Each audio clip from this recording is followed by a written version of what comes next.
Hotep, Great Saba Tehuti, Amun Hotep Ra. Health and prosperity unto you. May your monument be established forever on the foundations of Ma'at.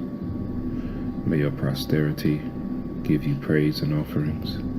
May your goddesses personify devotion to you like the great goddesses Aset and Netet. Tu Asaba Tehuti, Amen. Hotep Ra.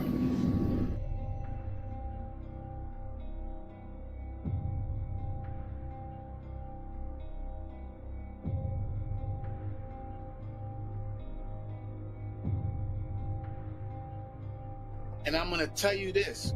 Once I was able to imbue myself in this frequency, I didn't want anything else. Nothing else was satisfying to me. Nothing else was nourishing to me. Nothing is more nourishing to me, to my consciousness, than the truth. Once you are actually imbued with it, once you learn what the truth is, it's nothing more satisfying. So, Hotep Henu to you, Great Saba, for this Nefer class. Your discipline, your example, I've seen it demonstrated consistently week after week. Man, like he was on another platform, Tehuti, like I was telling you. He was on another platform. He was invited as a guest, and he was answering questions like he does now. It was like an interview. I don't even know what the name of the platform is, but I definitely encourage you to go watch it, because that was a Nefer class as well. Whenever Saba is on any other platform, he definitely represents. But he was on this brother's platform, and he had one of his vipers, venomous vipers, with him, and he was teaching, answering a question, and the snake bit him on his hand, and he continued to teach. He didn't even stop teaching. He continued to teach. That's discipline. That is consistency. So it happened so quick, right? That I didn't even realize that he got bit. I didn't realize that it was anything wrong. I actually had to go back and rewatch it, because he continued to answer the question. His discipline was that of such. He continued to answer the question, right? So that's the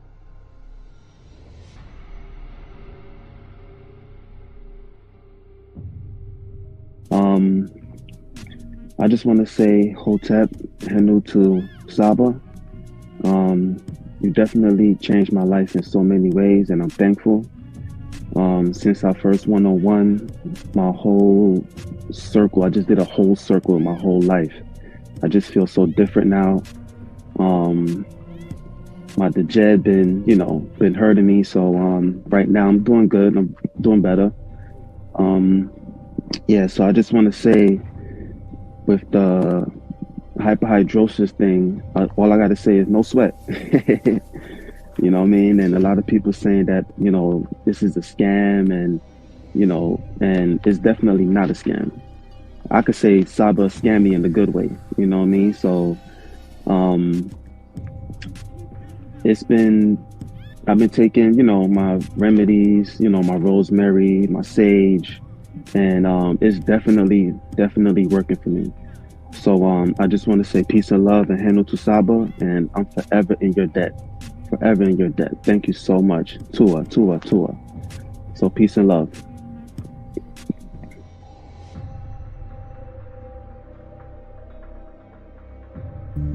The deepest parts of me that yearned for something I felt I was missing in my life has finally found what it was searching for. I now continue to find the answers to the deep, unanswered questions in my life because of my teacher, Tehuti. Who am I? What is my purpose on this earth? What happens after death? What is the truth, and how do I know this is the truth? Why have I been lied to so much in today's society? If I were to convey what Tehuti is giving me, it would take infinity to explain to you. Yet one word may encapsulate it all. Tehuti is giving me life, and I hope that one day you will walk through this door with me too. to see and feel the experiences of what life is, to receive a new love that you have never experienced before.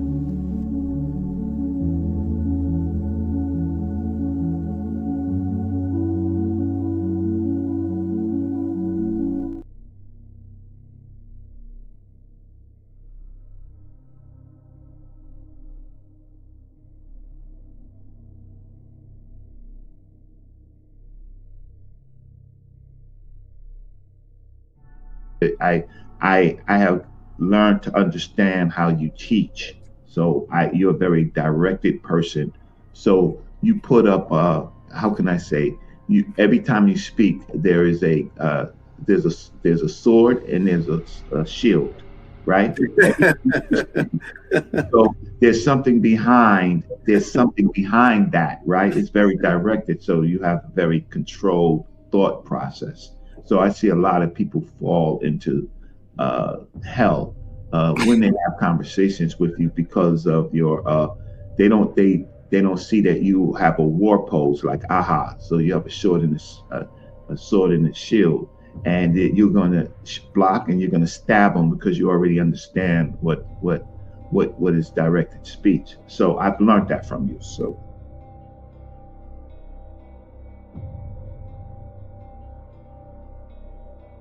yesterday, you know what I said to him?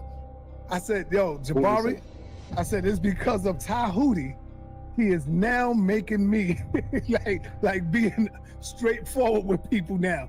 And they gonna be mad at you. They gonna be mad at Tehuti. Like, damn, Tehuti, I'm gonna be straightforward with people because I can't do it no more. Say that again. It's because of Tehuti. Now you have to be straightforward with people, and they're gonna be mad. To be straightforward with people. I appreciate that. Yeah, and that's a good thing. You made me come out. Yeah, because of my influence, now you're going to be more my aunt. Yes. I take it from that. I see what you're welcome. You want to have your little sound bites and all that. Yeah.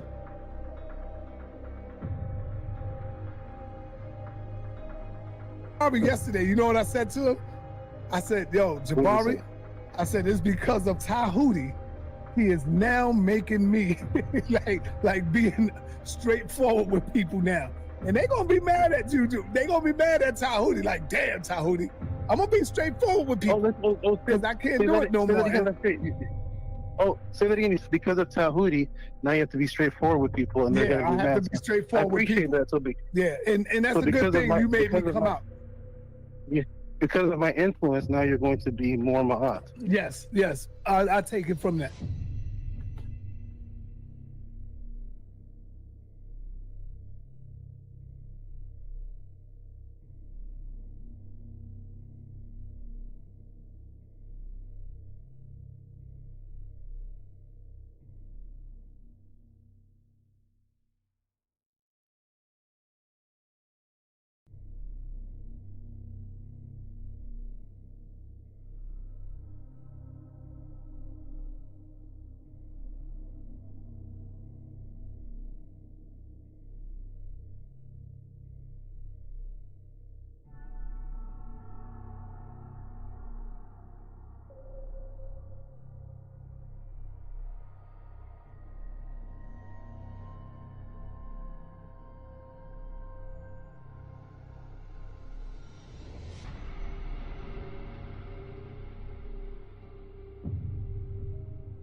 Yeah, we'll have to go through the details. But now, man, I'm just amazed. I'm just amazed, man. You're incredible, bro. You stand before us. Yo, the Tehuti, the real Tehuti. I truly believe that. Word. But look, I just want to say, listen, yo, Tehuti is a close brother of mine, excellent scholar. You know, y'all better watch out because he's gonna be straight chopping some heads off. Man, you got props from a Hebrew, bro. The oldest known spiritual book to speak on the afterlife. Get that Palo Santos burning. Start burning that Palo Santos and that sage together. You can mix them together in the bowl. They gonna need some frankincense oil in there. Oh my goodness. What's going on? What the blood seed, Lord? Brought out the holy tablet. Oh man. It's on. The Per Am Haru.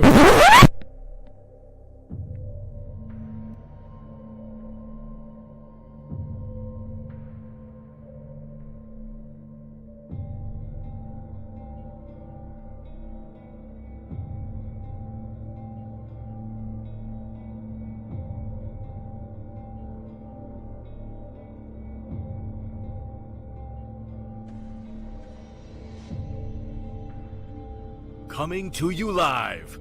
He has been teaching for over 20 years. A 9-0 record in official public recorded debates. You've heard many teachers out there before in the so-called conscious community, but none with the demeanor, calmness, and detail as Tehuti Ntr Ra on such topics as breaking out of the matrix, truth on religious origins, underground conspiracies, secret societies, mental, physical, and spiritual health, the Anunnaki, the Neteru, Kemet and the origins of Mad, meanings and symbolisms of Mdu Ntr, the only one who will stand in front of question of this wide range of subject matters, answer, question, and debate. Some have podcasts, but Tehuti is the teacher, so he has a pod class. Subscribe to the channel for updates, classes, and much more. Join the chat, call in, participate live. Get your notepads ready. Welcome to the Tehuti Pod Class. Open your mind.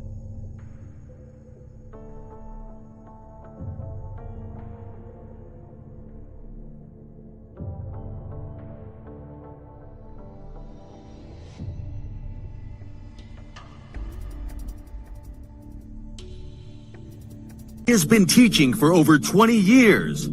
A 9-0 record in official public recorded debates. Correction.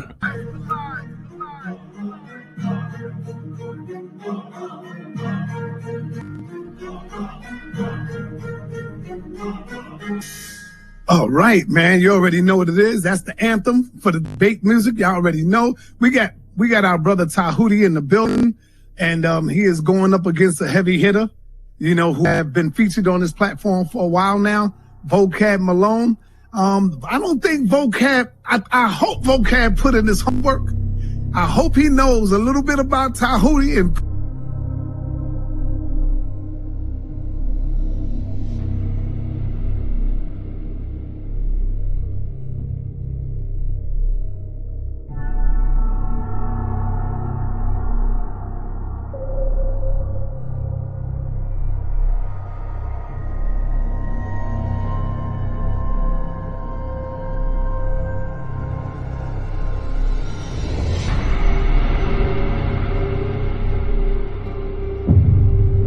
I appreciate everybody. Press 1 for Tehuti. Press 2 for JJ, y'all. Yes, I appreciate always being here. It's fun, it's educational. It's good to hear all these crazy views and just hear where people are coming from. Peace and love, everybody. Check me out every Friday, 7 p.m. Pacific on the Tehuti Podcast on YouTube.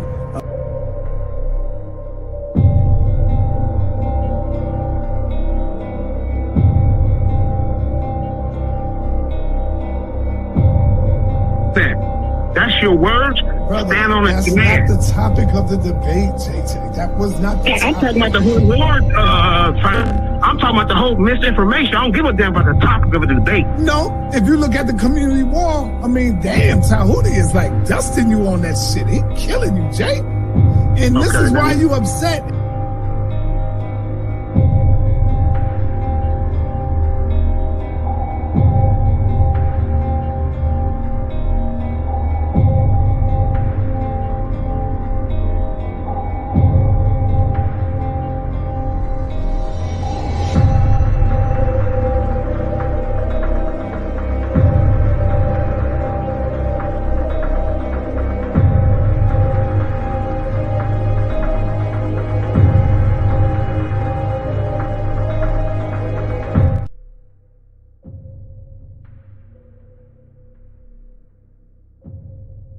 I'm gonna say what's up to JJ. Stepped on the screen for a moment. JJ, how you doing, good brother? You doing well?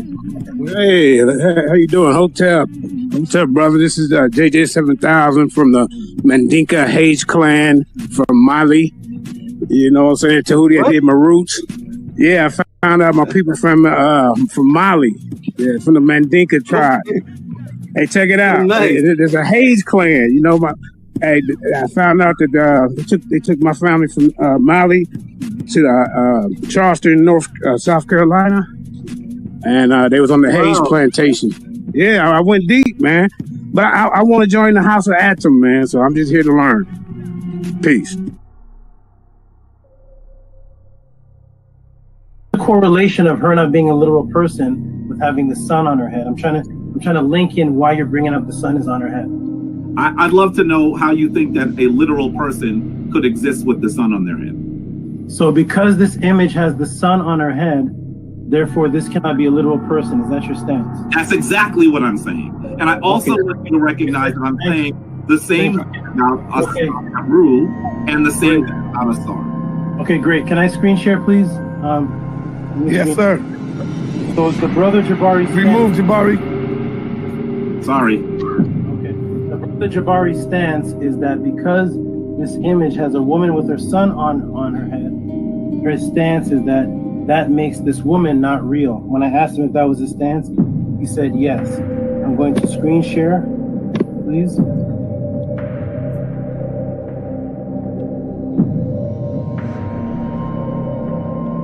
That is the premise that we are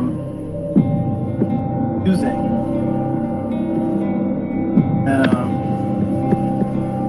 I want to know is was Anksenamun a real woman, Jabari? Yes or no? Anksenamun, or was that a no? Are you referring to Anksenamun, the wife of Tutankhamun? Yes. Was that a mythological Netzer, or was that a real person? She was a real person. Everybody see my screen? Yes. Everybody see Anksenamun with the same sun on her head and the same two horns on her head that the statue of Upset has? Everybody, can you see that sun in her? Yes, we see it. Okay, this woman is Anksenamun. She has the sun on her head, the exact same sun on her head, and she has the horns on her head that Osset had on her head. And I made sure I asked Jabari clearly, what is the purpose of bringing up the sun? Is it because this woman has the sun on her head? Does that make this woman a myth or untrue? And he said that is his stance. Well, here we have a real person that the brother Jabari just acknowledged as a real person with the exact same symbol on her head, and nobody's going to ask what's the temperature of the sun. So we need to erase. So wait, let me see. I got to finish though. I got to finish. Go ahead. We need to remove, Jabari, you need to remove the statement that you made, the premise that because, you said because, and you agreed that because this woman has a sun on her head, then that makes her unreal, when Anksenamun is a real woman, and can everybody see the sun on her head? That's a real woman. So yes, real women are depicted with images of symbolic suns on their head. Can I ask you a question, dear brother? But as soon as you acknowledge, my good brother, as soon as you acknowledge that having a sun on your head does not make you unreal. And you answered and you agreed with your stance. I think you're not my question. You are not answering my question. You are not, and I know you are. That's because you have a smirk on your face, because you know you're not answering the question. And this is a simple question. In fact, you asked me when we started to go back to the question. I don't know to watch the videotape of being beaten, but let me show you the videotape again. Because we could have started someplace else. But you asked the question. And I started by asking you, how hot was the sun? All right. Let me say something. Let me finish on that. And I wanted you to explain to me whether it is possible for a literal person to have the sun on their head, and you are not answering that as yes or no. I'm not sure. That's your question. Is it possible? I've asked it like 7 times, brother. It's not possible, and that's why that is symbolism. I'll send them one and I'll set one you. Answer the question. You're not answering the question. Is it? No, Let me ask you again. It's not possible, but you set your premise already. This is 8. This is 8. I'm going to ask it to you one more time, and hopefully you'll give me a clear answer. Is it possible? Is it possible for a literal person to have the sun on their head? No. Oh, good. Thank you. Okay. All right. Let me right quick. Yeah, sure. Now, Jabari, you know I love you, brother. You did get hit with a straight right on this one right here. If the brother asks you, Jabari, hold on. In all fairness, the brother asks you Now, I agree. But because of the answer to you when he asked you the question, you definitely said, woman have a son on her head, she can't be real. Brother then showed you a son on the head of another who you did say was real. That's all it is. Hey, Jabari, Floyd Mayweather, the best of them gets hit with a jab, brother. That don't mean nothing. Come back and show the brothers and sisters out there why you are the Floyd Mayweather of the House of Consciousness. That's it, brother. It ain't nothing. This is the reason why you have to. All right. Hey, peace and Black Power family. Welcome to another Son of the TV, House of Consciousness, but y'all already know what it is. The brother making his way back to the House of Consciousness. He is now official House of Consciousness member. Welcome to the party, Brother Tehuti. He made his official step through the door a few days ago, taking on the Floyd Mayweather of consciousness, Brother Jabari. Most people in the got Brother Tehuti winning. Now, hey, majority rule. I can't be biased. I got to go with the majority, okay? Because I'm not the referee. So, don't get mad at me, Brother Jabari.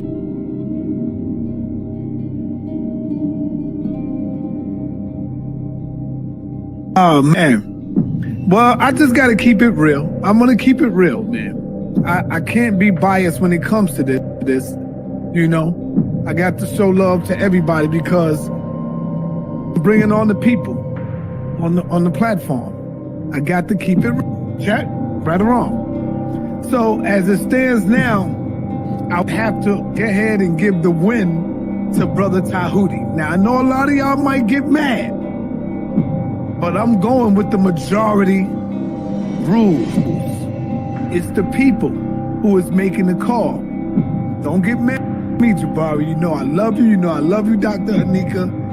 But I got the W to Brother Tehuti. Now, you got the majority, and there's a lot of people that I read the comments, they say, yo, I love you, Jabari. You know I fuck with you, Jabari. But I got to give it to Tehuti. I'm reading these comments. I'm like, God damn. You know me, I was going with my man Floyd Mayweather all the way. But I got to be fair, and I got to keep it a buck.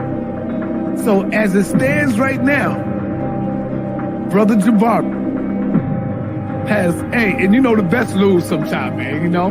The best lose. Cigarette.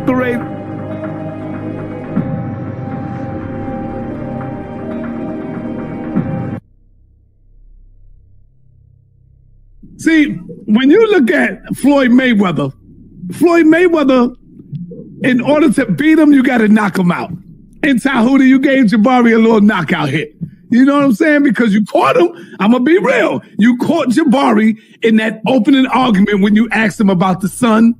I got to give you that. And then you caught him again later on when you asked him about something else. I'm giving you that. How could I be biased? Everybody know I fuck with Jabari. See, when you look at Floyd Mayweather, in order to beat him, you got to knock him out. In Tehuti, you gave Jabari a little knockout hit.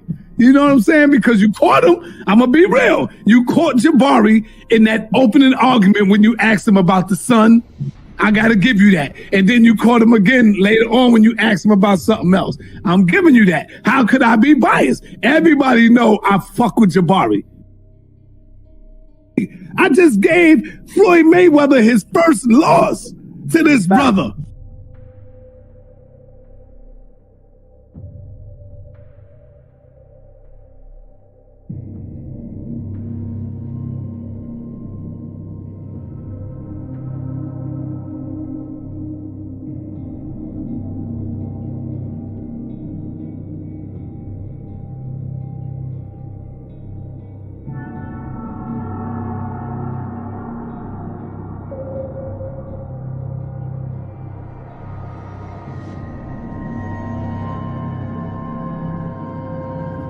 Let me be very clear. I have never had an official date with anyone. And there is not, on Sonetter's platform, Sonetter announces the winner? And on the people, on the platform, I got to keep it check, right or wrong. So as it stands now, I'll have to go ahead and give the win to Brother Tehuti. And there is not, on Sonetter's platform, Sonetter announces the winner?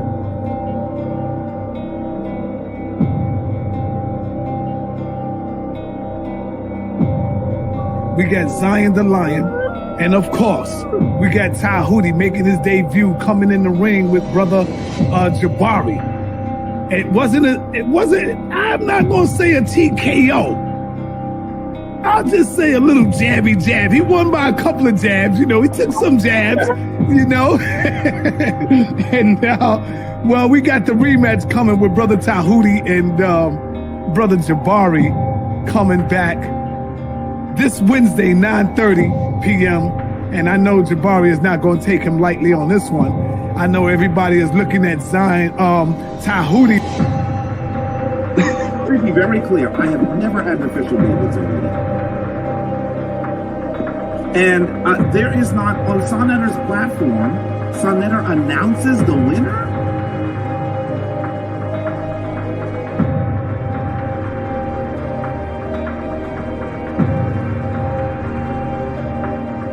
Damn, we have Tehuti and Brother Jabari is coming back. Brother Jabari will be back for a rematch coming Wednesday night. I think Jabari was a little unprepared, got caught sleeping with the brother.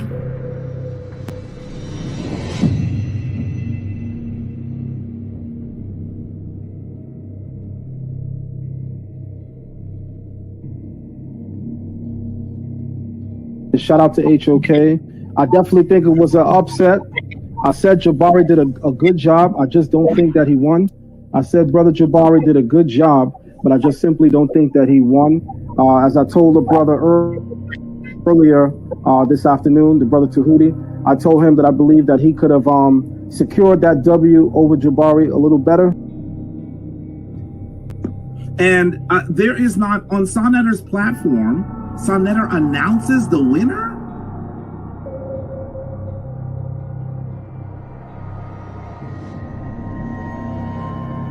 So, I just got to go with that. I just got to go with the win. We're going to be giving out some powerful trophies coming up soon. So now.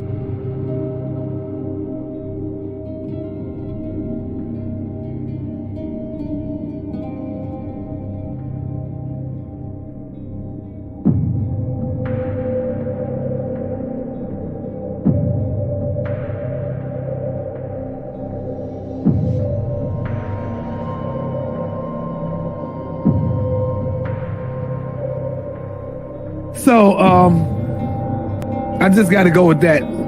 I just got to go with the win. We're going to be giving out some powerful trophies coming up soon. So now, Zion Lex is coming out. Tehuti is making his way. He's jumping out, going straight to the top right now. Brother Shaka gave me a call the other day. Yesterday, matter of fact, Sunday. Brother Shaka Utmost gave me a call on Sunday. And said straight up, Sarnetta, yo, Sar, I think Jabari jumped out the window and he wasn't prepared for the brother's questions. Now, this is Shaka Utmost. And there is not, on Sarnetta's platform, Sarnetta announces the winner?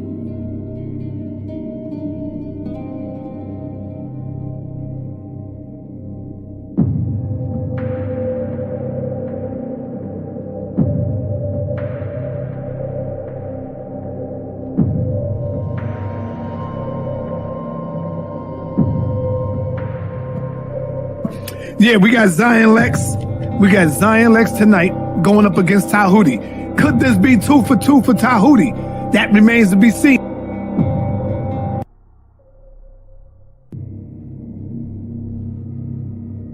I've beaten people. The winner was announced by Sarnetta. The winner was announced by the judges. I have the certificate, the proof. I have Sarnetta saying I beat Jabari. I have all the judges saying I beat Kamisi. You have me saying you beat Jabari. Yeah. Yes. You got me saying you beat Jabari. If I said you beat Jabari, he can't be Floyd Mayweather, bro. That is exactly the point. So shall I screen share again? I mean, I have to keep doing this to people. I must have been half asleep or some shit. I don't know. Go ahead, show it, bro.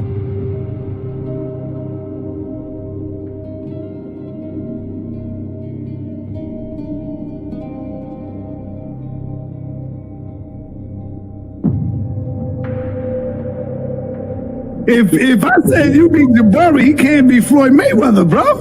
That is exactly the point. So shall I screen share again? I mean, I have to keep doing this to people.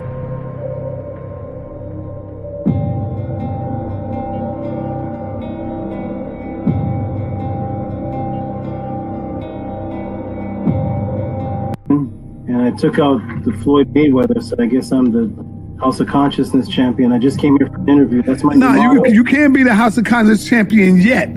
You got to go through some. You can't be the champion from one battle. You got to go through some scholars, brother. And now you face right now with Zion. So I'm sorry. When you beat Floyd, you don't get his title. I'm sorry. Go ahead, brother.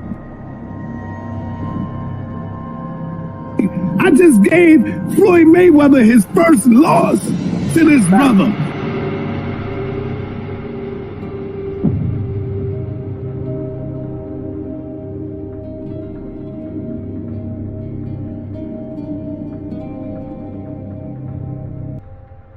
Let me ask you something. Where did you hear me make this claim? What event took place where you heard me making this claim?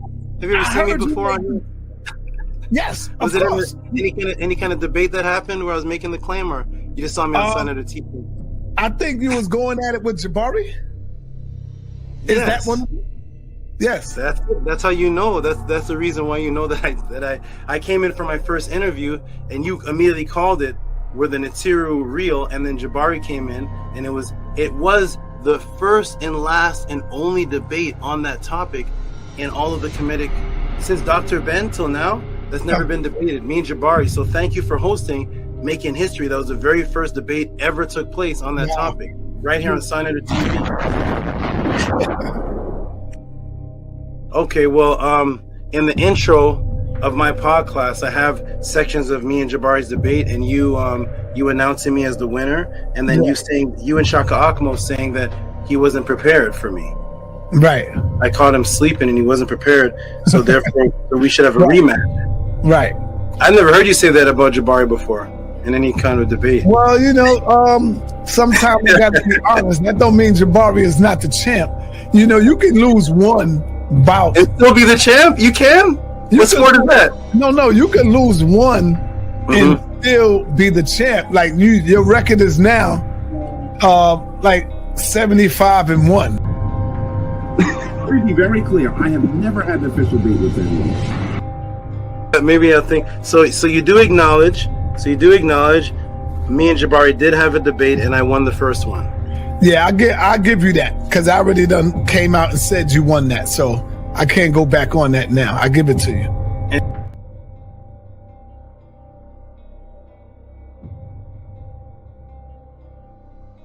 Here's the problem though with that debate.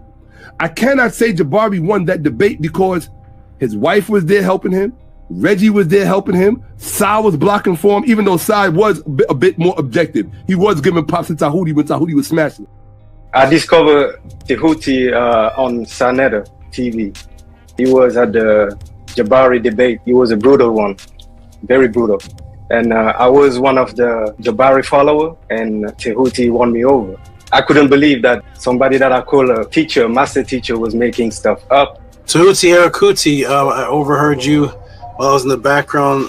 You said that you were would you say your heart was broken when you saw your master teacher making things up? Was that Jabari? Yes, sir. Somebody's making something up. When you went in to see the debate, did you go in saying, "Oh, Jabari's gonna wipe this guy off the scene"? Did you know that you had faith in him? Like, hey, every Jabari debate on Sonetta, he blows everybody away. So here's just another one, right?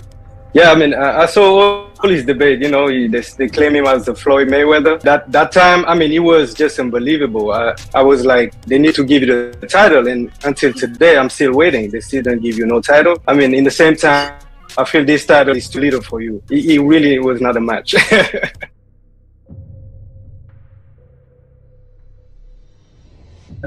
In Mary segment, while I'm getting this ready for you, because I'm trying to fix something here. Were you once an Israelite? Is that why your name was Israel? Yes, that's correct. For many years. How long did you come out of it before you came across me? Just recently. It's not even been a month, sir, since I've had a full understanding thanks to you. So do I. Oh, so you coming out of the Israelite is a part of you attending the podcast. Oh wow. Were you in it over 5 years? Yes, a few decades since I was a young adult. Wow. Give her a round of applause, please, Annie. That's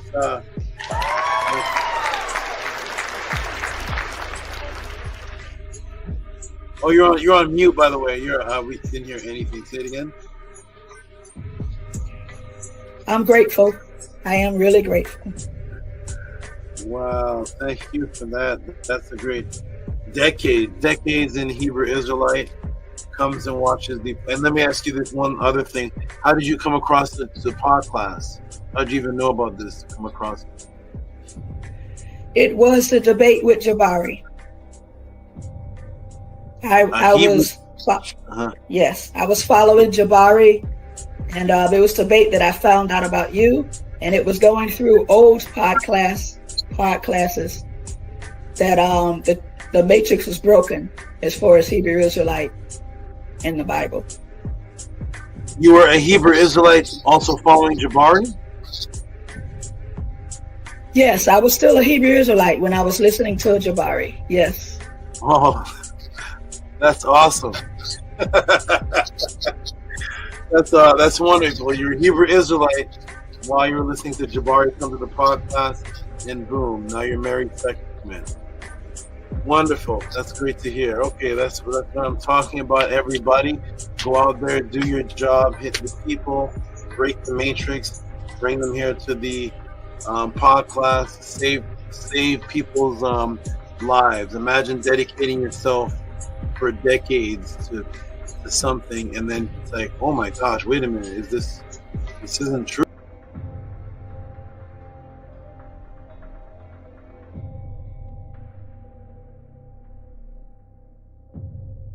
We were a great young group of brothers and sisters moving. You know what I mean? It just that things sort of went different, and we went to different black movements as we grew up.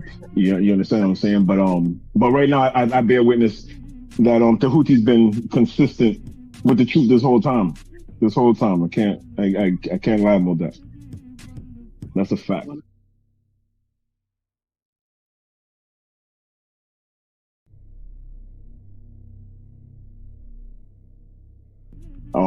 I would say he was a bit disappointed when he came back, because when he came back, we was all 5%ers, and that wasn't his plan. At the same time, it was just how things moved, and it just how things grew, right? So today, I'm just glad that we still building, we still here. I still bear witness to the teachings that he was teaching back in the day. The thing is, too, what you're hearing right now, we was building about this like 30 years ago. You know what I'm saying? So it's amazing. It's amazing, and I never thought it would be like this.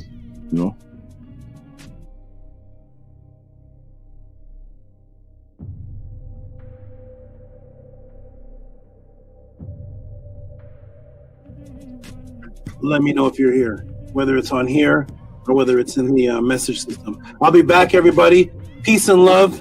Definitely, Dome Daily, you can stay on if you want. Build with the people. The people rarely get to see somebody who knew me from, what was it? Was it 90? What year was that? 89? It was like 89,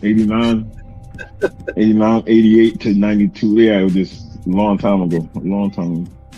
89. Anu, what were you doing in 89? I was doing at the church. Oxafek, what were you building on in 89? What were you teaching on? I was a sperm. I was in my father's, area. Swimming in my daddy's big. Mm-hmm.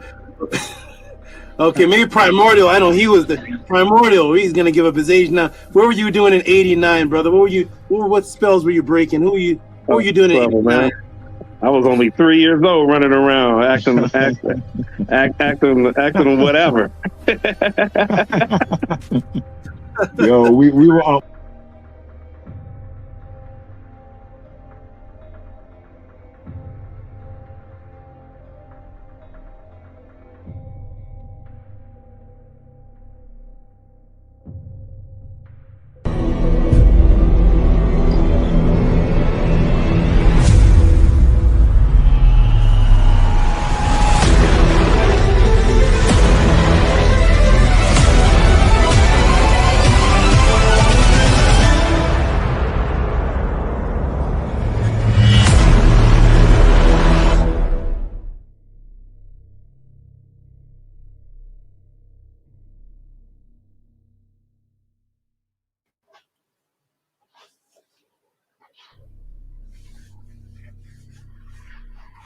I'm doing that glowing thing again. I'm going downstairs. Interesting. Let me fix this, everyone. Let's see what's going on here.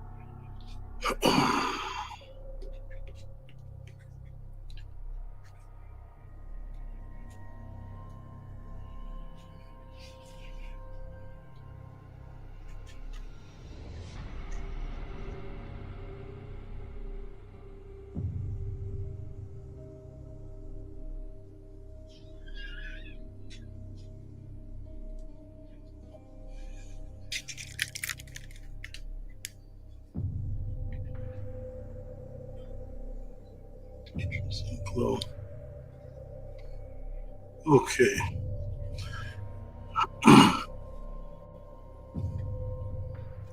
Interesting green glow around. Okay, everyone. Hotep, greetings. Welcome to the Tehuti Pod class. We're gonna See if we can fix some of the visual effects. I have a green light around me. But we'll go ahead and start. All the beautiful people watching. Let's go ahead and start. One moment, please. Hold on.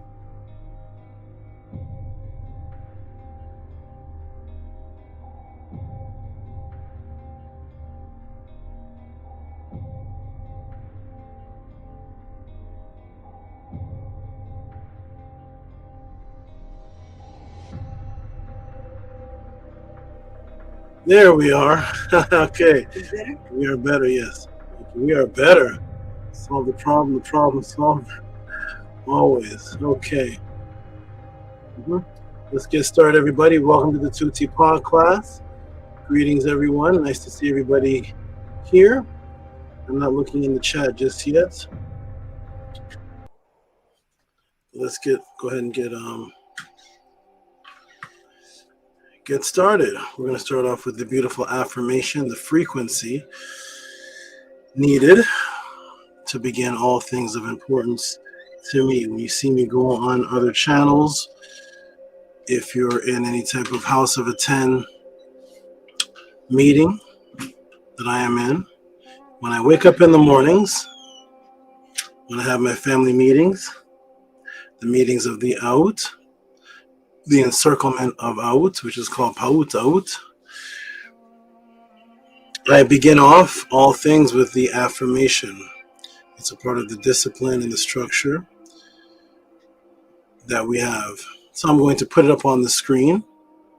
For the new people that are watching, you can at least see what it is that we are saying. And for those who want to read along with us, you can read along with us. But this is how I start off the frequency of every Tehuti Pod class, House of a 10. Okay, so it's going to go on the screen in a few moments. And we're going to go ahead and start on the count of 3. 1, 2, 3. Anki ma'at un ns nintet aset ma'at min hapapet ma'at her and hu kiwi per ikut. I live from ma'at. I exist within her. I do not speak in the place of ma'at. Every day I advance towards ma'at. My being is surrounded in darkness. I come forth as conscious light.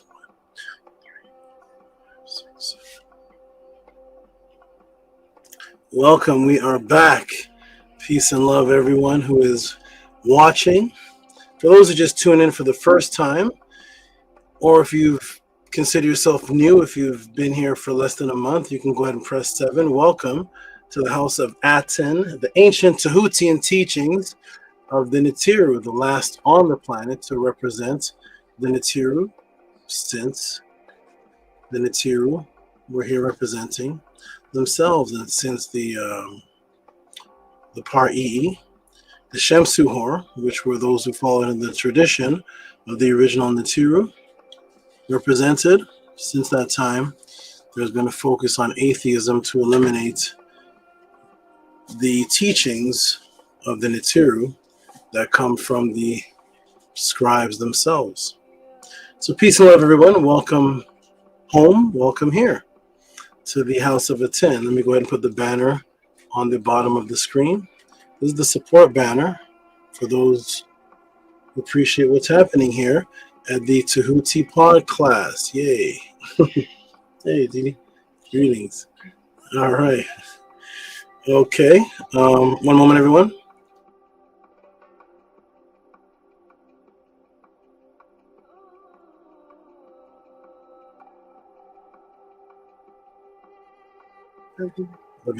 All right, I am back. All right, every beautiful people, press the 7 if you are new. If you've been here for less than 2 months, press the 7 and we will greet you and say greetings, Hotep, and everything that applies to positive energy. So greetings, everyone. Welcome here to the House of Aten. The whole chat is Nukpu. The chat is Nukpu and Robert Williams are the entire chat. All right, so greetings to them. They are veterans here, been here for a while, long time. Okay, let me give a shout out to this name right here. I like this name. Real Members Only TV. Peace and love, and shout out to Real Members Only TV. Something about that name I like. That is Real Members Only TV. Peace and love to you, all the new people. Real Members Only TV. You get a greetings, a welcoming in, and a welcoming in. Is that a word? A welcoming in, and a round of applause. Peace to Real Members Only TV. Excelente. Let's get started, everybody. Any other new people? Press A7. That is the energy we give to new people that come into the Tehuti Pod class. Welcome, everyone. My name is Tehuti Amenhotep Ra. I've been a teacher for several decades, but before I was a teacher, I started off as a question answerer, became a teacher, and then kept a rod back to the question answerer, of which I am right now. That's the Saba, which is the doorway. The one who opens the door is the one who answers the question. A question answer is much more difficult than a regular teacher, because you have to be prepared to answer questions coming from people of different frequencies, different cultures, different mentalities, different races, different backgrounds, and be prepared to raise that person up from the level that they started with. And that's why we set up this pod class. It's a question and answer pod class. Your questions get answered for 1 hour plus, personalized towards you. This all started when I was a young child. When I was a young boy, a young child, I realized that something was wrong, and I realized that this was a matrix that needed to be questioned. I started going to the schools. Well, when I say start going to the schools, I mean I was expelled from the schools and I started going back. So peace and love to my name is Asaru Makaru. Oh my goodness, I like that one even better. I like that one even better. Stick around. I've done many classes on what the Ma'akaru really means, that they don't teach in the public, but they teach in the pen of the scribes. So peace and love to you, Asaru Makaru. I did a class also on the meaning of the name Asar and Asaru, which is another thing that people are not teaching, the roots of what the scribes say, not from what New Agers say, not from what occultists and metaphysics say, but from what the actual scribes of the culture wrote themselves. But at any rate, when I was a child, I went back to school because I was expelled from school because I was extremely rebellious. I did not accept that which was being taught in the school. I had the urge to save everyone. I had the urge to wake up everyone. I named myself the Word. Peace to Angela Gates. Shout out to you, Angela Gates. Peace to you, and shout out to you for your attendance and the I'll check. Shout out to you for the attendance. I was going to say for the support. I'm not sure yet because I didn't check it, but shout out to you for your attendance and your consistent past support. She is a consistent supporter of the Tehuti Pod class and this movement. Shout out to Angela straight out the gates. So when I was a child, I went back to school and I hid inside of the libraries. I broke into school because I was thrown out of school for being caught in the after hours trying to burn the school down when I brought a torch to the school to burn it down. Due to my research of what the school's origin was, I wanted the school burned down. At any rate, I broke back into the schools and I would hide in the libraries. And I would wait for the students to do their classes when I was a young child, and I wouldn't go to the class. I would go in the library and I'd go through books and I would create lessons. I would create teachings as a young boy, and I would wait for the recess bell to go off. Ding. When the recess bell went off, I would then go into the hallway when it was a bunch of chaos. There was chaos going on, and I would start classes in the midst of the hallways where the teachers couldn't recognize me because there was so much madness going on. They didn't recognize me. So I took the risk of being thrown out of school while I was already expelled from school, and I would have classes in the hallways, and I would say things to the students to make them think. and make them question Christianity, Islam, Judaism, make them question the society around them, talk about secret societies, talk about symbolisms.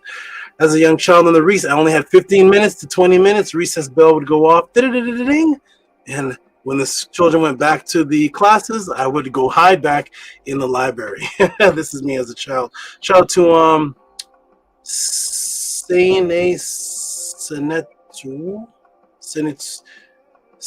in. Oh, this class is going to be about your name. Sane and Sane 2. This class has your name in it. So you'll see in the overdrive section. I think I remember that's the young lady that came in, said the question about peanut butter some months ago. So at any rate, welcome back. And so I would have 15 minutes to go and break the matrix. And I would, when the children went back to class, I would hide in the library again. And I would do this for the day. My mother thought I was going to school. She thought I was attending the school. And I would hide in the library again and wait for the lunch hour, wait for the recess. And in each lunch hour recess, boom, I'm in the hallways again, teaching, breaking things down, breaking people down, building them back up. And then I would walk to school when the school was done, or a little bit earlier, and I wouldn't be caught. And I would continue to do this and to wake up people. And I was waking up people. When I was a youth, I spent time with these. This is Namiz, my cobra. Hey, how you doing, Namiz?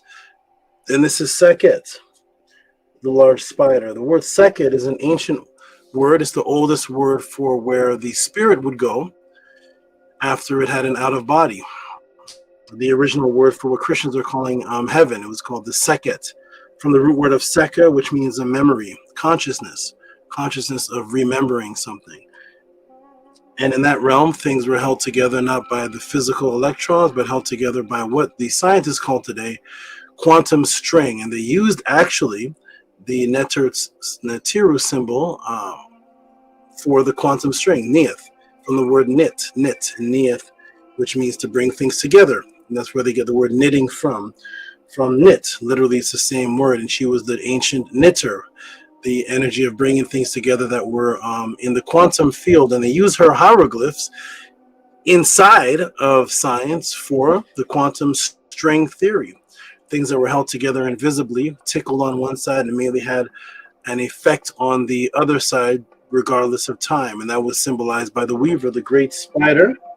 So that is the great spider, and this is the great Namiz, one of the ancient symbols for the expansion of wisdom, because as he was just doing to me before the class started, he would flare up, they would flare up. He's not going to do it now. Maybe he will do it sometime in the pod class, but they flare up their neck, their head, and it represented the expansion of wisdom called the Namiz, and the raising up of the cobra was called the Araret.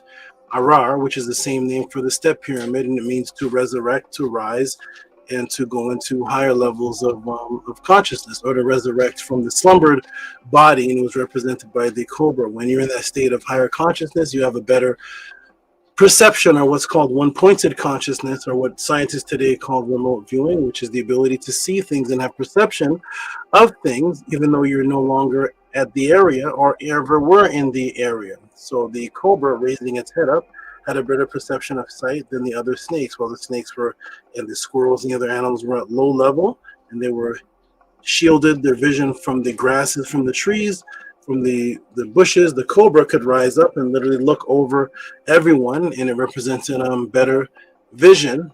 And this was called the Uwachet, which is a word for healing and sight. And that is my Namuz. So as a child, I was raised up around these. I would spend my time in the forest and the fields, and I would go and spend time with the animals. And at that time, I realized that there was an issue with humanity because the animals were very structured and organized. The animals in every culture, whether you were in Buddhism, whether you were in Hinduism, whether you are Nehe, Navajo Native American, whether you are in the Kiingi, the original name for the Sumerians, whether you are in Kemet and following Ma'at, regardless of what the culture is, whether you're a Christian, whether you're a Muslim, whether you are a Jew, animals are used for your sense and form and symbolism of spirituality and immortality. Why? Because animals are consistent and people are not. That's why people are not used as the symbols of immortality. Animals were used. Why? Because the way that this cobra behaves today, as far as its defense mechanism and the way that it kills through the venom, and the way that it raises its head and expands its neck, is the same way that it behaved yesterday and the same way that its species behaved 3,000 years ago, 4,000 years ago, 5,000 years ago, 6,000 years ago, 7,000 years ago, 10,000 years ago, and keep going back to this species of animal, and all cobras behave the same. That is the reason why every culture could use animals as sacred symbolism, because they don't change around like people. If they did, then somebody would say, hey, cobras don't do that where I'm from, so how could the cobra be a symbol of this? They don't do that. Cobras do this. And oh, the cobras on my block do this. The cobras do the same. The beavers behave the same as the beaver from 5,000 years ago, from 200 years ago. The bee collects honey today, and it collected honey 300 years ago and 3,000 years ago. So animals were the symbol of consistency, which was another symbol of immortality, and that's why all cultures could use them, because an eagle that the Native Americans used behaved the same way as their ancestors saw the eagle behaving 2,000 years before this Native American spoke of the eagle and the buffalo. But humans, not so much. Humans are chaos because of the matrix, because of confusion. I'm a Muslim, I'm a Jew, I'm a Christian, I'm in shape, I'm out of shape, I like Doritos, I like this, I like burgers, I like oil, I have diabetes, I don't have diabetes, I never seen a cat with diabetes. And no alligator seems to go to the dentist. No, they don't. Huh? Nope, their teeth are fine. Never brushing their teeth. We got to brush our teeth, put on deodorant, do this, do that. We got to. People are in a state of chaos because they're in a state of control. So I spent time with the animals. People would ask me, hey, what hood are you from? Where you grew up? What set you claim? What do you claim? I'm like, the woods. Oh, Brentwood? What's that noise? Oh, yes, what's that? Okay, a little bit of noise in the background. Okay, Brentwood? Oh, you from Nipsey Hussle, Inglewood? You claim that set? I'm like, no, the actual woods where the beavers lived. That's where I grew up as a child. I spent 5 hours or so a day in the woods. I would spend time when I was in Florida in the waters with the alligators. I would spend time in the ponds. I would spend time with the turtles. I would come back and I would start debating Christians using animal science, because the animal science destroyed the Bible, and I was using animals to actually destroy Christianity. My mother was getting sick and tired of this, and she was going to kick me out of the house. So I said, what can I do to stay? She said, if you defeat my pastor in a debate, then you will be able to stay in the house. And I said, I'm just a little young boy. I'm a little young man. The pastor's 47 with his theology and his degrees and all these different papers. And how am I going to beat him? But I can beat him. Watch this. So if I beat him, I get to stay. We had a 5-hour debate, and she kicked him out of the house. After she kicked him out of the house, my senses advanced, it changed. It became associated with keeping a household over my head with the knowledge that I had. My friends couldn't relate. They were talking about getting jobs, and we're going to go get an apartment. We're going to pay our mom rent and keep the household over our head because we're going to go make some money. My first proving of keeping a household over my head and earning was having a debate on consciousness. So at that point, my biological imperative kicked in. 2 days or 3 days later, about 3 days later, there was a note on the door, and it was a restraining order against little old me. Why did I have a restraining order? Did I hurt any children? Did I hurt some women? What did I do? Who's a restraining order for? It's for churches. Hey, the first person on the planet Earth to get a restraining order against churches. So, as a young boy that was breaking into school and hiding in the library and teaching children, I had a restraining order against me that I was no longer allowed around church property. So every time I walked on the street, I'd have to look to see if that particular church belonged to the restraining order, and I had to walk the other way. But I didn't walk the other way. I walked into the church. I started going into the churches now with the restraining order, but I would hide. I would go into the church half an hour before the Bible discussion debate, and I would hide in the corner.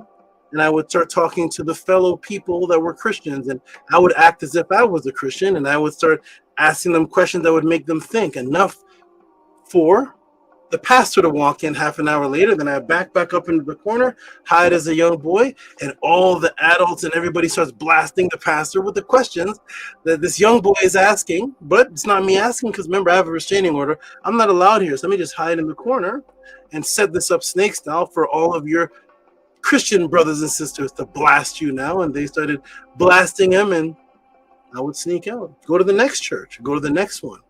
That's my mission from a little boy. Going to churches, breaking into schools, breaking people out of the matrix, going into a church, hiding, getting the people to ask questions to the pastor, going to the church, breaking back into the school, hiding in the library. Here's my life. And then going to the ponds and the creeks and hanging out with these. I was raised in the hood, the woods, the actual woods. So I had no teenage life of going out to the parties and smoking weed. I never saw weed until a few years ago. I didn't know what it looked like. I was never in that kind of lifestyle. I was just in the lifestyle of breaking people out of the matrix, going into the woods, being with the animals, going to the churches, breaking people out of the matrix, going to the ponds, going to the swamps, breaking people out of the matrix, running from school when the teachers would see me. And that was basically my life. And I continued to do that until it was time for me to leave. When I say leave, that means as a young boy, I developed a family, and I wanted to get away from the society. So I joined an organization that was living up in nature again. And I was like, this sounds like something I would like, because I could go and eventually live out in nature, and I could just come into the city and teach. So I ended up joining this organization. And I started living off of selling incense and teaching the people. And I would go into the hoods, Montgomery, Alabama. People surrounded me, AK-47s. It was different from where I am here in California. People would walk with the guns openly. It was like the guns were half the size of me, and they would use them as crutches and sit like this. You got a problem? I'm like, is there police around here? This was very strange, but I would walk into the hoods and I started breaking people out of the matrix, and people started seeing my symbols on my jacket, and they say, what clique is this? What set is this? Were you gangster disciple? You da, da, da. And I'm like, no, but I can teach you the origins of the symbols of the gangster disciples. What are you talking about? What are you talking about? And they were going to kill me. They say, okay, drop some knowledge on us. Let me see if you're real. You know, what you doing in our neighborhood? And I start dropping knowledge on them, and I start converting the gangsters. This was my life, going around converting and cleaning people up out of the matrix. And I would do this over and over again. I had no money to rent a stadium, to rent a hall. I had nobody giving me offerings. So what I would do, as the rebellious young boy that I was, I would break into realtors for sale homes, and I would break in through the window. I would go buy 5 extension cords, plug it into wherever there was power on the streets or in another house, and I'd run extension cords down the street into a broken in realtors for sale sign. I'd break in through the window, go through the front door, take the for sale sign, put it in the backyard, and I would look at the address. What's the address here? 67 Rosa Parks Street. Okay, good. I'm going to start making flyers for 67 Rosa Parks Street. Now here I am as a young boy printing out flyers for 67 Rosa Parks Street, and I would start handing them out on the streets and handing them out. Say, if you want to get more knowledge, come to 67 Rosa Parks Street at 6 o'clock, because guess what? The realtor leaves at 5 o'clock. So I'm going to break in at about 5 o'clock and 5:15 or so when the realtor leaves, set it up for 6, have people come into my classes, and hopefully get out of there before they call the police on me. And this was what I was doing as a young boy, because I had no money to rent a hall. But my whole life was living risk to break people out of the matrix, continuously doing this. Eventually in this organization, I got risen to the top teacher. The teacher told everybody that if you want to learn how to teach like I'm in Hotep, and it created a lot of jealousy. And I was using the snake style. I was using things from animal worlds and scientific magazines, and the other students didn't like that. The actual teacher there said that I raised to a level where I was asking these type of questions that was trapping him. And he said he's going to start using some of my knowledge. The other students didn't like that. They came to my dwellings with torches, and they were going to burn all of my assets that didn't have to do with the organization. And I said, what is this? This is like the Crusaders. So I had to leave that movement and that organization. It was great for me, but I had to leave it because my life was being threatened. They said they were going to put me in a body bag and burned down my belongings, and I was like, this is again, my life is a danger again. But here we go. This is the Tehuti life. Here we go. So I had to leave that organization. The teacher told me, he said, I can't keep you because I can't raise everyone up to the level that you're at. I will lose half of my followers. I can't bring them up to your level. He said, you're different from everybody. He said, you want to take people to the origin of things always. You always want to take people to the root of the original. What did the ancestors say? What is this? And he said, if I take people there, they'll leave. I can't take people to where you are. So it's safer for you to get out of the organization. And I left. What did I do? I continued to break people out of the matrix. And I continued to teach. I went out, I learned magic, and I used my magic as a way to attract crowds. And then I would start setting up classes, and I would do magic beside the pastors on the streets, get donations and tips. And then after my magic show, I'd start breaking down the pastor beside me. The pastor would say, look at the devil performing magic. And I created this synergy of pastor versus the devil, so I could create a crowd and start teaching people. And I started gaining students from that, wearing full unks, and I'm on YouTube with the black garb and the big unk and everything on my head, the big hood and everything. And I got hired to do the Harry Potter. I was the black magician at the Harry Potter book opening, and I used my magic there to just start teaching people. Saved up my money and moved to California. And I was doing all this for free. My aunt asked me, are you getting paid for this? And I said, no, I'm not getting paid $1 for any of this. She said, that's a shame, because there's people that know much less than you that you have to pay $50 to go sit in their seminars, and they have nothing on you. And I said, I know, I'm just doing this out of love. And she said, well, you can't do this out of love forever. You got to be able to support yourself and family. So I said, okay, well, right now I'm just doing this. And that's always stuck with me. And I started thinking to myself, do people appreciate being resurrected out of negative consciousness, getting their health together, their mind together, as much as they appreciate going to the Avengers movie and eating the popcorn and the donuts and smoking the weed? And I kept that on my mind. Eventually I went to Kill the Priest show. Someone told me about the Kill the Priest show on YouTube channels. I looked at people that were teaching, and I saw that people were photoshopping my head off of my pictures, and they were photoshopping their head on. This is energy to eliminate Tehuti's history. Photoshopping their face over my face and putting out audio CDs saying that it was them teaching and calling themselves Amenhotep. And it was CDs were being sold from here to London to Trinidad. And I would listen to it and say, that's me teaching. Why don't they just be honest and say that that's me teaching? And I said, this is strange Isfet going on. Why are they trying to hide? I would never try to hide anybody, but they were trying to hide me. And I said, that's me. Just tell people that's me. So at any rate, I went on to the Killer Priest show because I liked Killer Priest for what he did for his teaching and his music. And I said, that's the only reason I'm going on. I don't want to go on here consistently. I just want to give Killer Priest a master class, show him that I appreciate what he did when we were youth and he had all his beautiful music, and give him the knowledge sources that he was teaching on. I went there. The Killer Priest show blew up.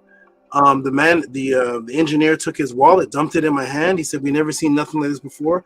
We're going to pay you. It never ended up happening, but that's no problem with that. We said, we're going to pay you because we've never seen anything like you before. He said, subscriptions are going up. People are giving bigger super chats. Super chats were $350, $500. They never seen anything like that before. And they said, we never seen anything like you before. Killer Priest said, how are you able to answer questions without knowing my crowd? How can you answer these questions as if you already had a book prepared? And I said, that's what I tapped into when I made a considerable amount of money doing real estate. I took that money and put it into magic and other things that I could take my time and build underground, build little underground levels inside of a house where I could go in there and do rituals and practice and elevate my mind even more while everybody else was out running the streets. I was able to sit in the basement for hours and hours a day and develop things within myself, because that's what this is what my life was about. Self-development and getting my spiritual attunement where I could be able to answer people's questions, because I was doing it since I was was it high school? I forgot, whatever, grade 9, whatever that is. And so Killer Priest said, this is amazing. And I said to him, this is awesome. A lot of people were listening. And I said, you know what I have to do? I have to set up a class outside of this, which brings us here today. The class is going to be called a pod class. I was unfamiliar with the internet. I learned the word podcast I was never into the internet. I don't know these words and algorithms and what do they call them, monetize. I didn't know that. As a youth, I didn't spend time with that type of thing. I was out with these guys. Hey, hello. So I created the pod class. I took the word pod and added to class, and I said I'm going to create something that I'm doing here on the Kill the Pre-show, but this is taking up too much time on the Kill the Pre-show because it was the whole show. He only had time to play music at the end. People that hear that can testify to that. The whole Kill the Pre-show was taken over with Tehuti answering questions. So I said I'm going to split this up, and I'm going to create a pod class where people can come and do something extremely difficult. Instead of me having a pre-prepared lecture, I'm going to have an open class where people can send in support donations. And I created this support donation system, which was based on Cash Apps and PayPals. So I said, what if I came to the class answering questions as if I wrote a whole book for the people on whatever you wanted to ask within the realm of consciousness to lift yourself up? That would be much more difficult than just coming with a lecture on a topic that I like. What if I came and made it more difficult? I don't know what you're going to ask. You just send it in through the Cash App. I announce it, and maybe a week later or whenever I can, because there's so many of them, I give you a book. I give you a movie. I dedicate the entire class, 2 people, 3 people, 1 person, whoever sent in the donations at that particular time. The entire class will be for you to show your parents, your mother, your parents, your son, your friend. If you want to know about whatever it is that you want to know about, but you may not be able to articulate it, or you just want to get the knowledge, I will timestamp in history 45 minutes to 2 hours dedicated to an answer that you've never heard before that will blow your mind. And now you can just sit down with your family instead of watching a movie, say, hey, look at this. What kind of questions can you ask in the Tehuti Pod class? Is there a limit to the type of questions you can ask in the Tehuti Pod class? And as never done before, here's the type of questions that you can ask. All type of questions. Secret origins of the White House. Euclidean Pythagorean math from the Kemetic Ka. Well, what if I don't want to know about that? I want to know about discipline and structure. Boom, discipline and structure. What exactly is discipline? Is the concept free spirit from the ancient teachings, or did it come from the Matrix? Why has no Kemetic teacher in 65 years ever taught a class on Kemet Ma'at discipline directly from the papyrus? Where is discipline located in the brain? Well, I don't want to know about discipline. I'm another student. I want to know about protecting myself while I'm having an out-of-body. Boom. Kemet out-of-body, dream or possession. Who are the spirit negs? Succubus and mind control while you sleep. And another person in the class says, well, I don't want to really know about out-of-body right now. I'm writing a book, and I want some information on Catholics conjuring up the Nitiru. That has never been taught before that I've seen in Earth history. I said, I can do it. I said, what if I teach you about this? I'll do a pod class on it. And I did a class while doing the succubus class, doing a class on Catholic popes conjuring the Nitiru, modern day popes conjuring of the Nitiru using the Mdu Ntr language and giving themselves Mdu Ntr phrases and sentences to conjure up the Nitiru. That was an incredible class. A female comes and says, well, I'm not particularly interested in that. Her name is Retetua. She says, well, I want to know about the symptoms and stages of pregnancy. Nowadays that have been created in the Matrix, like craving, gestational diabetes, etc. How aware are babies in the womb? What happens to your question? Boom, consciousness in the womb. Pregnancy cravings, natural or mind control psyops, while someone else in the class says, I want to know about was there incest in Kemet? What's the origin of incest? Were they depicted as family members because of cosmology? Someone else comes in the class and says, I want to know about contacting, I want to know about UFOs, I want to know about contacting my mother because my mother passed away. And I did a class with that person and showed the world what people thought was the impossible, meaning people talk about contacting the ancestors, people talk about it, but if you ask anybody, when was the last time you were taught how to have your deceased mother or father come back into your life in a form that can be seen? And this person did a class with me, a class separate that was private because there were some things didn't want to say in the public. And after that has testimonies that now he has a relationship with his mother that can be seen with the eyes, with his mother interacting, even though she's on the other side, and other family members too. Has that been done before? While answering all the other questions? Someone says, I've been suffering from hyperhidrosis for decades. I'm going to the doctors paying money. I'm going to the therapist. I'm paying money for medication. I'm paying money for visits, all type of things. Tehuti, can you help me with hyperhidrosis that I've had for over 20 years? Boom. Sends in a $50 donation to Cash App TT Moon for less than a quarter of a pair of Nikes. His 20 plus years of torture is healed and fixed at the Tehuti Pod class. Someone sends in a question about heart stroke. Boom. Answered. Navajo skinwalkers. This isn't even about Kemetic culture. Navajo skinwalkers. The Pentagon. The UFO meetings at the Pentagon. Orgone energy. Sexual orgone energy sent in. This isn't showing up right now. Interesting. Sexual orgone energy sent in. Breastfeeding. Breastfeeding, double spiritual symbolism in Kemet. What about breastfeeding versus baby formula? Someone has a cat at home and the cat's eyes are changing color. This is an anatomy class on a cat and its eyes. While I'm answering the question about breastfeeding and baby formula for an hour, now boom, we're into the anatomy of cats, the changing colors of the eyes, and then the sacred symbolisms of cats in ancient times. Somebody asked about why the hair stands up when I'm seeing spirits. This is what's happening here at the Tehuti Pod class. There is no limit of the questions that can be asked when it comes to the upliftment of your consciousness. All we ask is that you support what has never been done on the planet before. And what has never been done on the planet before is a class set up that is based on questions, and the answers are visually on the screen with facts, magical demonstrations that are performed, hypnosis demonstrations, news articles, ancient writings, everything you can possibly, live animals brought to the class, taught on the live animals to answer your question, footage, rare footage of duendes and all type of creatures, all type of things are done, answered visually for you here at the Tehuti Pod class. It is a reciprocity system because people give reciprocity to the Avengers. That's why all the Avengers are millionaires.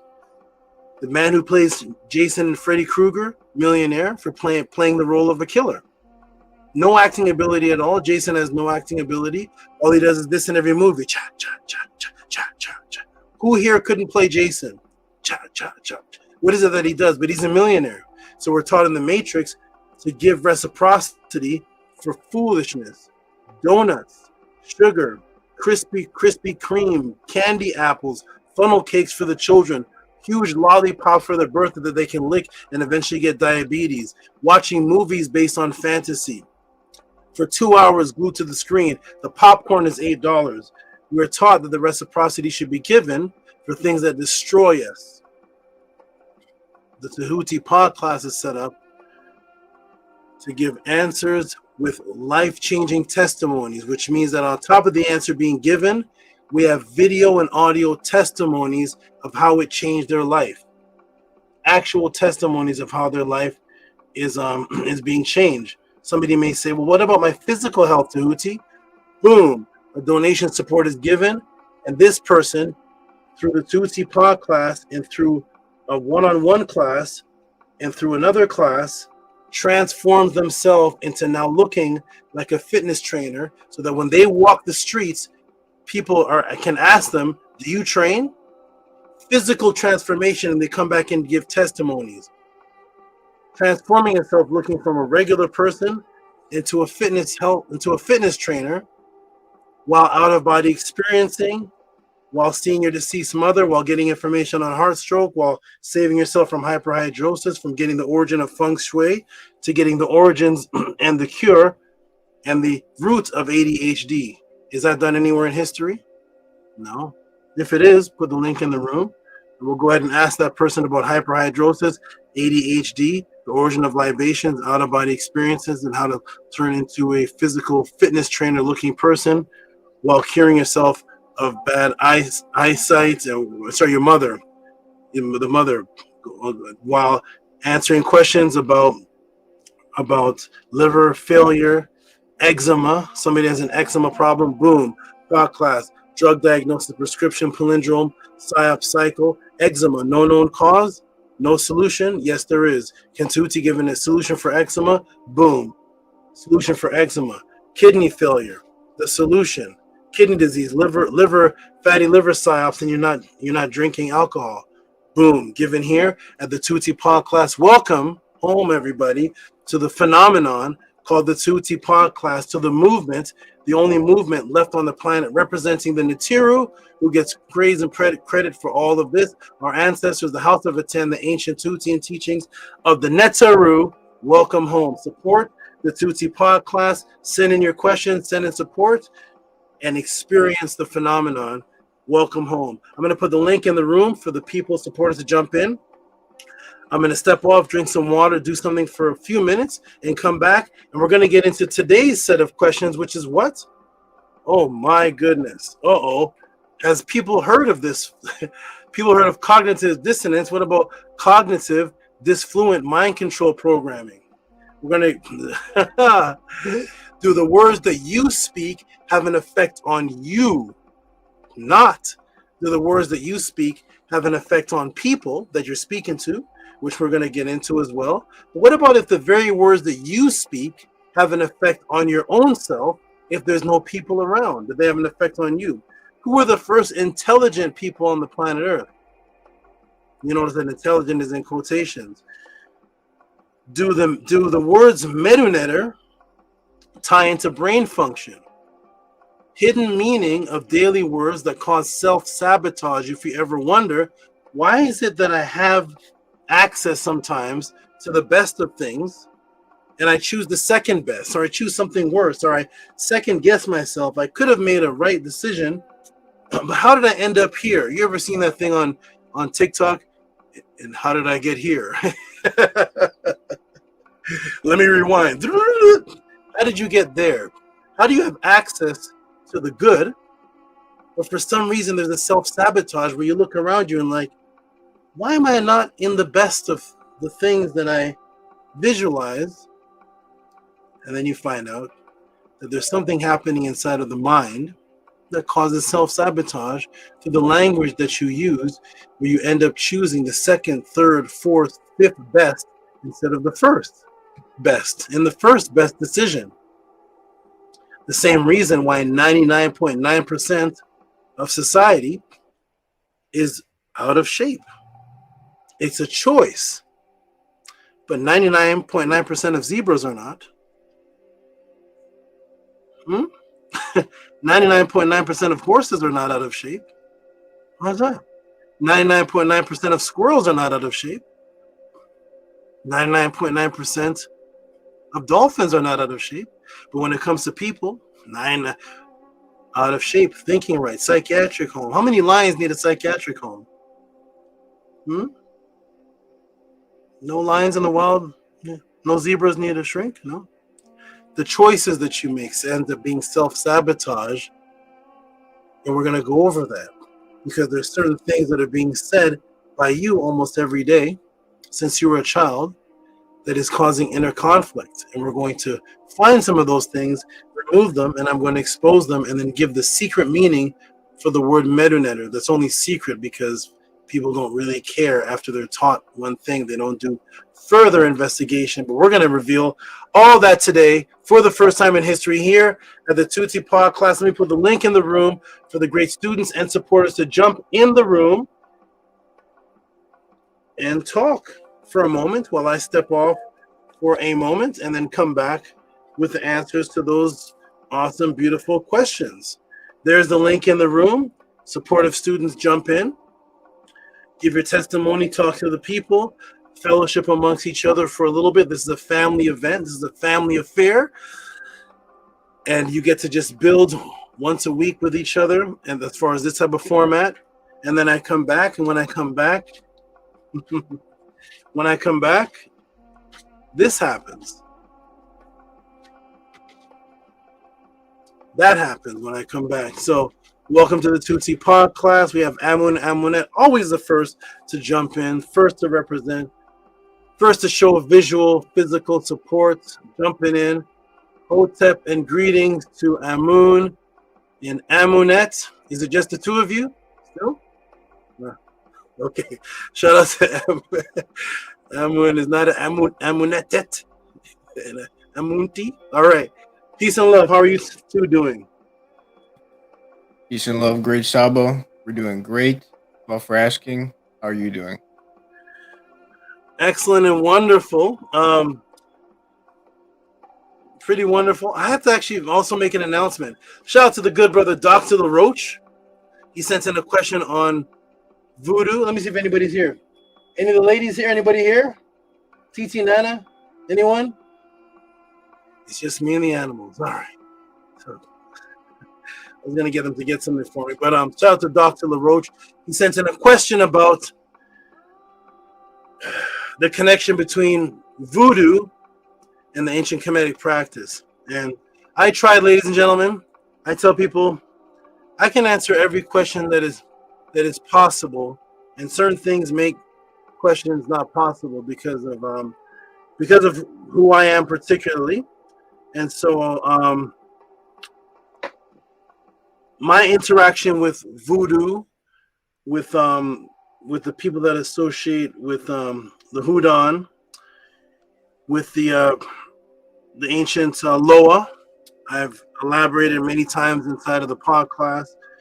My interaction, my vows that I took, and then my separation from the contract. When the contract came about, I couldn't do the full contract because of what it was asking for. That was the opposite of why I'm in spirituality, and that was to render myself after this life to be a Loa or a servant in that realm, and that went against the teachings of Kemet, the teachings of Ma'at, which was to be an eternal entity with power that had the free ability to do what you wanted within Ma'at on the other side. The Loa were asking me for something else, so I had to stop my travels, and in that particular, the hoodoo that I was involved with is not the one that you're seeing on popular TV. It's not the same as the guys that contact you and say, my ancestors told me you needed help. It's not those, it's not that.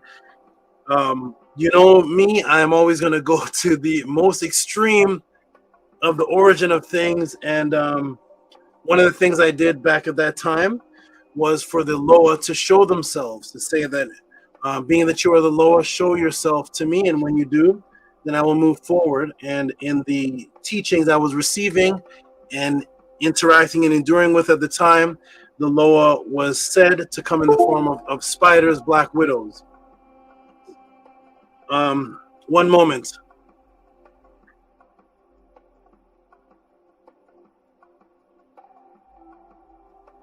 Yeah.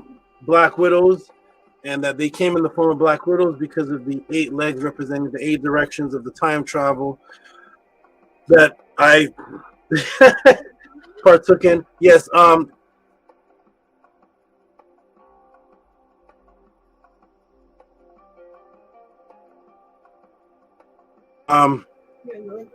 Yeah, with the, yes. So Hotep the Jed, can you hear me? And Hotep Kefa? Hotep Saba, I can hear you loud and clear. Okay. Just pass it through here.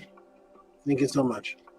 All right. So everybody, peace and love. So yeah, so because I interacted with a particular ritual that had to do with time travel and the 4 directions, and the 4 directions within the 4 directions representing 8, the beings chose to come and was said to be able to come in the form of black widow spiders to represent the time, and also because the black widow was attractive because it had something on the bottom of its stomach that looked like a timekeeper, it looked like an hourglass. So the black widow was a representation of time to the particular loa that I was involved in. And after I did the time travel practice, I told them to manifest themselves, and within a few days, my Atlanta house, I saw one black widow. I said, that's interesting. Why is there a black widow in the house?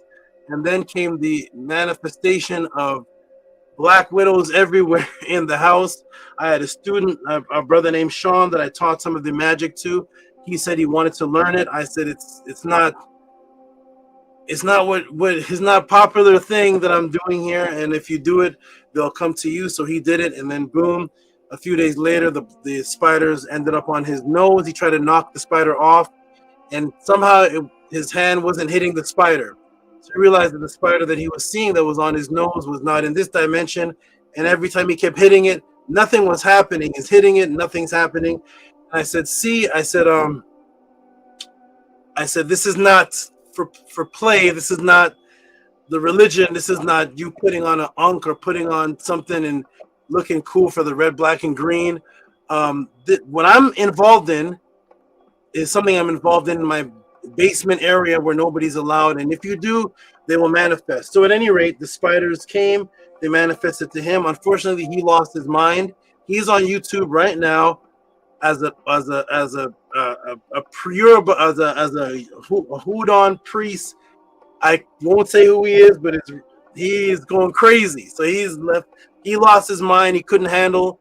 And I said, it's you may go crazy with this, because when you get the power, you may go crazy. At any rate, so my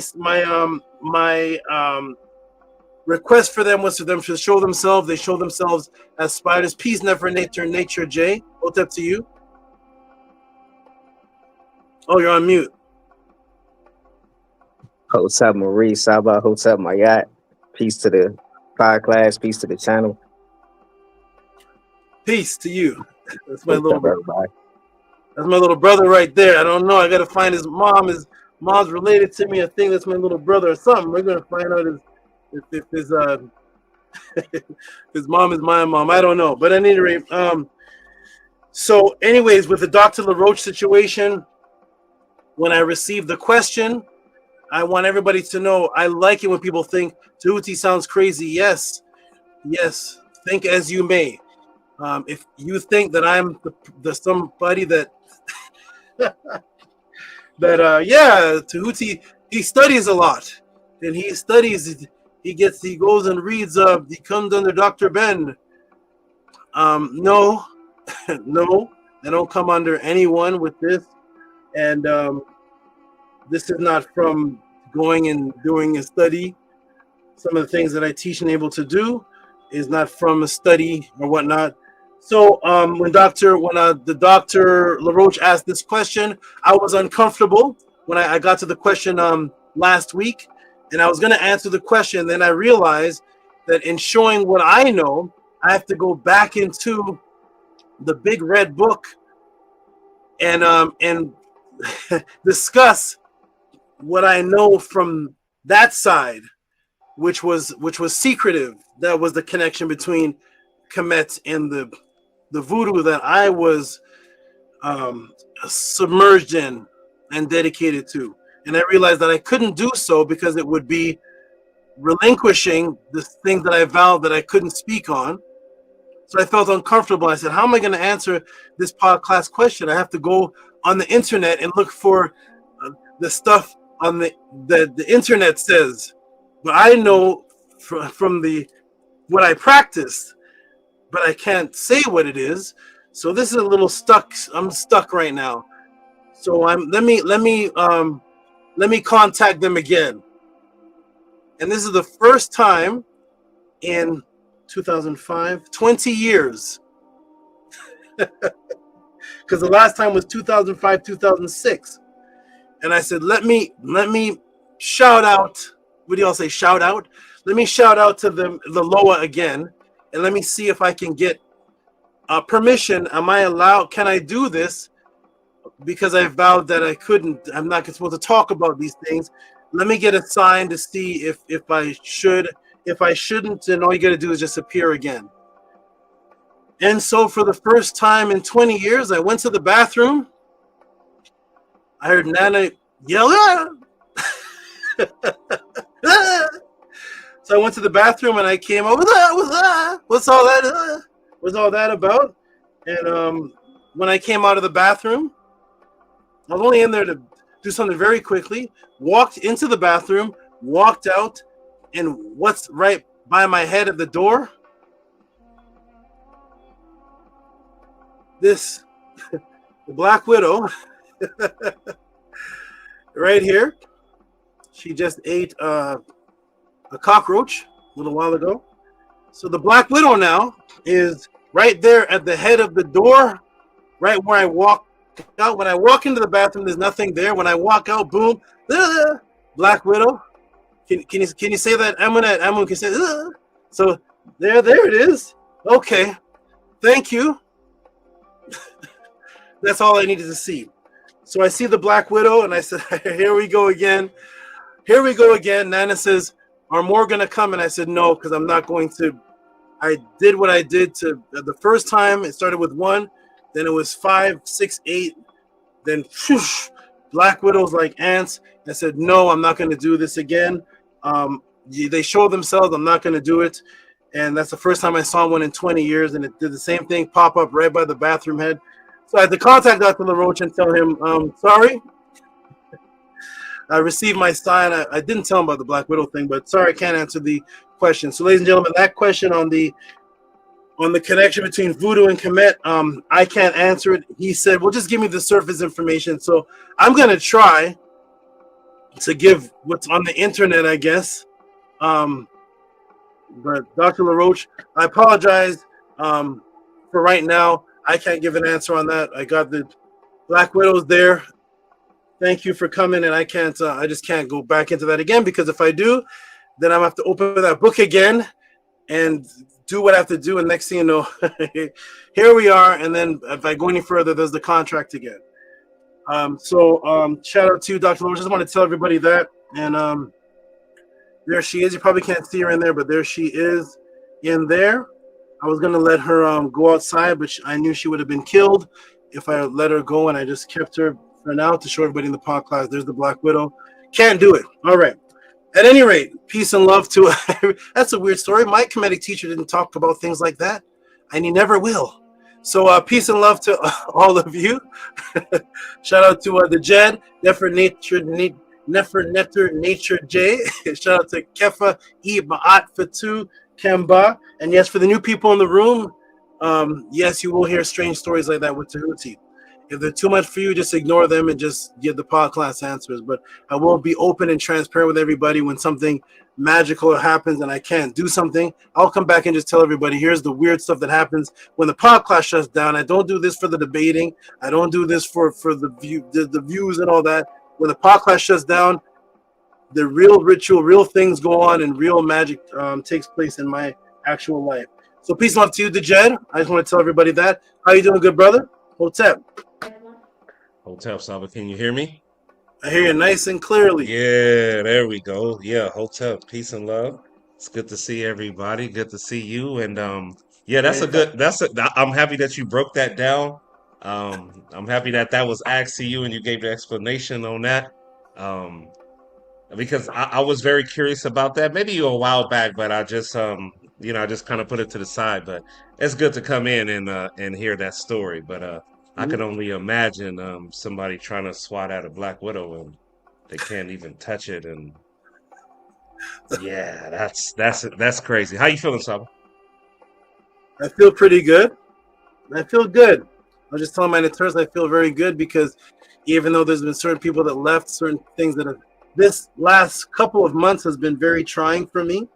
I have my history trying to be erased through a Mandela effect live. Shout out to Son Eder. He just called me. He's I feel good though. Shout out to Son Eder. And he called me, wanted to know about something pertaining to just doing something that's fair. So shout out to Son Eder, and I talked to him about to do this that's fair. I'm not gonna say exactly what it is, but behind the scenes, when Son Eder called me, a little bit different than what you see on the show. So shout out to him, and yes, for the next debate that there'll be, not with me, but the debate that just happened on the channel, there'll be a winner announced, and that's the good thing to do. But shout out to son, and I'm doing good. I was telling my interns I'm very happy because I look around, even though at the same time my history is trying to be erased. At the same time, 5 people disappear in 1 week. All the support and everything disappears in 1 week, and all these trying different things are happening to me. I can look in front of me and see that I'm surrounded by all the animals that I love. I have my beautiful females around me. I am in my heaven. I'm in my world, and I have beautiful students that support and keep the pod class alive. So even though support donation has gone down, even though people have ran away, abandoned, betrayed, and left me, even though all that's happened, even though my history is trying to be pulled out of existence, this never happened. You never had a blue shirt on to the end. Even though all this weird stuff is happening to me, I look around and I see all my beautiful students and everyone, and my great animals that are rare that I could have never gotten before if I didn't focus my energy on. So I'm in my heaven, and I'm happy for everybody that supports. I'm doing good. Thank you for asking. Yay. Yeah, so it's good to hear that you're good. Yeah, I did watch all the Sonetta appearances that that you were on, and yeah, it's interesting how people can change their mind, calling it what they call it, and as if it never happened. And yeah, that's very interesting. But I'm happy you got to. I'm happy you were able to teach on that last one, and you were actually able to just peacefully teach what all the kind of chaos and misfit that calmed down before, like the previously appearances. So it was good to see that you were able to, like I said, teach, and it was a more peaceful atmosphere, and we don't really see that too often on the Sonnetter platform. Thank you for that. Also, an announcement. So the saga continues. Everyone, tune into Sonnetter. Tune into Sonnetter on Monday. The saga continues. He is really trying to get. It's going to be interesting again. I am doing something. I am doing something, and it's working, and it's happening. And Sonnetter really wants this debate. I stood on my ground. I said, if you want the debate, it has to just be called the rematch. There was a winner announced. You said there was a rematch. You said the rematch on the flyer. If you do that, I'll consider. So nobody is challenged. People say Tehuti's running, but no one has challenged me to a debate. Jabari's not looking for me to debate. I'm not looking for Jabari to debate. Sonnetter wants this to happen, and he wants that particular topic. Jabari said he doesn't know what to debate me about because he hasn't studied the pod class enough.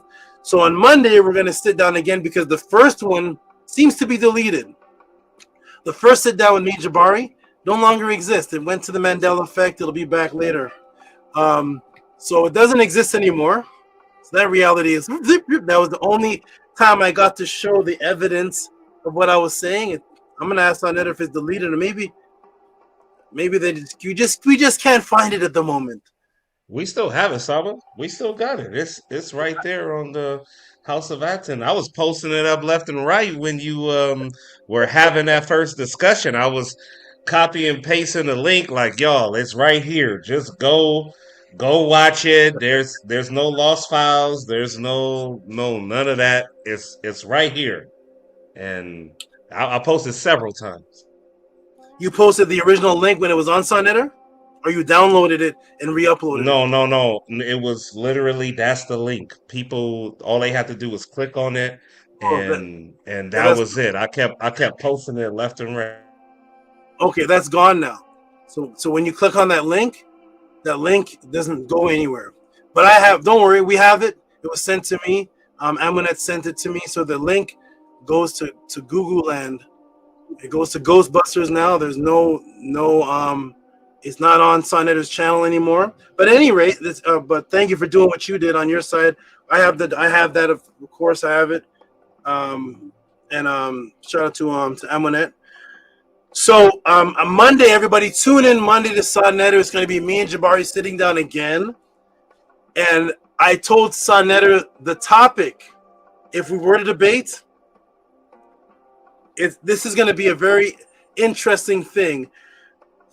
When I bring up the specific topic of what I want to talk about, if I do debate that topic, how it's going to be worded, we will see what Jabari's stand is on the specific wording of it, which I'll say on Monday. So everybody at 6:30 my time, that's my time, specific time, so 9:30 Eastern time, tune into Sonetter TV, and you will see. And I said to Sonetter, here's what you do.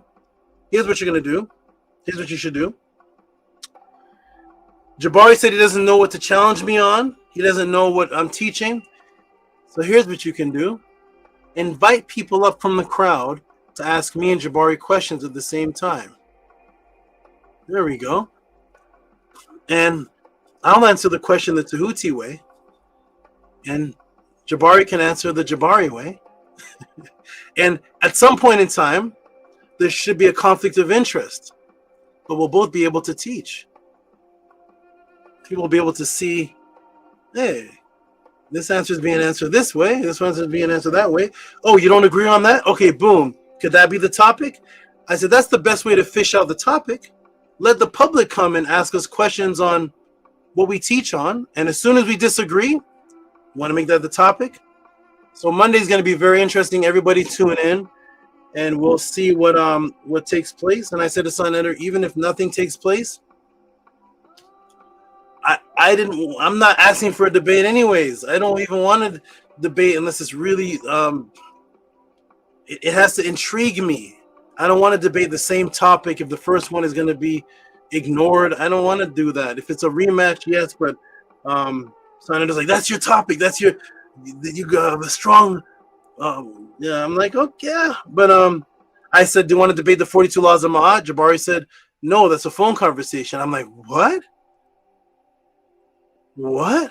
That's like debating a Jew on the 613 laws of the Torah. Imagine a Jew comes, he's a rebel Jew, and he says, there's no such thing as the 613 laws of the Torah. That's the foundation of the way of life. There's no 613 laws. There's only 12. Oh, that's a debate right there. Imagine somebody comes up to Christianity and says, there's no 10 commandments. There was only 4 commandments that Moses received. Oh, what? You take the 10 commandments away from Christianity? What do you have? What law code do you have? There's no fundamentals of Buddha. If you take away the fundamentals of the law codes, that's a debate. But Jabari said, no, that's a phone conversation. He said, well, really, there weren't called laws. I never heard you say that before in your life, brother. Now I'm talking like him, brother. I've never heard you say that before. They're not. You've been teaching for 30 years, 42 laws of Ma'at, 42 laws. I hear you saying that, and I'm saying I disagree. There's no such things that, well, they weren't really called the laws. You see, what? Yes, you have been calling them the laws, but he doesn't want to debate that. So we'll see Monday. Everybody tune in. Monday, Sonetter is going to be another experience, and that may be the last of that type of experience of me on Sonetter with that particular with the topic. And we'll see. They may come and ask about the Netiru, and I'll have to answer it, and we'll see what happens out of that. But I'm going to take a break, everybody. Peace and love. Shout out to you, Kefa. Shout out to you, the Jet. Shout out to you, Nefer Nature. How's it? Nefer Nature. Nefer Nature J. Out of nowhere, just the J. Okay. Nefer Nature Nate. For nature noon. I don't know. But anyway, Jay. All right, peace, everybody. I'm going to be back, everybody. Tune in. When I come back, we're going to get into this, everybody. This topic here, you all build on this. Tell the people to support. Has anybody in the panel heard of cognitive disfluency? Anybody heard of it? What do you mean? There's the words meta tied to brain function. Y'all build on that. Who are the first intelligent people on the planet Earth? Hidden daily words caused self-sabotage ever since you were a child. But I'll leave everybody with this question. Does the words Mdu Ntr tie into brain function? Think on that. Support the Tehuti podcast. Cash App, TT Moon, PayPal at Rocky SV. Everybody talk to these people about their support. That's what keeps us going. As soon as that falls down, I'll have to go back into the woods again, or go back and do magic and do what I was doing, and because the support system is what keeps me completely able to focus on this alone without the other distractions. But I can at any time go and be back in the woods. I love it. I can at any time perform magic, and tomorrow I could be David Blaine and Chris Angel, and that's beautiful for me too. I'll teach on the streets and do all that as I did before, but I want to keep this going up at the level that it's going, because this has never happened on the internet or anywhere on the planet before. Keep it, everybody. I'll be back. Hotep, peace and love. Support when I come back. This class, the Jed, you like jewels? This class is the jewel of jewel. Kefa, Nefer Nature Day, Amun Amunet class. If you like jewels, this class is gonna be filled. This is gonna be diamond cereal. I'll be back, everybody. Peace. What's up? Enjoy your break, Ray Saba. Nana said, Lucky Charms. Thank you. Hey, definitely love jewels. That's my favorite. I like when the jewels is dropped. Shouts out to Saba, man. One of the things that was interesting to me is that I found it quite interesting, the fact that Jabari has never watched any of Saba's things, of course, just out of his mouth. Especially with all the commotion, all of the back and forth with all the evidence of them talking and having this debate now turned into a discussion. Um, I'm It's very strange to me that Jabari hasn't at least taken the time to at least just see who Saba is and what he's teaching about. And to hear that, when I was watching the video, I'm just like, man, that's part of me was like, man, is that low key avoidance or not? You know what I mean? Or really just not caring. Excuse me, about what Saba's talking about, because obviously, Saba is Jabari's only really what they call like arch rival or one's nemesis type of thing. And you would think that you will watch the person that has been compared to be on that person's level, and to not watch anything of Saba, I don't know what that's weird to me, because I don't want to assume, so I can't say of who all of else who he's followed and watched, and anybody who's talked on anything about Komet, and he possibly have heard their teachings or saw their teachings or whatever. I don't want to assume and say that he's done that to everyone who has approached him on a comedic debate level type of thing, but to not as much volume and energy that Saba pushes out, and how much Sa Neter even try to do the great Don King, like everybody on his platform calls him, and do all those little, little antics and things like that. I'm very surprised that Jabari said like he doesn't watch Saba. So that draw the very that draw the big question mark for me. Like, that's interesting. And so I just look at that. I just look at it that way when it comes to that topic. Um, I'll definitely be there tuning in for Monday's Sadetter live, and him and Jabari and things of that nature. Definitely gonna be there, and yeah, it's great to see everybody. It's great to see Amun, Nefer Nature J, my boy Kefa. Shouts out to you, great brother. Everybody in the chat. Um, yeah, it's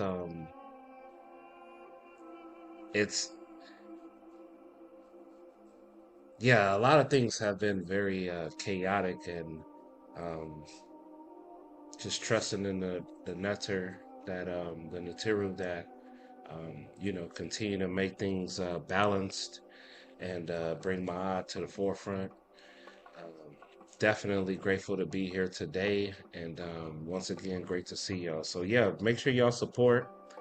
Um, like the great Atef say, support what supports you. If you're here for a reason. Um, Whether you're new and heard it from a loved one, and you're here, welcome. But if you've been here for a while and you're here and you obviously your consistency of being here, even if it's in the background, shows that at least that should have some form of reciprocity to show love, show support to the channel because obviously your who and your Ebe, your Ba, your Ka loves what you hear, and that's the reason why you're taking the time out of your day to actually be here and learn. So, yeah, shouts out to the Natiru, peace and love, and Hotep Hinu.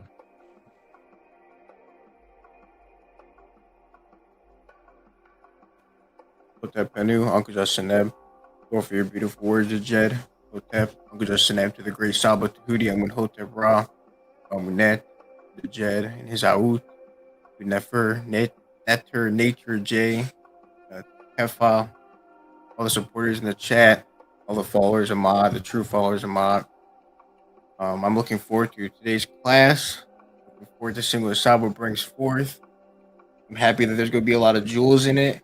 By the title of the class, I can tell that's going to be a very impactful class. A very well, all classes are impactful, but this is going to be very impactful in the way that we think day to day, and the way that we were taught to think growing up. And I know that it's going to break a lot of matrices and build back up Ma'at.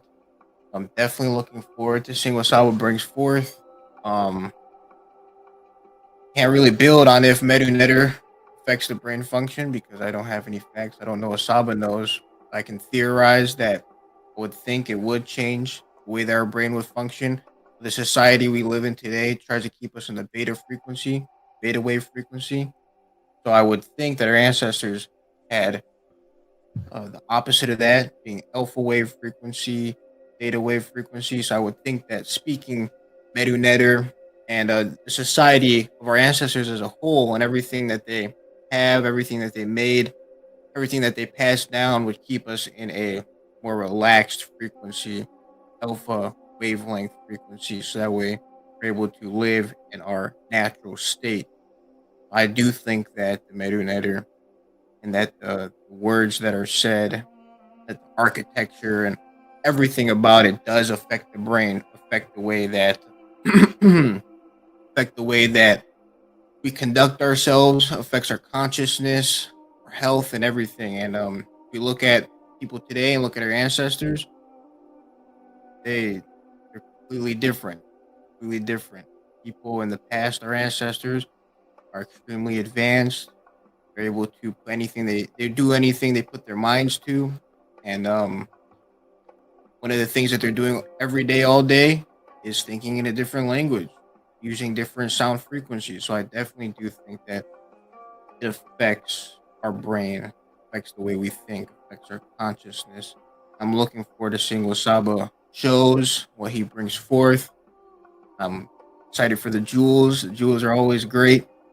And to us, Sabatudi, for telling us about the Loa. You doing that, you didn't have to tell us that, but I'm very happy that you did. You could easily just message that to Dr. Roach, but you told all of us here. I'm very appreciative of that. And I also love how you got the Black Widow inside of a little cup and you're just fed it a roach. That's the perfect thing for you to do, Saba. You're definitely great. You're definitely great and fantastic, unique, very unique, very much so a one of a kind. So, Tua for telling us that, great Saba. Tua for putting this answer together. Tua to whoever asked this question. We're appreciative of you for asking this question. I hope this answer helps a lot of people. Really has people thinking about themselves, thinking inside, reflecting within how they can improve themselves on the things that us as people growing up in the matrix, what we have done wrong and do wrong, and thinking about how we can correct that. Because every day really is another day, another chance to purify.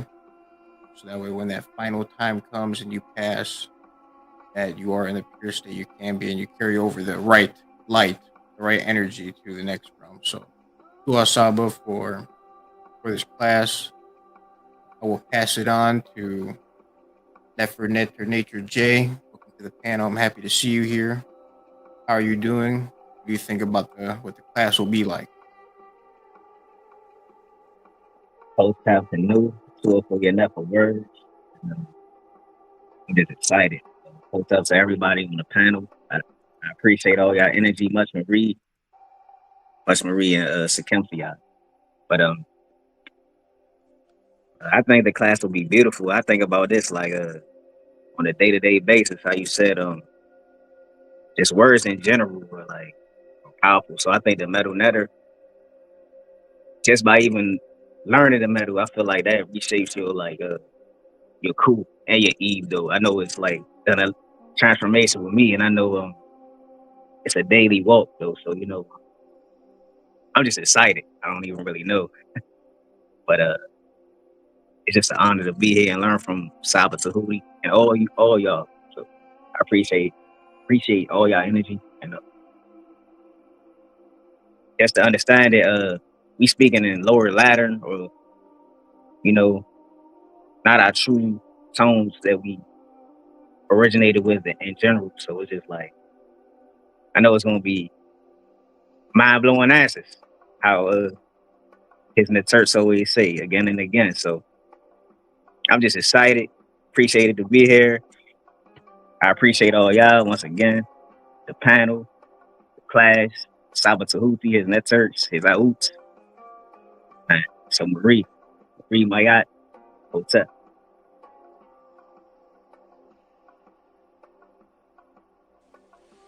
Marie Ma'at Hotep, Uncle Jasenet, Dua to the whole per Aton, Dua to Saba Tehuti, Amun Hotep Rahi Aoud, Henu, Nefo, Neto, Nature, G, Amunin, Amunet, the Jesse Gem. I don't know, it's Big Love, Big Ma'at. The chat, Hotep to the chat. Yeah, and I'm grateful to be here. I could be dead. You know what I mean? I could be so much things if I wasn't in my art.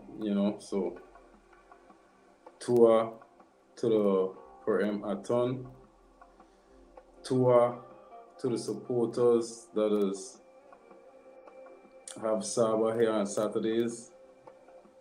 I appreciate you a whole lot. Your support affect my light in so much ways that I shining more than I ever shined before. And I had some shining moments in my life, but I shining more than all of them times there. So tour for the support, tour for the Dejed, tour Saba Tehuti out. Appreciate you a whole lot. And yeah, once the support stay, I can keep getting a coup. I can keep getting He'ameh, Eternal Power, Second Memory, and more armor to fight. So tour to the per Aton, tour to the supporters of the per Aton, and I'm excited for this NAFA class. I know the words affect us, the Mdu. I just glad that I don't have to pray in English no more. That's the best thing that ever happened to me. Tua Saba Tehuti, Tua 1,000 times, Tua eternal hair. And this class, I know, going to have a lot of jewels from time I read the title. And that's why this English have this whole thing tie up. And that's why we have to have debates on the definition of the word debate, which I sure if we pop up the definition of the word debate, we're going to see discussion in there somewhere. But it's like a crazy English maze. I don't even know what to call it. A crazy English aspect. Yeah, so the jewels were Saba going to drop on this, going to put a whole lot of enlightenment to the whole situation. I see you have some metal pictures up in there. I like when Saba going to the brain. And I know he can drop some jewels on this metal frequency, you know, to add to what we done already have. So yeah, support will support you. Don't be a vampire leech. Don't come here to suck on no vampire vibes, because we ain't on that type of vibe. Is my art. And yeah, if you're seeking the truth, support, and the truth going to stay. We can have it here every Saturday. Yeah, looking forward to see what Saba got going on Monday. You know, Saba against the world. I liking it because it was always like that. It's just here out in action. Everybody could see what's going on. Saba here swinging the axes. You know, so yeah, Tua Saba for staying up in the fight and keep on swinging and staying in my art. And Tua for my art, Tua for the Ntr, Tua for this whole new language, not NEW, but NU. Tua Uncle Justin Ed, everybody on the panel, big love, big my art, appreciate I a whole lot. Uncle Justin Ed, big Aku, eternal light, eternal help, eternal wealth, hotel. Uncle Justin for everyone's words, beautiful words. I appreciate everyone on the panel and all who are listening in the chat, for all who support the podcast and all who support Saba Tehuti and his Nefer creations, which give life and which support me and Amun in many, many ways. So I appreciate all of your support. Keep this going to continue this beautiful, life-giving platform, this beautiful, safe space that we all have together. I appreciate Saba Tehuti for every single thing that he does daily. He is extremely strong and protected, so I really appreciate you, great Saba. And I'm also looking forward to this class. I'm looking forward to the jewels and for what he's going to bring forth. I already know it's going to change my life again and provide me with beautiful insights and change my mind in beautiful ways.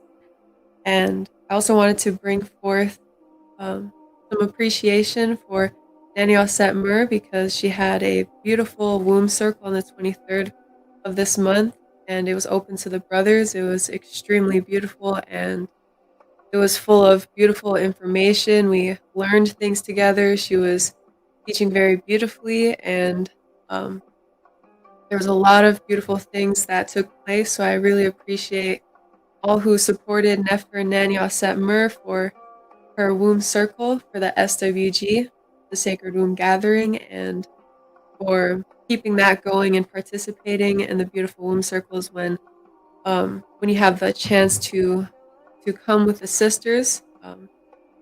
because it's open. The last circle is open to all the brothers each year, so that's extremely beautiful, and I really love that because the brothers get to see what the sisters are doing and what we're learning and the frequency of the SWG. So it's really, really beautiful, and appreciate all the brothers who came out and supported the sisters and supported Nefer and Nanny Aset Mur. And speaking of the Sacred Womb Gathering, I also want to show this as well. This is what I got in. I can't really. Let me see. It's really, really hard to show it on the camera. I can't see it. When you had just pulled it up, I was seeing it a little bit. You might gotta pull it back from the screen a little bit, maybe. Oh no, I'm sorry. Sorry about that. Sorry. Oh, Yeah, there it no, is. a little bit. no. Okay, this is Up. This Go is really what slow. Real slow. this is what Nanny Setmer provided to the sisters on within the Pathways to Awakening of 2025. So this recent Pathways, we all received a certificate, and I just wanted to show this live because it is extremely beautiful and it goes together with what I was speaking about the circle that just recently happened as well. This is very, very beautiful, very Nefer. It is a frame and certificate for our workings for all the sisters who were in the circle. So it's really, really beautiful, and I'm really appreciative of Nanny for all that she does. She is a beautiful creator. She is extremely inspiring, and really thankful to have the womb circle to be a part of, to have sisters together.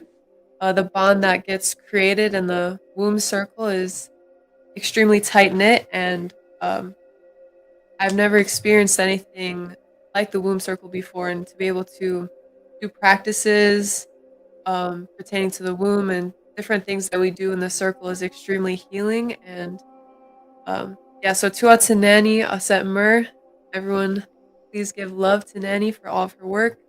And I'll end there. Uncle Justin, Tuat to everyone who is here.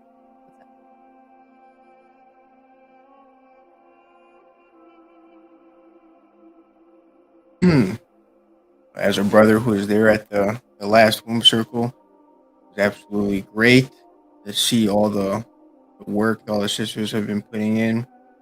You see all the creations that they made. They had a little presentation that they made. It was absolutely beautiful. Each one of them individually made their own presentation on the Ren attributes they have within themselves. That's absolutely beautiful. The meditation was beautiful, and his class was beautiful.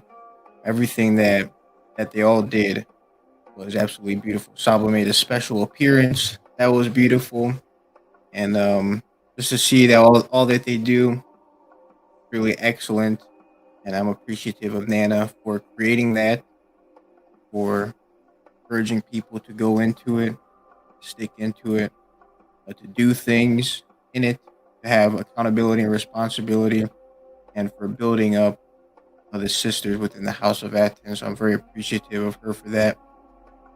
And I encourage anybody else, any other females, women within the House of Athens, to join the womb circle.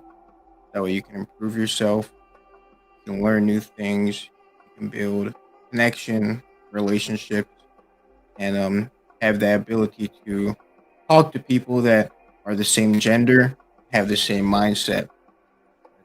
That's very important. I know a lot of people that watch this. I mean, I do not see many people coming to the podcast with their significant other or with any friends. So, a lot of people here, specifically talking about the women right now, it's important to have somebody you can connect and relate to and contact whenever you want to express various different things or ask for advice to somebody who's like-minded. So, I encourage every single woman to join, and I encourage all the males to go to the first and last womb circle when possible. Uh, only the last one. I'm sorry, only the last womb circle. So next year, when the last womb circle comes around, Hope to see both you, Kefa, and Nature J, and other males as well. It was great. BRI was there. I know he loved it. Nakui was there. He loved it. Harass. He did a great job. Minette did a great job. Abby did a great job. Of course, Nana did a fantastic, great job. She put it all together. Master organizer, master architect. So yes, 12 very much, Nana. And 12 for making Black for them, the frame for them, and giving that to them in person at the pathways. That was a beautiful part of the pathways. It was a surprise for the people who were within the SWG. That made it even better. And I'm appreciative for all the work that she put in for it.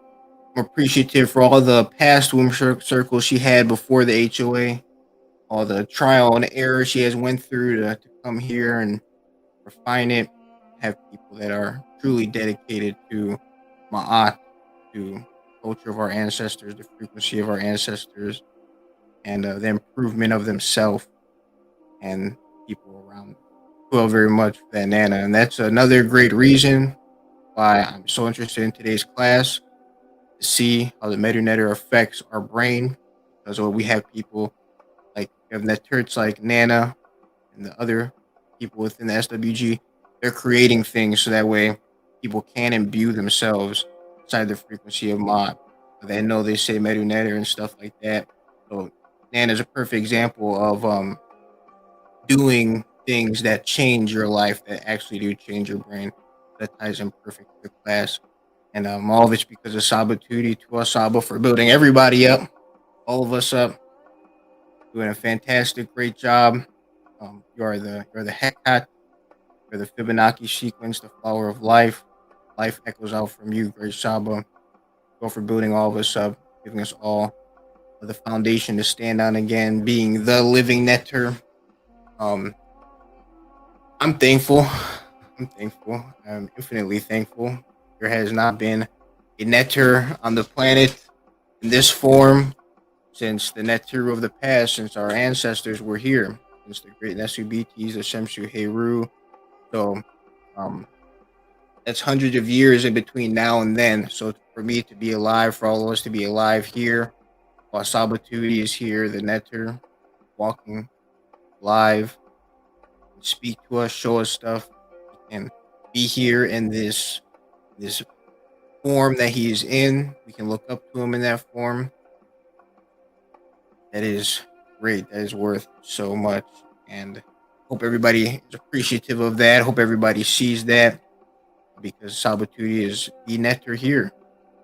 I'm appreciative of that. Welcome back, Ray Sabatuti.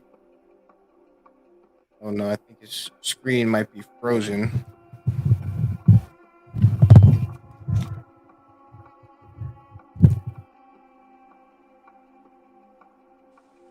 The Saba screen, yeah, no Saba gone. Well, I will finish what I'm saying. I'm appreciative of the great Sabatuti being here, the Ntr here, walking live, here to guide us. Because there has not been a Ntr for hundreds of years. We have the opportunity to live in this day and age with Saba here. Contact. You can improve yourself. You can learn how to become that immortal being that you are supposed to be. For that, I'm infinitely grateful. I'm so grateful for everything Saba has done for me, and I'm grateful for all that he's done for all of you, and that what he has done for people in the past, and what he will continue to do for people in the future. Thank you all very much. Very Saba.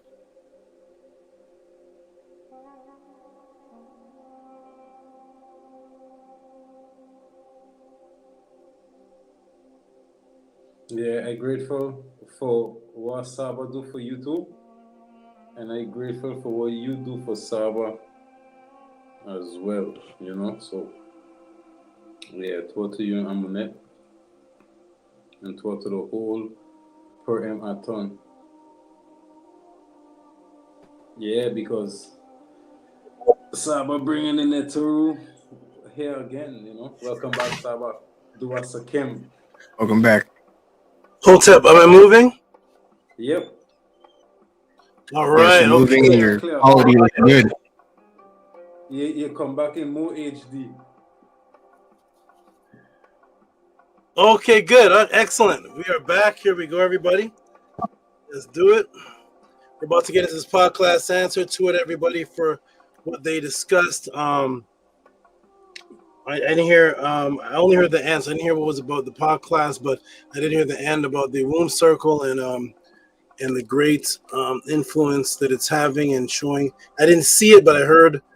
Did you show a certificate or something visually on the screen? Yes, the certificate that the sisters were given at Path. Okay, great. Yes, so wonderful, everybody. This is a family here, and right now, everybody, we're about to get into the moment everyone's been waiting for, and that is the answers to these questions. Everybody, as you're listening, this is a reciprocity system. As you're listening, if you appreciate the answer, different parts of the answer, or you can wait to the end, please send in your tip, your appreciation, support. You can say Tehuti, beautiful answer. Just as you type in the chat, it's the same way you can type in the Cash App and the PayPal. The only difference is one is giving and one is not. One is giving and one is just talking. So you can also talk into the PayPal and type into the PayPal and show support as you've done for everything you've supported this week outside in the world. So if we supported whatever it is, the box of Cheerios, the waffles, whatever it may be, going out to the game, watching a movie, we support the Matrix. We support the system every single day. Support the pod class. Support the House of a 10. Keep this happening because this is a phenomenon. We supported Michael Jordan. We made sure he was a billionaire because he could play basketball and stick his tongue out. So because he could play basketball and stick his tongue out, now he's a billionaire. Support this. We're not looking to be billionaires or anything like that. We're looking to keep the system going. The Freemasons support each other. The Jehovah's Witnesses support each other. When a Jehovah's Witness opens a business, other Jehovah's Witnesses go there and support it. They make sure that it goes through. Seventh-day Adventists, Nation of Islam. Every system supports each other, and we all support the Matrix. We all support everything that's out there. So let us support this phenomenon. So we're about to get into this, everybody. The support system is down at the bottom. Cash at TPT Moon, PayPal at Rocky SV. We greatly appreciate it. It's the only way that this is going to continue. And send in your question. If you don't just want to send in support, send in a question, which is going to be in the Cash App or the PayPal. And that is a way to support as well, because your question will be answered. So it is a reciprocity going back and forth. So please, everybody, peace and love to all the new people, the old people, and everybody that's typing in the chat. Save some of the sentences in the chat to a Cash App and a PayPal. Type 1,000 sentences in a chat and just type one in Cash App or PayPal. There should not be a difference. It's the same exact typing. The only difference is one is giving. You are receiving. When you're getting these answers, when you're watching this for 2 hours, 3 hours, you are receiving it in, and also show appreciation. The Matrix doesn't have to talk about this. They just say it's Thanksgiving and we do it. How many people got a class on Thanksgiving before you did it? Type in the room. Type in the room. How many people before you went and bought a turkey and celebrated Thanksgiving, the Matrix gave you a class on it? And then you said, makes sense. Let me go ahead and do this. No, we all were just told today's Thanksgiving. Let's go do it. Everybody's like, and everybody just did it. We all did it. We have no idea why it's a turkey and not a chicken. We don't know nothing about it. We just So no class is given. The Matrix doesn't care about giving. It's Halloween today. And we just go do it. Trick or treat, trick or treat. Why is that? We don't know. It's the 12th day of Christmas. I thought Christmas was one day. So the Matrix just has to say something, and we just go do it. We just do. This is cotton candy. Go buy it now. This is a movie, and a movie, you eat popcorn. So now, how many people have found themselves at home eating popcorn while watching a movie? Anybody? Raise your hand. And anybody watched a movie and ate popcorn at home? Anybody? The Jed, Amun, Kefa, Nefer, Netanation, J? Anybody? Why?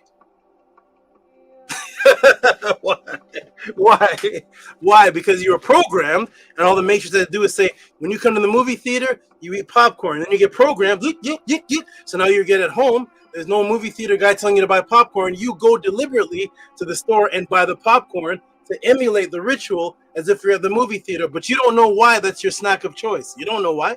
There's 10,000 snacks that can be eaten, but for some reason your mind is programmed, I must eat popcorn at home. Why? Because the Matrix said, go do it, and you did it. So the Matrix never has to request anything. They just say, go do it, you do it. They don't have to teach you why.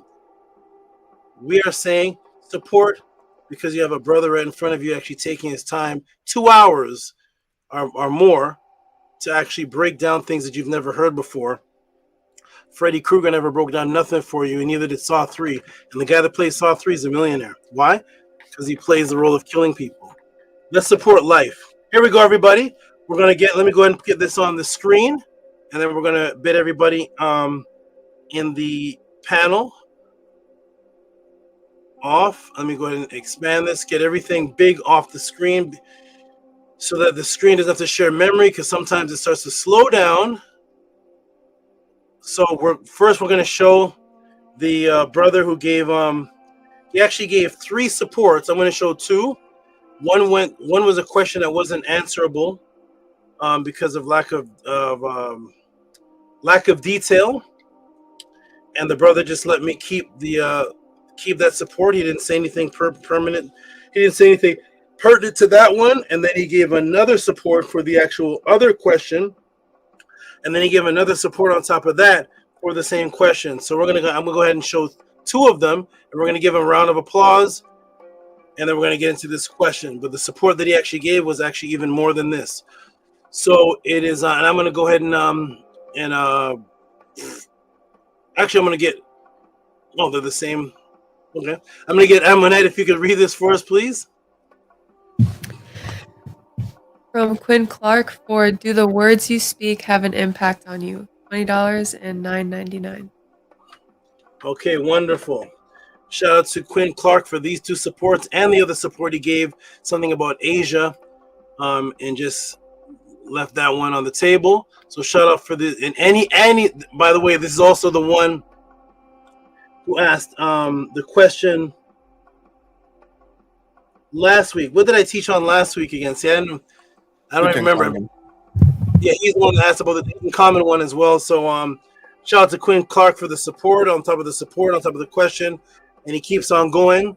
And he's also known as Buck the President. I don't know if he's in the chat because I haven't looked at the chat in 30 minutes or so. But shout out to you if you're in the chat. Buck the President, Quinn Clark. Shout out to you. He's also from the Killer Priest Podcraft. I believe that's where he first saw me. I remember Buck the President's name in the Killer Priest Podcraft. So we're going to go on and get to this answer, everybody. So here we go, everybody. Get your pens. Let me take this off the screen.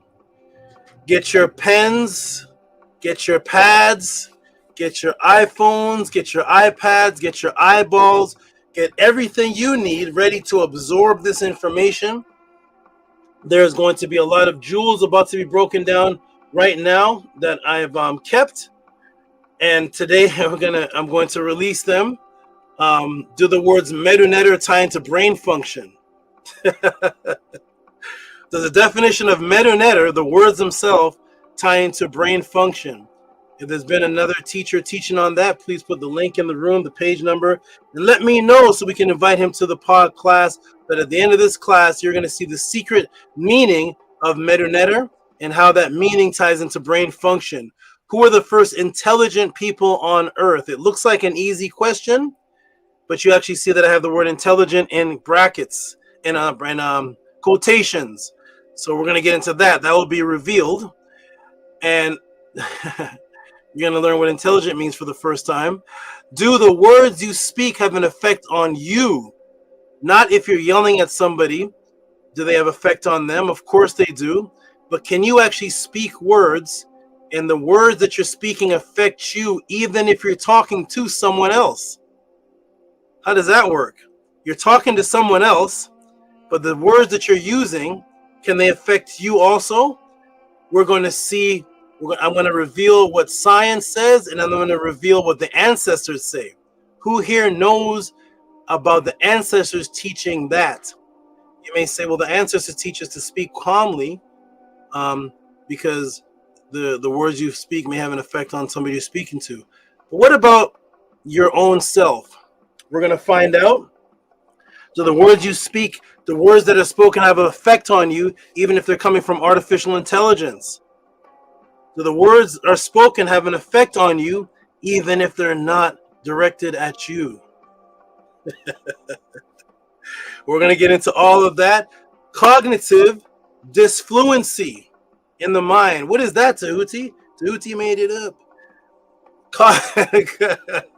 I made everything up. Cognitive dysfluency in the mind, in mind control programming, and we're going to prove today. Here's the 42 people. There's always 42 people when I'm about to start the class. I don't know.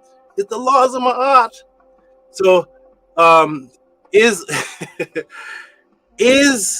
we're going to show today that everybody watching the podcast today is programmed, and I'm going to show you whether you're in Wisconsin with the gangbangers, whether you're in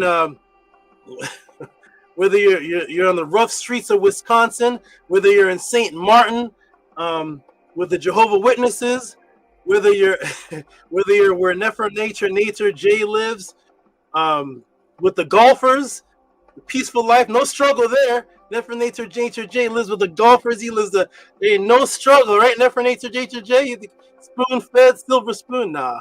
So wherever you're from, it doesn't matter. It could be in Jamaica, Trinidad, China. We're going to show today cognitive dysfluency, control programming, and internal self-sabotage working within you. And of course, how you can reverse it, because we're going to go by what the ancestors say. And we're going to find out today also that a lot of the things that are programmed in you since you were a child are phrases from the scribes, reversed. If your teacher's teaching this, put in the chat, put in the link. I need to know.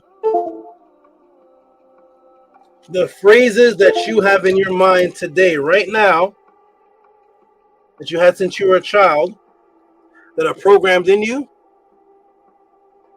are Kemetic phrases in Orwellian diametric matrix. Let's find out today. I know everybody's wondering, what's this class going to be about? Get ready, everybody. I'm going to say peace to the jet, to them, hemp poke. It is retutet. Is retetua. Is a retetua in the background listening at all? Yeah, she's listening, Saba. Okay, good. Peace to the jets, to them, hemp poke. Cool. Peace to retetua.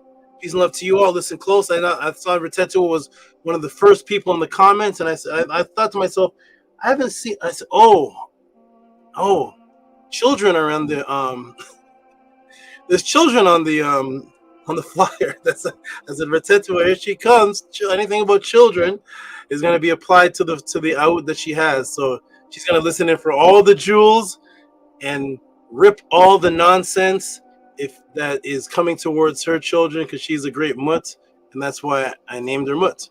All right, so shout out to Retetua, shout out to the jet, to them, hemp, cool. Shout out to Amun and Amunet. Peace and love, jump back in the chat. Shout out to Nefer, Nature, Nature, J, little brother.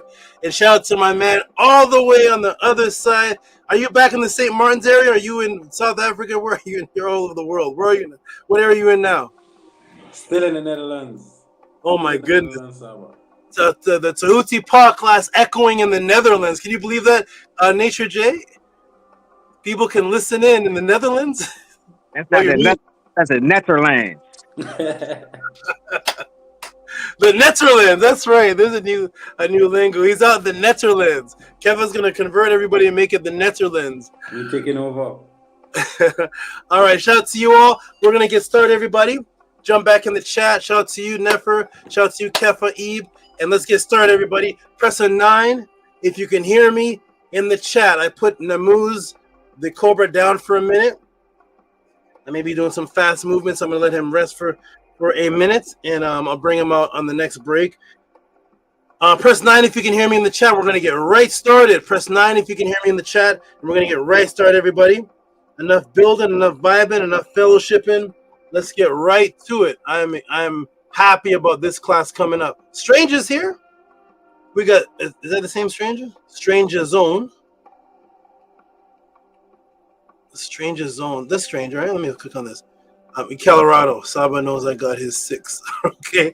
I must have came in the midst of another conversation, but shout out to Stranger. He's the one that named the moderators. Shout out to Angela Gates with the 9. Anybody else hear me? Press a 9. Press a 9 if you can hear me. So we can get right started, everybody. There's Angela straight out the gates with the 9. My comment section is lagged, so all of a sudden it'll go boop, and they'll all pop up on the screen at once. There they go. See? The boop, boop, boop. There they go. All right, so we got all the 9s popping up on the screen. Now my screen is locked. Come on, AI. Now my chat is locked. All right. Oh, we got Tehuti in the room too. Did y'all know this symbol signifies hand clap, not praying? Woo! Here we go. Here we go. Here we go. We got the new people. Any new people in the room? We got Jason Kirkland. That's Net for Nature. Jay with a 9. I'm a Net with a 9. Robert Williams with a 9. Tehuti with a 9 in the Mdu. Stranger Zone. oh, maybe that's a play on Danger Zone. Stranger Zone. Stranger Zone with a 9. 432 for 2 with the 9. Have any of the new people lasted to this time? Because this is the moment of truth. Here we go. We're about to get into it. Any of the new people that were in the beginning of this class, have you lasted to this moment? Press the 7. Basa Tudmaka Ox Effect. Okay, let's go. That's enough people. Let's expand this off of the donation section, and let's get it. We're gonna put on the timer. Always time the classes, and let us enjoy ourselves and step out of this matrix world and reveal the nonsense and give the ancient truths. Shout out to the people that aren't okay. Good, we're ready. Shout out to the great students that are here. Shout out to the people, and as you're listening to the class again, whether you're an old student, whether you are a new student, whether you've been here before, whether this is your first time, as you're listening to the class or at the end of the class, support Cash App TT Moon, PayPal at RockSV. Let's keep the momentum of this. Let's keep the momentum of this going. Let's keep the support going so that this can continue at the same quality. Welcome home, everybody. What's home? The House of Aten, the ancient Tehuti teachings of the Ntiru. Shout out to the students that are min ma'at, the ones that are consistent.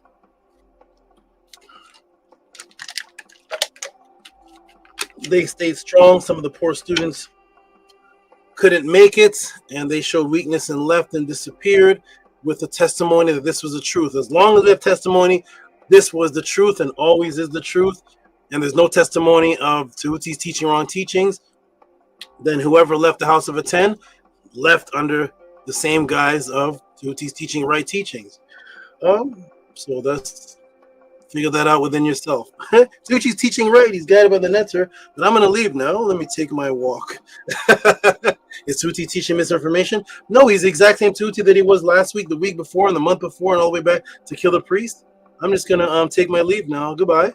Shout out to the students that survived the truth. I don't know how hard that is. All I ask is that you listen to the truth, support, and it keeps on coming. And here we go, everybody. We're about to get started. I see all the 9s. We are about to go. Everybody, let's get it on. Here we go. Let me get this right. I want to get everything off the screen so there's no freezing up, which happens sometimes mid-class. Boom, boom, boom, boom, boom. Big face with the 9. Amonet with the snake. Bijan Pharaoh and Marion Hood. Ooh, Saba never lies. Thank you. I don't see the point of lying. I don't. If you lie, you're afraid. Steal my money. Steal my bed. Steal my car. But if you lie to me, you're stealing my reality. Only because you're afraid of reality. So I never understood the purpose of lying. I only justify lying in a time of security. If you have to lie to the killers and the kidnappers about where your children are, what room are your children in? They're in the kitchen. Go and find them. And then you and the children run out of the bedroom. Other than that, other than saving your life, yes, lying is for cowards.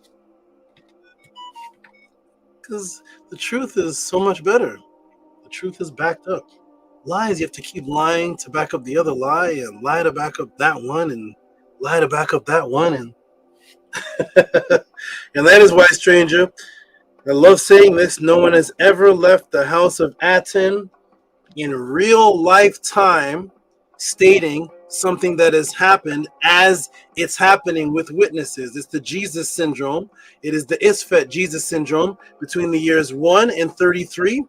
At the time that it's happening, no one could say, we believe in Jesus. See, Jesus is our Lord and Savior. They had to make up a story afterwards and then reconcile the past. But if you go back to the past, say, where are the witnesses of a Jesus? While Jesus was to be here, no, it doesn't exist, no. But now here are 2,000 years later, you see, Jesus existed because of, and that's exactly the frequency of the people that have to leave the house of Aten or leave Saba. Nobody has a real life story as it's going on to say, look, Saba's doing this right now. Witnesses, do you agree?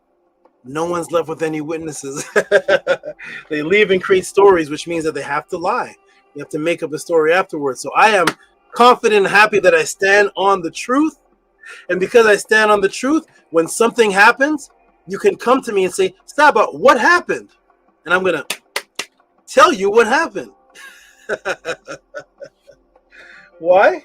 Because everything that Saba does with the students, 99%, has witnesses. I make sure there's other people around. Always.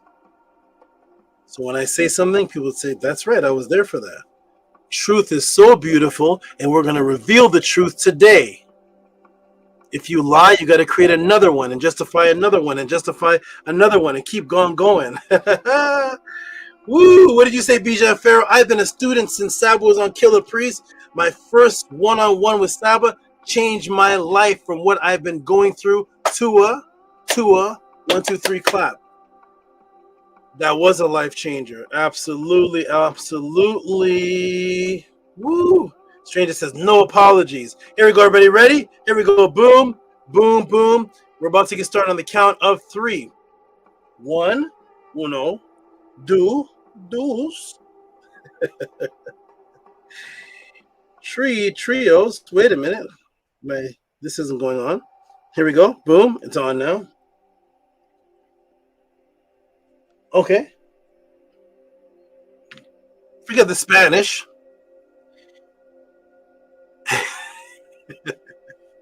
Forget the Spanish. Ua, ba, kem. 1, 2, 3, and Mdu Ntr.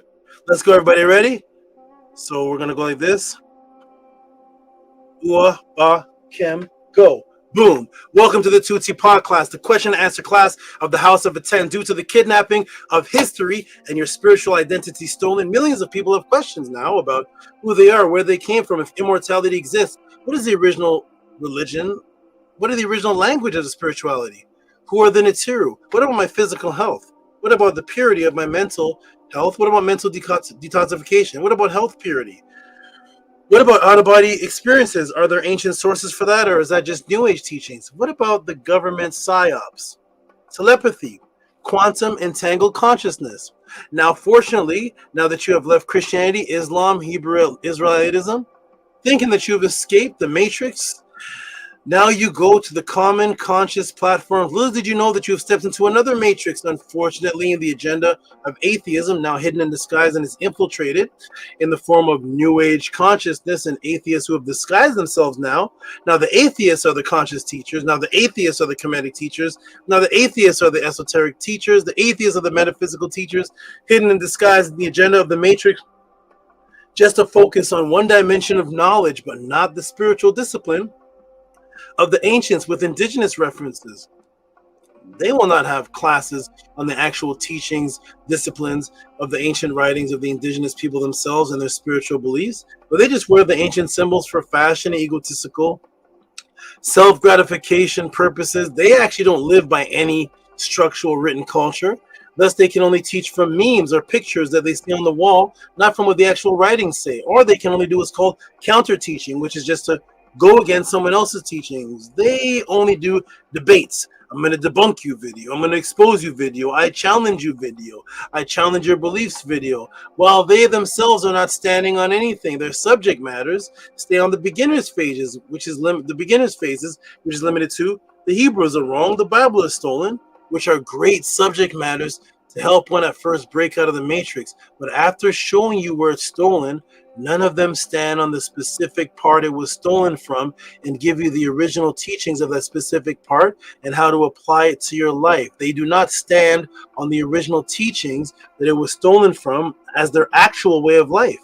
Their focus is just to show it to you, show you that it's stolen, then they just leave you right there.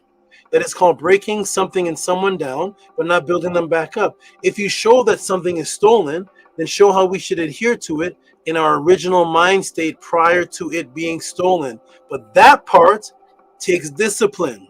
For the next topic of focus is usually just the race topic. The Egyptians are black, the Egyptians are black, the Egyptians are Arabs, the Egyptians are Arabs. Focusing on the race over and over and over again, thinking that you're getting to a point. Focusing on the race, thinking that, well, okay, if we prove that there's a certain race and we're proud of that, then at least we're going to stand on those teachings because that's us. But that part takes discipline. They literally say the Egyptians are black, but I won't follow their conscious discipline. I'm only proud of what they physically look like. After that, I'm going to go to the Knicks game, smoke some weed, drink some beer, and go hang out at the club and just go tell everybody the Egyptians are black. But I'm never going to actually take the discipline aspect. I'm just proud that they're black, and I'm black too, and I didn't choose to be, but because I look like them, I'm black and I'm proud, but I'm not going to do no change in the discipline of my life, even though the ancient Egyptians were the most disciplined people on earth. Forget about that part. We just like the blackity black part, and look at the nose and look at the nose, and that's it. Or they tell you about other people. They have videos about other people. Their titles are argumentative. If they go to the Native American side, their titles are always against something. The pyramids in America are older. It's always a comparison, are older than the ones in Egypt. It's always a battle. We are a Native American, Indian, not African. But never just what the pyramids in America are for and how can they enhance your consciousness or your discipline, and what are the prescribed ways of the Native Americans that can be lived and that can enhance you spiritually? Where are they written about? They can only do what's called counter teaching, which is when your popular teacher cannot do full videos on the actual culture they claim our ancestors lived by, that one should be disciplined in, like the ancients were, because he or she does not truly have confidence that they have any African or Ma'at or Kemetic culture that they can stand on its own, that can hold the people's attention. They need contention. They need the shock value. They need the views. You want the views. They themselves are not disciplined or stand on anything, never giving you any indigenous written spiritual discipline in its place and what they adhere to on a daily basis that they and their family practice when the computer shuts down. Not just the debate or argument in the screen, but what do you practice when you close down your Mac, when the debate is over? Those quote-unquote conscious teachers who are really just atheists and individualists in disguise actually don't believe in anything. They just have the urge to argue and have discussions based on contention. Thus, to hide that they cannot answer, they make you feel uncomfortable to ask any of these type of questions, and then you laugh off of the stage or insulted for the above inquiries because their hidden agenda is individualism, which is actually to disunite under the disguise of knowledge, but with no structure, no unity, as all the ancient ancestors did. Thus, they have no movements. There's no ranking system, no group discipline, no spiritual rituals, as all the ancient ancestors lived. No accountability to any one culture. They're all over the place. They can do anything at any time and just jump from culture to culture or movement to movement to justify whatever their feelings are for that day, with no accountability, obligation, or accountability to anyone telling them hey, you're messed up in the cultural way. Thus, they're about loneism, individualism, which is no matter what they do, they can always justify any behavior because there is no written concrete way of life that they stand on, which is the ultimate egotistical manifestation of Isfet, which is confusion. Isfet is about disunity, which causes people to break out and cause splinter groups and break off and show disloyalty. Unlike the bees in the beehive or the ancient people of Kemet, Isfet will cause their mind to find a reason to disunite without any witness proven reason, which is why the word introvert only exists in the colonizer's language and no ancient culture, because we always moved as a movement, unified group, not individuals behind or hiding behind a computer screen screaming, I follow no man, I follow no one way, while simultaneously teaching you get back to your roots, get back to your cultures. But every time you go to those roots and cultures that they teach on, every single one of those original cultures were a unified group of people with structure and accountability to a specific way of life, discipline. Disunity is the New Age conscious community's teacher's goal, to mirror your consciousness with the European Egyptologists who were outsiders that were just collecting quote unquote knowledge on Egypt and discussing and debating Egypt historically to see who this top scholar was, but not to actually form a disciplined way of life of Ma'at, like the unified followers of Ma'at that created Kemet, in which the outsiders studied. The ones who created Kemet had structure, discipline, ranking system. Thus, the New Age conscious teachers' videos are mainly complaining about what is wrong with other people. Here are wise words that the House of Aten echoes. If there are thirsty people that have been drinking from a dirty, contaminated glass of water, do not sit and complain about the water. Just put your clean glass of water up beside it for the people to drink, and thus the people will have testimonies of how you cleaned them up from scratch.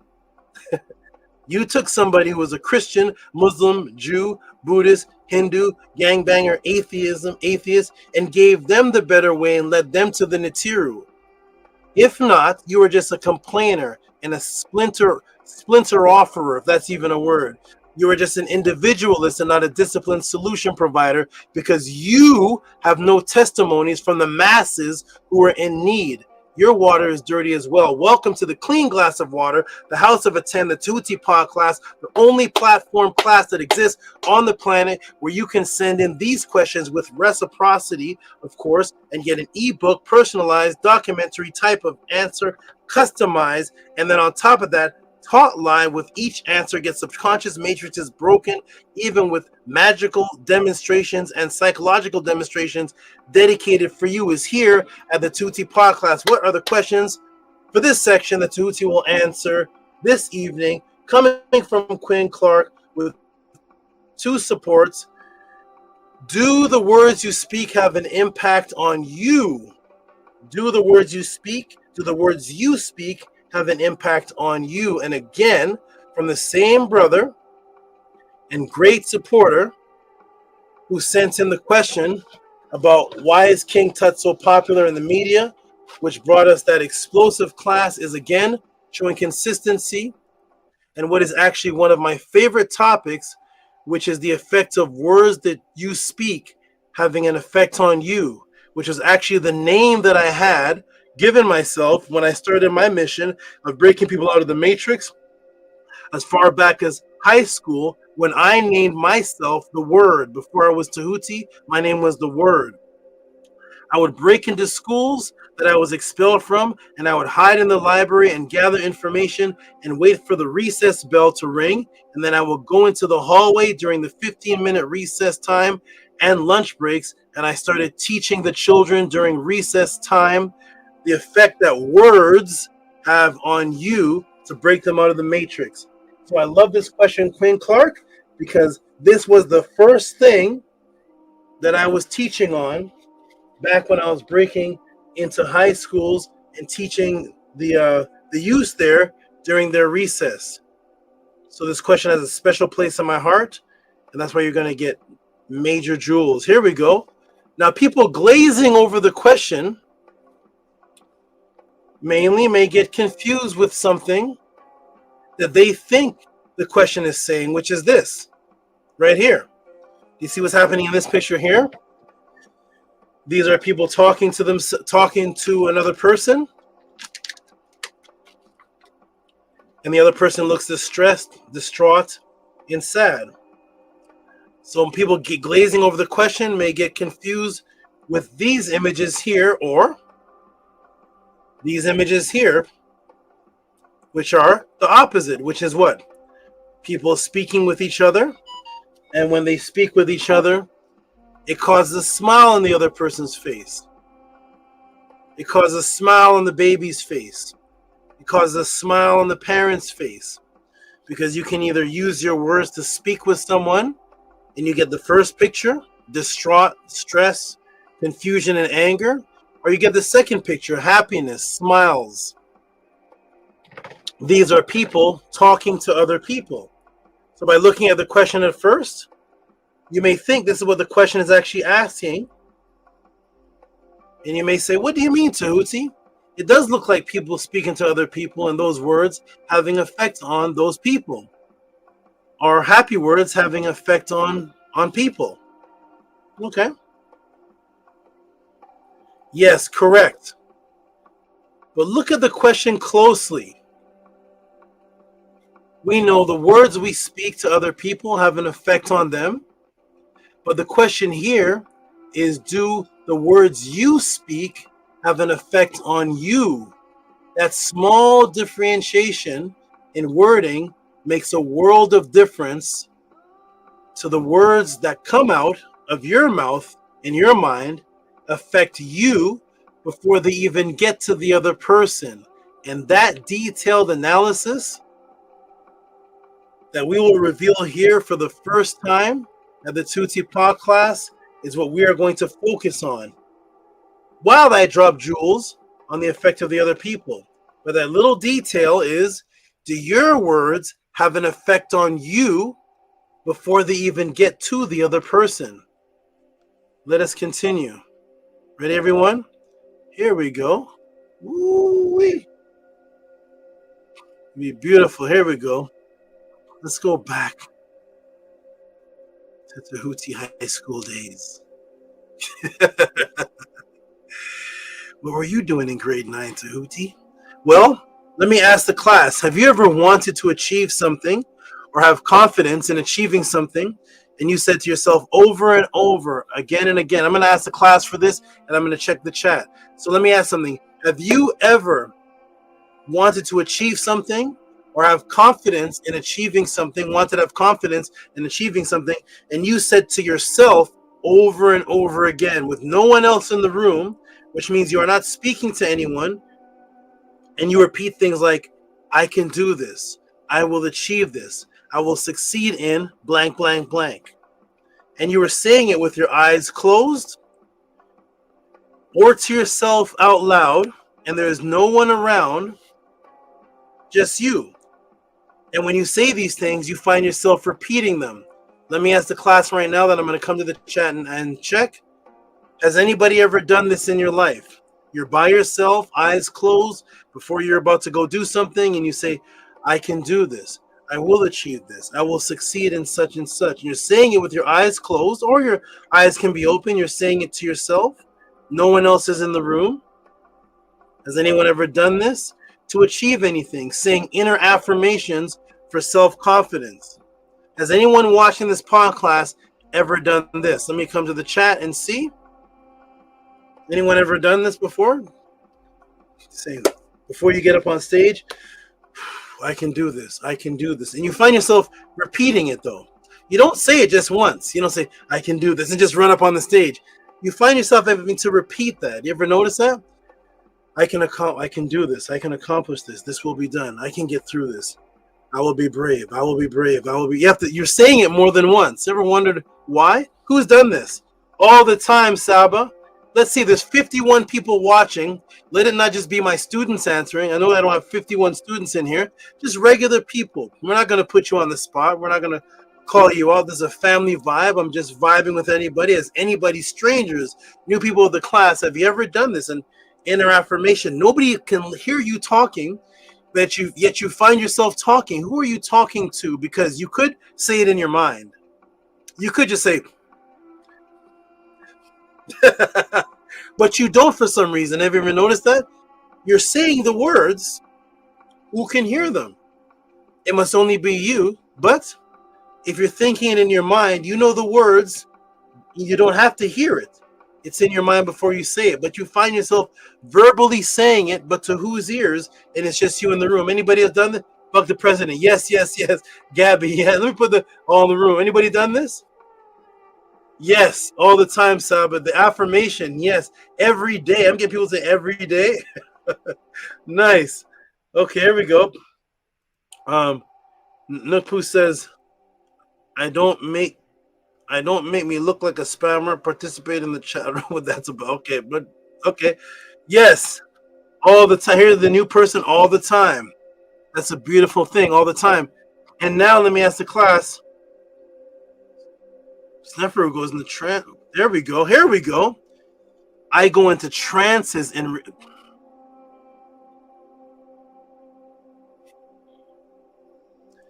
I may drop. Nah.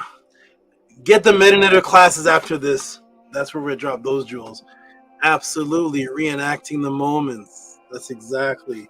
So not only does Sneferu speak it, but he reenacts the moments. Have you ever wondered the purpose of a play? The real purpose of a play. It's a deep psychological exercise. Absolutely, class. Why do you have to repeat it all the time? Why do you have to say it more than once? Why is a song usually made from 3 verses? And then there's a part in the song that has to repeat itself over and over again.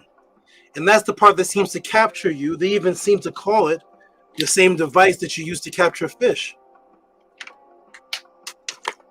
That's the hook. That's the hook.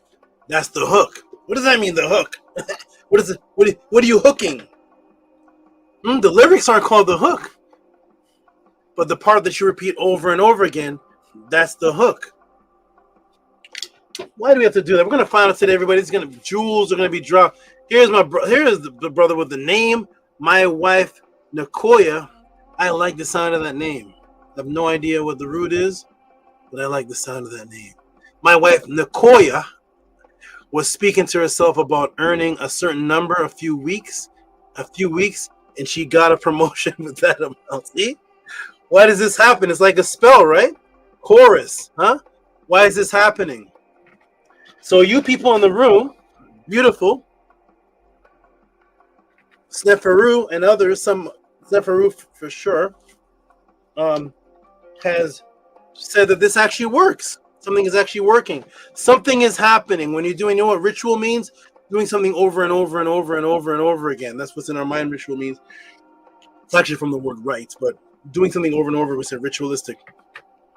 Like a spell. Here we go, everybody. Boom! I love the participation. The Hekau really works. Oh, that's how Tehuti says it. Hekau really works. The Jet said, the Hekau really works. Yes, the Hekau really works. Let's go, everybody. I love the crowd participation. Here we go. So this class. You're already starting to identify with it. And when it gets deep, you're going to see the... And then I'm going to say the Mdu classes that you should get after this class too. So here we go, everybody. Boom. That was beautiful. Beautiful interaction. Okay, so boom. You have people in the class have done this. Great. And notice that it's repetitive. You say these phrases, words, more than once. And why do we say them out loud at times, even though we can just think them? What is actually happening with these words and the effect they're having? When we speak these words, not when others speak them to us, but when we are speaking these words alone, repetitively. If you would like to know that and the scientific neurological reason, the spiritual reason, and how our ancestors pre-programmed this in the language itself, another matrix reversed this, and how the matrix reversed this and programmed it in the language to have the reverse effect for you to speak negative neurological effects so that we cannot think clear, and the very words that you use, that you speak for yourself or from yourself before they even get to another person, pre-programmed you magically for neurolinguistic programming, self-mind control. Then what is it time for, everybody? What is it time for, everybody? What is it time for? Huh? Time for something. We're gonna switch moods. We're gonna switch modes, and we're gonna. What is it time for? Gabby says thank you. Well, Retetua, that's actually her name. So Retetua means thank you. I actually was reading the screen. Retetua says thank you, which is then what is it time for, everybody? It's time for us to shift gears. And what is it time for? Go ahead and type it in the room. The new people must be saying, what is Tehuti talking about? What does he mean? What is it time for? Time for what? I thought it was time to answer the question. Type it in the room, everybody. What is it time for? Welcome to the House of Attend, the ancient Tehutian teachings of the Neteru. What is it time for, everybody? Huh? What are they typing in the room? New people. What is this they're typing? What is this? New people, 52 people, 49 people. What are these people typing? What's going on? What are they talking about? What's this thing they're talking about here? Huh? What is it? Is it time to shift? I think it's time to shift, everybody. We're going to shift into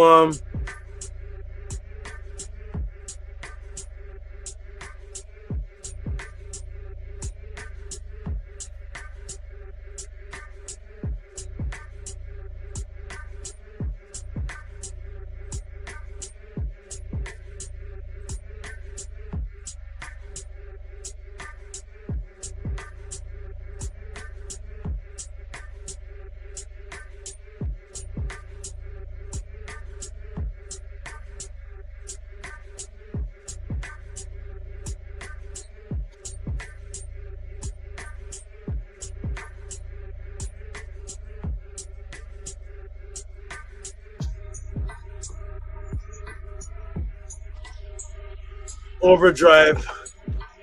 Tehuti overdrive. Are you ready, everybody? Woo-wee. Are you ready? Here we go. Get your seatbelts on. Get your seatbelts on, everybody. Here we go. Ready? Boom. Can mere words hold the power to create or typo or ruin neurological health? Thus, of course, in turn, help or hurt health. So can mere words that you speak hold the power to create or ruin neurological health? Thus, of course, in turn, help or hurt neurological health. Huh? Overdrive time. Ready? Here we go. Ooh-wee.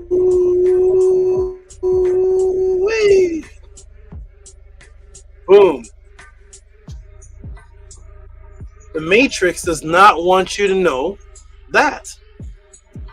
So they invented the phrase, which I guarantee with extra ease. It's a typo, but I'm going to go with it. I guarantee with extra ease is hypnotically pre-programmed in everyone's mind here watching. Since you were a child, go ahead, everyone. What was the phrase that we all knew as a child that started with sticks and dealt with words? Everyone type it in the chat right now. I don't care if you're from Trinidad, Jamaica, London, England, Canada, New York, California, Hawaii. I don't care if you're from the Virgin Islands. Go ahead, everybody, and type that phrase in that you knew since you were a child that started with sticks and dealt with words. Let me come to the chat and see. I want to see if everybody, you all know each other? Huh? What is it, everybody? Type it in. The word of the day, somebody said word of the day is reiteration. What is that, everybody? Something about sticks and words. You can type it in, type where you're from, or just type it in. I want to know because I want to know if everybody's talking to each other. Oh, here we go. Type it in. There's 49 people watching. Everybody. You're not going to get flamed, attacked. You're not going to point it out. 99. Just type it in. And I want to make a point that I think all of us know this. But why is the question? What is it, everybody? It's a phrase that we all knew since we were a child. It starts with the word sticks, and it has to do with words. Type it in, everybody. What is it? Uh-oh. Nap dap to the pro. Sticks and stones may break my bones, but words will never hurt me. Huh? Sticks and stones will break my bones, but words can't hurt me. Huh? Sticks and stones may break my bones, but words will never hurt me. Are you all from the same place? Did you all pass this around? Jason, did you call Big Vapes? Big Vapes, did you call Nat? Huh? Nap that Pro, did you call Sneferu? How'd you got? Huh? Robert E. Williams. Huh? Sticks and stones may break my bones, but words will never hurt you. Red Tattoo is like, our minds are about to explode. She's getting ready for it. Huh? Sticks and stones may break my bones, but words may never hurt you. How do you all know that?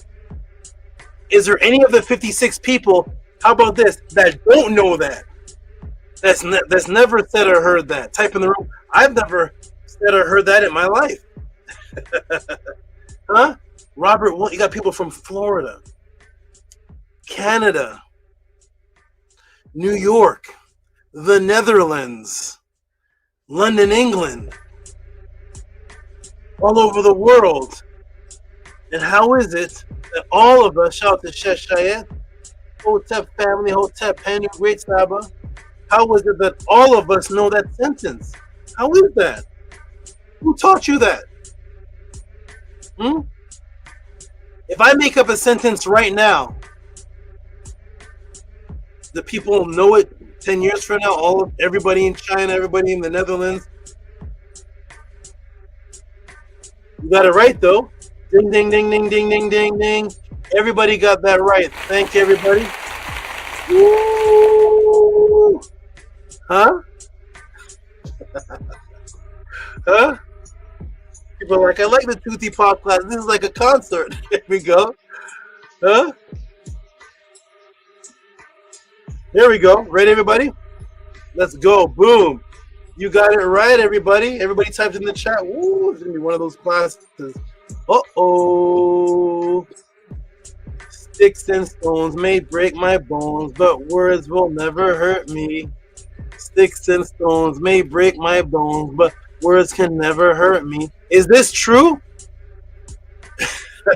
Can the power of words not hurt you?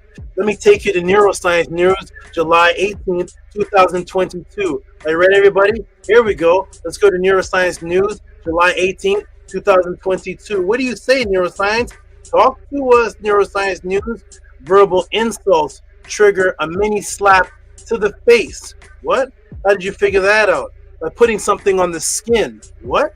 Hearing insults is like receiving a mini slap to the face, regardless of the precise context the insult is made in. What? That is the conclusion of a new paper published in Frontiers in Communication. The researchers used electroencephalography, EEG. Isn't that something that goes on your skin? And skin conductance recording to compare the short-term impact, repeatedly verbal insults to that of the repetitive positive neutral evaluations. Go back to my class where I talked about, go back to the class where I talked about energy leaving the peripheral of the skin and the energy going within the peripheral, beneath the peripheral of the skin. If you don't know what that class, I'll tell you what it is after class. The results provide us with a unique opportunity to research the intersection between emotion and language. Humans are a highly social species. We rely on ever-changing cooperation dynamic and impersonal relations to survive and thrive. Words have a big role to play on these relations, as they are tools used to understand interpersonal behavior. Now for the underlined words that I underline. Such words can hurt. Such words can hurt. Such words can hurt. But we know little about how the impact of the words comes about as someone processes an insult. The researchers found that even under unnatural conditions, listen to this, everybody, a lab setting in real human interactions and statements coming from fictitious people, verbal insults can still get to you, no matter who the insult is about. And continue to do so, even what? So after repetition. What's the word of the day, Zep Tepi? Reiteration. Huh? Reiteration. Insult to you? Coming from fictitious people, no matter who the insult is about. Continue to do so, even after repetition. Yes, words can damage and hurt you. Words can hurt you. And the interesting aspect, let me get some water. And the interesting aspect is that it doesn't matter who the insult is about, or even that it is coming from a fictitious person, which means the frequency typo of the words affect you, even if you're watching television and your mind knows that they are actors or songs that are not applied to you. The mere frequency of the words can hurt, damage you, which I will elaborate the exact neurological functions and parts of the brain that control this and how it is being purposely manipulated. So where did this hypnotic lie come from? Sticks and stones may break my bones, but words can never hurt me. That is now programmed in everyone's mind that is in the chat and watching, whether you are in the United States, New York, whether you are in Jamaica, London, Atlanta, Wisconsin, California, Caribbean islands. For some reason, the statement is in all of your minds. That literally is the definition of mass hypnosis. But where did this hypnotic frequency lying statement originate? Now we all say it, and notice we all say it in the exact same way. Sticks and stones may break my bones, but words can never hurt me. Huh? We don't say stones and sticks may break me up, but your words can't damage me. You have to say it that way, just like a song, just like the hook. You have to say it in the way the hook says it, or you're not singing the song. Nobody says, yo man, sticks and rocks, they may be able to bust out my skin. Sticks and rocks can cut my skin, but you know what? Words can't do nothing to me. You never say it like that. You have to say, sticks and stones may break my bones, but words can never hurt me. Everybody has to type it and say it just like that.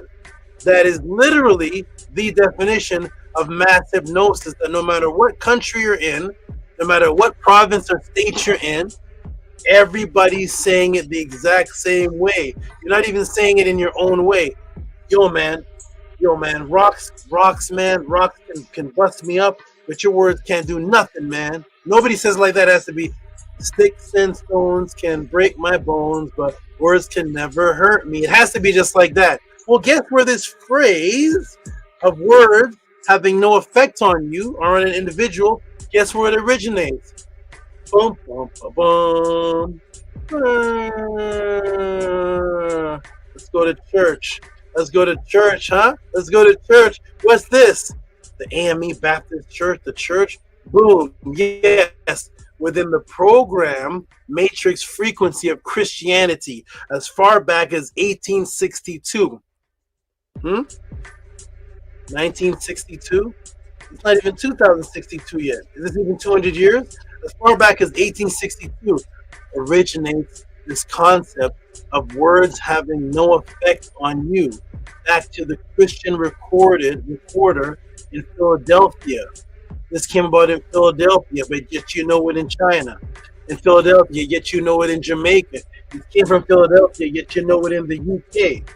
From 1862. Huh?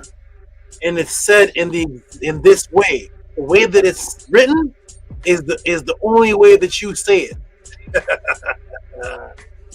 Huh? Here we go. Let's go to the paper. Where'd you get the paper, Tehuti? Let's go to the 1862 Christian Recorder. Let's go to the section called Courage, True and False. Never mind them. They will soon get tired when they find that you take no notice of them. Noticing an injury is like adding fuel to the fire. It only makes it greater. Remember the old adage, sticks and stones may break my bones, but words will never hurt me or harm me. There it is, everybody. There's the origin for the first time in your life. 1862, within the Christian Recorder, Philadelphia. Huh? There's a statement right there, and that's why you say it in that order. Sticks and stones may break my bones, but words will never hurt me, or words will never harm me. And there it is, everybody. There's the origin of that false statement. But as you know, coming to the Tehuti pod class, I'm going to give you the actual original that the Matrix took and hypnotically reversed it. What if I were to tell you that the original teachings of sticks and words and the effect came about over 3,000 years ago?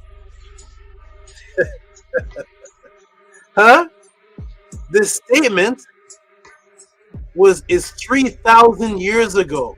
Let me take you to the instructions of Annie and show you the teachings in their original form of analogy of sticks and words and being heard. Are you ready, everybody?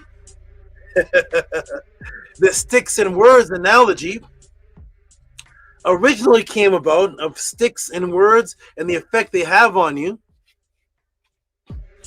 3,000 years ago in the papyrus. I'm going to put you on hold for just a minute. I'm going to put that on the screen and put you on hold. Here we go. Then I'm going to read it. Hold on. Here we go.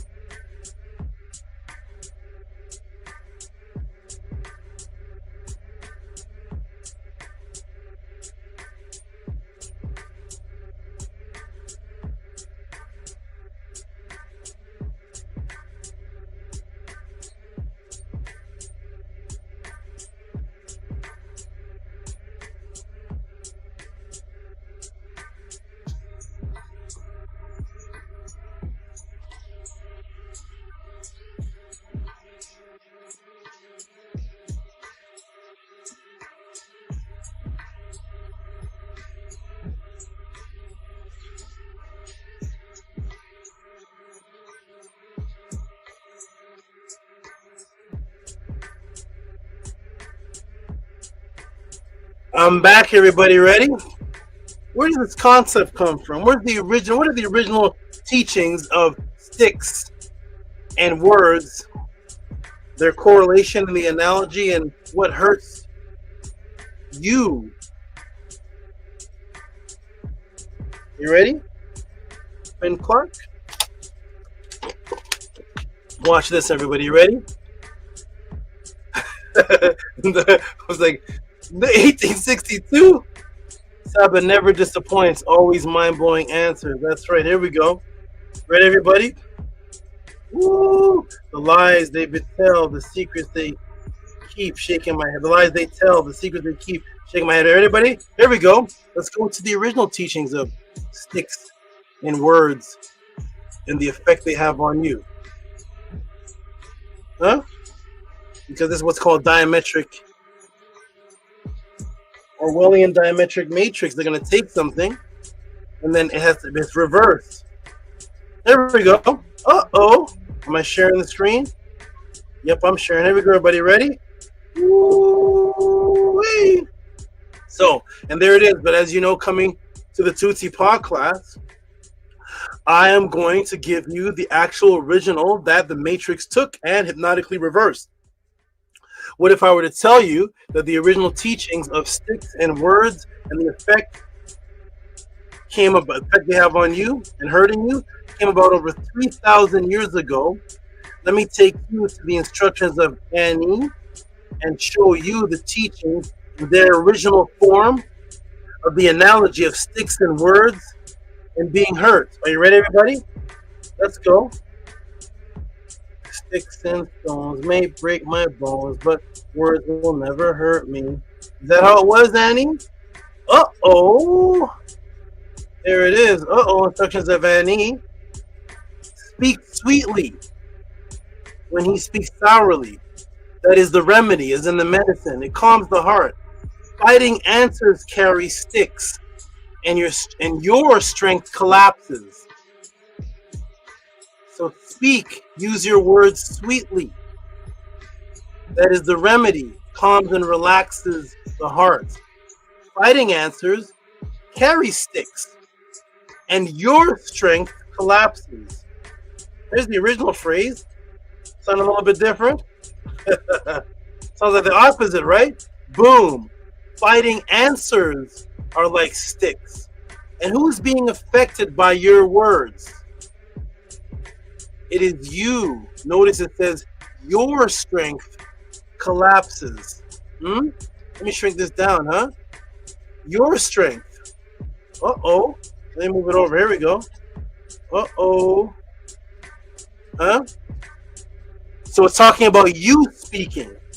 You speaking. So boom. Fighting answers are like sticks. And who is being affected by your words? You notice it says your strength collapses as you are the one saying the words. So the neuroscience news research shows it does not matter if the words are coming from a fictitious person or someone else.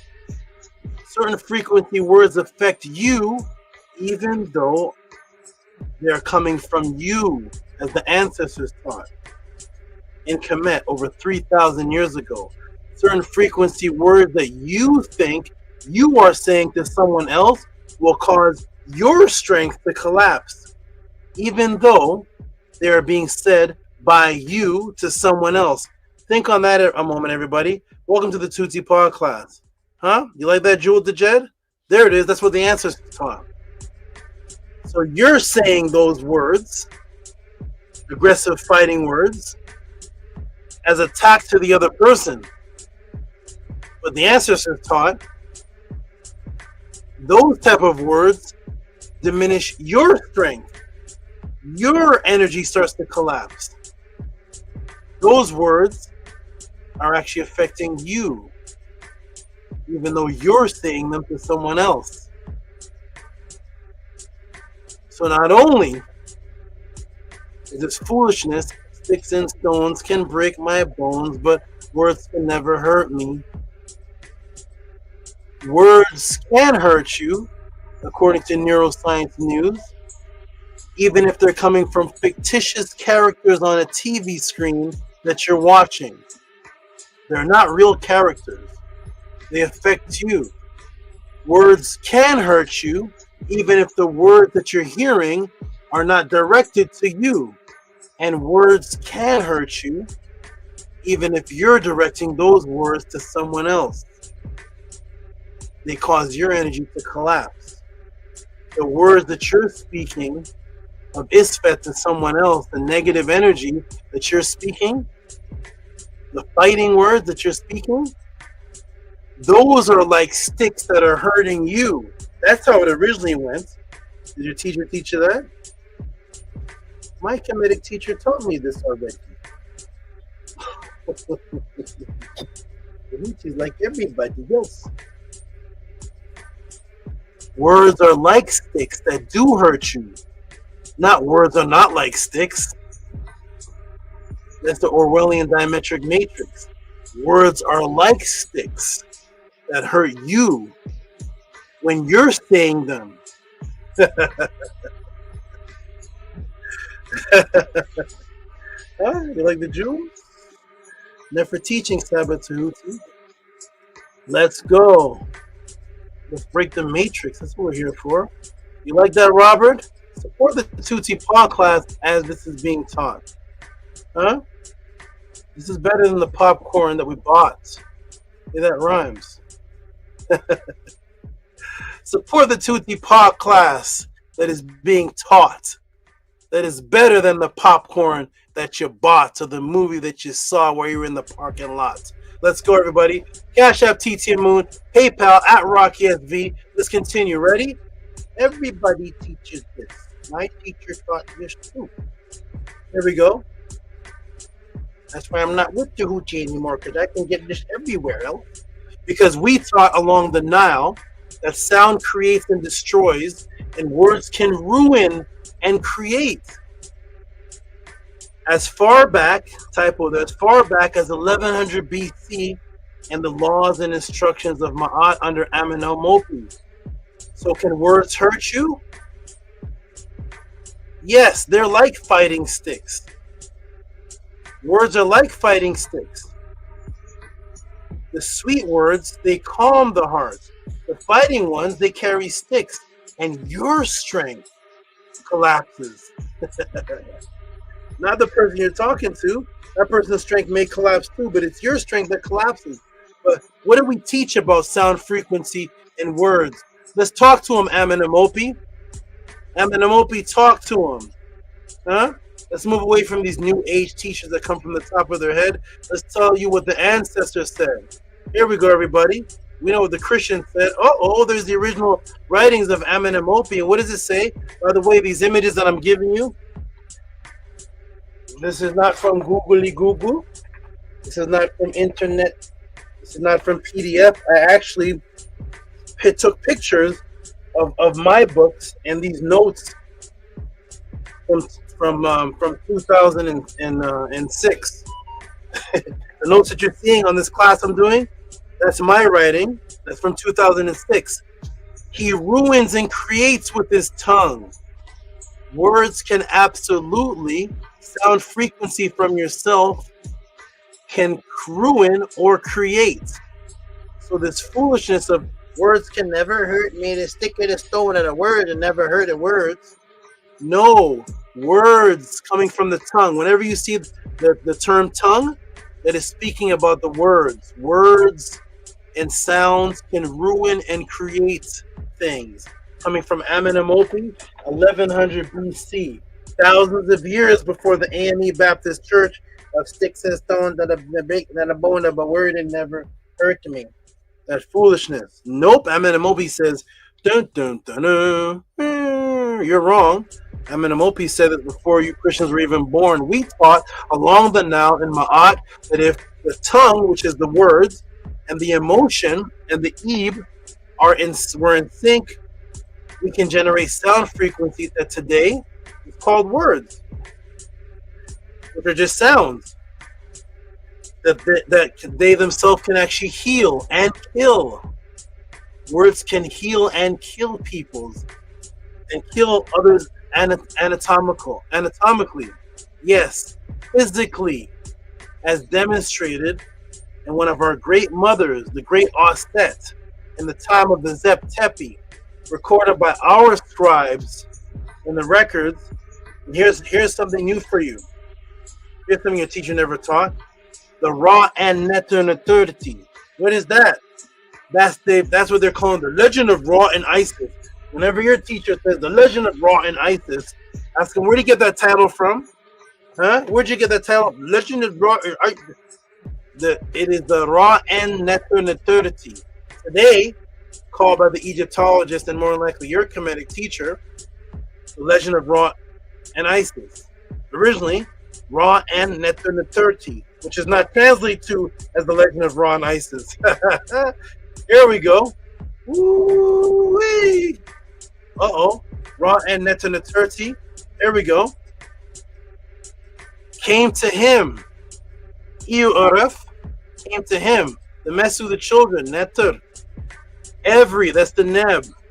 They're every with his cries of weeping. Who came? Iu. Iu and Aset. Who came? Aset came. Her power, what was her power? Her power and her skilled mouth with the breath of life and her incantations destroys disease. What's that? What do we teach? The words that are coming from her mouth destroys anatomical makeup, destroys physical makeup, destroys disease, and makes things S-Unk. There's your name. See Unk? Amunet, you there? Huh? Now you know where to show people you're in. Listen, everybody, at the Tehuti pod class, every pod class, everyone gets an extra little jewel on their Ren. The Ren ceremony never ends. The Ren ceremony never ends. It never ends. So there you are, Amunet. Now you can refer everybody. The Ra and the Tur and the Turti, right there. There's the C Unk you were just asking me about a couple days ago. Now you can add that. Here's where it is. Yay, Tua. Ooh, that's right, Cliff Hunt. Words are swords. They cut. Absolutely. Ooh, here we go, everybody. Oh, shout out to the new people. I always give shout out to Cliff Hunt 5313. I think that is a new person. So shout out to Cliff Hunt 513. Shout out to you.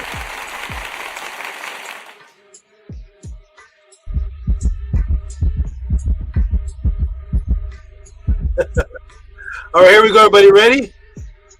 Shout out to the new people in the room. There's your name. Always Jules. There you go. You like that, Robert? What kind of class is this? This is a movie, huh? Welcome to the concert. Welcome to the movie. You have to make the classes like this. Huh? Here we go. Boom. Let's go. Let's go. You can teach, but can you captivate and keep the people's attention? Here we go. Boom, boom, boom, boom, boom. Here we go. So here came Isis, Aset with her power. Her power. Her setkut. I'll teach that. I'll teach about setkut in the next Minute or Monday class. Okay? Her skilled mouth. What's that? Ra, Ray set. There's the Ray there, the mouth. See the mouth symbol there? That's the word for sound. That's a sound. Skilled mouth with the breath. Nefu, that's where the Hebrews get the word nephesh from. Huh? In life, her incantation, sestet. Right? She destroys diseases. What does it? The Metu set. Her words make to live. See Unk. So the words are so powerful that we taught before the Matrix with the stupid sticks and stones, the can't break. Words can never hurt you. No, words can kill and destroy disease. Words can definitely destroy. What our ancestors say? He ruins and creates with his tongue with the words. That is exactly what our set is being demonstrated to do. He's skilled in mouth. Does she ruin and destroy with her tongue? Absolutely. Boom. Destroys disease with her words. Does she create? Yes. See Unk makes to live. Huh? With her words. That's what we taught. So move from me, Christians, with the sticks and the stony. Here we go. What's Tehuti?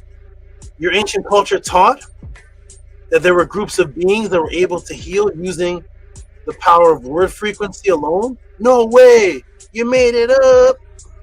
Well, guess what is being discovered and researched now thousands of years later? Let me take you to PubMed, National Library of Medicine. Here we go. Are you ready?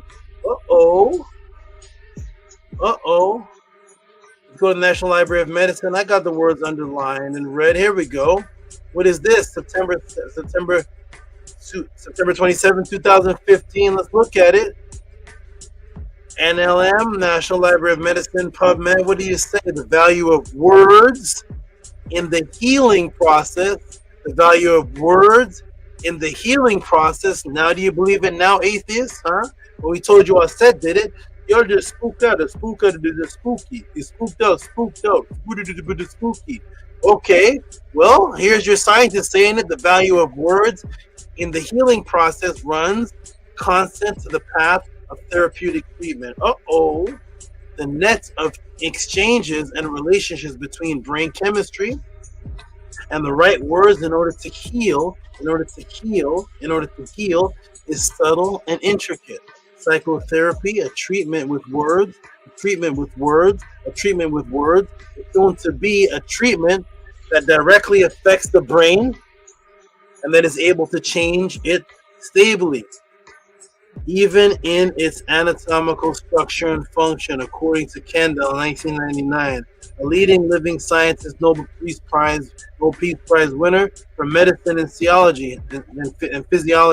There you go, atheists, huh? Is it true now, atheists? Is it true now, scientists? We got Kendall, 1999, huh? Leading scientist, Nobel Peace Prize winner. Do you need him to say it? Huh? We said it in the church thousands of years ago. Sid Offset did it. You need Kendall to say it. There you go, Kendall. Kendall said it. You believe it now. American neurologist and psychiatrist, psychotherapy is American neurologist and psychotherapy, physiotherapy. Psychotherapy is a real cure and biological treatment as it produces behavioral changes through new words, and new experiences. The article offers a brief overview of the use of fantasy and of argument since the time of classical rhetoric of the sophists up to the New Age rhetoric, to illustrate how the structure of speech and dialect ability of opposing different thoughts closely resembles. What does it closely resemble? The way of thinking. Consequently, the choice of words can be considered an instrument of great impact that is inserted in the stream of thoughts that determines the attitude of a person, therefore his or her actions. The attitude of the person, therefore his or her actions. So the choice of words has a psychological effect that determines the attitude of the person, and therefore the end result, physical actions. This happens whenever you communicate voluntarily, and not simply when interacting. The right choice of words remains a turning point in all of our relationships, not only in therapeutic situations, but in every other social relationship in life, family or friends. Huh? The power of words. You like this, Quinn Clark? Here we go. Boom. Uh-oh. Huh? Boom. There we go. So yes, everybody. Yes. Yes. Scientists are not only studying, but putting into place the process of healing using words as therapeutic treatment, having effect directly on the brain to change mental stability and even its anatomical structure, which means its physical aspects. And they are finding out that the choice of words that you use have a direct impact on the stream of thoughts and frequencies that determine the attitude of the person and result in the actions of the person. Thus, I have just taught you. I've always taught you your words are thought frequencies manifested, and as soon as you decide of the choice of words, you ride with that frequency for either healing or destruction, because sound frequency creates physical matter. Sound frequency creates physical matter. Welcome to the Tehuti podcast, the House of the 10. Ladies and gentlemen, family, and we're still going. For all of you that ran away, guess what? I'm still the same Tehuti. Never changing. This class, 10. Last class, 10. Class before, 10. Class before that, 10. Always like this. Huh? Doesn't matter what you ask. Tehuti, who's Papa Smurf? You're going to get overdrive. Huh? Right, everybody? Here we go. You like this, Quinn? Huh? Hey? Min ma'at. Just like the animals, I stay the same. Here we go. Welcome to the Tehuti podcast, everybody. House of the 10. Only happening here. If you're getting this anywhere else, put the book number, page number in the room, and thus on the opposite side of the frequency of words and how they connect to your neurons affect you and guide you into negative frequency and negative decision making, which derives from forms of anxiety and self-sabotage.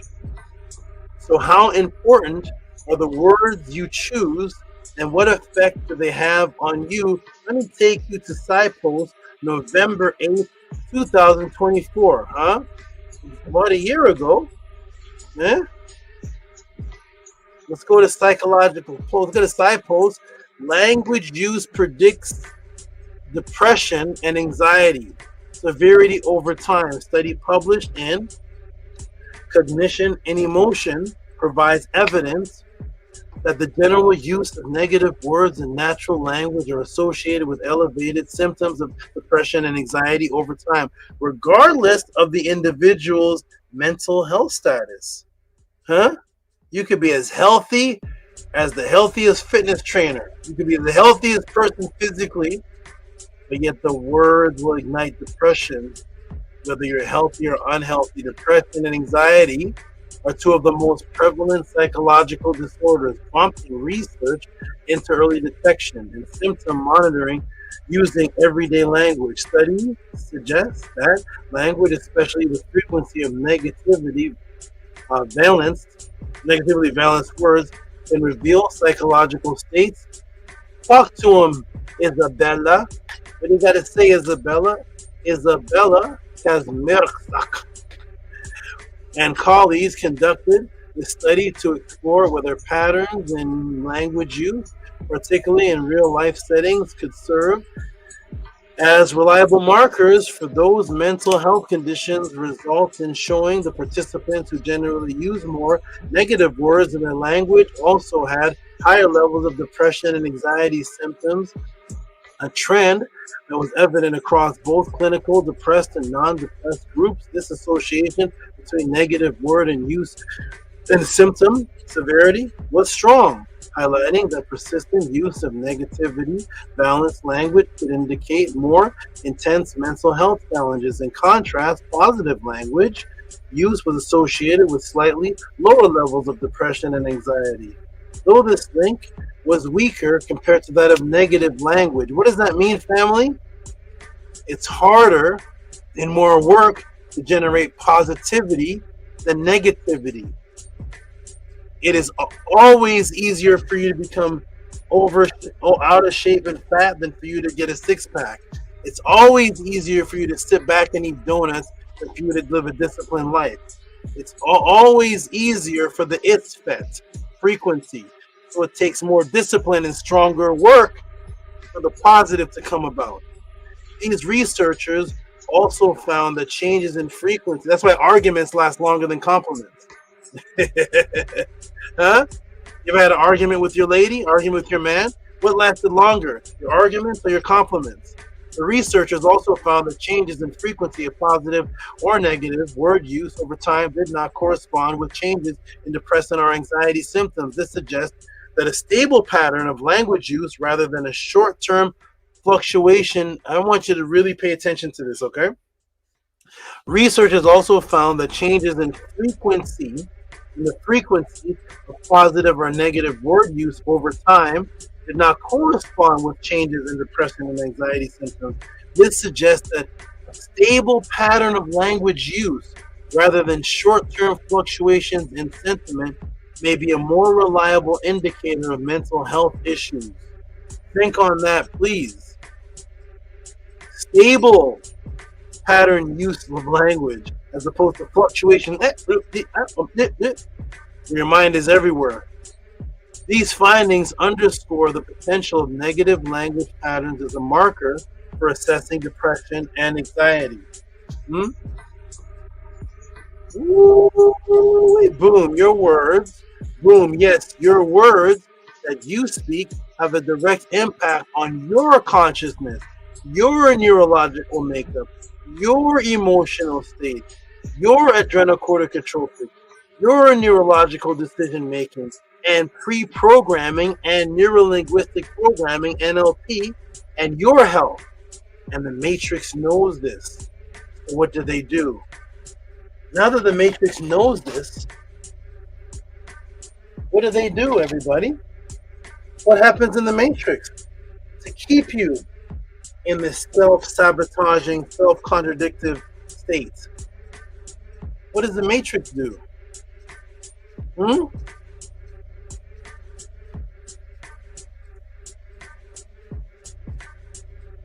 What does the matrix do? Here we go, everybody. Uh-oh. Where are we back to? Let me take you to SciPost again. To SciPost again, September 15th, 2020, under mental health. But this time I want you to focus on the word spontaneously. Spontaneously. That's when you make a fast decision and there's nothing much factual to back it up. It's just spontaneously. Here we go. SciPost. September 15th, 2020. SciPost. New research finds our vocabularies can act as a window into psychological and physical well-being. New psychology research suggests that differences the words an individual produces spontaneously correspond to differences in emotional function. The findings published in Nature Communications indicate that larger negative emotional vocabularies are associated with more psychological distress and poorer physical health, while the opposite is true of positive emotion and vocabulary. Something happens spontaneously, it means it's not well thought out. For those who don't know, it's a quick decision. Here we go. Spontaneously means that it is happening within a fraction of a second. In other words, subconsciously and automatically. Wording an inner conversation that is taking place within you. So again, spontaneously means that it is happening within a fraction of a second. In other words, subconsciously and automatically. Wording an inner conversation that is happening and taking place within you have subconscious psychological effects that can respond within physical anatomical changes and conflicting decisions making and creating what's called low critical thinking. If the words that are being used are self-conflicting and contradictory, and the matrix knows this. So in other words, if you have self-contradictory words and self-conflicting thoughts that responds in self-sabotage and self-contradictory, that responds to not making the better choice because there's an inner fight within you, so thus your decisions will echo that there has to be a fight going on. There has to be conflict. This is too good here, the Tehuti Pod class. Out of a 10, I have nothing to complain about. Everything is smooth. Let me create fight. One person said to me, Tehuti, I got to break up with you. What's happening? He said, you're not going to lie to me. I said, what? He said, you're not like those other brothers. You're not going to be lying to me and arguing, lying, stuff like that. She said, I'm going to eventually be lying to you then. I said, what? She said, yeah, that's what I'm used to in my relationship. Somebody's got to be fighting and lying. I said, huh? She said, I'm going to leave you because you're too pure. You're not going to be lying and doing this stuff. So let me leave you before I do it to you. Because it has to be self-confliction. And thus your actions have a part of the action that's 70% good, but there's a 30% frequency that works against you. So you do an action and the result is not the best of the decisions that you can make. You don't end up in the best situation. You end up in, wait, I could have chose that, but I chose because there's something in you that the matrix put in you, which I'm going to show you through your wording, that causes opposition that you're desensitized to. Ready for the jewels? Here we go. Uh-oh. My teacher taught me this too.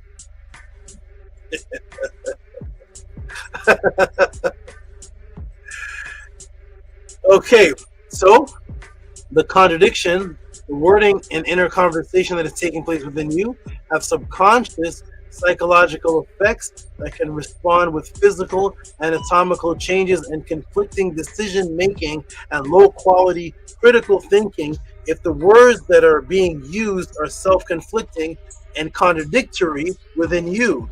And the matrix knows this because of the part of the brain that processes words. What? The part of the brain that processes words, the prefrontal cortex, especially the left inferior frontal gyrus Broca's areas 44 and 45. My teacher taught me that too. Organizes word processing. What? The Broca's area is located in the left inferior frontal gyrus. Brodmann's area is one of the core language regions. It is responsible for syntactic processing, which is what?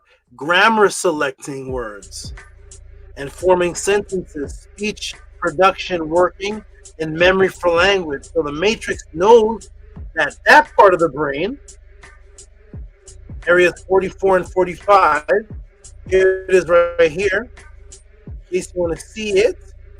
That area and the other area responsible for language is the Wernicke's area, and the Brodmann's area, that's area 22. Then the Broca's area, Brodmann's area, area 44, 45, that's responsible for syntactic processing and grammar selecting words and forming sentences, and speech production that works with memory. That area of the brain is going to do something else too. And the matrix knows this. So a healthy prefrontal cortex Broca's area equals good word comprehension, filtering, and processing. Guess what else that part of the brain is responsible for? What else is that part of the brain responsible for? The Broca's area. Here's the same area. The same area responsible for wording grammar is the exact same area, the prefrontal cortex, the Broca's area, area 44, 45, for decision making and planning, is governed by the exact same area that your mind needs to process words.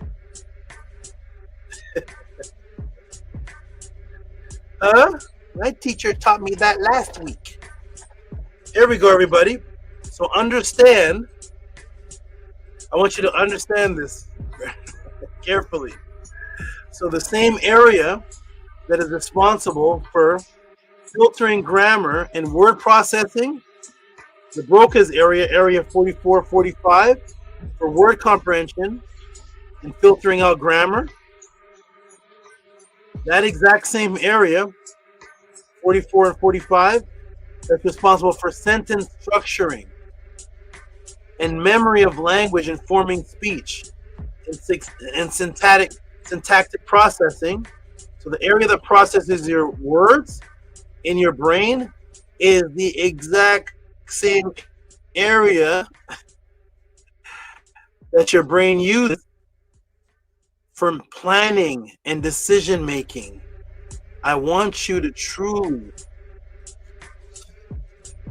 take that in. The same area, Broca's area, 44, 45, the syntactic speech and grammar processing and word processing, the same area that you use in your brain for speech and words and communication is the same area that your brain uses for making decisions in life.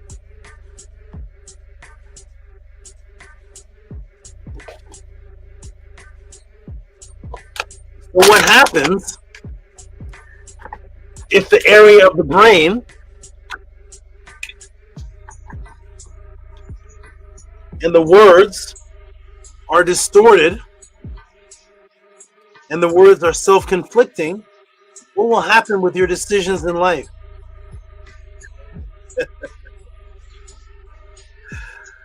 Oh my goodness. Shout out to Sheshad. Saba is the only teacher I trust. Saba Tehuti's teachings predate all their teachings. So ha ha. You like this? But the president, am I answering your question? I'm leaving Tehuti. He doesn't answer questions right anymore. We're out of here.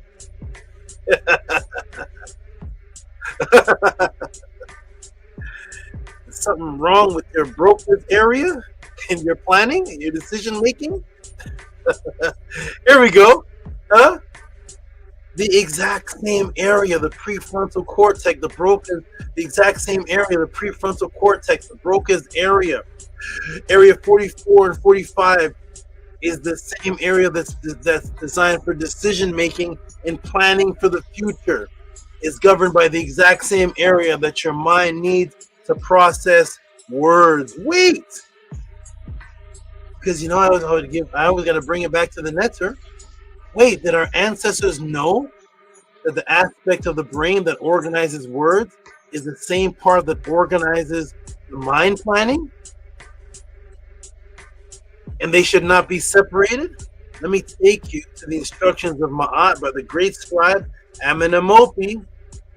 Was this taught by our ancestors? That those two aspects coincide and work with each other? Talk to him, Amenemopi. What does he say? Do not separate your mind from your tongue, your words. And what will happen if you don't separate your mind from your words? All your planning, all your plans will succeed.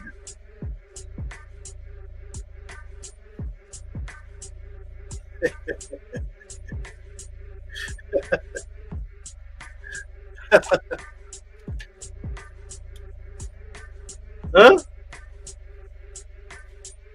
The unison of the brain, the mind, the thinking, and the words in unison.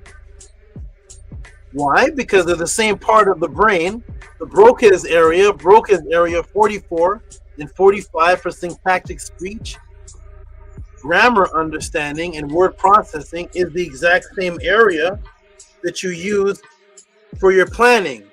So thus, if those two areas are in sync, all your planning, and with your words, the words that you use, all your plans will succeed. When there's inner conflict taking place in self-sabotage, and all of a sudden you could be making 1,000 right decisions.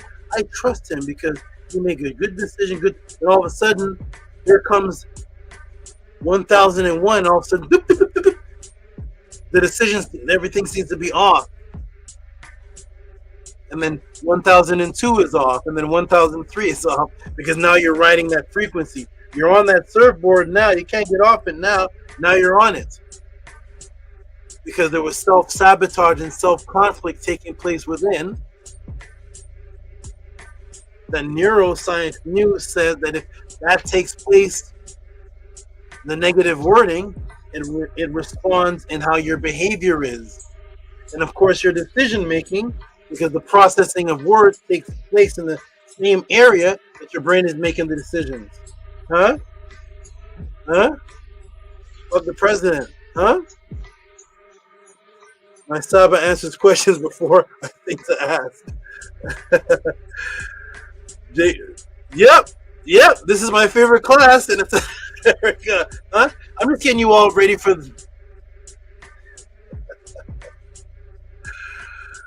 Oh my goodness, man!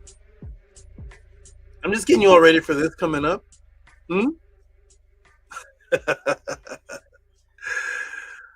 We don't like Tehuti anymore. He changed. Here we go. Boom. Huh? The Broca area, exact same area in the prefrontal cortex, Broca area, area 44 and 45, which is decision making and planning, is governed by the exact same area that your mind needs to process words. Thus, the words and the tongue and the mind have to be in sync. And when those are in sync, your plans will succeed. Do not separate your mind from your tongue, and all your plans will succeed. Huh? What did the brother Sneferu said? He said, was it him that said, and my wife was doing this chant, saying it over and over, and then days later she got the exact same number. Exactly, she jumped right on that frequency, and her plan succeeded using her words that work for the broca area, because she had to have a plan before she said the words. The plan had to be there, and the broca area 44 and 45 with the words connected with the same area that works with the plans, and boom, the plan succeeded. Welcome to the Tutsi Pod class. Boom, there it is. Yes, we knew that the mind, consciousness, planning should be in complete unison with the processing of words, and thus your planning will go through if your word formulation and word processing mental areas are healthy and aligned. That means there's no contradiction within the words. Thus your behavior will not seem contradictory. So what does the matrix do? Have to subconsciously put contradictive wording and phrasing in you since you're a child. Huh? This is the advanced version of what I would teach the kids on recess. I only had 15 minutes though. And again, yes, your words that you speak have a direct impact on your consciousness, your neurological makeup, your emotional state, your adrenocorticotropic, your neurological decision making and pre-programming and neuro-linguistic programming, and your health. And the matrix knows this, and our ancestors knew this. The matrix knows this, and our ancestors knew this. This is why in ancient times, before the matrix, pre-matrix, when we were in our pure state of Ma'at, there was such an emphasis on words and the words and mind being aligned, because the Ntr taught over 5,000 years ago that your speech and your words should not be distorted. That means conflicting in your mind. They should not oppose each other. They should not be conflicting and contradict each other before they even come out of your mouth and your body, as found in the teachings of Ptah Hotep 2375 BC. Welcome to the pod class. Talk to him, Ptah, of a trustworthy man. For a trustworthy man is one who what? Who does not distort speech in his mind. There's the connection again with the speech and the wording and the mind. Why? Because your speech and your wording, broca area, number 44 and 45, speeching and wording processes is the exact same area in the brain that controls your planning. So thus, the distortion of the speech, a trustworthy man. Why? Because he's min ma'at. That means he does what he does, and he keeps on doing that, and he doesn't switch. You can trust him like you trust that the cobra has a certain behavior. The lion has a certain behavior. Animals, seals, goldfish have certain behavior. Thus, they're trustworthy. Even if you trust that it's going to bite you, you still trust it. The trustworthy man is one who does not distort speech in his mind. So when the speech is not self-conflicting in the mind, it comes out of the mouth and the body and results in trustworthy actions, not spontaneous, crazy actions that come out of nowhere. So, what does the matrix do? And how does the matrix use words to induce mind control and breaking down of critical thinking? The matrix reverses this exact teaching of the Ntr and creates distorted speech in your mind with words that contradict each other before you even get a chance to speak. The contradictive words are embedded within you, and then the contradictions are rationalized and accepted. So by the time you get a chance to speak what you believe are your own thoughts, those are my thoughts, your own thoughts, your neurons are already vibrating on a frequency of justified contradiction. Ooh. So the matrix produces words that are called cognitive disfluency desensitization So cognitive dysfluency desensitization, which is the mind seeing things that do not make any sense, and then eventually just accepting them. The subconsciously trained mind accepts the other things that are to come. So once the mind is programmed that these contradictory things that I'm seeing, oh, we're gonna justify the contradiction. They don't make sense, but we're gonna justify them, and we're just gonna go along with it, even though they're contradicting. Once it accepts them subconsciously, it trains the mind to accept other things that are to come. This is called predictive programming. Look up predictive programming. Now you're programmed to accept other things that are contradictive, that don't make sense, that are illogical. So you're programmed to accept things that don't make sense, that are illogical, lowering your IQ and your critical thinking. And this is being done in the language that you accept and speak, which decreases the cognitive effort for correction and increases acceptance of logics. That was a mouthful, Tehuti. Let me ask the class a question. I'm going to go for a few minutes and then take a breakity break. And you all can come on the panel and build and tell the people support the pod class. Let me ask the class the question. What is the word taught to you since you were a child that means you're extremely afraid of something? It starts with the letter T. It is the same word used for those that they have programmed in your mind that hijack planes. It's a word used for fear. It starts with the letter T. What's that word, everybody? What's the word used? It means you're extremely afraid. It is the same word that they use, that you have in your mind programmed, that are the people that hijack the plane. And it's never used for Christopher Columbus. It's never used for slave masters. No, because huh? Never used for those people, but the people that hijack the plane, that word, the people that strap bombs on themselves, that word is used for when you're extremely afraid of something. What's that word, everybody? Maharu's in the building. Huh? Put it on the screen. Boom. Uh-oh, we got it. Terrified.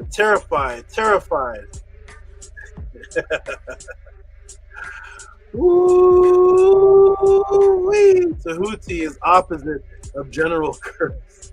What would be the word? Tehuti is a general gift, always speaking positively, prosperous, invocation, town. Look it. There we go. What's that word, everybody? It's on the screen. We got it. Everybody got it right. Terror. Terrified. Nap that pro terror. Huh? Terror. Terrified. Maharu. Terrified. Terrorist. Huh? Shashaya terror. Huh? Nap that pro terror. Huh? Shout out to Fat Joe. Here we go. So terror. Huh?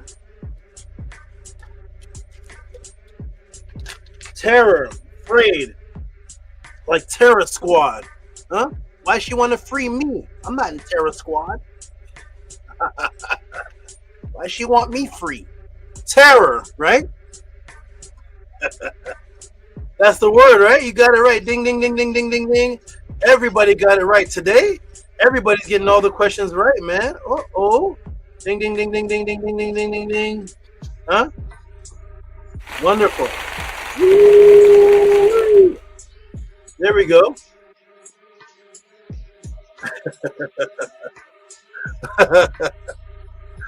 There we go. Huh? The sneak learners. Huh? Oh my goodness. Everybody's participating. Beautiful. 56 people. Let's go. Ready? Huh? Terrorize. You got it. Woo! This may be one of my favorite classes. Huh? This is how I started off in the high school. Not this advanced, but more advanced than anybody else in high school or grade 9. Imagine being in the hallway in recess break And you got this Tehuti's there in the hallway. Huh? What hood you from? From the woods. What woods? Where the beavers live. Here we go. Boom. You got it right, everybody. Boom. Terror. Woo-wee. This class is going to get more exciting and more exciting and more exciting. Here we go. Terrify. Terrorists. Here to bring trouble to. Huh? Terrorists. Here to bring trouble to. Phony MCs. Here we go. We got it. Make afraid. Fill with fear. Alarm. To frighten. Terrorist. A person who uses unlawful violence. But not Christopher Columbus and the slave masters. No, their violence was lawful. So a person that uses unlawful violence and intimidation, especially against civilians, in the pursuit of political aims. And every time they show you the terrorists, they always show you guys that look like this. Let's go to Jerusalem Post. Who are the Palestinian terrorists? The terrorist prisoners released as part of Gaza hostage deal. The terrorists. And when the movies come out, what are the movies called? Terror trips. Terror movies, terror trips. Fear. Frighten. That's what's programmed in your mind when you hear the word terror. The frequency, when this word was being created, it was being created with the frequency of frightening, fear, killing, destruction, terror movies. Remember there used to be terror movies? We're too desensitized now. They don't make all only horror movies now. There used to be terror movies. Terror movies were one step under horror movies. Who's old enough to remember terror movies? That was like one step under horror. Okay? Now, you got the word terror. Now let me ask the class a question. What word do they have programmed in your mind since you were a child when you do a great job in school? Or when you do a great job when you were a child? It also starts with the letter T. I'll give you all a moment. What word is that? It's a word they give you when you're a child, when you're doing just great. It also starts with the letter T. I'll give you a moment. I'll put that up on the screen. And I'm going to come back. I'm going to come off the screen for about a minute. I'm going to come back and see what your answer is. There it is. What's that word they give you when you were a child? You did great. Here it is. I'll be right back in a minute.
Okay, I'm back, everybody. What's that word? What do we have? What do we have? Let me check the chat and see what everyone is saying. Let's go. Are you ready? What's that word? You with me, Black Widow? You with me? Are you with me? Are you with me? Huh? All right, what's that word, everybody? Oh, terrific. Boom, boom, boom, boom. Here we go. Terrific, terrific. Terrific, terrific, terrific. More wisdom is in the house. Terrific. Eka Saba pointing to his mouth. Terrific, terrific, terrific. More wisdom. I just thought about this. Wow. Welcome back. Welcome to, well, you're here anyways. Welcome to the podcast, everybody. What did Shashaya say? Shashaya said, Tehuti answers questions before I get that. Terrific, terrific. I think everybody has the same answer, right? You're right. Terrific, terrific, terrific, terrific. Terrific, terrific, terrific. Shashaya says, my Saba answers questions before Shashaya says, my Saba answers questions before I think to ask.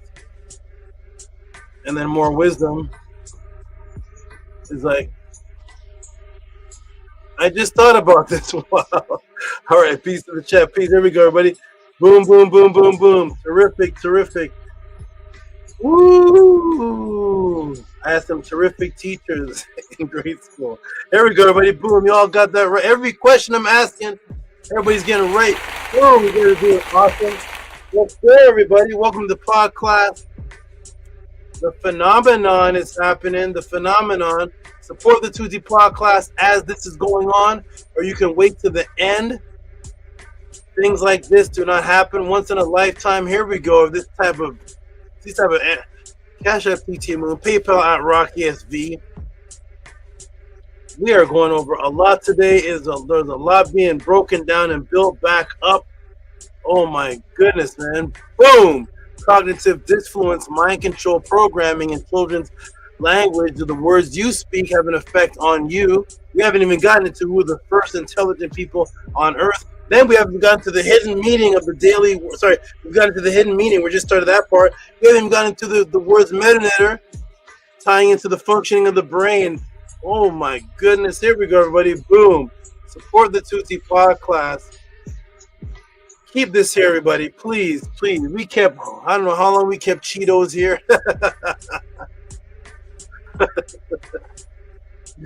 I don't know how long we kept lollipops and everything here, donuts and all type of death, KFCs. Keep this here. Can you do that for me? Support the podcast and keep this here. Please, man. Please, I know we're not all about death. I know we're not. We can't just be about death. We can't just support death. No way. No way. Like Halloween will never go away, right? Here we go, everybody. Boom. Ready? Boom, boom, boom. We're getting on. Here we go. Boom. We are doing it, everybody. Here we go. The new and old people in the class, we're still going. We all got it right, right? Terrific. Boom. Now what word did they have programmed in your mind since you were a child? When you do a good job in school, or when you do a great job when you were a child, it also starts with the letter T. Terrific. Look at the children. Hey there. Look at the cute little children. I'm a terrific kid. I'm a terrific kid. Interesting. What does the word terrific mean? What's that word mean? You're a terrific kid. Huh? I'm a terrific kid. Okay, what is that? What does terrific mean? Remember, we're talking about self-contradiction, subconscious contradiction, words inside the broca area of the mind, and contradictive justification, destroying the mind. Here we go, to build up and prepare you for predictive programming. What does terrific mean? Terrific. Hey, terrific. Uh-oh. Frightening, causing terror. Terrific, frightening, causing terror, fitted to excite fear or dread. From Latin terrificus, causing fear. This sounds familiar to another word we just read. Frightful, filled with fear, terrible. Terrible, terrorist, terrific. Holy smoky, what? What's happening at that matrix? What's happening at that matrix? I'm a terrific kid, frightening, causing terror, fitted to excite, to fear or death. From Latin terrificus, causing terror or fear, frightful.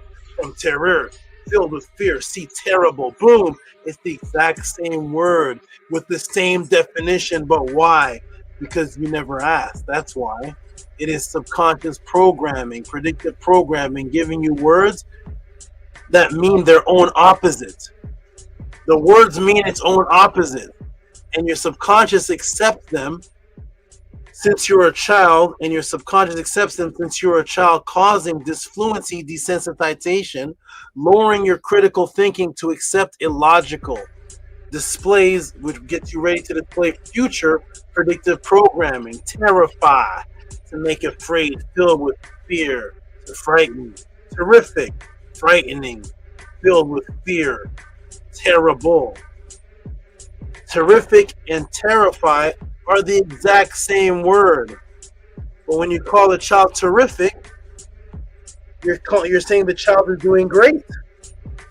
The child is doing good. It's the opposite of fear and terror. Your mind has to justify that. Only in the English language. Here we go. So boom, it's the exact opposite. Matrix. Orwellian diametric opposites, programming words that makes no sense to the brain, thus resulting in the justification of contradictive desensitization. The mind for predictive programming and the acceptance of a contradictive sense of reasoning for chaotic self-destructive decision making. Why? Because the same area, the Broca's area and the brain area 44 and 45, that is the area responsible for grammar, discernment, and word programming and understanding, is the exact same area used for planning and decision making. So when you present this to somebody, guess what they're going to do, everybody? Present this to your mom, present this to your friends. You know what I mean? Oh, you know, it's just semantic word. You know what it means. Come on. That is a part of the hypnosis too. They go into that tone automatically. Come on, man. You're taking it too seriously. It's terrific. And they start what? Desensitization contradictive justification. They start to justify it for the matrix. You don't even need the matrix anymore. Your friends are now that. Your friends, your family, when you present this, say, look at the trick words. What is this? We're saying our children are terrific. And terrific is the same word as terrible, which means frightening. Something. So whoever invented that word, that's the energy that was in that word. Now we're taught to use that word to teach our children, and they're proud of it. I'm a terrific kid. But the word means something negative and destructive. Come on, man. Let's get a beer, man. Forget about this Thanksgiving. Don't think about that. Come on, man. Let's play, let's get a Netflix and chill.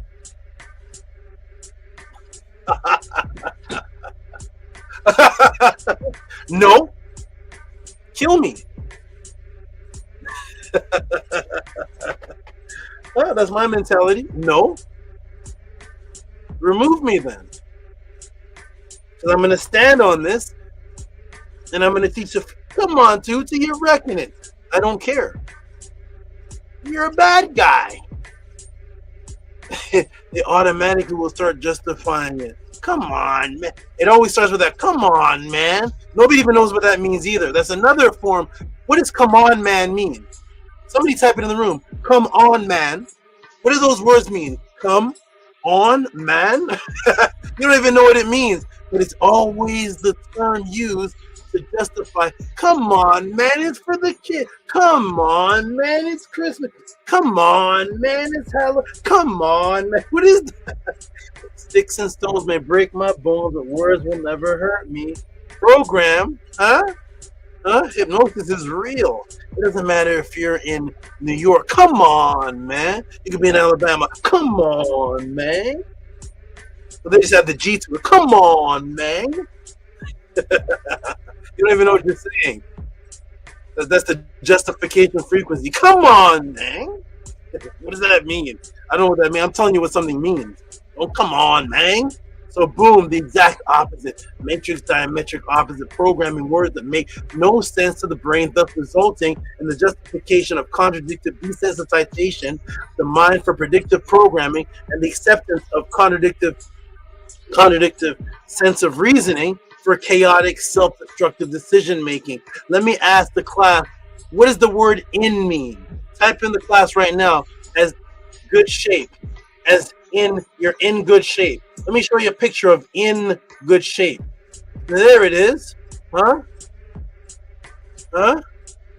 There's in good shape. Huh? Quinn Clark, you like that? That's in good shape. Huh? There's in good shape. Most people never even seen what they look like. Most people have no idea what they look like. Because they don't get down to the shape of what they actually would look like without the come on, man, it's just a donut. Come on, man. Burger, come on, man. Without the come on or the come on, man. So what does it mean to be in something? Type in the room right now, everybody. What does in mean? In. Type in the room. I'm gonna come to the class. I'm gonna come to the chat. What does in mean? IN. What does that word mean in your mind before you go anywhere to look it up? Before, just in your mind, right off the bat, what does IN mean? It looks so good. It looks like AI, doesn't it? Yeah? It looks so good. It looks like AI. Before AI, but that's how good it looks. Come on, man. So what does in mean? Type in the room. What does in mean? Remember, you can't use the same word to describe the same word. That's another thing. Huh? That's another thing we do. We can't use the same word. Huh? And one girl said, I'm not white. He's tall, but he's not tall. I'm like, huh? What? She's short, but she's not short. Excuse me? Get me back to the beavers. Get me back to the beavers. I don't know what's going on. So we can't use the same word to describe the same word. So what does in mean something? Notice how we use the same word? In means inside. But that's inside. In means within you. So what does in mean, everybody? We know what it means, but it's hard to say, right? It's hard to actually say it without using the same word. What does out mean? Out means outside. Out means out of body. You know what does out mean without using out? So what does in mean? Anybody know? I'll go ahead. Okay. So you are right in what you're understanding. It's weird, right, Maharu? It's weird. In means within. In means inside. Every word that in means has in it. In. Okay, here we go. We're getting there. There we go. Sheldon came. Where did Sheldon come from? Sheldon came to the rescue. Sheldon Lamb. The new names are coming out. Shout out to the new names to the rescue. You all have the answer is right. It's just that when we're trying to word it, we're using. So Sheldon came with a word. Boom. In means between. Surrounded by. When you're surrounded by, you're in something. Between walls, you're in the room. So everybody was right. It's just hard to word it without using in, but right. When something's embedded, it's in it. Between something. So thank you, Sheldon, for coming through. Yes, and Cheshire said it too. Enter. That's the other one too. So Sheldon, Cheshire, enter. Between. Enter. Between. Thank you, everybody. Thank you, everybody, for your answers. Wonderful, wonderful. People are so programmed now. I'm like, what does in mean? They're like, in it. I'm like, what the heck is that? I don't know what in it. I don't know what that is, but I don't know what it is. In it. I don't know what it is, but in means between. I don't know what the heck is going on in the world. I'm going to stick with the spiders. Between and enter. That's right. You all right, everybody. Boom. So we all know what in means. Everybody knows what that means. Boom. Here we go. There we go. Boom, boom, boom.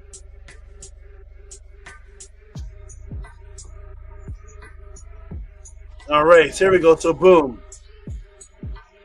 Are there any other references in your mind you use? And I'm going to go through this one, and I'm going to take a break. You use in a sentence, and it doesn't mean to be encompassed. So encompass, between, embedded. So no, in always means to be surrounded by. Enter. Okay, great. What is the word for being mentally healthy? It starts with the letter S. What is the word, everybody, for being mentally healthy?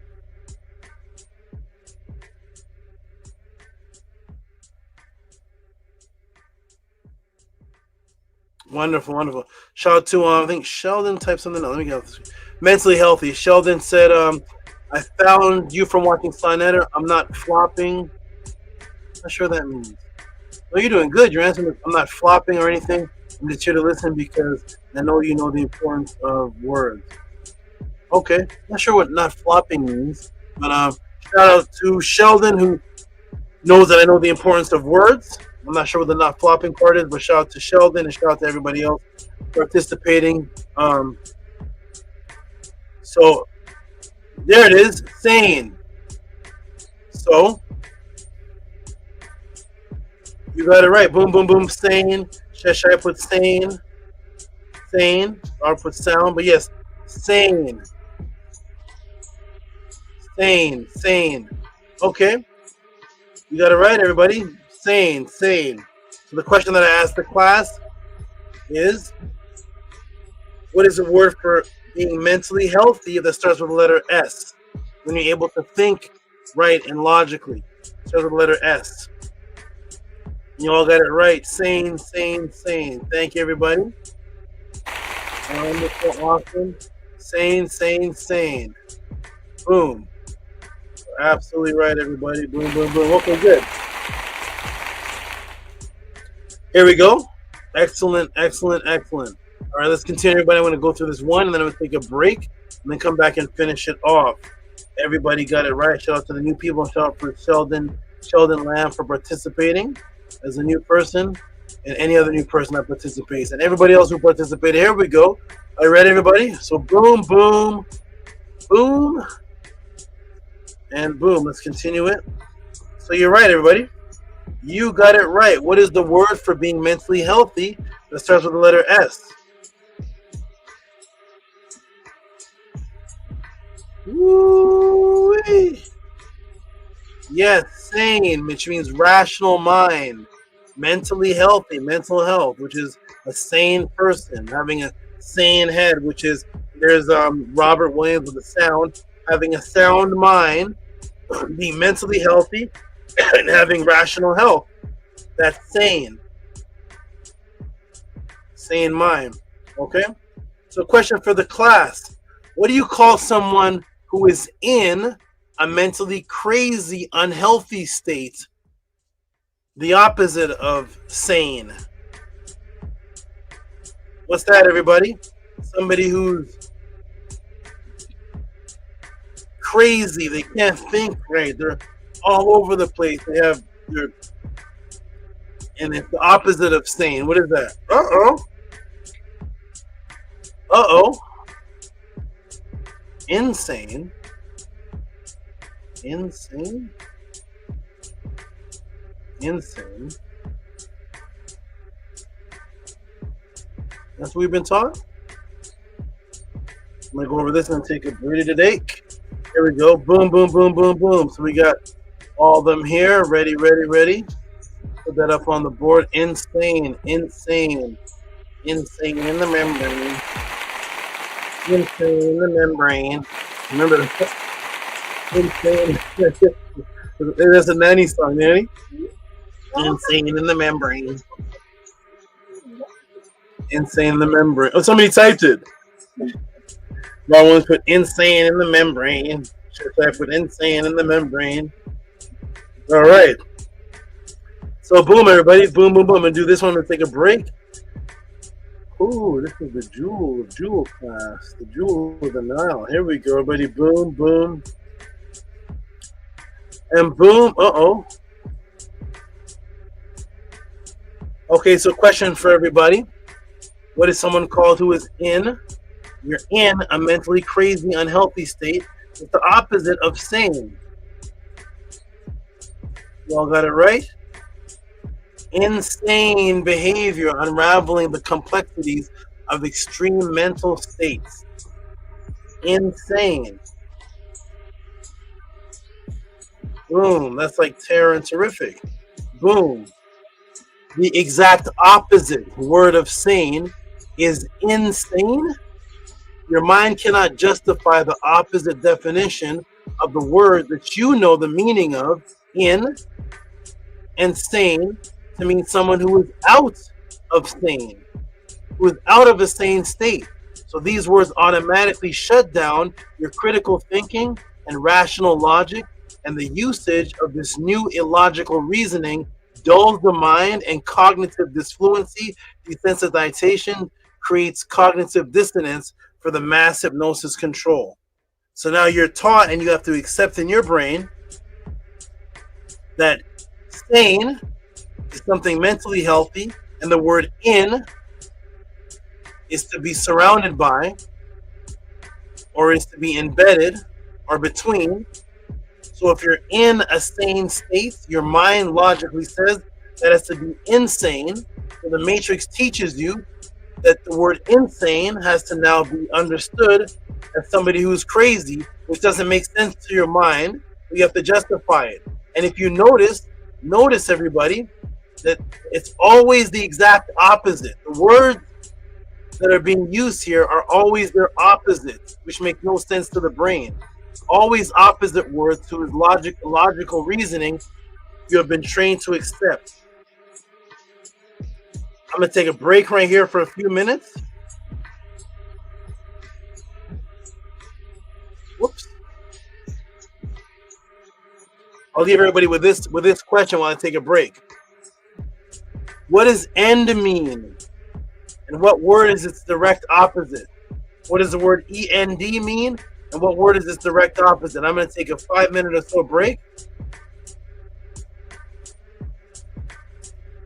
Take a break, refreshing up for just a quick bit, and I'll be right back. Cypress Hill. Let me put the link in the room. All supporters can jump on the panel. All supporters of the Tutsi Pod class can jump on the panel. The support is Cash App TTM Moon, PayPal at Rocky SV. Please support. I'm not even done the class yet, and I'm already a long ways in. Cash App TTM Moon, PayPal at Rocky SV. Send your support. Come up to the panel. Talk about what you think of this class so far. Talk to the people about you never hearing this before. Talk to the people about Quinn Clark. Jump up. I want Quinn Clark to jump up in my little 5-minute break. So there's a link in the room. Jump in the room. Everybody who's a supporter. Amun and Amuna always quick on the draw. Where's Amun? He's in the Kurt. He's right here. Okay, there he is. All right. So I'm going to jump off. Everybody, talk about the support. I'll be back in 5 minutes. And when I come back, we're going to get back into it. But Amuna, you can talk to the people about what you think of the class so far. And I'll be right back. Team House of a 10. Where's the House of a 10? House of a 10. Jump on the panel. Show these people that we are a family. Show these people that we congregate. Show these people that there's more than 2 people in the church. There's more than 2 people that go to our church. Huh? If PD Jakes that jump on the panel, be like 800 people on the panel. Jump on the panel for the Lord Jesus. I'll be right back, everybody. Support. I'll be right back. Peace. Enjoy your break, Sabo. Thank you very much. Niduk. Everybody listening, we support our wonderful great Sabo Tehuti. I'm with Hotep Ra. If this class has impacted you, it's changing you, changing the way that you think, changing the way that you think about the things that you say, please send in support. Paying attention, and that in itself should be changing you, because what Saba is bringing forth here is beautiful, it's life-saving, it's immaculate, very impactful class. Personally, myself, love these classes, love classes like this. I love all the jewels that Saba is dropping and breaking down. I do remember that he has vaguely gone over certain contradictions that we have within the English language. And I'm happy that he's going over them in depth in the context of this class. It's very helpful. The terrific one, verified, terrific, all that. I never thought of that one. Never thought about that one. And the first time I ever heard about the insane one as well was from Saba Tehuti. When I first heard him bring that up, it really made me question a lot of things and open up my mind to various different things. So to all very much, great Saba, for this class. This class is great. Everybody, please support a wonderful great Saba Tehuti. What he's showing here can literally change your life.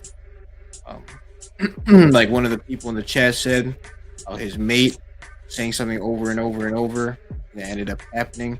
I'll even use that as an example for this class. And you are able to listen to what's being taught here, apply it to yourself, be humble enough to apply it to yourself, change yourself for the better. You'll be able to do magical things too. We not like Offset. Offset was great. Take a while to get there. Try your best, and definitely view the net through, view that sound frequency energy of creating as best as you can. every day improving more and more by listening to this class over and over, understanding it, by understanding it, by viewing it, really thinking, sitting there and thinking, closing your eyes if you have to, or do what you need to do to really just think about sentences. Saba is saying the entire class. Think about yes, but if you dissect it by the sentences he's saying, and just think about each sentence, then think about the sentences in correlation with each other, you'll really be able to change your life. Really be able to change the way you speak, the things that you say, and how you go about things, the way that you plan certain things out. Because as we're learning here today in the podcast, all those things are correlated. It's beautiful. I love that part. And this class in itself is very, very powerful, very impactful, very life-saving. And everybody that's watching, I encourage you to support, whether it's your first time supporting or whether you're a supporter that supports frequently. Please support our wonderful Grace Opportunity, because these classes, a class like this, is the foundation for a good health, pure spirit, pure ka, for immortality, the foundation for magic, foundation for luck, so many other things. So please support our wonderful, great Sabat Tehuti Amun Hotep. Well, Amun, for your Mdu, your beautiful words. I echo all that Amun said. Please support Sabat Tehuti. Please keep this going and continue to be here and support what is supporting you. Continue to purify yourself in the Tehuti podcast. This is the only place where it is happening. This beautiful, life-giving information, the original information, the origin of where these things come from and the way Saba teaches. It's very, very beautiful, and I don't see it happening anywhere else. So please support that which you are watching and receiving.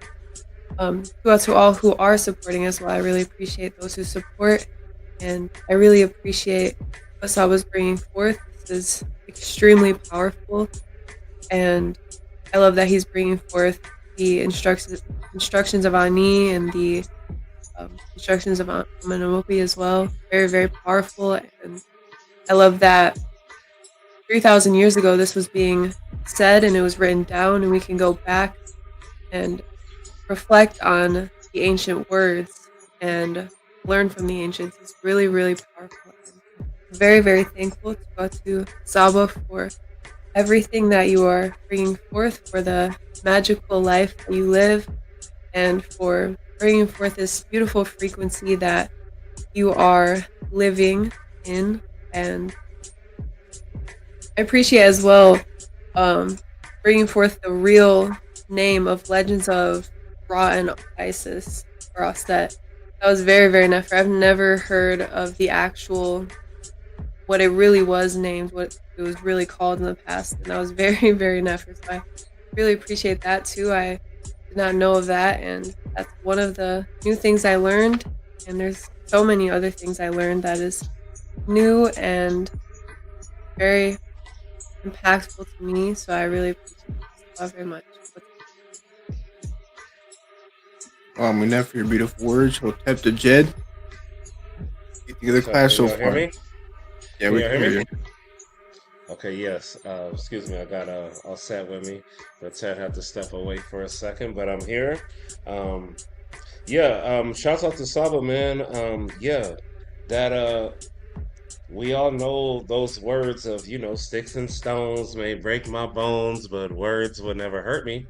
Yeah, but no, those words have spells, man, and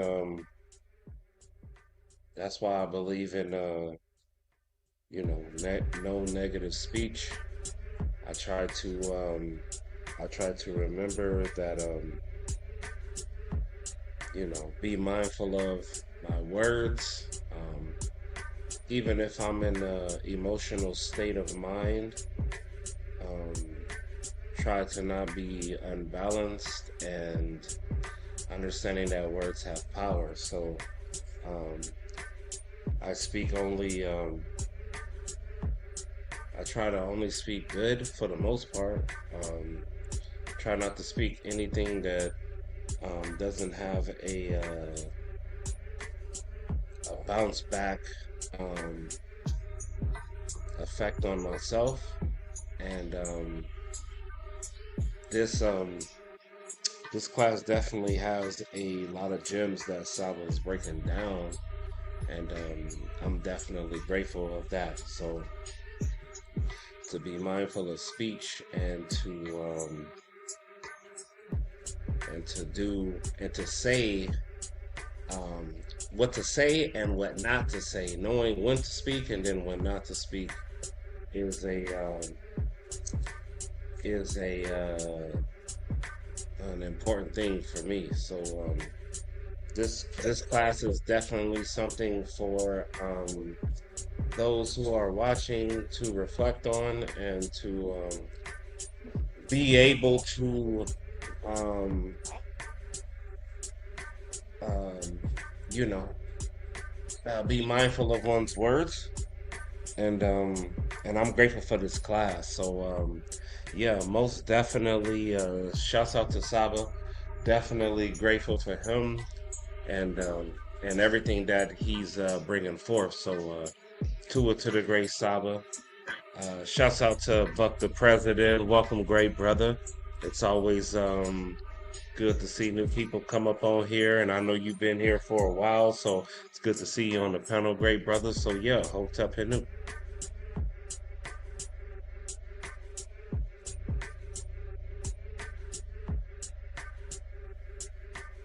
So for your great words, the Jed, Hotep Buck, the President.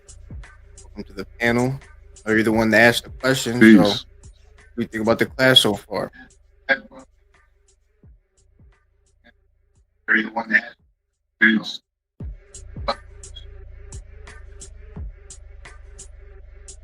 I'm on a delay. I'm kind of slow to technology, so I don't know. I'm on a delay. I'm kind of slow to technology.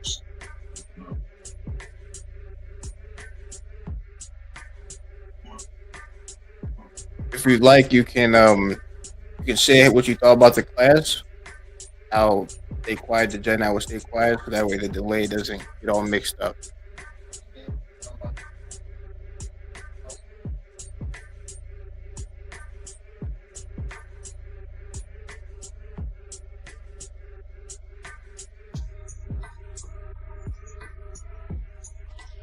Oh yeah, it's everything I expected. I knew once I put in the question I was going to be in for a good night.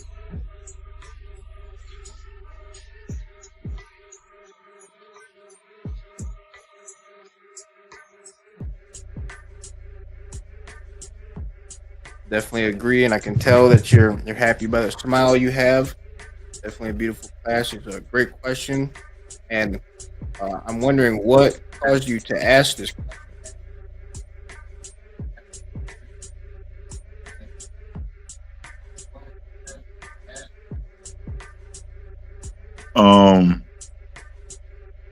That's hard to say. I just collect things from different places, like I hear in passing. Certain things just strike me, and then I want to know more. So I decided to ask Tehuti, because he got a lot of answers. Certain things just strike me more. So I decided to ask Tehuti, because he got a lot of answers. Definitely makes sense, and it's a great place to come and ask these questions. See what you mean by just coming across things in passing. I have heard things like this too, similar things like the questions you asked, and I'm happy that you brought it to Saba Duty. Now we have this great class here.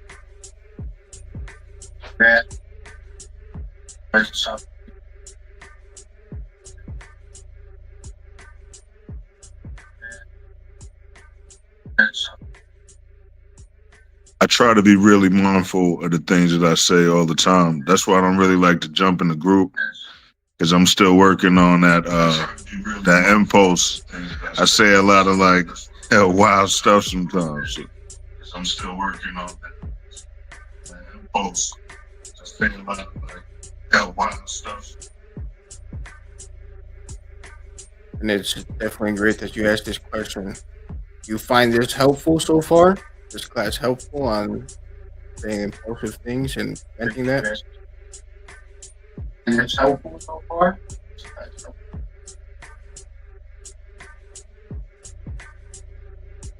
Yeah, definitely. It's making me think about future plans. Actually, I was getting into meditation and reciting affirmations. I was getting into meditation and reciting affirmations.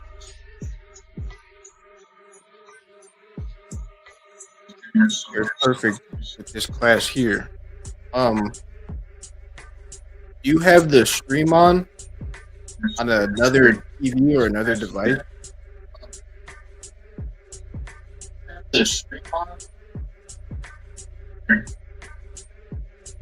Yeah, I watch it on my TV, but I'm on it now talking to you through my phone. That's probably why it's an echo.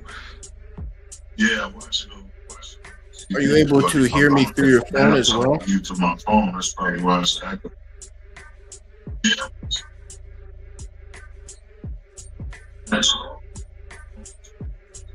Nah, that's the problem. For some reason, I'm not getting any audio through the phone.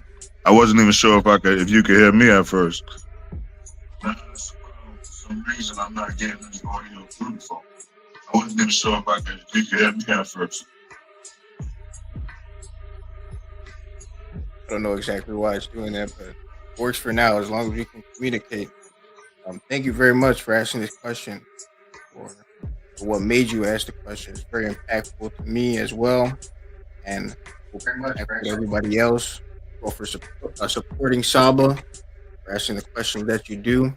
And I'm curious as well, what made you ask your last question in the previous podcast?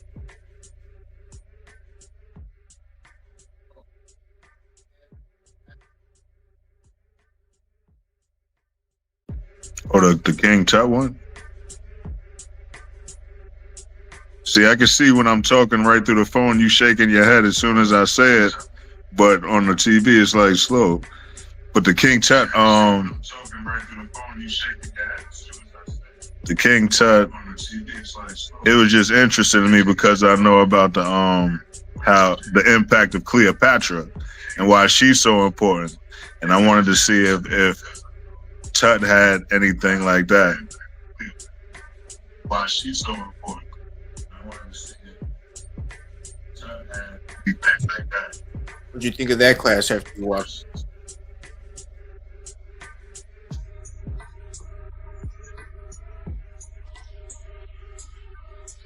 Yeah, that was fire. It went to extras about the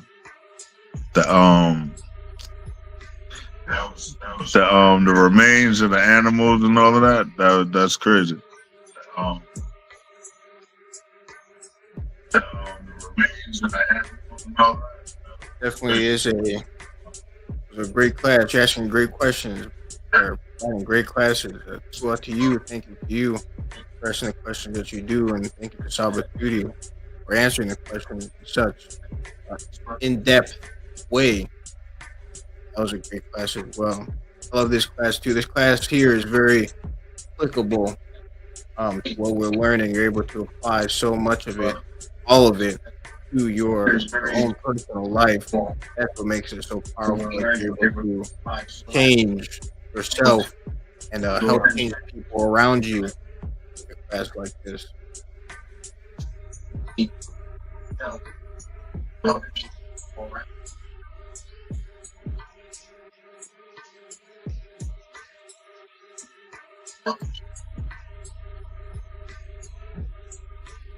Hey, that Pharaoh Tut class last Saturday was fire, based off of the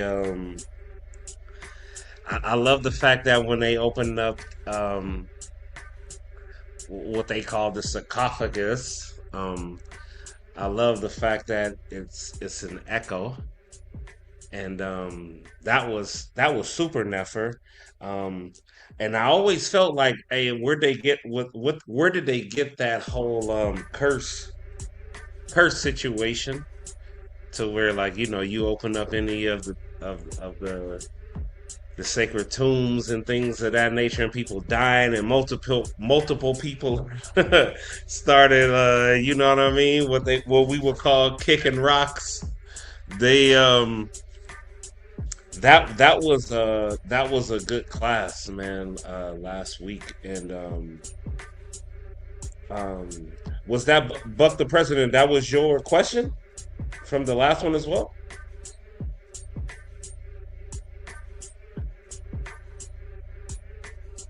Yeah. Yeah, that was fire. That was a great question to ask, why the media was so obsessed. And I'm happy that I got to listen to that as well, because yeah, they I can't believe people were selling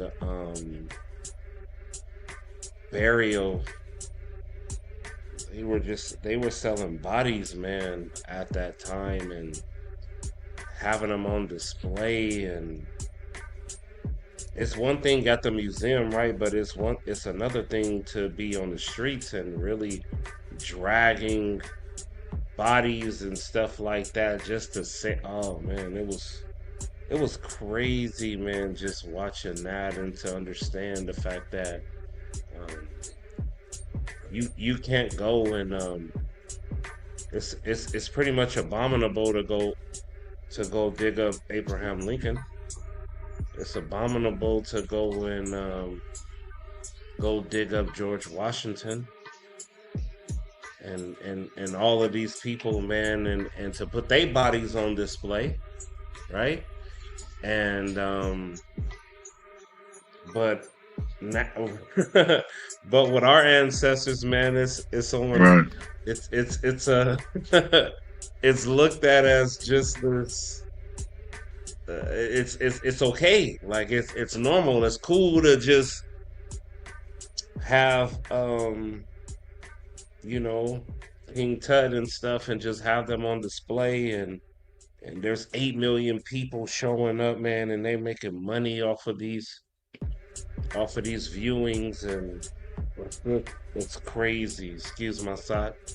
You know, I said she get the singing. But yeah, man, it's it's crazy, bro, to see that, man. And when Saba showed that picture, man, of the dude sitting there with the body on display, man, like, that's somebody's mother. That's somebody's, you know what I mean? That's somebody's grandmother, man. That's somebody's sister on display to be sold. And just seeing that, man, is mind blowing in itself. It's sickening, really. But yeah, I'm happy the questions that you've been asking. Yeah, most people only speak on Tut. They only speak on him, and they don't really speak on others. But Tua, man, for that question last week, and Tua for this one. Like I said, it's definitely we should always be mindful of the things that we say. And well, you speaking in the context you speaking now just made me think of the word sold. Yes, sir. Yes, sir.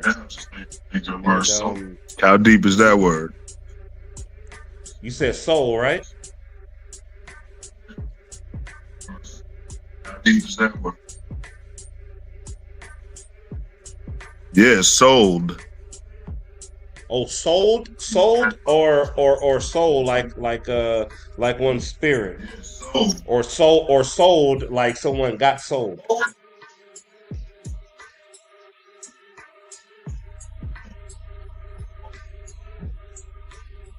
Yeah, I'm thinking both of them. I'm thinking they may be related in some kind of way. Yeah, for sure. I mean, just by you asking me that, when I asked that question right now to you, I was like, man, they kind of similar. They kind of is the same thing. And that's deep in itself. I never really looked at sold and soul. Um yeah, I don't know. I'm kind of silent when it comes to that. That's something that yeah, that's something I gotta give to Saba. But for me, it brings me in this. It brings me to this silence. I don't definitely similarities, and yeah, that is pretty wild. Um, yeah, I'm gonna have to reflect on that one. That was yeah, that was you kind of But caught me right I there. like to listen at least twice as much as I talk. So I'm gonna head out and salute to y'all. I'm gonna stay on. I like to listen at least twice as much as I talk. So I'm gonna head out. Salute to y'all. Yeah, hotel, great brother. Tua for you being on here, man. Tua to you, and may you keep you know, supporting and keep doing what you're doing. Whatever questions you ask, you know exactly where to show up. So, Hotep and New, welcome back, great brother. Hey, I'm back. Yes, let's continue. Just missed the brother. Brother was just on, right? Yes, he was. Okay, that's like me and Billy Carson on the on the Killer Priest. All right, everybody, awesome. Glad you appreciate it, Quinn Clark. Glad everybody appreciate it. We're about to get right back to it. We're gonna continue right on. Let's go. We got Miriam says excellent. Sorry, Robert Williams says excellent question, Buck the President. Miriam says you are the best and you deserve the best. And let's get into it, everybody. Everybody press 9 if you can hear me. Glad you all appreciate it so far. We're about to get into the rest of it and then into the conclusion. Press 9 if you can hear me. We're about to get right back into it.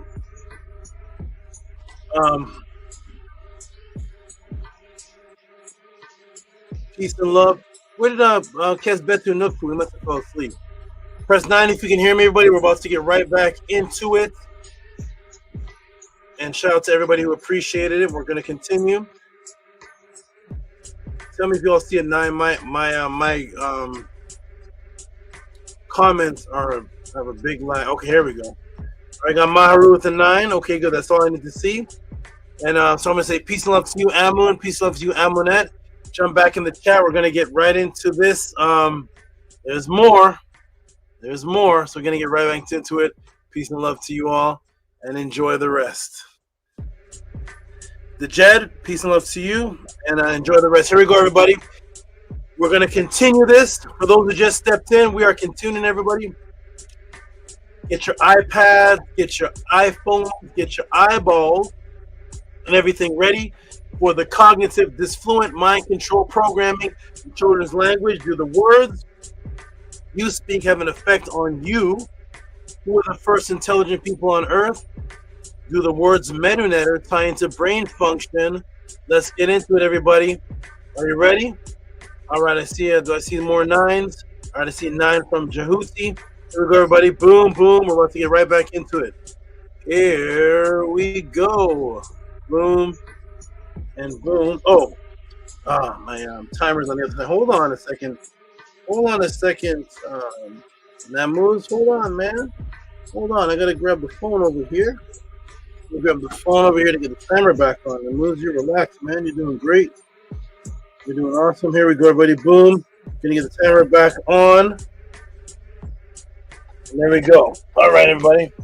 All right. So, boom. The exact same word of sane is insane. The exact opposite of the word sane is insane. Your mind cannot justify the opposite definition of the words. But you know the meaning of in and sane to mean something out of sanity or out of a state of a sane state. So these words automatically shut down your critical thinking and your rational logic, and the usage of this new illogical reasoning dulls the mind and cognitive disfluency desensitization creates cognitive dissonance. 4, the mass hypnosis control of justification of contradiction. Notice that they're always opposite. The words, whose logical reasoning you have been trained to accept. They always mean each other's opposite. It's not accidental. Let me ask the class, what does the word end mean? Type it in the room. You probably answered earlier, but the screen has moved, the chat has moved. So type in the room, everybody, newcomers, old comers, what does the word end mean? And what is the direct opposite of the word end? Type it in the room. What does the word end mean? And what is the direct opposite of the word end? Type it in the room for me, please. And we're going to continue here. Oh, it's not even sharing. Okay, here we go. Okay, boom. Hopefully it's sharing right now. All right. So there it is, everybody. So I want you to notice that all the words that are being brought up here, they're exactly their opposites. They're not a word that means something else random. They mean their exact opposites. So notice that, and I want you to tell me, what does the word end mean? Type it in the room. And what is the direct opposite of the word end? Type it in the room, please. Okay, now I'm going to come to the screen. Here we go. Boom, boom, and boom. So thank you, Maharu, for saying the screen isn't showing. Thank you, MNF, for saying the screen isn't sharing, Saba. So what does end mean? End means what? Okay, the opposite. Thanks, Sheshai. The opposite of end is begin. What does the word end mean? End, E-N-D. What does that mean? End. Something has reached its end. End. I think Robert thought I meant in. So E-N-D. What is the word E-N-D mean? Final. Here we go. Boom. Okay, E-N-D. Final completion. Thank you, Sheshai. Thank you, everybody. Completion. Here we go. 44 people in the room. Let's see. Okay, good. Okay, excellent. So end means the completion of something. You can't go any further. It's final. Maharu said final. Absolutely correct. So after the end, you cannot continue. Is that right? After you reach the end of something, you can't continue inside of that topic. You've reached its end. It is complete. You can't do anything more than after it's been completed. So end, and the opposite is beginning. Thank you, everybody. Beginning, begin. All right, boom. Here we go, everybody. Ready? Watch how these words work in the predictive programming in the mind of the opposites being justified. Here we go. Boom, boom, and boom. So you have all answered the question. Great job. Thank you, everybody. For those who did answer. Thank you. You're absolutely right. End is the final of something, the completion of something, and the opposite is the beginning. Thank you very much. Here we go, everybody. Boom, boom, and boom, boom, and boom, and there's the screen again. All right. Oh, I went right back to the end. Okay. So here we go, everybody. Ready? Here we go. For terrific kids. Okay, so the beginning and end. Here we go. Okay, great. Here it is. Beginning and end. So beginning, the point in time or space at which something starts. He left at the beginning of February. So beginning is the start of something. End, you are all right again, the final part of something, especially a period of time, the end of the year. So, okay, great. Beginning is the opposite of end. Now let me ask the class. Here's a question for the class. What day is the second day of the weekend? So what's the weekend? What's the second day of the weekend? When you say I'm going to meet you on the weekend, what's the second day? There's the first day of the weekend and the second day of the weekend. Go ahead and type it in the room, everybody. So if you say, I'm going to go out with my friends this weekend, what's the second day of the weekend? What's the name of that day? Second day of the weekend. Go ahead and type it in the room. Sunday. Okay, good. So the first day of the weekend will be Saturday. And the second day of the weekend is Sunday. Okay, boom, boom, boom. Good, everybody.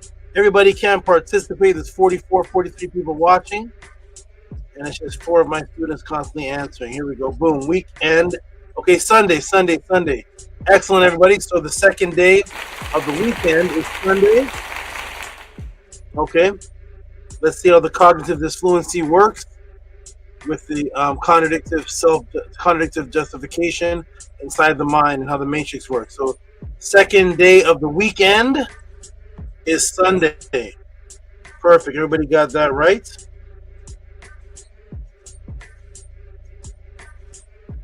That's right. Happy Super Bowl weekend, which is second day, Super Bowl Sunday. Happy weekend. Take it slow and give your soul a chance to catch up with your body. Happy Sunday. Now, when you go to the civic study group, okay, the academic study group, L Civics for ESL students, days of the week, lesson. Here's what you learn in school. Weekend, Saturday and Sunday. Weekend, 2 days, Saturday and Sunday. Weekend, Saturday and Sunday are called the weekend. Got that, everybody?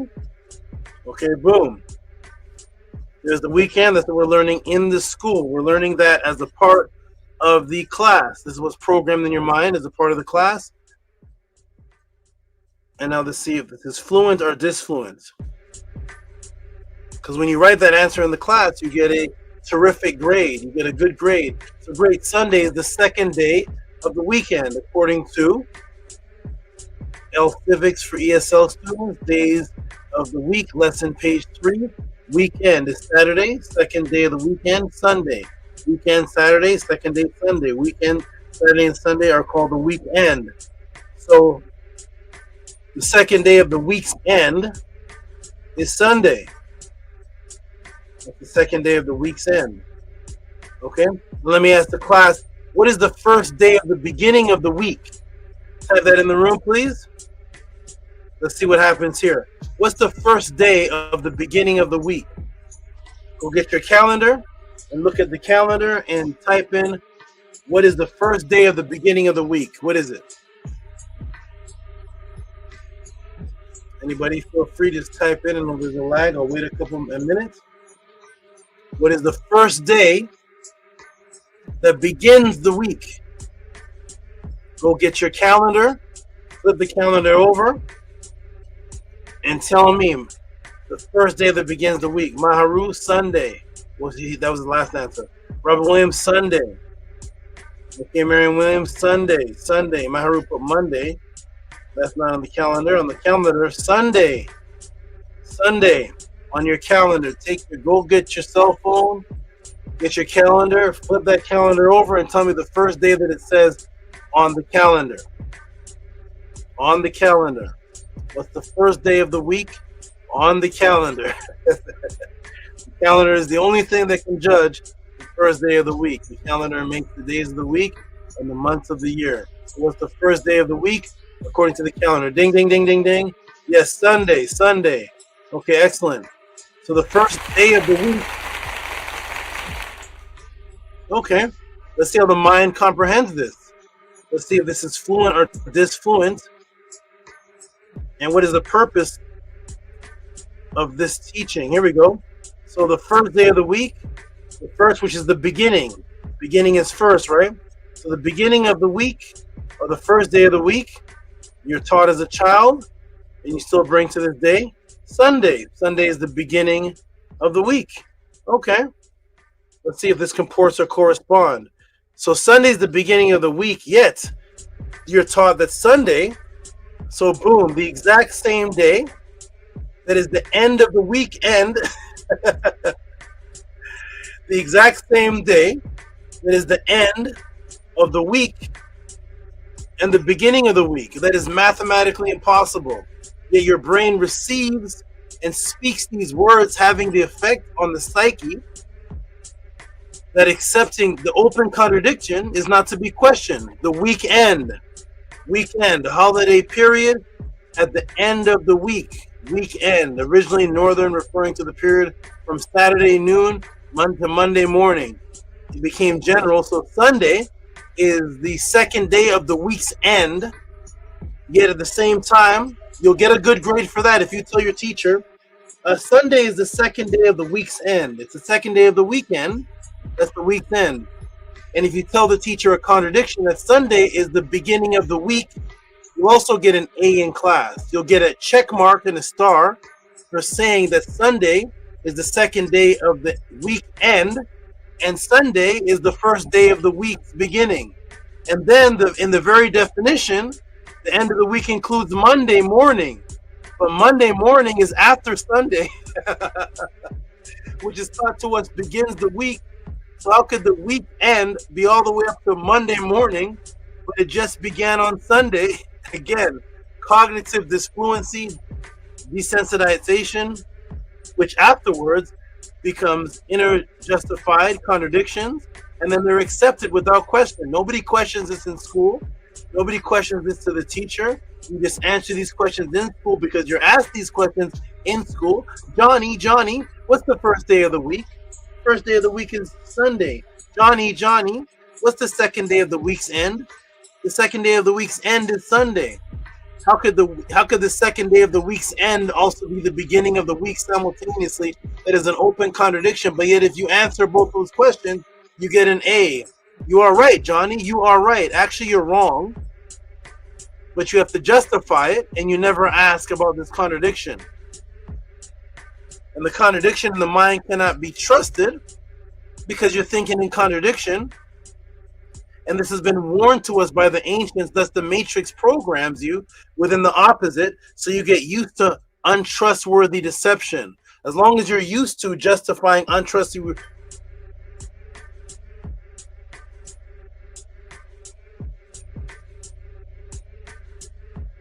to justify that, your brain starts to justify that, and then your critical thinking lowers. And then once your critical thinking lowers, then you start to justify everything that's wrong.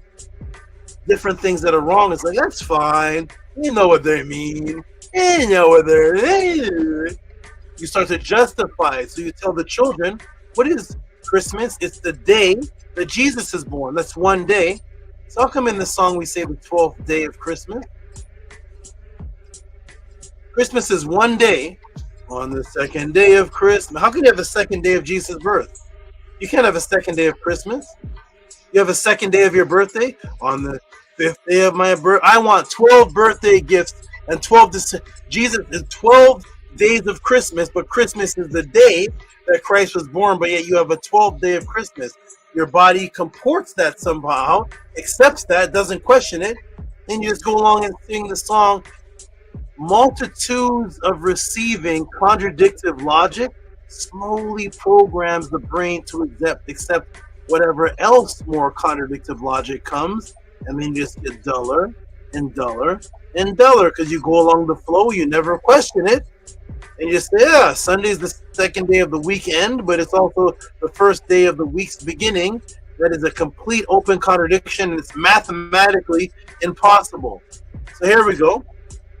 So then you start getting used to untrustworthy deception, and untrustworthy deception becomes normal. And then you start to accept unnormalities. But our ancestors warned us of this, and that's why they say a trustworthy man, 2375 BC, for the trustworthy man, the trustworthy person, is a person that does not distort speech in his mind. Your speech is not distorted. But if you're speaking like this, and I have hundreds of more examples, but I'm not going to give them all, but there's hundreds of more examples in how you speak where the words that you're using are actually the exact opposite. They always mean the opposite. Beginning has to mean end. Good job has to mean terrify. And it keeps on going on and on. Your brain starts to accept it. Welcome to the Tehuti podcast, the House of a 10. And the distortion, cognitive disfluency, it continues. It continues to go on and on and on and on. I'll give you one more, and then we'll continue. Here we go. Right, everybody? Here we go. What is the other compliment you received as a child that started with the letter A? The other compliment you received as a child was awesome. Awesome children. This is what you received as a child, and it was a compliment. This was a compliment to receive this as a child, that you were awesome. Kid awesome. First grade math. I make awesome kids. They're just sitting there program looking into the video game. Awesome. Awesome. Even the report card or even the certificate You received the awesome award certificate. Awesome award. There you go. Okay. Yes, awesome. Which is something great presently, something great to achieve. They're soothing words to the child of pride and comfort. It gives the child confidence. You're awesome.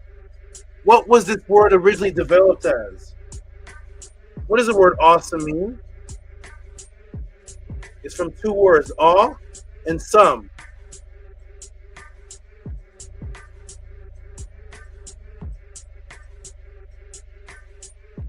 Boom.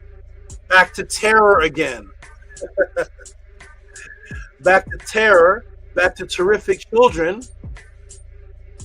The exact same meaning as terror, fear, great reverence, of fearing something.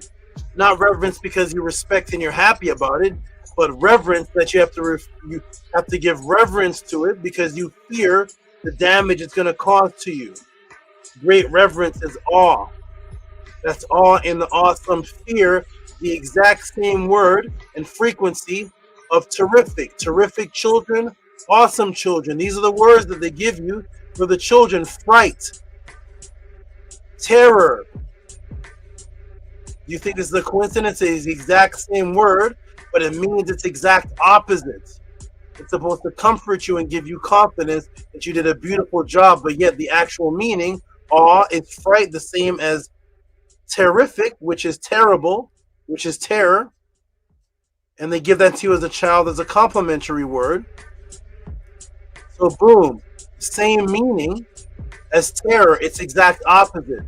Cognitive dysfluency, desensitization, contradictive, internally justifying it for predictive programming, because you get this over and over again and you start to just accept these words that mean they're opposite and nobody questions it in school, and if you question it, you fail. One of the reasons I was thrown out of school. I didn't accept these things. And here is the continuation of the destruction of your critical thinking to have your mind used to the illogical thinking, which accepts with acceptance. Let me ask the class, what does the word some mean? Some, as in opposed to full. Everybody feel free. What is the difference between the word some and full? Some has a definition and full has a definition. What is some? Go ahead and type it in the room. What does some mean as opposed to full? If you say, give me some of that water. I want that glass to have some water in it. What's the difference between saying that and saying, I want that to be a full glass of water? You like this, Angela Gates? We're still going. We're still on Quinn Clark's question. Some is partial. Partial. That's right. That's some. Yes, some is in like a few. Yes, that's right. A little bit. That's right. That's right. Awesome, everybody. Everybody got that right. Here we go. Everybody, boom, boom, boom. Here we go. So some is partial.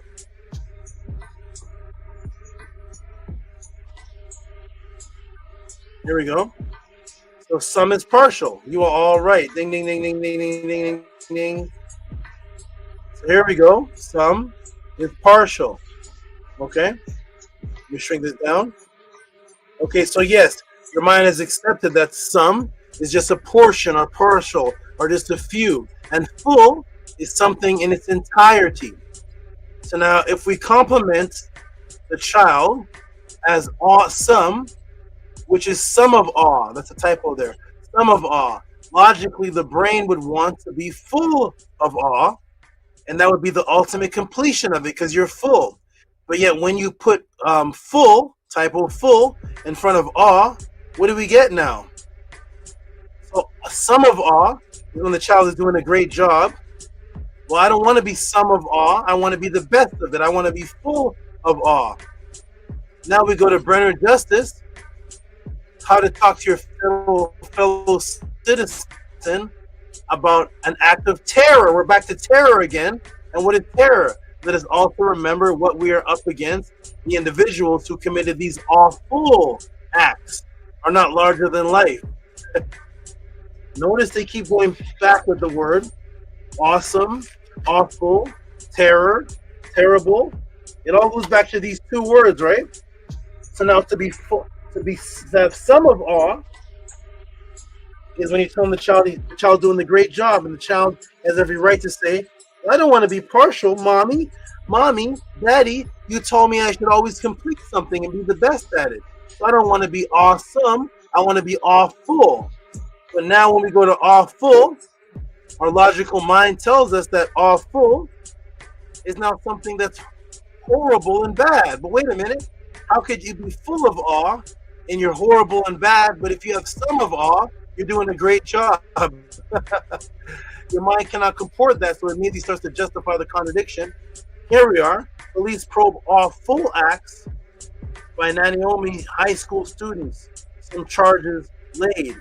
A group of high school students are accused of committing disturbing crimes, which in at least one case involved a weapon.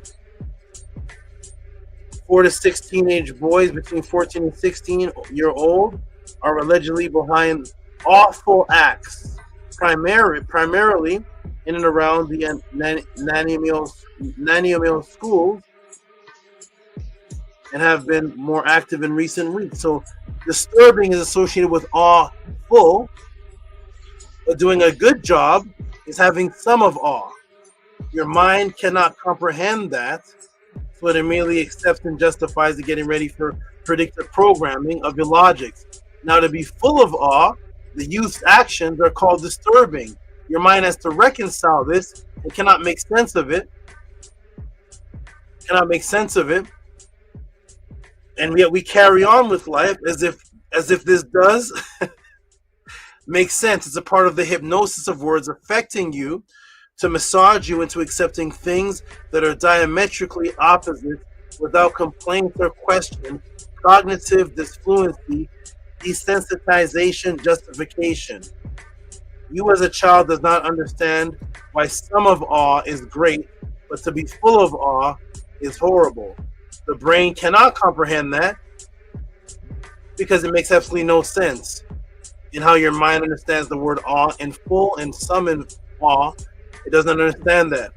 And there are tens of thousands of other pre-programmed examples, but I'm going to stop right here for you, so you can just digest these that I've presented so far, and these that are going on around you since you were a child. Now back to the positive power of word programming created by our ancient ancestors, the Ntr. How did the Ntr use word programming for positivity? You know, the English uses it for diametric opposites and confusion, for predictive programming and desensitization of your critical thinking. And we, the ancient Ntr, were so in tune with the effect that words had that we speak, that guess what? Let me ask the class, what is the ancient word for words? Everybody should know this. All 40-something people should know. What's the ancient word for divine words in the language? How do you say the word words in the language? What is the word for words itself? Go ahead and type it in the room. So what is the ancient word along the Nile Valley for the word word or divine words? What is that? Somebody type in the room. And watch how beautiful our ancestors were with the positive programming. So what is the word for words in the ancient language? There we go. All right, we got we got first Ntr. Yeah, that's for the last one. Fraction as opposed to whole. Okay, good. That's right. Mdu. That's right. Mdu Ntr. Mdu Ntr. Mdu Ntr. That's right. Robert Williams says, uh-oh. So the word for words in ancient times pre-matrix is the word Mdu or Mdu Ntr. Are you ready, everybody? We're about to change your whole programming to the original. Just like the sticks and stones one, watch what happens here. Ready? This you're going to learn first, November 29th. 2025 of the Tehuti podcast, House of a 10. Watch closely.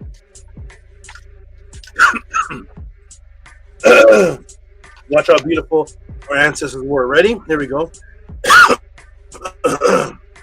Okay, ready? You all got it right. Here we are. Boom, boom, boom. Yes, everybody, yes. It's Mdu or Met or Metut or Metet, which are all the same, which is the ancient word for words, speech, talking, as in the oldest moral laws on the planet Earth in the writings of Ptah-hotep, 2375. So boom, yes, everybody got that right. Thank you again. Here we go. Ready? Boom, boom. And boom. Welcome to the Tehuti podcast. Welcome to the House of the 10. Welcome everybody to the best of the best. No need to go to the second best, or the third best, or the fourth best. Come right to the best. Come right to where your questions are answered like none other ever in history. Here we go, everybody. Ready? Because these questions are enthusiastic with the love of the information to break the matrix and to build you back up. We don't just break you down, we break you down and build you back up. Only here at the Tehuti podcast. Here we go, everybody. So yes, the word for words in ancient times is Mdu or Met or Metut or Metet, which are all the same, which is the ancient word for words, speech, talking, as in the old, as seen in the oldest moral laws on the planet Earth in the writings of Ptah-hotep, 2375 BC. Here we are. What does it say here? Saba or uk, su metut or at. Instruct him. That's the Saba. Saba is an instructor. Instructor or stargate, star door. Saba. So Saba or uksu or medutur hat. Instruct him then concerning the words from the past. So there's the word. When I tell people that this is all the same word, Tehuti, you're making it up. It's not Metu. It's Mdu Ntr. No, it's all of them. It's Mdu, it's Metu, it's Metet, it's Metut Ntr, Metet. The D and the letter T are the same. One is a hard sound, one is a soft sound. You see the dot on the bottom of it? It's a soft sounding T. Metu, but it's still T. Metu, Metet. See? Word, Metet. Word, speech, talk. Metut Ntr, which are what? The words of the Netter, the words of Tehuti, because our ancient ancestors taught that it is Tehuti that brought the pen, it is Tehuti that brought the finger of language, it is Tehuti that brought the words. So it is Metut Ntr. Now watch the difference with how the ancestors use the programming in the language for the positive results. You ready? Here it is, everybody. And again, we, the ancient Natiru, were so in tune with the effect that words had that we speak. Guess what else Metut and Metu, word for word speech, meant to us? Are you ready, everybody? 9:30 p.m. Pacific time, November 29, 2025, that your Kemetic teacher never taught you. What else did the word Metu mean? They'll tell you that it means words, but what else does this word mean? Are you ready, everybody? Here we go. First time Tehuti podcast, House of a 10. So again, everybody, let's go back to this again. Again, we were so in tune, our ancient ancestors, with the creation of words on the positive influence. And again, we, the ancient Natiru, were so in tune with the effect that our words had that we speak. Guess what else Metet Metu, words for word speech, meant to us? What else did it mean? So it's the word for words. What else did it mean to us? Ready, everybody? Here we go. Are you ready, Namus? Ready for this? Watch how beautiful this is. Like all these words mean their opposite and destruction and terror and fright. Watch what the ancestors do with their words. So word for words, Metu. What else does it mean? Are you ready? Woo-wee. What else does it mean? Let's see, everybody. Ready? Are you ready? There we go, everybody. Boom, boom, boom. Let me move this. Let's say out the way. Everybody, let's get the drum roll. It means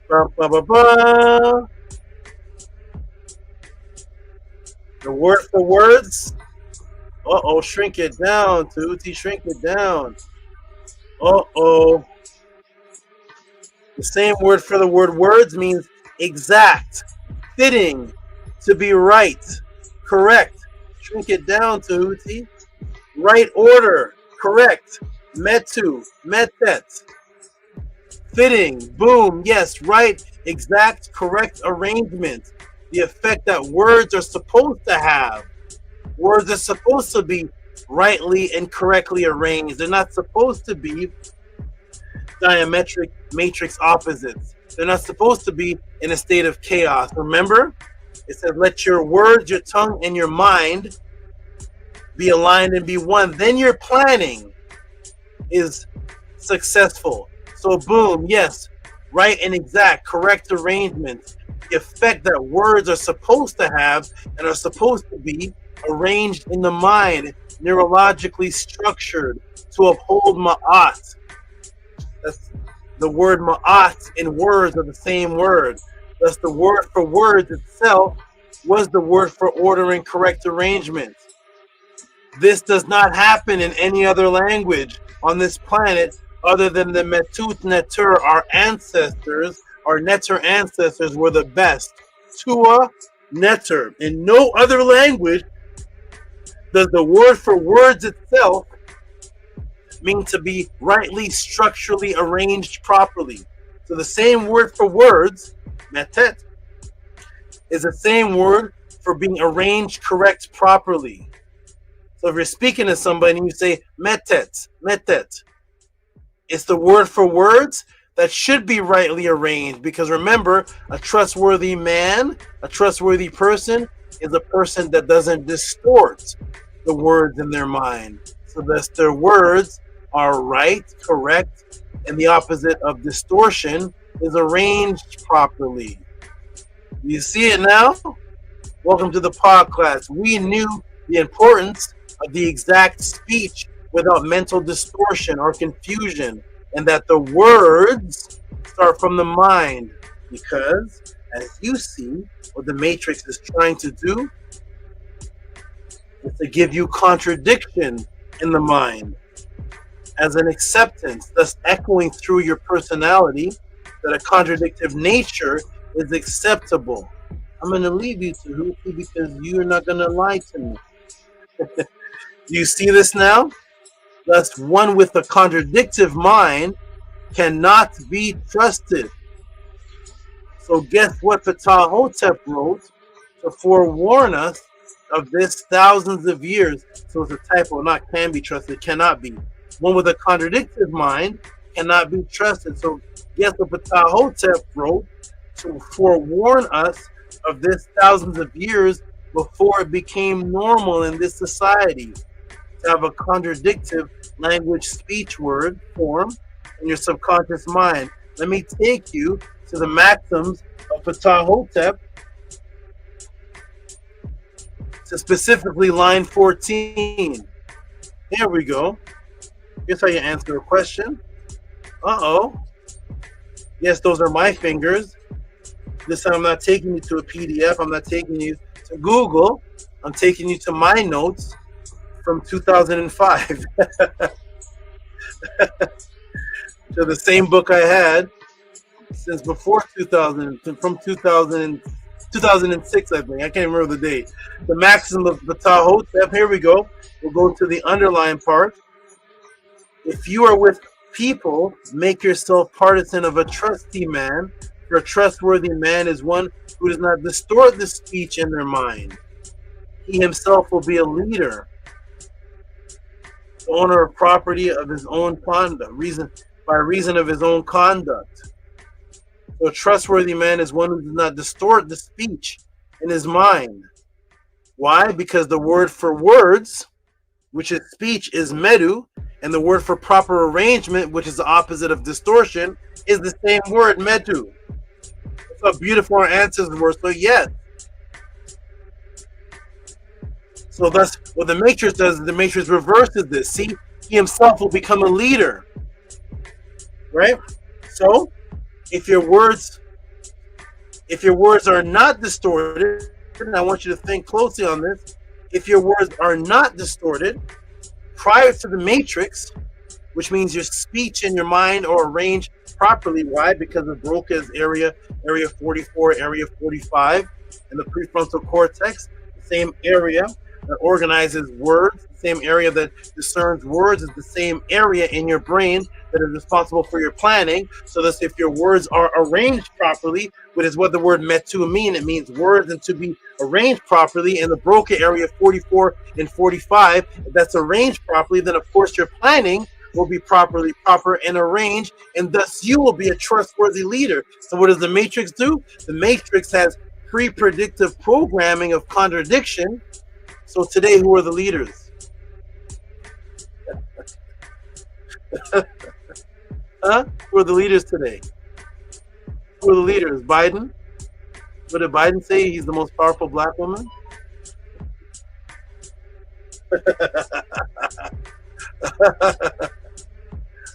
He's the most powerful black woman? I think I heard Biden say that.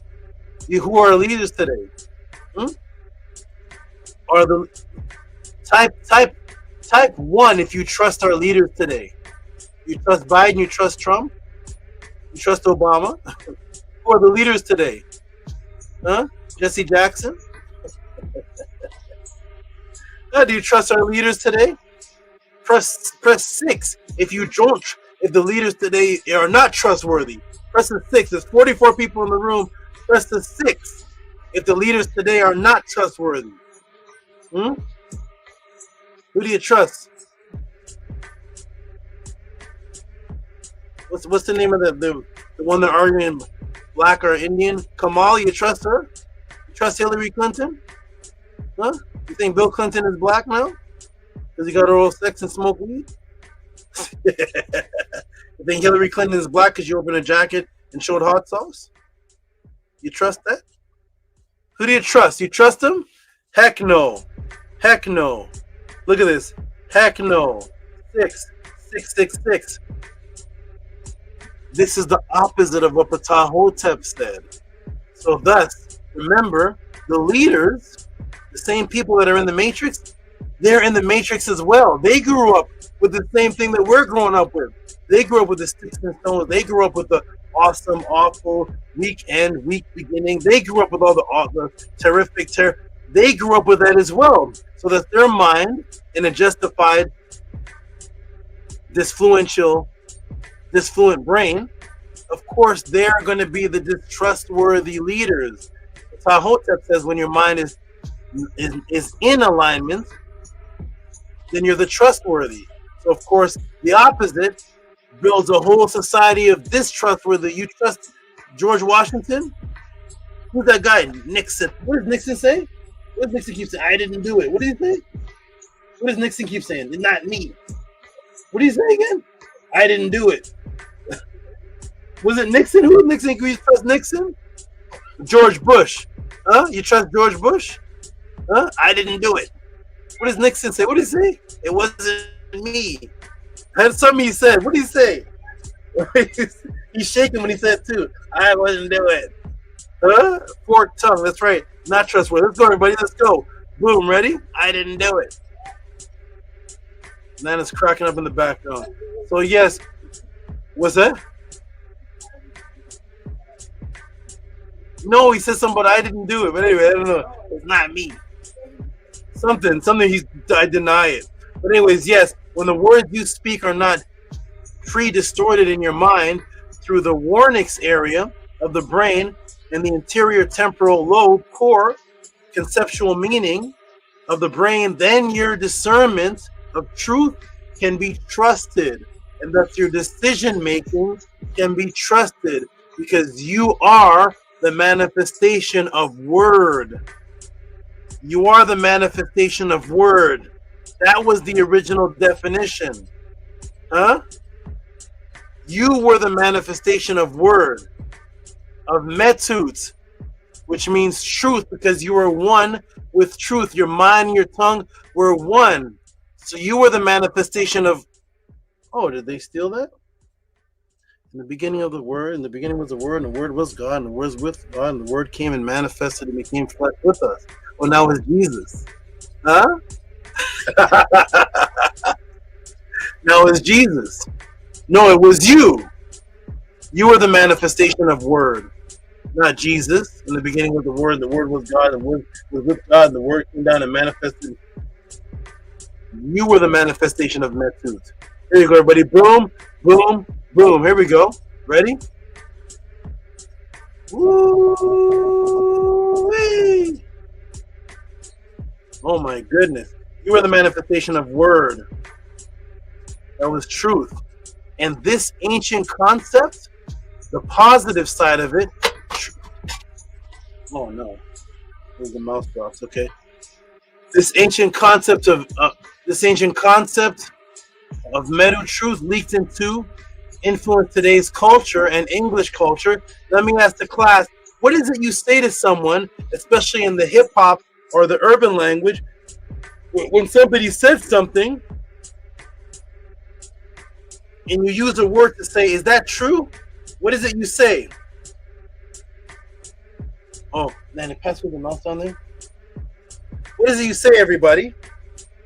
When somebody says something and it's something you say to me, really? That's true? Right down here. What is that you say, everybody?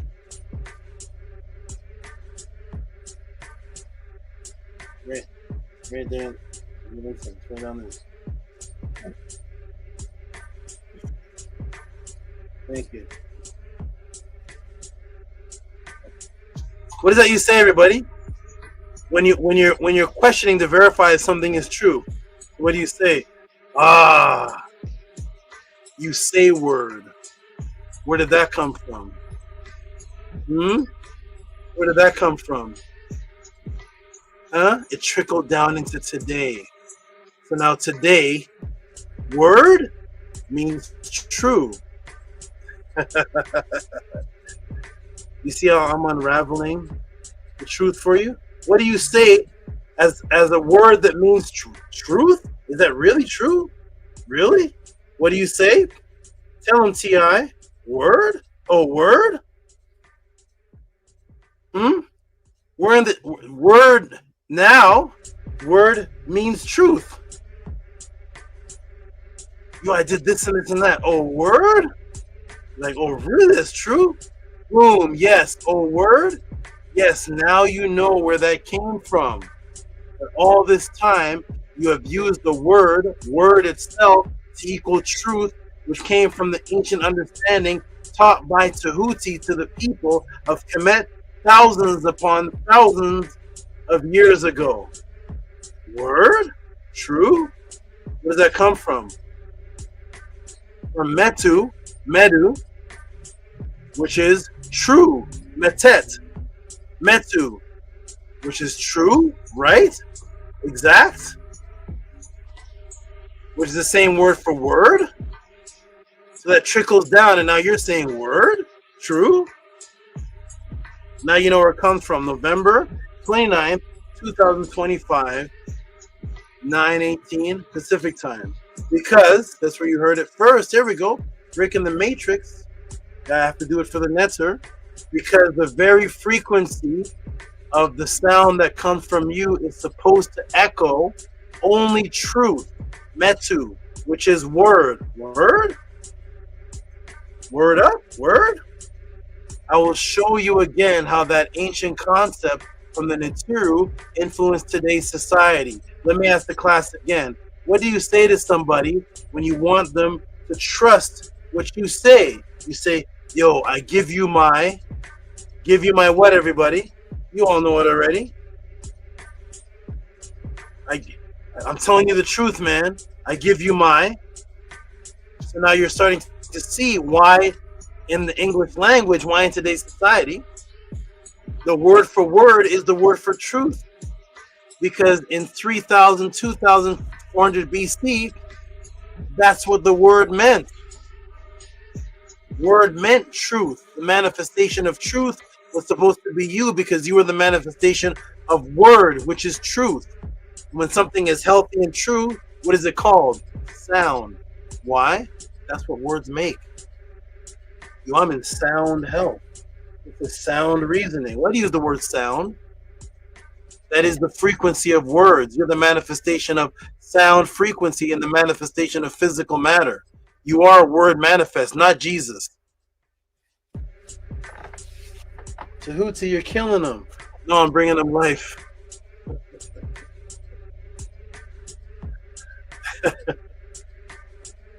You're killing it, Tehuti. No, I'm living it. Here we go. Boom, boom. Everything doesn't have to be always about death. In this language, it does. That's right, everybody. Ding, ding, ding, ding, ding, ding, ding. All right, everybody. I give you my word. Word is bond. Word of honor. Word, word, word. So now we know where that concept came from. Word, in the definition, doesn't necessarily mean truth, because it comes from the Mdu Ntr word, which is metu, which is the word for word, and it's the word for truth. Now it's synonymous with truth. People can say words and they lie. How else can somebody lie to you? They give you words. So that's the word word in English does not necessarily mean truth. It comes from a past. It comes from an ancient past where the word metut and mat were the same word. It meant word and truth. You like that, Robert Williams? Boom. I must have not. Quinn Clark must be knocked out. I'm still answering Quinn Clark's question. Or I'm answering the questions that you all asked me before you sent them in. Here we go. Boom, everybody. Here we go. Ooh, I think this is one of my favorite classes. You all right. Give me a round of applause for that. They're right, man. Now, man, the Cobra says you're right. Let's go. Woo-wee. Oh, I like this so much more than debating. Here we go. Boom. You are all right. I give you my word. Now you understand why the word word is synonymous with truth, even though people use words to lie, because it came from the ancient Mdu concept, where the word word also meant truth. I wouldn't give you my word. I give you my word. Forever I'm yours. You shake hands on it. Forever I'm yours, for better or for worse. I stand before God. I give you my word. Oh, I do. I give you my word. In the beginning was the word, and the word was God, and the word manifested as flesh, Jesus. No, it's you. You're the manifestation of word, sound, energy, incarnate. Boom. Yes, I give you my word.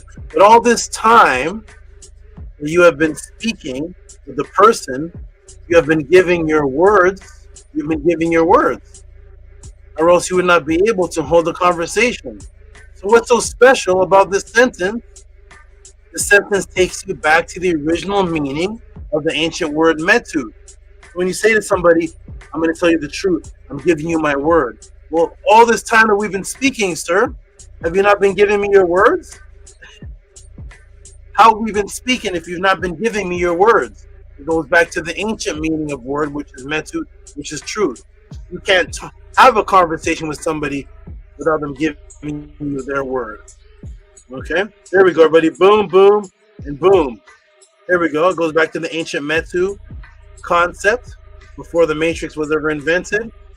And that is, boom, metut, right order, correct, to be right, arranged properly, correct arrangements, metut, which is the same as what? Word. Word. proverb, decree, word of Tehuti, word, speech, correct, proper arrangement. The exact same word for truth was the exact same word for word. Okay, Namiz? Kind of busy tonight. Here we go, everybody. Boom, ready? Woo. Let's end it off, everybody. Here we go. Yes, Metut, word, right, truth. Only originating in the culture of Ma'at. This cannot be explained using any other culture prior to. And thus you know now, when something is based on you saying that it's real, you say, oh, word. And when you want to give someone a true reality, you say, I give you my word, even though your entire conversation prior to saying that was already based on words you're already giving the person. Subconscious took it back to the ancients and the influence of the culture of the Ntiru that still exists in you innately. It still exists within you innately. You're still using the concepts because those concepts existed. I want everybody to digest this. The concepts of the truth existed longer than the Matrix existed. The truth existed longer than the Matrix existed. The truth was on this planet longer and prior to the creation of the Matrix. And again, I emphasize the power of words and what effect they have on you. I will ask the class this before I continue and end this off. Are you ready? How many people in here, type 9 in the room, consider yourselves intelligent? How important is intelligence to this planet? Let me get some crowd participation with this one right here. How important is intelligence to this planet? And how many of you 45 people consider yourselves intelligent? Sheshayet, we got one person. How many people consider yourselves intelligent? Press a 9 if you consider yourself intelligent. Okay, only the females so far. We got Sheshayet, Angela Gates. Okay. Anyone else consider themselves intelligent other than the House of 10 students? More females. Amonette, 9. Okay, we got Robert Williams, 9. I'll give you all a few minutes. How many people of the 45 people watching Tutti Pod class consider yourself intelligent? All you have to do is press the 9. I'll tell you right now, if people were in person, if somebody called one of these 45 people dumb, it would be on. The arguments would be on. They wouldn't hesitate to argue. And all I'm saying is if you consider yourself intelligent, just go boop and press the 9. If somebody came up to you and said, you dumb mother, you dumb. What are you talking? Who are you calling dumb? You ain't talking to me. Here comes the arguments. All right, all I'm saying is you're intelligent, press the 9. If you're happy with your hand, press the 9. Okay, good. We got Maharu with the 9. We got I was intelligent enough to find a teacher with the correct teaching. You're sweet, awesome. Sheshet too. Sheshet used every opportunity to give beautiful words. Even when I just say press the 9. Awesome. Thank you, Sheshet. Boss, hey! And Pooh's here with a 9. I've been speaking words in ignorance, okay? I don't feel so smart. Okay. Here we go, everybody. Boom. Let's get ready. I'm sure the other 45 people will not be shy. Thank you, everybody. Boom, boom, boom, boom, boom. Don't be nervous, everybody.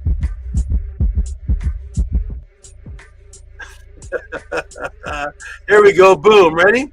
How many people consider themselves intelligent? How important is intelligence to this planet? Here we go. More wisdom with the 9. First Mentor thinks he's going to be snake style, but he's actually not. This actually is not a snake style question. It's just a real question because you're gonna see what's about to be revealed. Ready? Here we go, everybody. Woo-wee. Oh my goodness. So again, to emphasize the power of words and what effect they have on you, I will ask the class this before I continue. How many people here consider themselves intelligent, and how important is intelligence to this planet?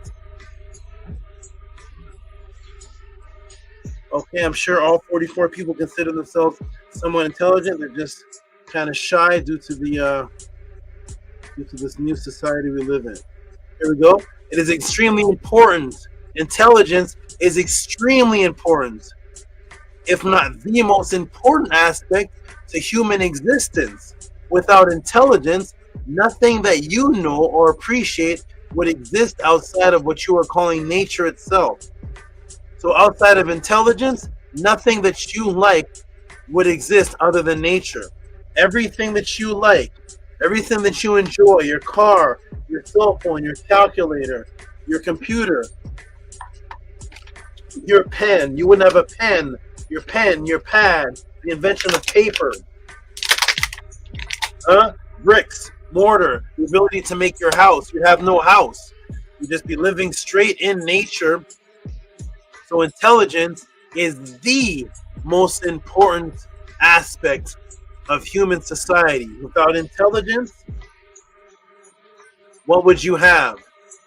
Go out and try to live your life from today without using anything that has been brought to the world by intelligence and see how long you survive. That includes your herbs, your ability to make the herbs. Everything is intelligence, right? So what effect do they have on you? Your words. How does words tie into this? What effect? So nothing you know you appreciate would exist outside of what you are calling nature itself. So how important are words, and what effect do they have on you, and what impact have words had on the planet?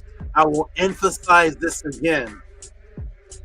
Does anyone here in this room even know what intelligence even means?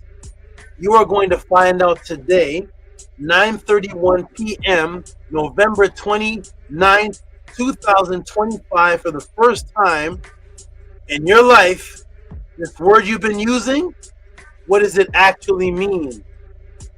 And how important are words? And how does that tie in? What does intelligence mean? Talk to them. Uh-oh. Intelligence is the highest faculty of the mind. Okay, wow, that's extremely important. Capacity for the comprehension of truth. Comprehending general truth. Okay, let's get down to the root of it. So intelligence is the highest faculty of the mind. The capacity for comprehending general truths. Notice that the word intelligent is associated with truth. Are you ready, everybody? Here's what Sheshayet, I think Sheshayet typed in enter. So it is between. Remember, somebody typed in the definition of the word in was between and enter. So it comes from leg. Enter and leg. What does that mean? Intelligence is enter and leg. Okay. Interesting. Intelligence, the highest faculty of the mind, coming from enter, between, or during. And what is that at the bottom? It says leg. Let me show you that, everybody. Are you ready? Let me show you what leg is from. What's leg from? It's the word that created intelligence.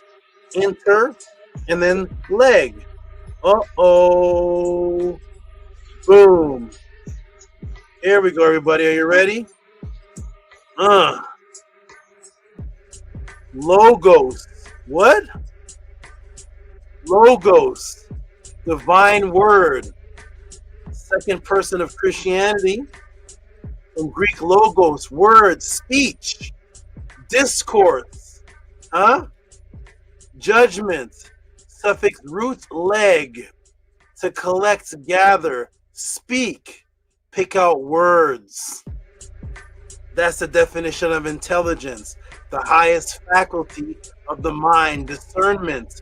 From enter, which means in between or during or within. Leg, which is logos, words. The very definition of intelligence. Woo! Boom. Logos equals words is the very definition of intelligence. The highest faculty of the mind, which is the word. Together, collect, discern words. the prefrontal cortex, especially the left inferior frontal gyrus brocus area, 44 and 45, which organizes word processing, is the very function of the intellect and its correct arrangement of words. Thus, intelligence itself is word, metu. And it even says divine word. It even took the literal netter part of it. When you look up the word netter in the dictionary, it says the definition of netter is divine. And metu is words. That's literally the definition of logos, which was you. They gave it to Jesus.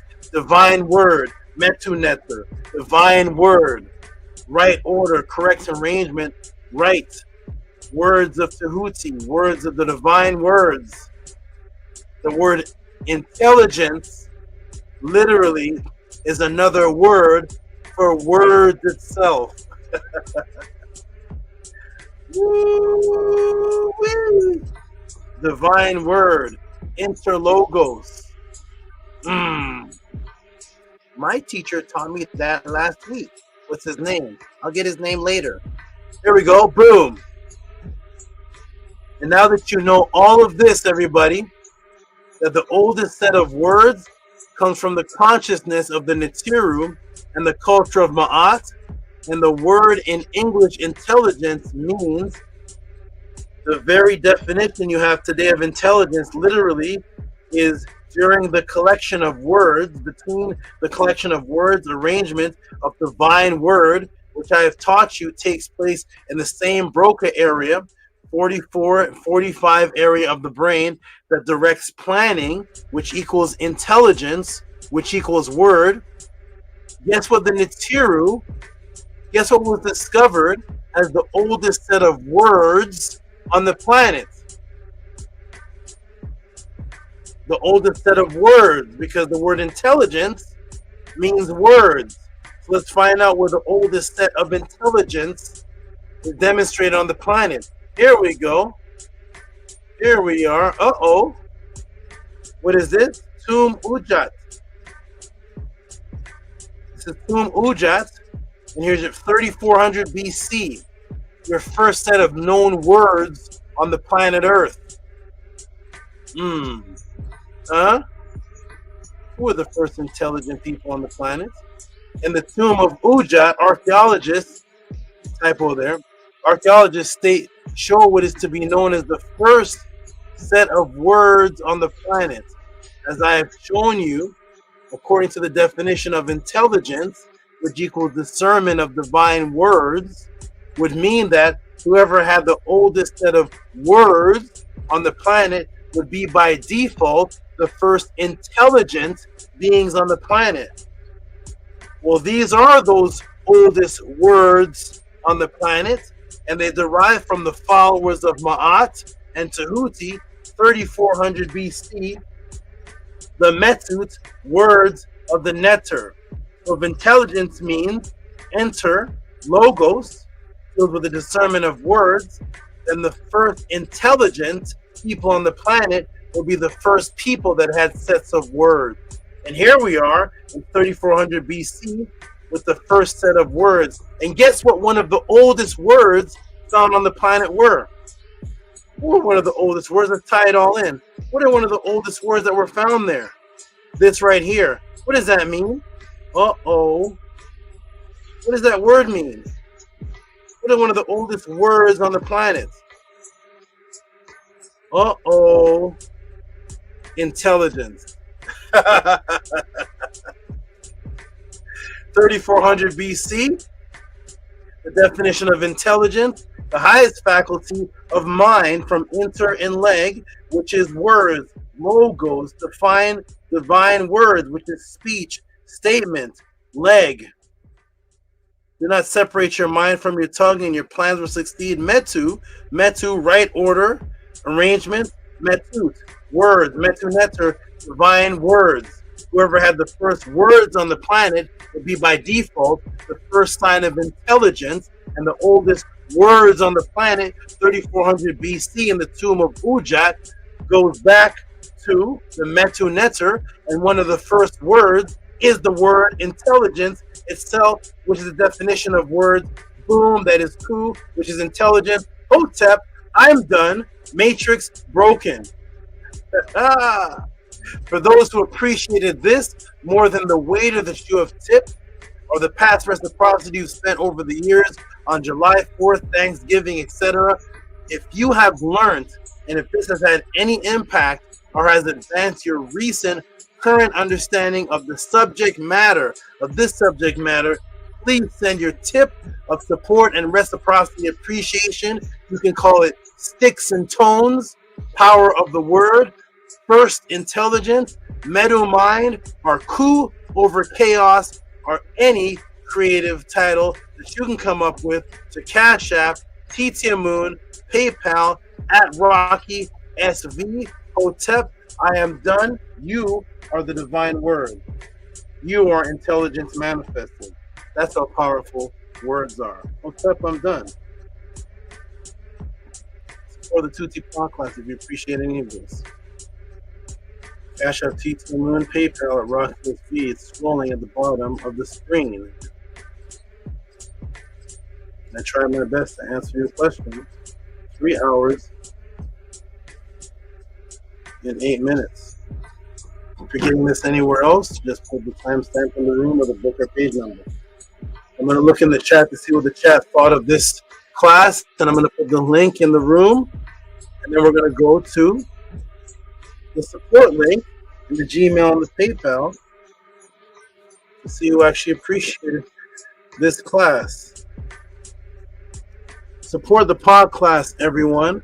I don't want to be Jason or Freddy Krueger, a millionaire off of demonstrating killing people. I don't want to be popcorn and funnel cake. I just want to continue to do this, and in order to do this, I have to focus on this, which means the support should represent what this class was. This is one of my favorite classes. I don't think I've ever said that before. There it is, first word, intelligence. The definition of word.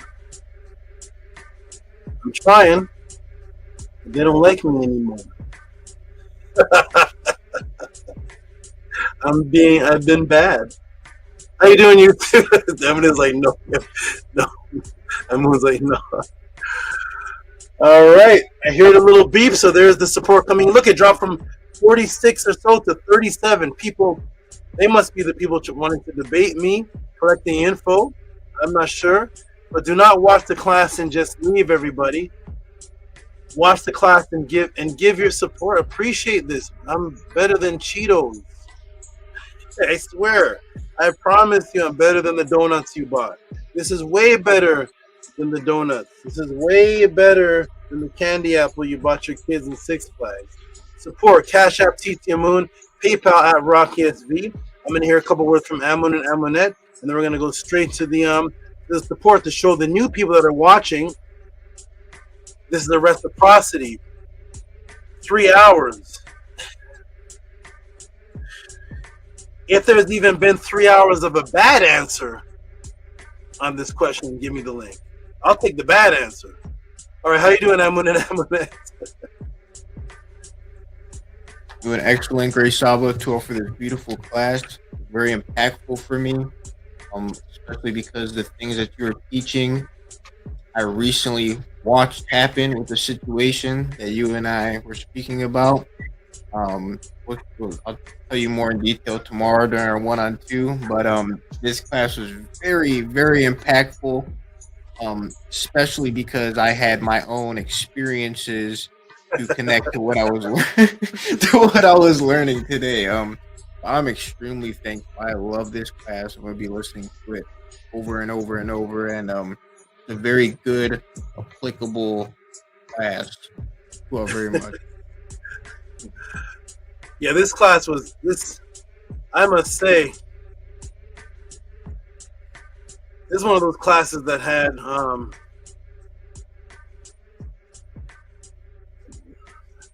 this had everything. Ancient knowledge, matrix. Some classes have a lot of things. Ancient knowledge, matrix, breaking the matrix, applicable knowledge, things from childhood, Mdu Ntr words that are new, Dictionary. Oh my goodness, man. Ugh.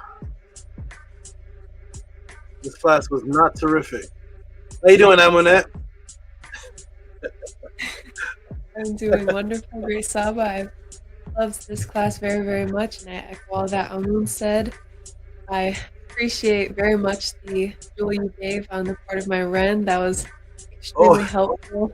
I love that very much, and it's very interesting because that section of Offset and her being skilled of tongue and everything like that, that always really inspired me. So that's really interesting, that side to my Ren and everything. So I really appreciate bringing that forth and me receiving that. So, Thank you, both of you, for your response.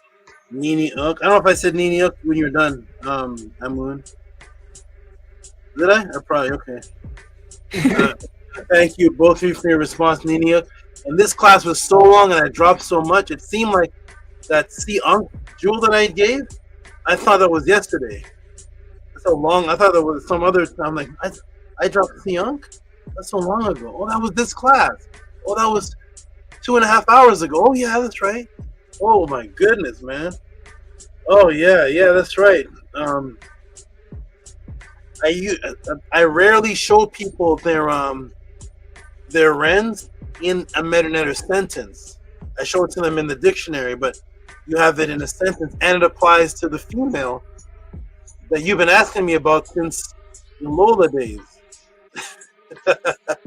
Since the very first female questions about a set and motherhood and everything. Ooh, Robert Williams gives a fire, fire, fire, fire. Angela Gates gives multiple fire, fire, fire.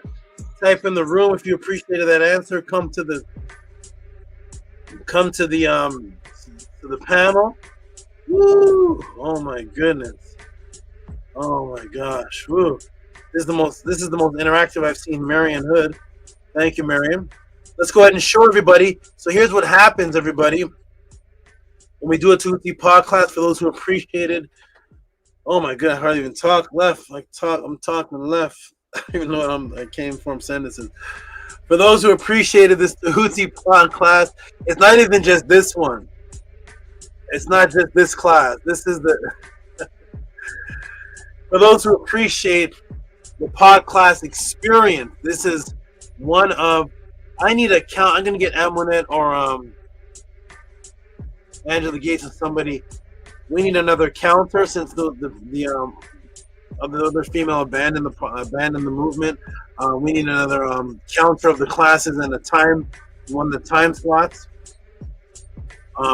Since I've been a bad, undeserving Saba, and the people left me because I'm not trustworthy anymore. I'm answering questions. I mean, that's all. That's a relationship, right? All I do is you send in a question, I answer it. What else do you want me to? What other relationship do I have? So if you don't support, if you stop supporting, that means you're against the answers, I guess.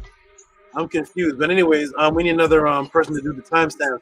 But for the supporters that stayed, that appreciate that I'm still the same Tehuti that's answering questions as I always have been, we have Sarah Jean.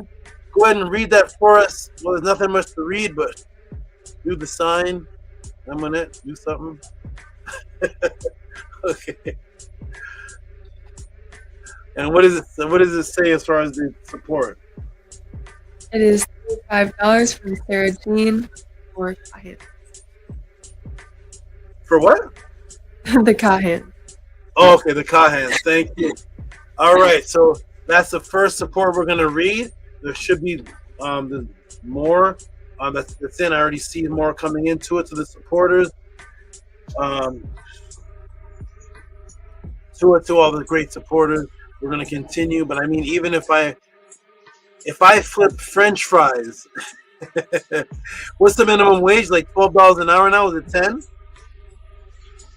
I have no idea. I don't know, but whatever it is, if I flip French fries, the Matrix would give me time and a half for flipping death. All right, I'm trying to flip life. So I'll give her some big noise. Sarah Jean, appreciate you. Boom.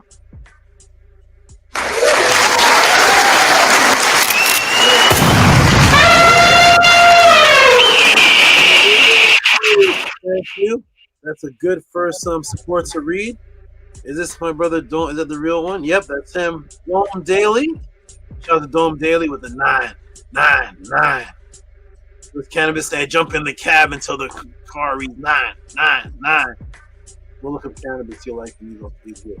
All right, so shout out to Dome Daily 999. All right, appreciate all the supporters. And let's go. That was the first support. First support started off nice. I hear the do. That means there's more support. Quinn Clark gave on top of what he gave. Quinn Clark gave a support, and then he gave on top of that another support, and then he's the one that asked the question. So you all can thank him also.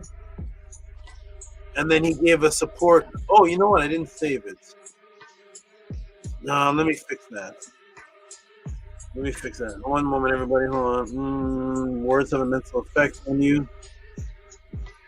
Let me keep this arranged and organized like what the word metu means. Okay. So we're going for the first one was Sarah. Let me go for somebody sent me one that says say word. Somebody said say word. Okay, here we go. I'm gonna say, oh, everybody disappeared. Is Amun still here? Amun is there. Okay. Let me go ahead and save woo.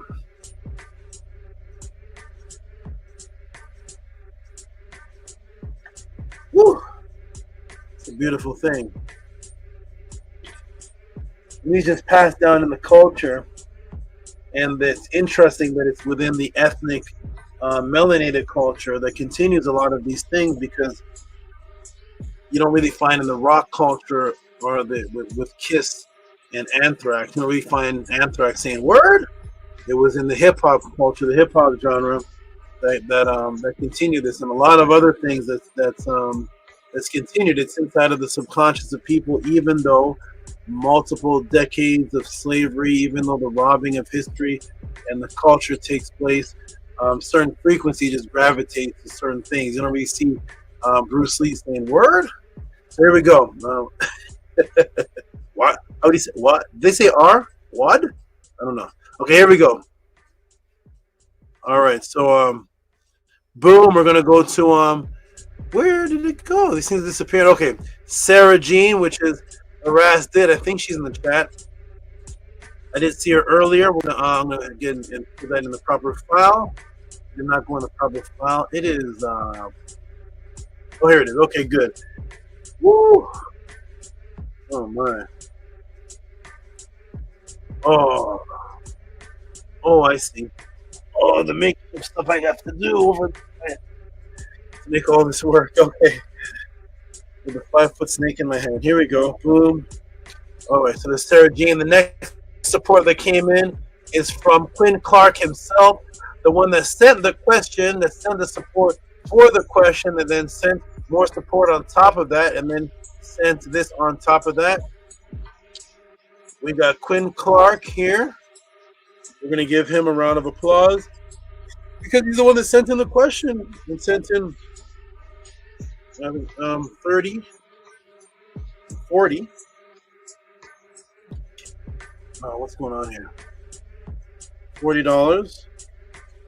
And here's the last aspect of that, which is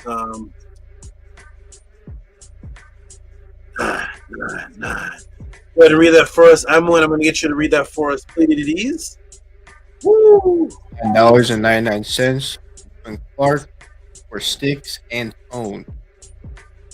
There we go. Give him a hand clap for that. Sticks and tones, baby.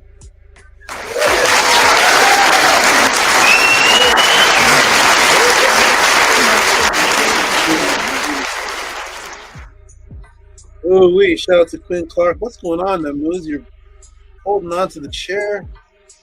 Holding on to me. It's squirming. All right. We got that's Quinn Clark coming up next. We got Gerald Parks. Wow, Gerald Parks looks familiar.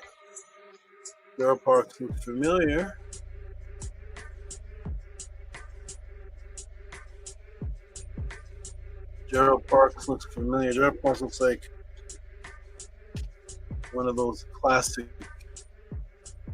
hip hop DJs from back in the day. Hey, 1 second, everybody. Hold on. Let me situate you. You're going. Cut it easy. Nanny? Okay, let me do this manually with one hand. One hand and the moves in my hand. Okay, we're gonna go like this, Joe. You're pressing the buttons too? With no hands? The moves are going crazy. Okay, we're gonna go ahead and go here. There's Gerald Parks. So we're gonna cancel. We're gonna do this manually now. Oh, Namoose, you took off the. Namoose loves the keyboard. He only goes for the keyboard. Okay, I got it. Hold on, Namoose. One moment. Relax just a moment. Let me just get this. Let me just do this right here. Gerald Parks. Let's get Gerald Parks Namoose done, and then you can play with the keyboard. Okay, here we go. Gerald Parks. Gerald Parks reminds me of old school hip hop. I'm gonna take a step off for a minute after this and come right back. Okay, there's Gerald Parks. Give him some noise. Read that for us and give him some noise, please. $20, Gerald Parks, or say word. Say word. Give him some noise, please. Gerald.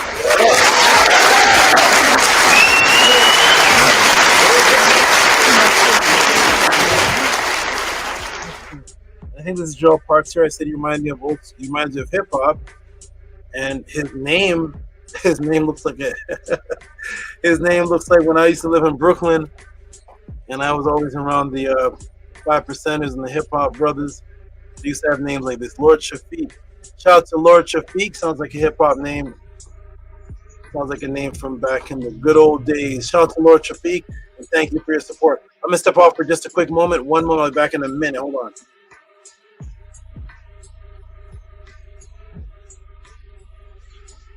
Everybody watching, make sure to send in your support to our great Saba Tehuti. Taking a lot of time to create these classes. A lot of information is within these classes. A lot of life-saving, life-changing information. So many different jewels here. This class itself, it would change your life, change the way that you think, change the way that you go about things, change the way that you plan and make decisions. And personally, I think that is worth support. That is worth so much support. It's rare in today's society where you meet somebody who can truly change your life, truly makes you think about changing your life. A lot of times, people in the Matrix are at work, they're going places that are really full of unproductive energy. And most people, they don't find the opportunity or have the chance to talk to somebody that changed their life. A lot of people have what they call small talk.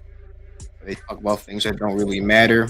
We're here, Sabatuti, class, and anytime you talk to them, he will give you information that will change your life, change the way that you think, change the way that you go about. And for that, worth so much. It's definitely worth Cash App, PayPal. It's definitely worth that, and it's definitely worth it consistently as well, because if you can change your life once, one time, that in itself, you're not going back on that change, so therefore your entire life has now been changed. And is that worth one support, one Cash App, if one change that you had continues day after day, year after year? I think it's worth more than one Cash App. It's worth consistency, consistent support. It's worth dedication, because Saba brings forth today's class, for example, will rewire your entire brain, will make you reflect on yourself and look at yourself on how you go about things, the things that you say, how you say them, when you say them, the tone that you say it in, and for him to use his words essentially to get you to think about yourself and words that you use That's very powerful. That's very beautiful. And this is the only place that this is happening. These things are being um, built upon, being explained. Um, so please send in your support. Salvatore is the only person that does this that I know of. If there's anybody else in the link? Nobody else on Sonnetter channel or any of the other conscious teachers are teaching about these things, and especially connecting it to the Mdu Ntr as well. Some people they teach separate stuff. You have conscious people teach about power of words. It's nowhere near this. And even when they teach what they have, they can't connect it to an ancient culture or back it up by science. Saba does so many different things. He connects it with a modern day scientist, the ancient Mdu Ntr. He connects it with phrases that contradict each other that you learn growing up. He gets you to think about so many different things and break so many different matrices and bad habits, bad phrases, all by him teaching here, teaching us, using his time to put together these answers, using his time to teach us the way that he does, in the intricate way, in the detailed way that he puts together the answers to teach us. I noticed that a lot of the phrases that he chose were phrases that are told to us as kids.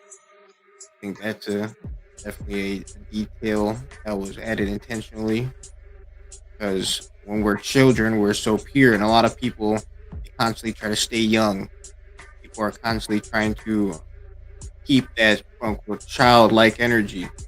So to connect how as children they gave us these contradictions, like going back to the root. We have to go back to the root when some of these contradictions were told to us. Terrific and awesome, and take it out of that childhood memories, those childhood experiences. So for Saba to do that, for him to find the contradictions that were given to us, especially when we were younger, help us pick it apart. It's great, very beautiful. Saba, welcome back. Yeah, good to be back. Okay, wonderful. And Lord Shafiq says, answer. I must have missed. Did I miss something? Answer. Okay, shout out to Lord Shafiq for his great support, and shout out to you, Amun, for your great words you just stated. And did we put Lord Shafiq's donation on the screen yet and give it noise? Yes, we did. We did. Okay, wonderful. All right, let's go on to whew. All right, supporters, come on in. Great supporters. Oh boy. I see Big at Leisure. Thank you so much. I see you. I'm gonna get to that one. Let me scroll down a little bit. We got Quinn Clark, Sergine, Tehuti 2020.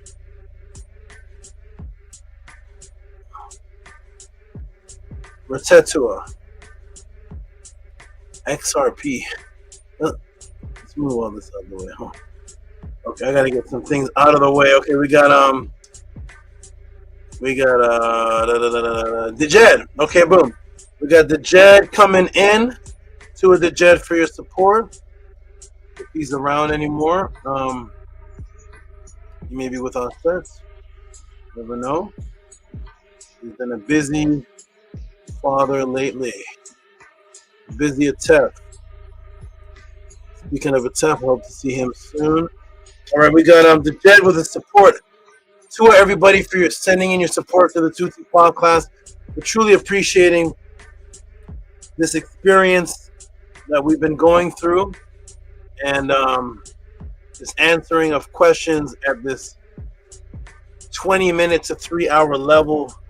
The Tutti podcast questions have been 20 minutes to 3 hours for 4 years. 3.5 years of every single week. And then there was the Killer Priest before that before the power class started, all those answers as well. And that I didn't have time to prepare. Remember that, Amun? There's no preparation. The questions were coming in as I was sitting there. That's where a lot of people converted because they got to see, wait a minute, he's not getting these questions and coming back next week. I was getting the questions right there. I didn't know what was going to come in. Shout out to Jet Dam. Go ahead and read that first. Amunet, good sister. Read that first. I was going to say Amun, good brother. Amunet, good sister. Read that for us. $20 from Jed Tedemaahem for 2 off for today's class. Uncle Jasaneb Saba Tehuti with the Hanufist, Black Eve, and thank you for that, Amunet Reed. You're welcome. Give him some big noise, please. Thank you. Boom. Damn. My aunt or not? Y'all don't know my aunt? Spirit to the neck. Is Jabari getting these type of questions?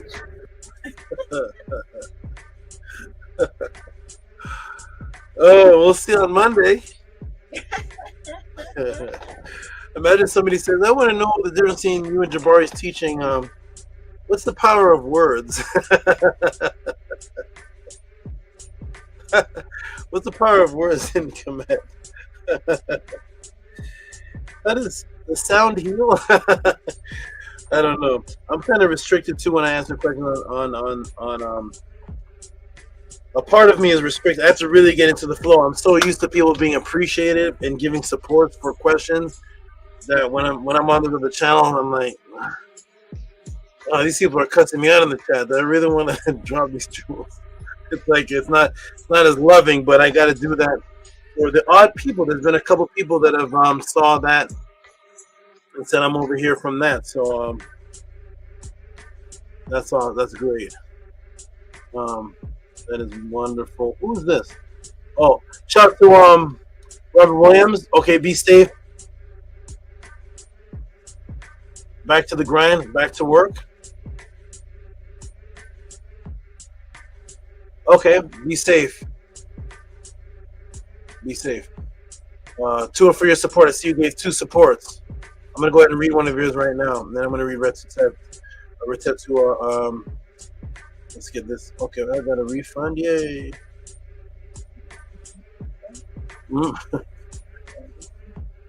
It's always good to get a refund.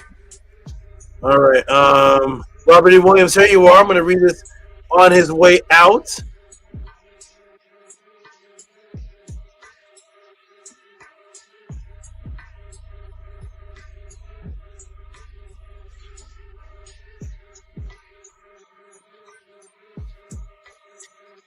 On his way out. Peace to the wonderful Nefer, Robert E. Williams, consistent supporter who gave 2 supports tonight. Let me go ahead and read that. And I like that Robert Williams also, when he leaves the chat, when he leaves, he announces it. So I'm not like calling on him and he's gone. He'll be like, okay, I have to go to sleep now, or I have to go back to work now, or something. That's, very, very considerate. So I'm not like, Robert Williams, where are you, Robert Williams? So, okay. I have to do this manually. Oh, interesting. Sometimes I do this manually, sometimes I don't. Okay. And then we'll get to our next. Shout out to Robert E. Williams. Go ahead and read that for us, Amunet, please.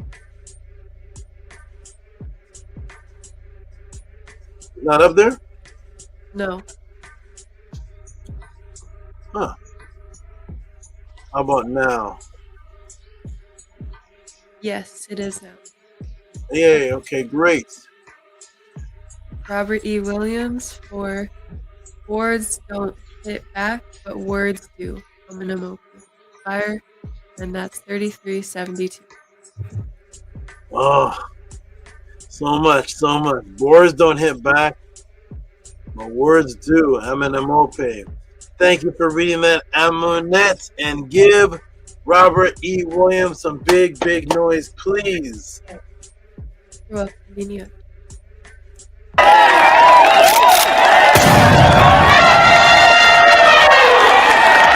love the House of Action.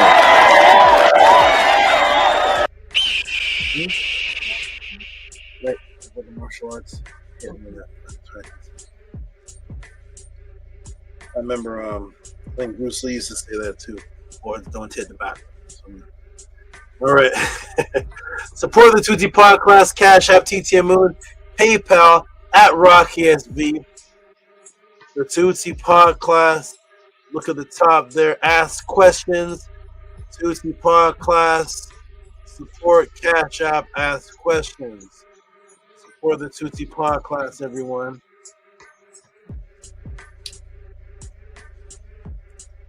Support this experience for the youths that are coming up, that we don't know what's going to happen in the future.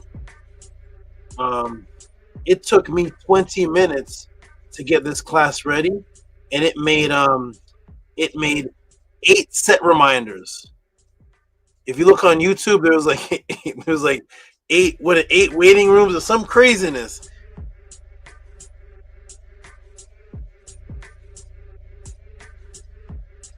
Nana, go outside and push down the Cobra top.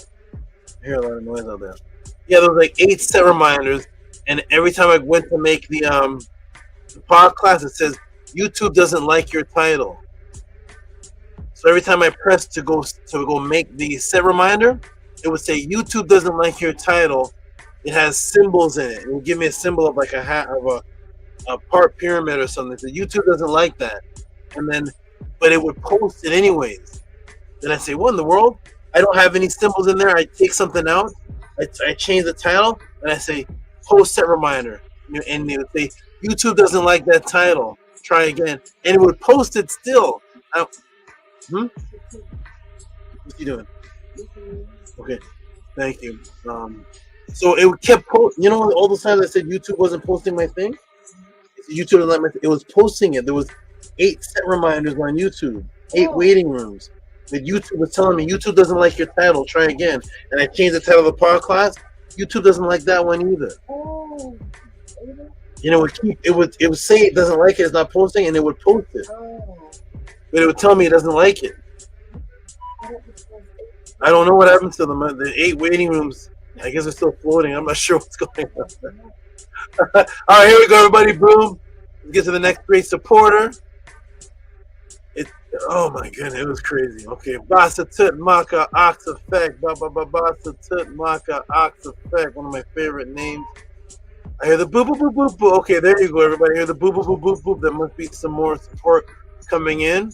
Really appreciate it. Support the experience. Support this, like I said, for the youth, because I don't know.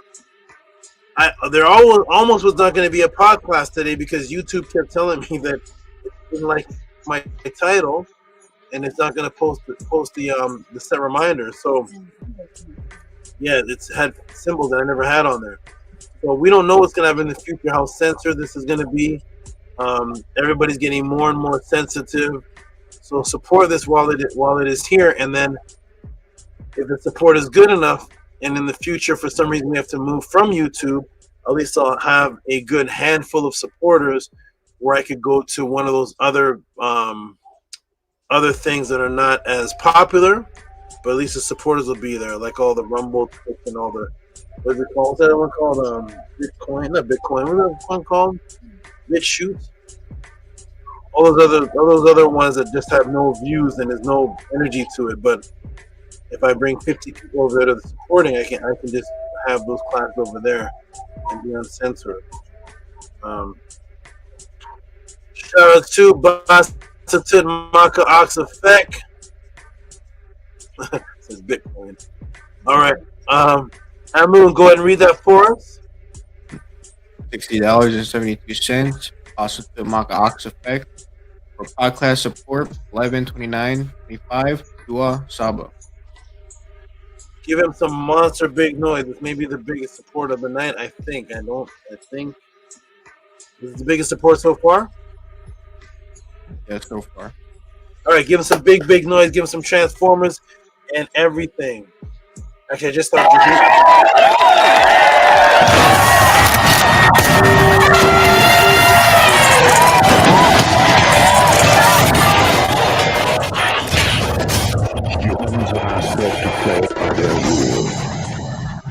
Come join us, House of Action, Nathan Tehuti and Teachers and the Tiru. Back to the source, we the original Axemen. Immediately spit to their neck. This is the boat, man. This is where it is. This is the truth, man. Hotep, I am done. All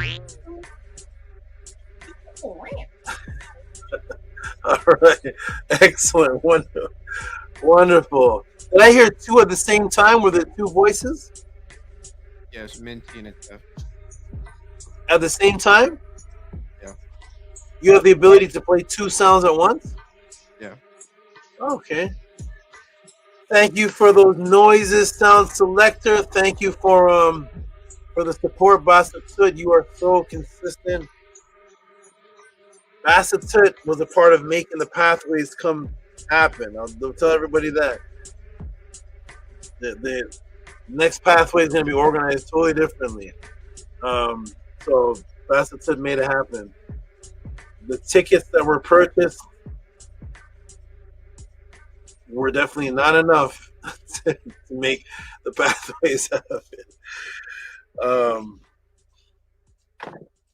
Luckily, I got funds sent back from Annie, and I take a big chunk. I took a chunk of the House of the 10 money. But anyways, Basatut helped make that happen. Thank you, Basatut. You are so dependable. I can depend on you for extra things. Okay. Yes, I saw all 10 live. Yeah. Was I live in 10 screens on YouTube? Or was there 10 waiting? There's just waiting rooms. Okay. I wonder if there's still there. People still there waiting? I hope not. That was strange. All right. Thank you, Basatut. Let's go, everybody. Where's the great support? I see Retetua was down here somewhere. Where is she?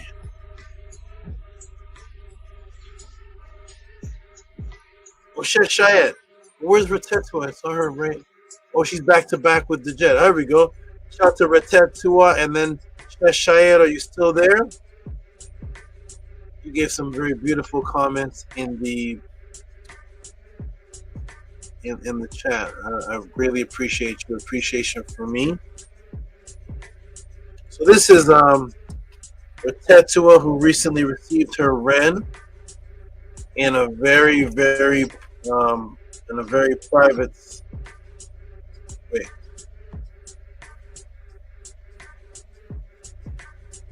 private setting, and she received the Ren. Got to see magic. It was great. Let me check Sheshay out. I can't see the screen right now, so I'll look at the screen in a moment. Here is the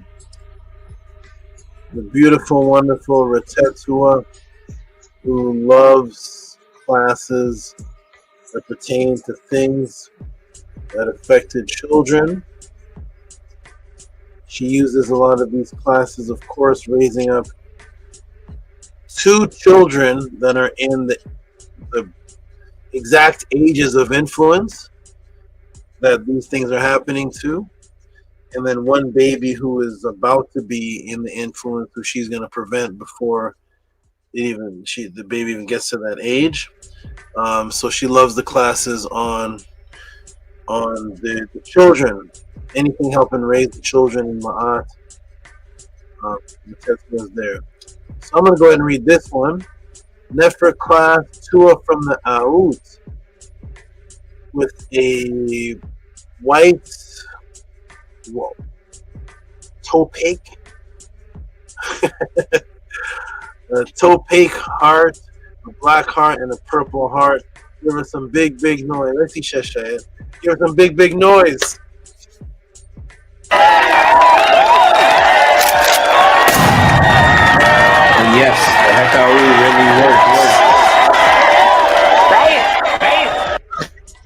Papa Kurt. Shout out to everybody giving support. Thank you, everybody. This support, it's already starting off better than last week's. It's already starting off better than last week's. I really appreciate that. Thank you for those who haven't given in a little while who popped up. It's right on time because it makes up for some of the people that have that aren't here anymore. It really helps. Speaking of which, someone who's popped up, who I was just talking about, Cheshire popped up way down here. Where is she? I saw her down here. Here she is.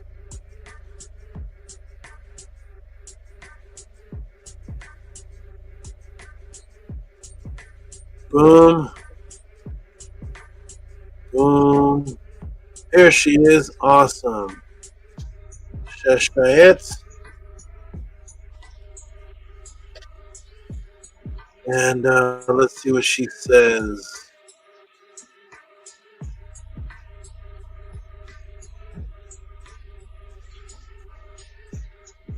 It doesn't. Okay. You know, this is interesting. Why it's doing this? Okay. I wonder why I have to keep doing the manual. Okay, I'm going to do it manually again. Here we go. Manual time. I have to manually move it into the Chrome tab. Okay. Okay, it's moved. Here we go. Boom. Shout out to Sheshayet.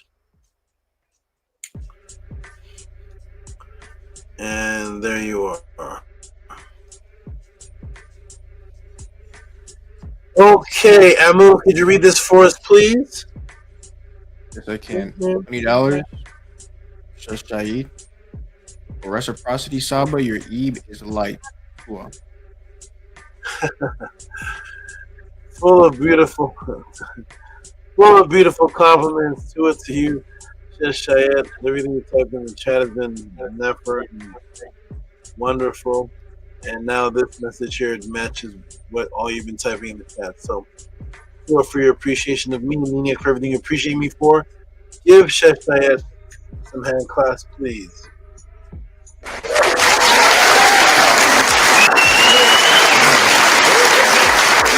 You are watching a master at work.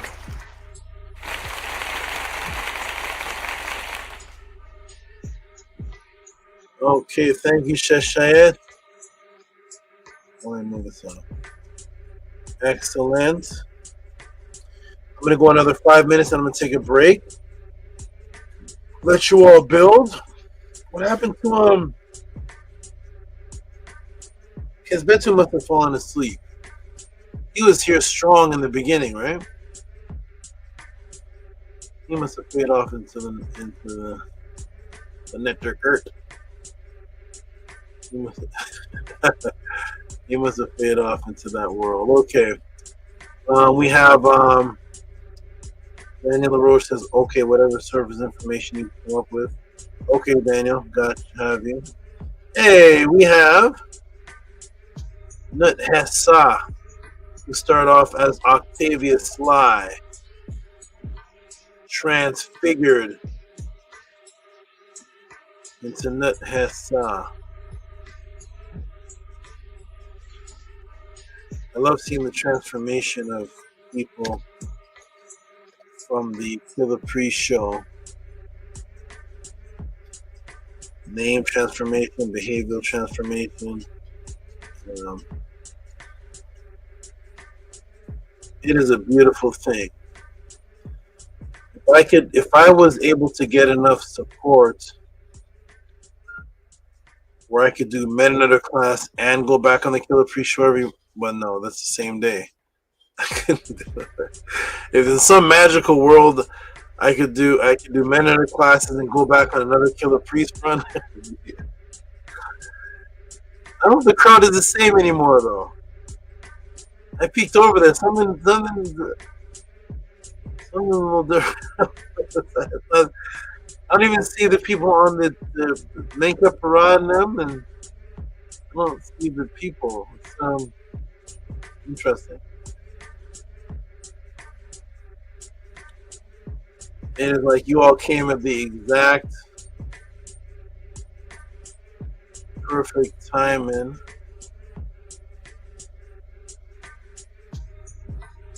You all could have came to Killer Priest now. All right. Shout out to Hassan Ma'at. Give him some big noise. Give him some give him a hand clap. Give him a hand clap because there's actually two of them he sent. I'm only reading this one. One came in late. I didn't get to read it.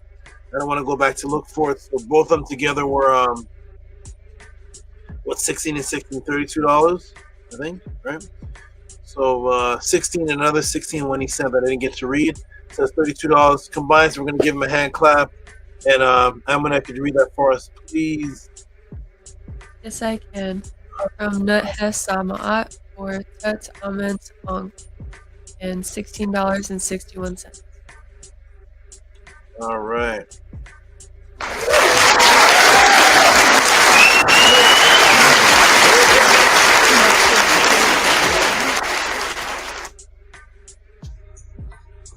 Excelente. And okay. Shout out to you. Great support, great support, great support. Let me see this one from Lynn Clark. This is already read. This is already read, so put this in the file. And all right, big supporters, where are you? Where are the who's this? Where are the consistent? Hey, Lawrence J. Gay. Shout out to Lawrence J. Gay. There's another name. There's another name, right, Lawrence, that you're known by? It's been a while, so I don't remember the other name. In your next support that you send, Lawrence, tell me the other name that you. Oh, this is a question. Tell me their name you go by.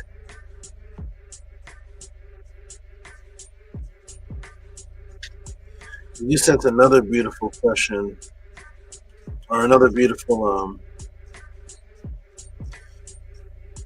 You send these questions with these beautiful affirmations, adorations attached to them. So I appreciate that. I'm gonna put from. What's the date today? This is from November 29th.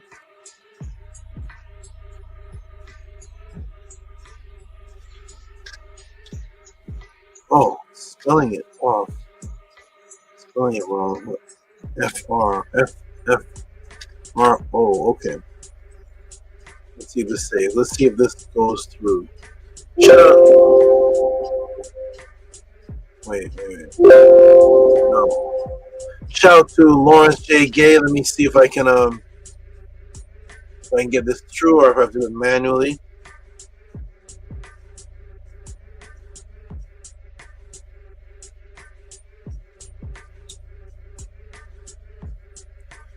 I'm gonna. You all send me a message about snow. Does that also apply to tomorrow? We are not sure yet. We have to wait and see. Oh, okay.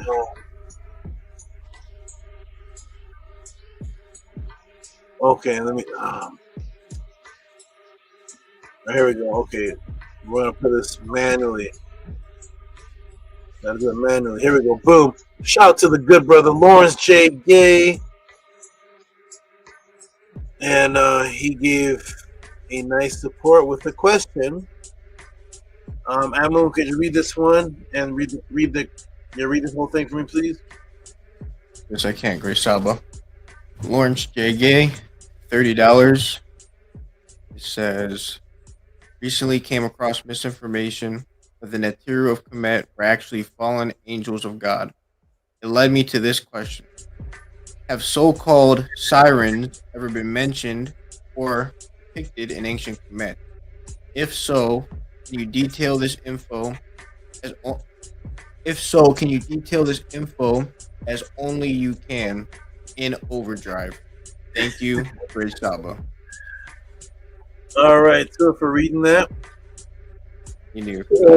I've never had overdrive mentioned in a question before. And so Lawrence, Lawrence, if you're listening, so two things can happen with this question, because you said have they been mentioned or depicted in comment. So two things are going to happen, and I want you to contact me so I can have your contact information. So either they have or they haven't. If the route is gone that they haven't, then I'll allow you to change this question to something. I don't want to just say no. So yeah. So Lawrence, if you're listening, contact. Send an email to this email. Amu, do you have my email to put up? Oh, this one, here it is. mysticaltelevision@gmail.com. Send an email there. And okay, wonderful. Okay, give Lawrence some big noise, please.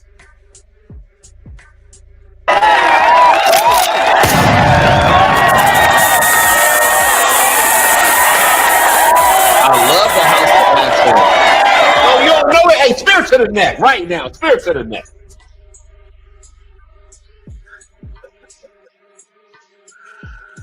Thank you. Cash App TT Moon, PayPal at Rocky SV. For those of you who have seen this class, who have seen other classes, who have seen the work put in for 4 years. When I say 4 years, everybody, that's the minimum amount of years that I can actually mention. It hasn't been 4 years. The story of me doing that in the schools was like 89 or something. 91 or 90. I lost track of dates, but it's somewhere. Had to be 89 because I remember Big Daddy Kane saying, "Who's Flat Top Rules in '89?" So it must have been 89. That's when my work started. So it's not just 4 years being here. So support this, and this will stay in the quality that it has been in. Shout out to Lawrence. I appreciate you. You are wonderful, excellent. We have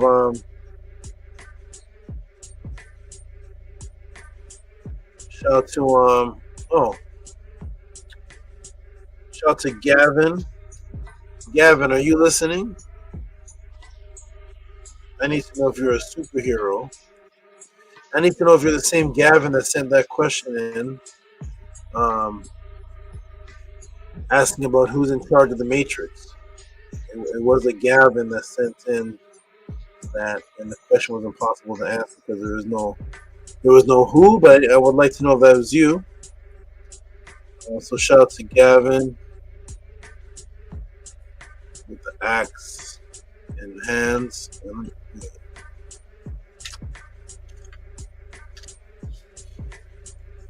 Shout out to Gavin.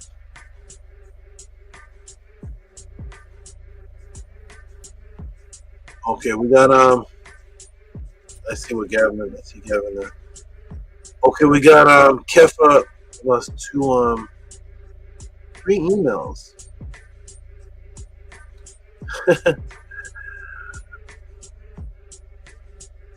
Let me erase some of this extra stuff. Thank you, VRI, for showing me the multiple classes. We got Nookpoo. We may have 2 of them here. It's on his name. It's so different names. One's in the pod class, one's on the Cash App. They're all different names, but you see this man. He is Kesbetu. Shout out to Kesbetu. Let's see if it shows up here. It's not. Okay, no Kisbetu, no Gavin, but I'm gonna put Kisbetu manually here. Okay, shout out to Kisbetu.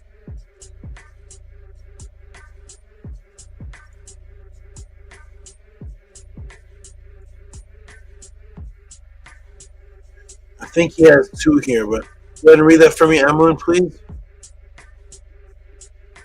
999 from Kisbetu for Hotep Saba Tehuti Mdu Ntr Nefer Dua Min Ma'at with a blue Eve, blue heart, stars, sparkles, and wings. Okay, thank you. Give him a hand clap for that. I thought he had 2 here, but give him a hand clap anyway. No, but this class was an out of body experience. All right, wonderful. I'm going to read 2 more, then I'm going to take a break. We have, well, of course, Amun and Amunet. Okay, I didn't see this earlier.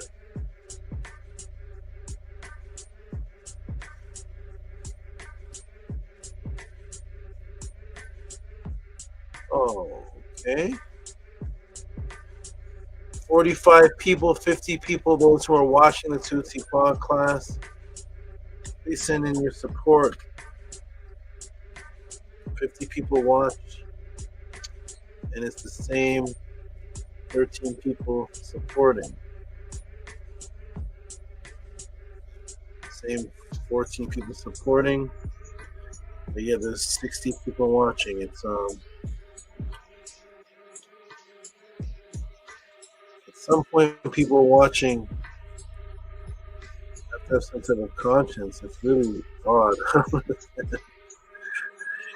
And all those people have bought Doritos. Okay, shout out to there it is, now it's showing up. All right, there is Amun and Amunet. Go ahead and read that for us, great brother. $45 from Amun and Amunet for teaching us to keep our Mdu, our words, our speech, our alignment in Ma'at for at eternity. Well,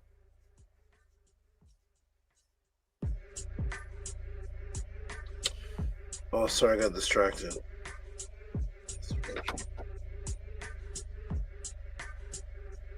Okay, thank you, Sarah, for your update, if you're listening.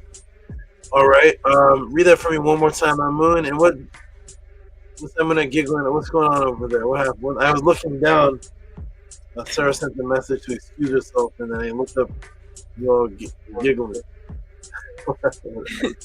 You were just laughing because you said you got distracted. It was just funny. Oh, okay. Okay, thank you, Amun. I want to hear that again from you. I got a distraction. Somebody's not feeling too well, but heal up and feel better. And Tua for the update. All right. Whoa.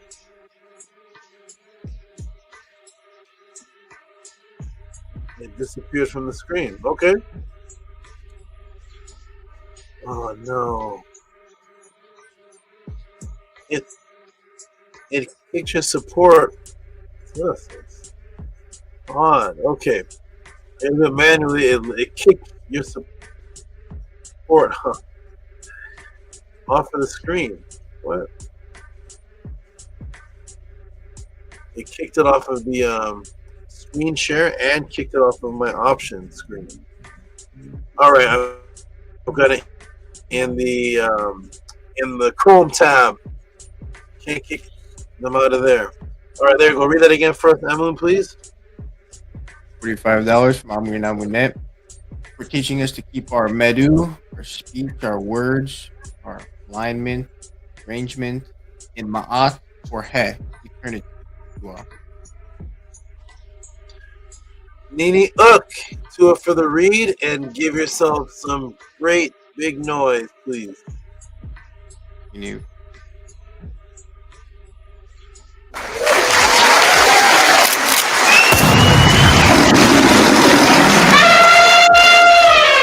Yeah, we're here, and we're the best. I aim to overcome before I'm gone by showing and proving and letting ours be born. Then after that, I'll live forever. You disagree? You say never? Then follow me. All right, thank you for that, and thank you for Rakim. Shout out to Rakim, one of the first artists. Oh, go ahead. What did you say? Did you? Yes. Shout out to Rakim, one of the first artists to bring a high level of consciousness inside of his lyricism, hip hop, and being one of the only hip hop artists I've never heard anybody say they don't like. I never heard anybody say I don't like rock. Literally liked by every single person that listens to hip hop. I've even heard people say they don't like Karis One, which is insanity. It's insanity, but nobody said they don't like rock now. All right, shout out to I'm gonna for that great support, consistency, and you know, I'm ready. We got Mr. Thanks for the Knowledge, and I see a huge support from Tehuti. Mr. Thanks for the Knowledge. Thanks for the knowledge.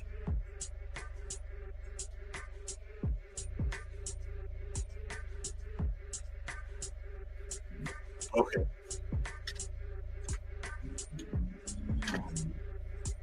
Is this fair okay?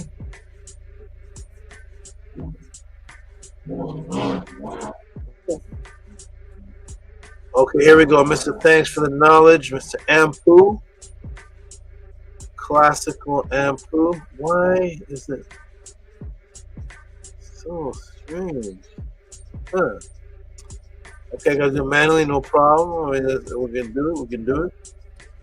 So thanks for the knowledge. I think I see custom made teas here somewhere. I think I'll read his and a couple more and then take a break. Mr. Thanks for the Knowledge. There he is. All right. Go ahead and read that first. Actually, I'll go ahead and read this because I'll read this.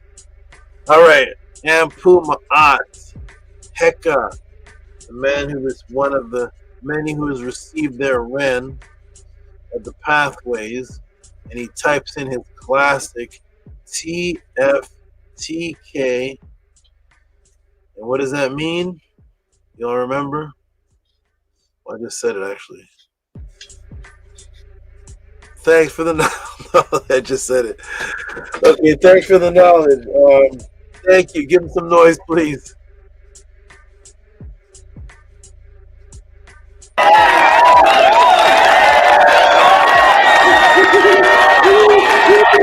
Thank you for the knowledge.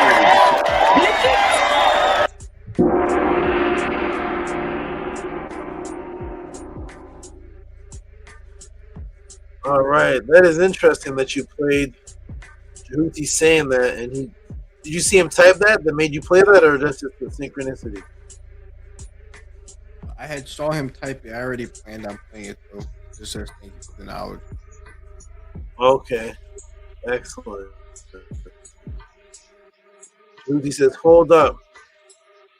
Mekpu's in 4th place, but I never see the day. He's definitely on a break, probably in the next occurrence. What does that mean? What's 4th place mean?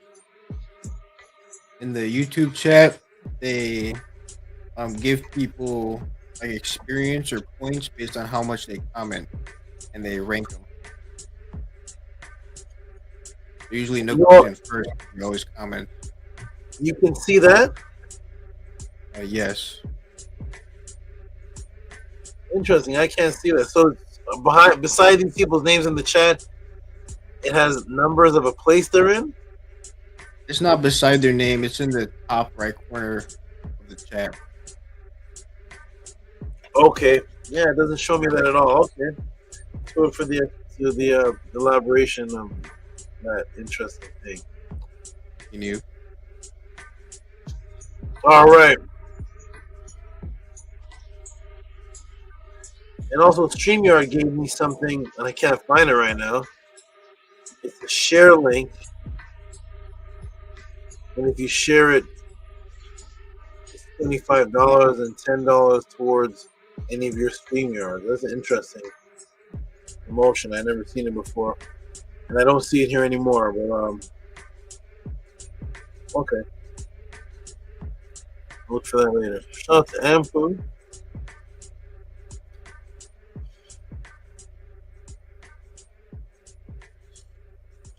Maharu with a big support. Nice. I'm gonna. Oh, what's this? Strange stuff happening. Okay, strange things. But okay, we're gonna go to somewhere down here is custom made tees. There it is. All right, we have custom made tees.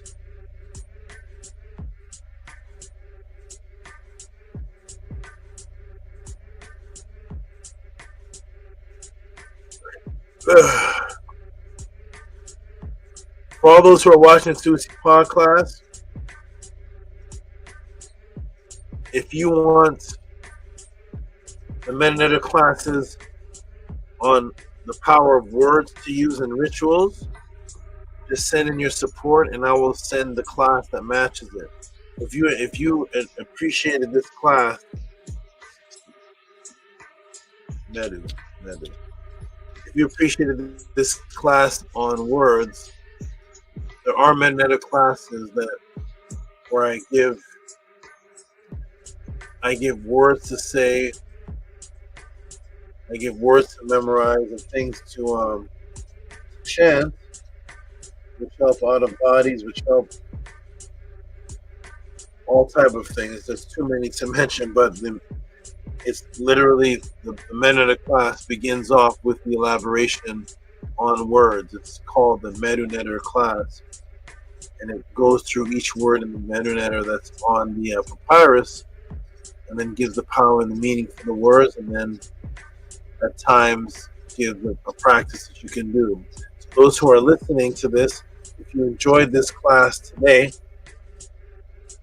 with the beautiful topics on the understanding of the power of words, the words that you speak have an effect on you, there are private classes that you can send a support in.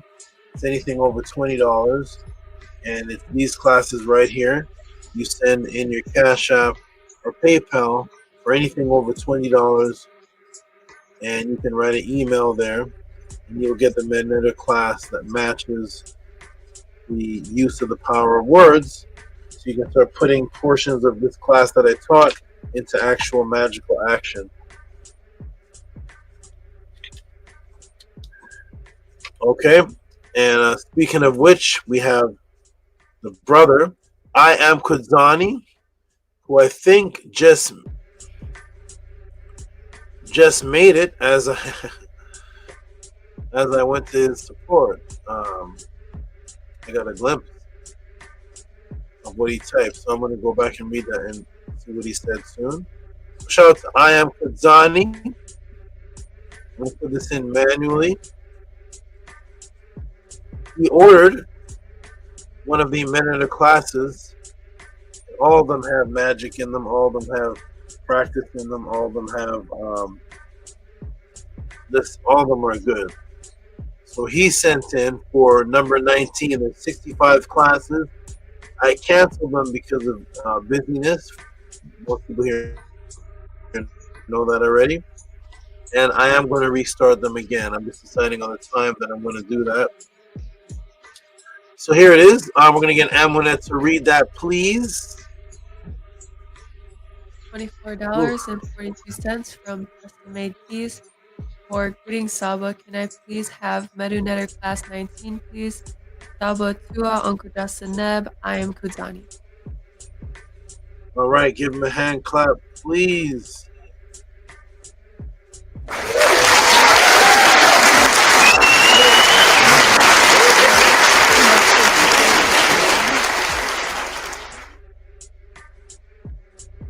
Okay, bear with me a moment. My screen is for some reason locked up. Or I'm on a loading screen on the email and nothing's happening. Strange stuff. Okay. Let me go back and see if I can reload that.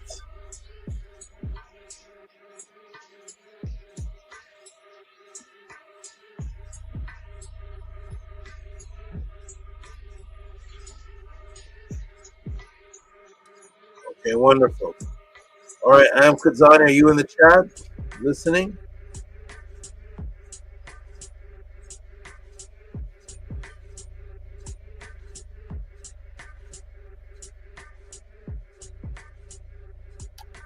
Do you see Am Kadzani in the chat, Amunet? Yes, he did comment. He just commented right now saying yes, sir. Okay, good. All right, so everybody, I Am Kadzani ordered one of the Men Enter Magic classes. They were private classes that I held. I don't hold them anymore, but they're all recorded. There was 65 of them.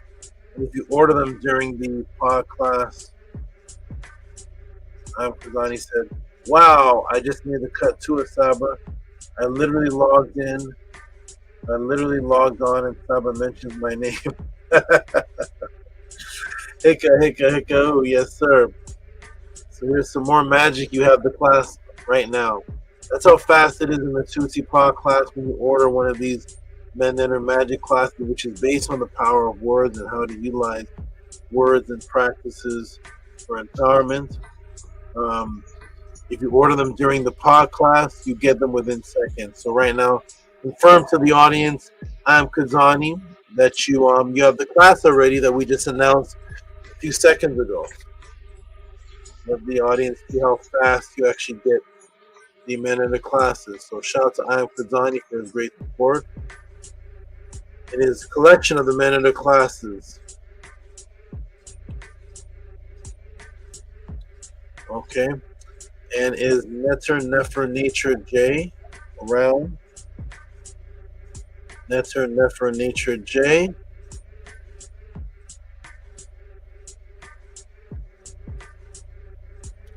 Who is on the panel today. That's a beautiful thing to see my little brother on the panel. He's full of energy, he's full of positivity.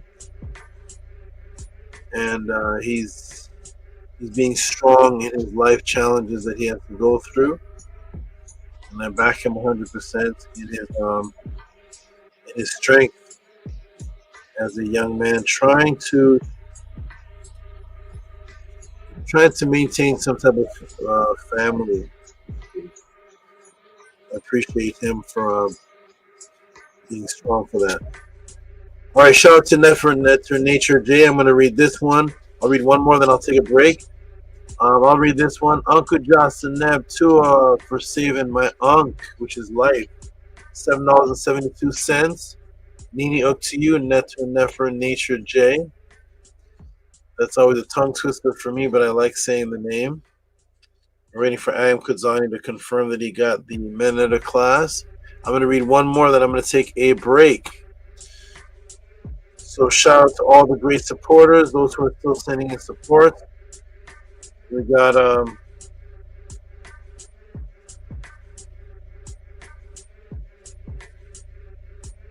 oh, I didn't see this one. Got two. I'll read this one and another one, and then I'll take a break.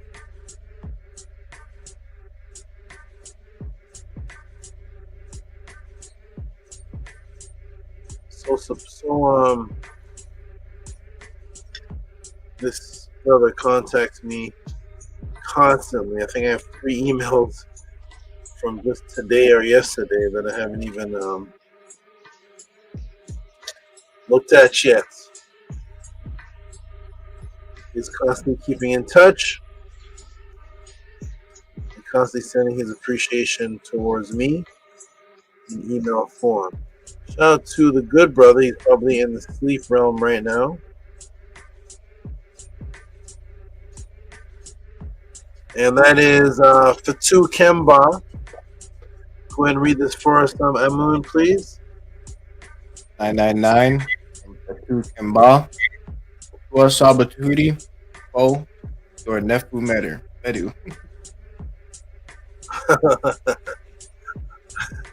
Okay.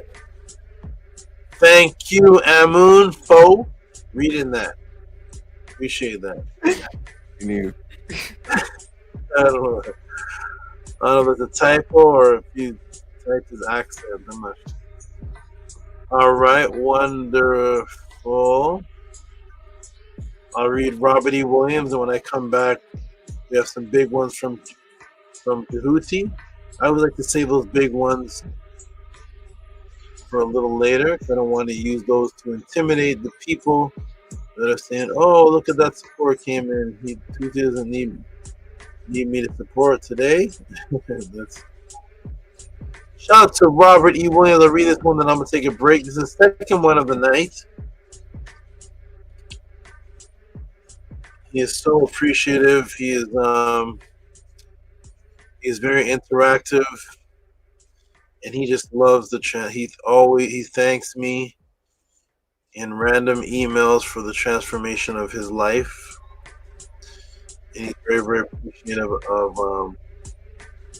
of his transformation. And he always makes clear to me that he uses my teachings to get him through parts that may be challenging. The teachings are very applicable, and he uses them to get through parts that are very challenging to give him strength. To for your appreciation for him, I'm going to read this one. I'm going to take a break. Go ahead and read this for us, Amunet, please. Robert E. Williams, for the intelligent person would appreciate this method. 2372. Thank you for reading that, Amunet. You're very welcome. All right, and give Robert E. Williams some big noise, please.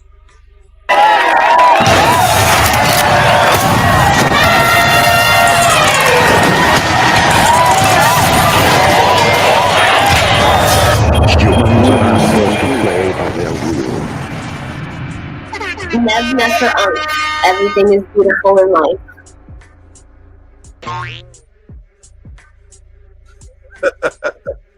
All right. Okay, wonderful, everybody. I'm going to take my well-deserved break for a moment. Hopefully, by that time, a TEF should pop up. All the supporters in the pod class jump on the panel. I know Tehuti is he's in situations where he can't jump on the panel due to his busyness, but he's always active in the chat. But for those that can, give Amun and Amunet some company. Talk to them. I'm going to step off now for just a moment. Those who are watching, support the Tehuti pod class. And what does it say at the bottom? It says at the bottom, support the Tehuti pod class only if it has benefited you in any way. It doesn't matter if it benefited you today, if it benefited you 2 weeks ago, if it benefited you 2 years ago. If it has benefited you in any way, and I am here constantly doing this each week, there's no break unless there is a actual devastating loss of life or a healing ritual or some major hospital damage. Other than that, I don't take a break of the Tehuti pod class. So be as consistent and support, even if the question wasn't for you.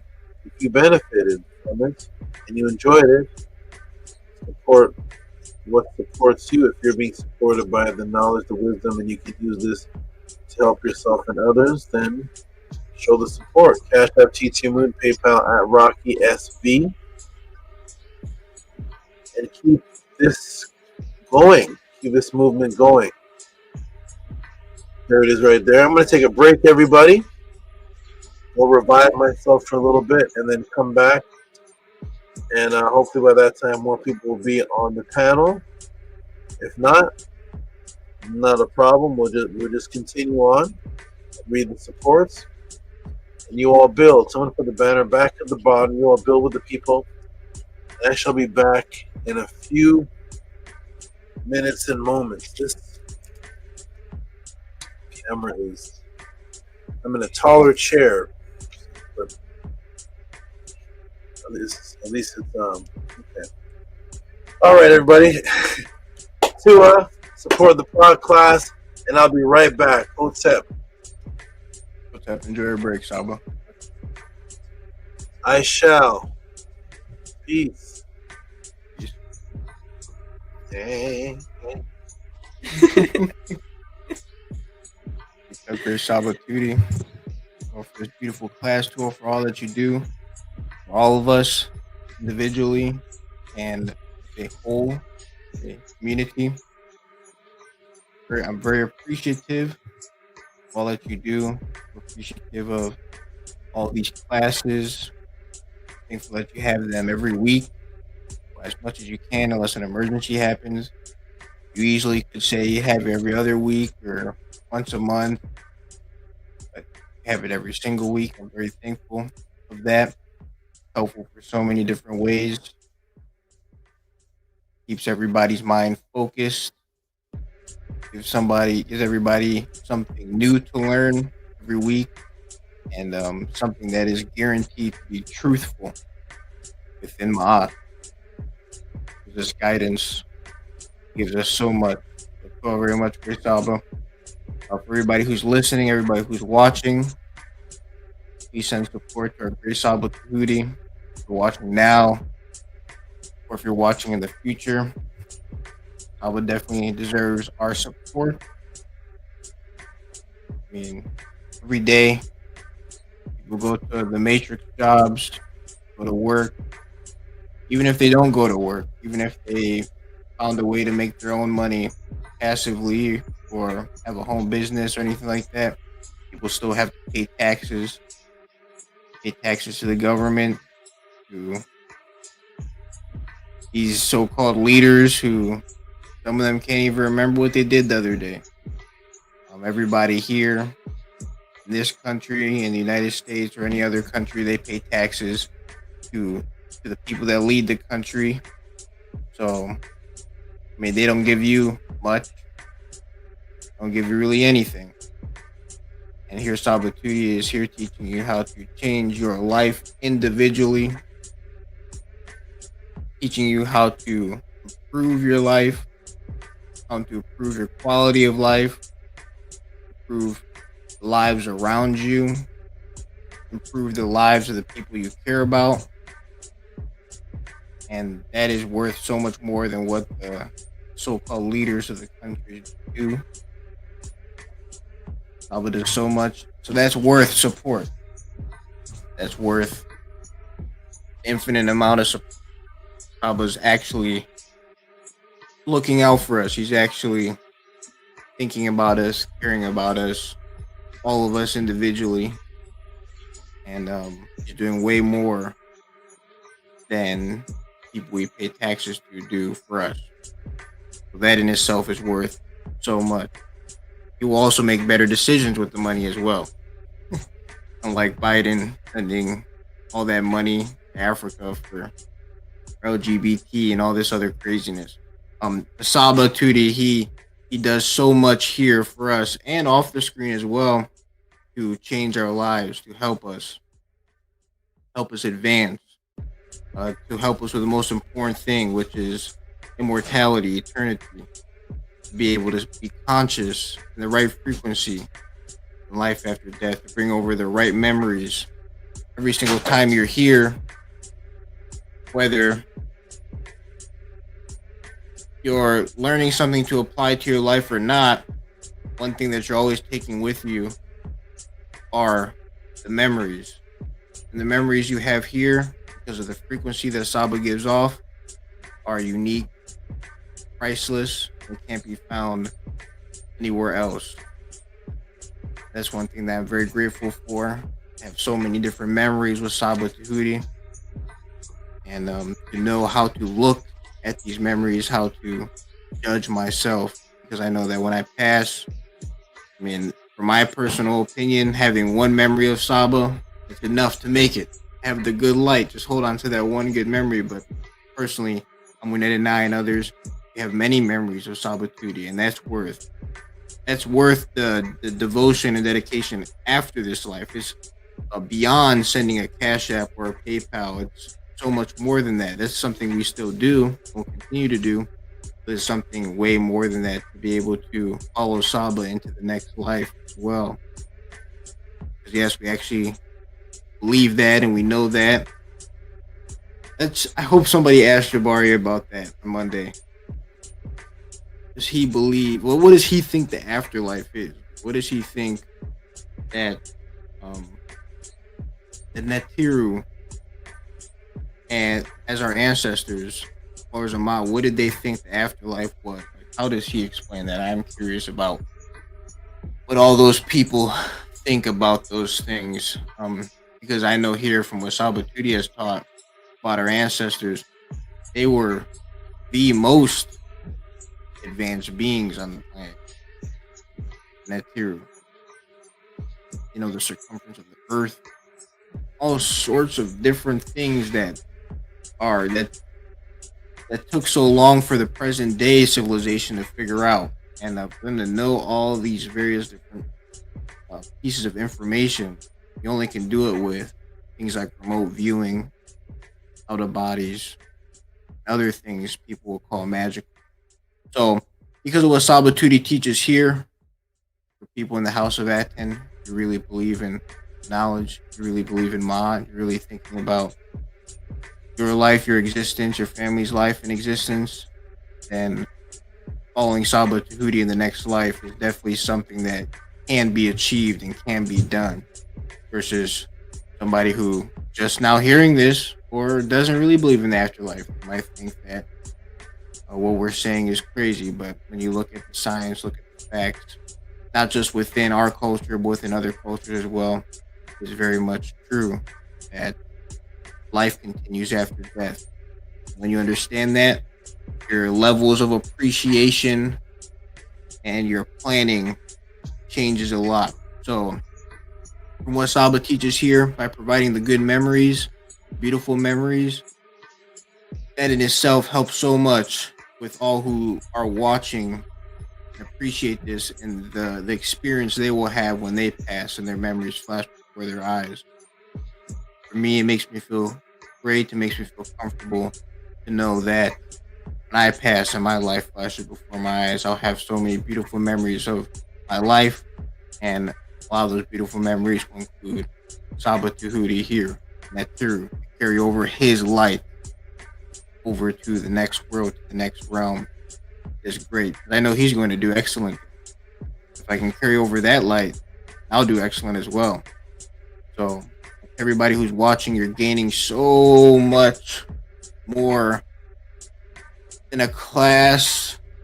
Classes, they're excellent. They mean a lot. They mean as much as you apply to your life. But it's even further than the physical reality and what we gain every single time we see Saba, talk to Saba, come to the podcast. And really, none of us really know when we're going to pass. So that's why it's important to come to every pod class. That's what I personally try my best to always come to every pod class. Sometimes fall asleep, but it's always involuntarily. Fighting hard, try to stay awake, and the next thing you know, I wake up, pod class is gone. Sometimes I have work, but I get off work. Sometimes I leave work early if I'm able to, just to come here onto the pod class, because I understand that anything can happen to me at any time, just like anything can happen to all of you at any time. So to be able to come on the panel, come to the pod class, even comment within the chat is very important, because it could very well be your last time. And a lot of people who've never seen death or experienced a near death, a lot of people just live their life assuming they're going to live to 70 or 80 or maybe even 60. And The way I think about it is, let's say the pod class is on. And I'm like, oh well, it's almost over. I'll go on next time. What if I passed? How would I feel when I passed? If I passed, I think to myself, wow, that could have been my last opportunity to go on. I would have missed it. So everybody who's here, everybody who's listening in the future, take the opportunity to comment, take the opportunity to go on, take the opportunity to send in the reciprocity. Like seriously, for the sneak learners that don't send in reciprocity, is it that serious that you can't send in reciprocity? Like, how are you gonna feel when you pass away? You're gonna pass away and be happy you didn't send in that cash app. It's something that, in all reality, I mean, if you can pay your bills and stuff, it's something that's really small. You choose how much it is based on what you support, what you want to give, and you give it. Personally, I would feel horrible I feel horrible and selfish to pass away and be like, dang, like I was gonna click that button. No, I didn't. Why? I don't know why people do it, but it really can't be that serious, because at some point this life ends and another begins. And when that time comes, how much of the little things, like not sending in a cash app and things like that, how many of those things are that serious? So I advise everybody to live your life to the fullest, make the most of it, make beautiful memories. Saba is here to help us with beautiful memories. He is a walking material within Ma'at. Our ancestors, they prepared for the next life. That's what they did. Everything Saba does is about eternity and immortality. So to see him, talk to him, you are doing your best to imbue that energy, to become that energy. And that's really what matters the most. We're here for a finite amount of time, for a certain amount of time. At some point it'll end. But when you go to the next life, that's an infinite amount of time. So I'd rather be well off in the next life and more so this life. At some point this life will end and that one will never end. If you really get deep enough, you're in it right now. You can go to the Mdu classes and learn more about that, more about this reality. So yes, Tua, Grace Saba, so much. Everything you do is great, it's perfect, it's excellent. Hope people see the stuff you're teaching. I understand that even from all that I understand, there's more than I can understand about what you're teaching. There always will be. I hope a lot of people, maybe they're on the fence or support here and there, or sometimes come on the panel or like, I'll go on the panel. I hope people like that, they have something happen within their life that makes them understand on a deeper level the things that you teach, Saba, because stuff that you teach, I mean, a lot of it's so advanced. A lot of it is very detailed. I think it goes over a lot of people's heads. I've realized that through experiences after hearing something you have taught, a lot of the things, like I look at it this way: there's two types of memory that I see. There's the memory where someone says something, you remember what they say, you try your best to understand it, and then you repeat it. And then there's the memory where someone says something and you remember it because you have experienced it, or because you end up experiencing it, and then it makes you remember it more. And I hope that a lot of people they walk towards trying to experience the things that you teach. Like in this class, it's easy to make experiences of what Saba taught in this class. You watch what you say, you watch what you think. You think about the cause and effect of the things you say and think. If you think something negative and you start seeing negative things happening to yourself and around you, remember the class, how you have an experience, and then you can internalize the memory even more. You can understand what Saba's teaching even more. So I hope that people, when they hear the classes, they hear the things that you teach, that they walk in a way to achieve experiences that will help them understand what you're teaching more, because Saba here teaches is so deep that we'll always keep going, wow, Saba taught there. That's what he was talking about, and a different experience we'll have in our life. And a lot of the things he'll teach as well, some of us, and for certain things, we won't realize until we have passed in the next life. Because some of the stuff he talks about simply is about the next life. Like, some of it is about just there. And then a lot of it has to do with both. So I appreciate Saba tutoring.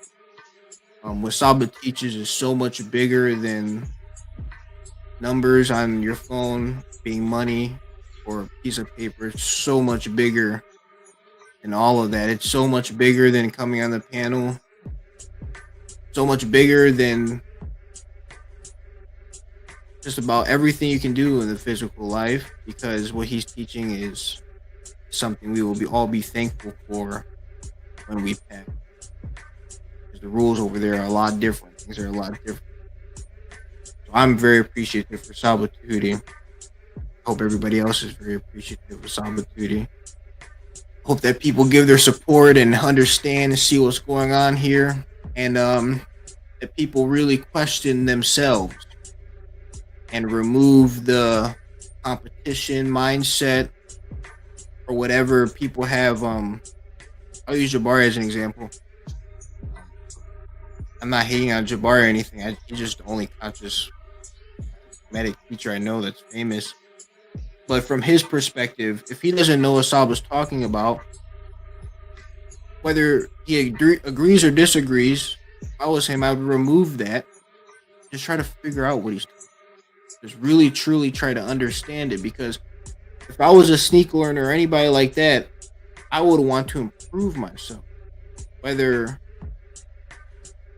I am upset that this person did this or that, it doesn't matter. I would try to improve myself. So for all the people out there that, like, I'm not going to send in because this person did that, or I'm not going to send in a Cash App because whatever your reason is, remove that and think to yourself, okay, well, what if he is right about this, like being what happens when you pass? What if him and the scientists and everyone else are right about the way that your words affect? What if he is right? Like, can you really take the chance? Because if he's right and then you go against it, you don't send in support because you're unappreciative, because you don't really believe it, and then it turns out to be right, you self-sabotage yourself.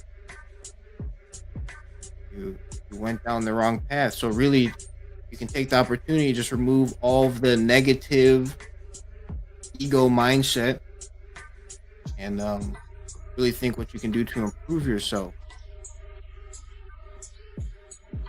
Yeah, and then that leads me into as well, for the people that ran away, I don't understand. They stopped supporting. No, especially like I don't understand how someone could stop supporting Salvatudi after he's done so much for people that showed themselves here, and then as well for people that don't show themselves. It's just that people really need to remove whatever like competition. I don't even know how to describe it all the way. I don't know what these people think, but whatever they're thinking that holds them back, whatever they're making some sort of negative personal connection, whatever they're saying to themselves, a story that they're telling themselves, I advise they just remove that. Think about yourself and your well-being, how you can improve yourself, how you can learn to improve yourself, and that's really when the relationship begins or re-begins. Like how Saba does, all he does is answer questions. All Saba does, he answers questions here. I have the 1-on-2 with him. I'm with Ned, he answers questions there. Pathway, Saba's answering questions. All he does is answer questions. And then from what I see from myself, from other people, when someone asks a question, it's because they want to improve something. They want to improve what they know on a certain topic, whether it be specifically about their health or anything. They want to improve themselves. So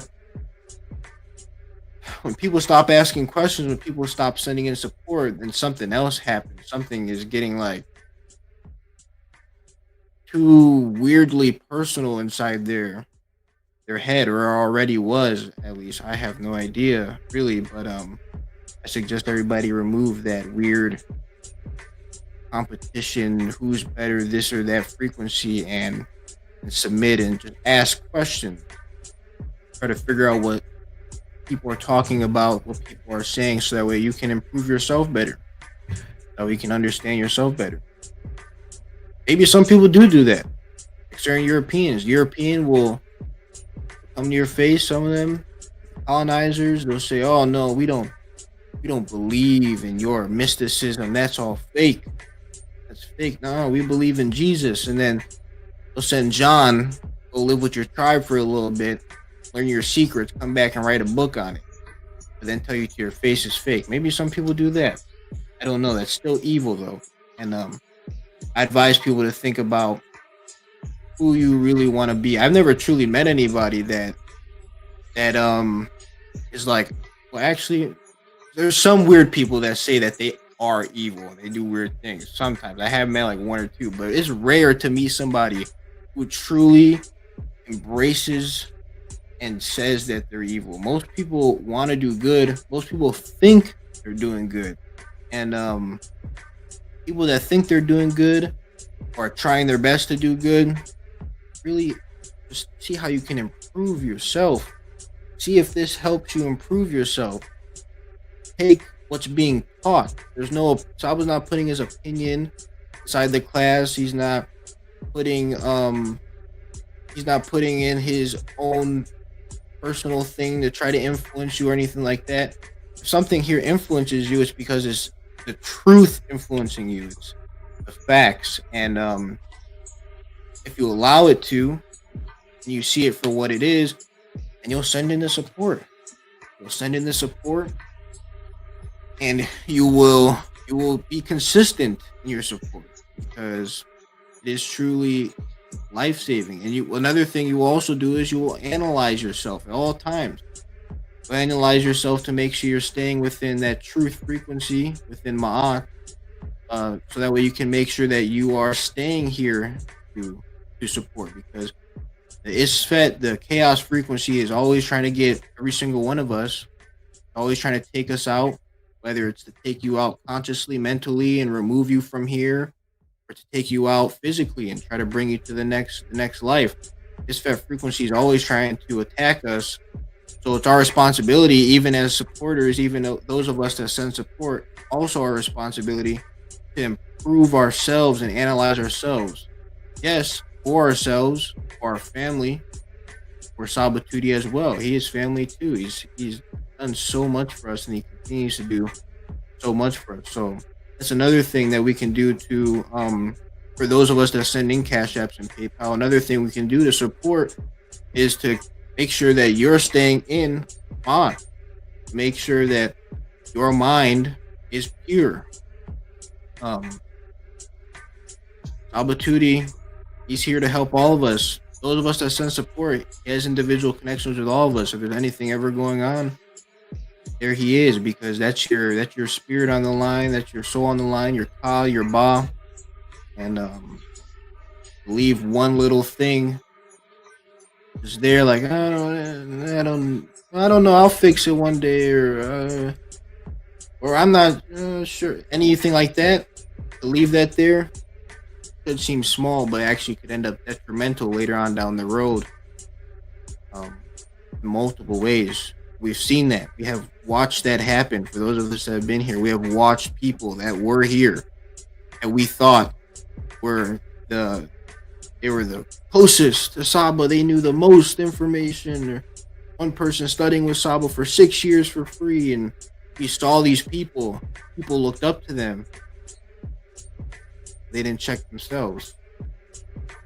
They didn't have the consciousness to submit to Sabatuti with anything and everything, and ask him a question on how to improve themselves. So those of us that are here, we really care about being here. We need to improve ourselves so that we can stay here and continue supporting ourselves, Sabatuti, our family.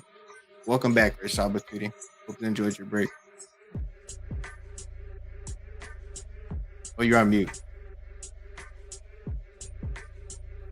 Tua, I did. I'm back. I enjoyed my break, and Tua for all the beautiful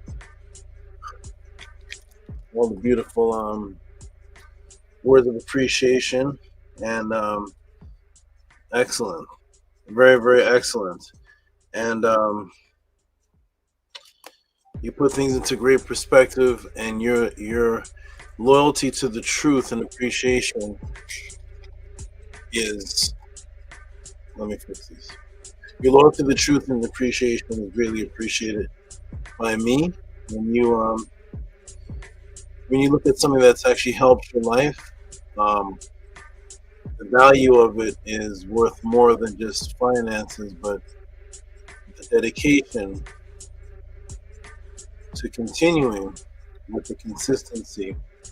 If someone is helping your life and you give testimony that your life has been helped, yes, for you to turn on that means that this person, which would be me, would have to do something to harm your life. All I do is I answer questions. I have one-on-ones. I have testimonies because my answers transform people. I cleanse people from whatever state that you religiously are in, or if you're atheist, you can be a gangbanger and you'll be cleansed to come over to the truth of the original path that was there at one time when there was no other path. And the pyramid texts were here, the RR were here, the Aku were here. There was no other spiritual path. No one can show me another choice that was here in 3000 BC that other people were arguing with. So I take you back to the original state before the other chaos was developed, before the confusion was developed. And I have testimonies of the changing of lives. So, unfortunately, though, of course, Isfet energy is more prominent than positive energy. It will always will be, especially in a society that is based on distraction. So it's very easy for someone to be distracted. And I am just pleased and happy with your loyalty, dedication, Amunet, and all those who don't have a choice but to be loyal. If something is happening good for you, if the air is good that you're breathing in the environment that you live in, just keep breathing. Be loyal to breathing the air. You don't want to go into a toxic environment and try the new toxic air. If the air is good and it's keeping you alive, if your farm is good and the fruits are being produced and the cows are producing and things are good, the only reason you should leave is if the cows are bad and the fruits are bad. But if the cows and if everything is still exactly how it was, but that's how Isfet goes. When people get into shape and they get out of shape, it's not because the quality of the food got bad. They did. So if you see somebody in great shape and all of a sudden you see them again and they're like, oh man, they went to some other eating, and it's not because the healthy food disappeared. It's something happening within them. So my happiness is in the loyal people, the truth, and I also get a satisfaction that, again, no one has left Tehuti or the pod class with any open testimony of a factual thing that has happened with witnesses in real time. And that means that whatever reason people have left, it's in their head. And once you're in your own head, you can create anything. And once you're away from the other people, now you can start telling yourself stories because, I always didn't like this. Or you start creating different stories, and that's why there can be no witnesses. Anything that has happened factually should have witnesses to it. So I get a happiness knowing that I have no witnesses. There's no witnesses to Tehuti did this, and therefore everything he did to save my life goes out the window because he did this great atrocious thing. What could this atrocious huge thing what is it that I'm doing other than teaching a podcast every week as the same Tehuti that I taught that it was here last week and 2 years ago? Other than the podcasts are getting better, what is it?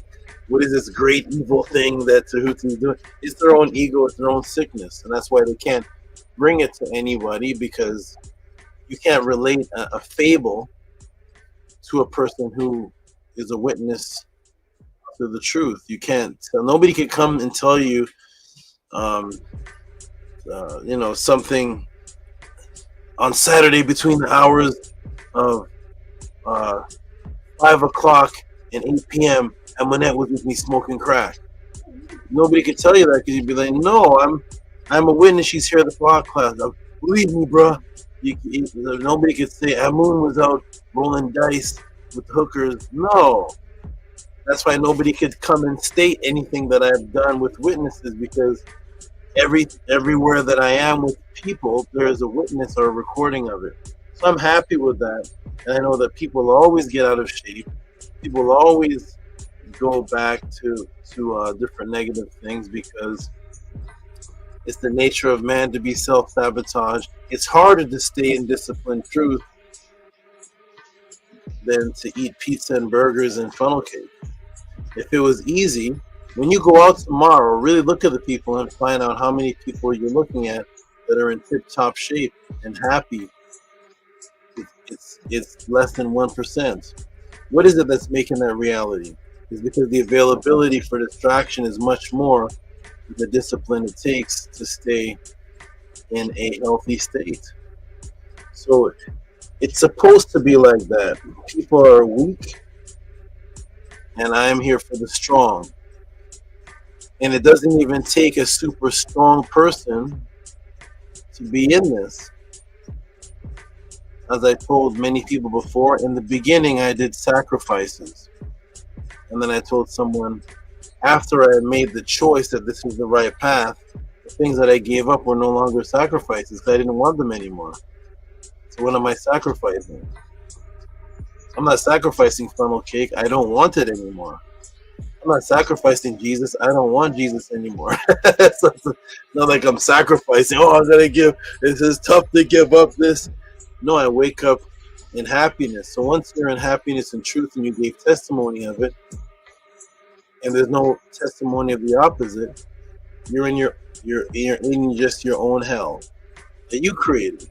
Because you can't show Tehuti's creating me hell. I must escape this evil Tehuti who's never answering my questions anymore. He's he's stealing my clothes. I'm not trying to figure out what it is that he's smoking blunts. I don't know what I do to people. But the truth will always push people away that aren't 100% in the frequency. To it's all the great, consistent supporters, all the great people that are changing their life. If you have a testimony that your life was changed, then the next week you should have a testimony of another change, and another change, and another change, because it's supposed to be men have a pet, moving up. And if Tehuti is the same teacher that he's always been, then moving away from the Tehuti is moving down. Unless you can show the Tehuti's a madman. Tehuti's these classes are horrible now. That last class was trash. Unless you can show that, then I'm the same Tehuti from 2 weeks ago and 3 years ago. So what are you actually leaving? The truth? Your testimony says it's the truth. So if you leave, you have another testimony that proves that it's incorrect teachings I have now. To you, Amunet, and all the great people, Jehuti, Sheshayet, Angela Gates, Maharu. I can't see the chat right now. And all those who want to stay within the true teaching. Nobody who has walked away has represented themselves with better teachings. I'm waiting. I found Osiris. Like, who did you find now? Who's the teacher now? I left Tehuti and I met the real Enlil. Like, who is it that who is this greater way of life? I found the true Ma'at. Tehuti was teaching. It wasn't real. Your testimony said it was, so you're schizophrenic.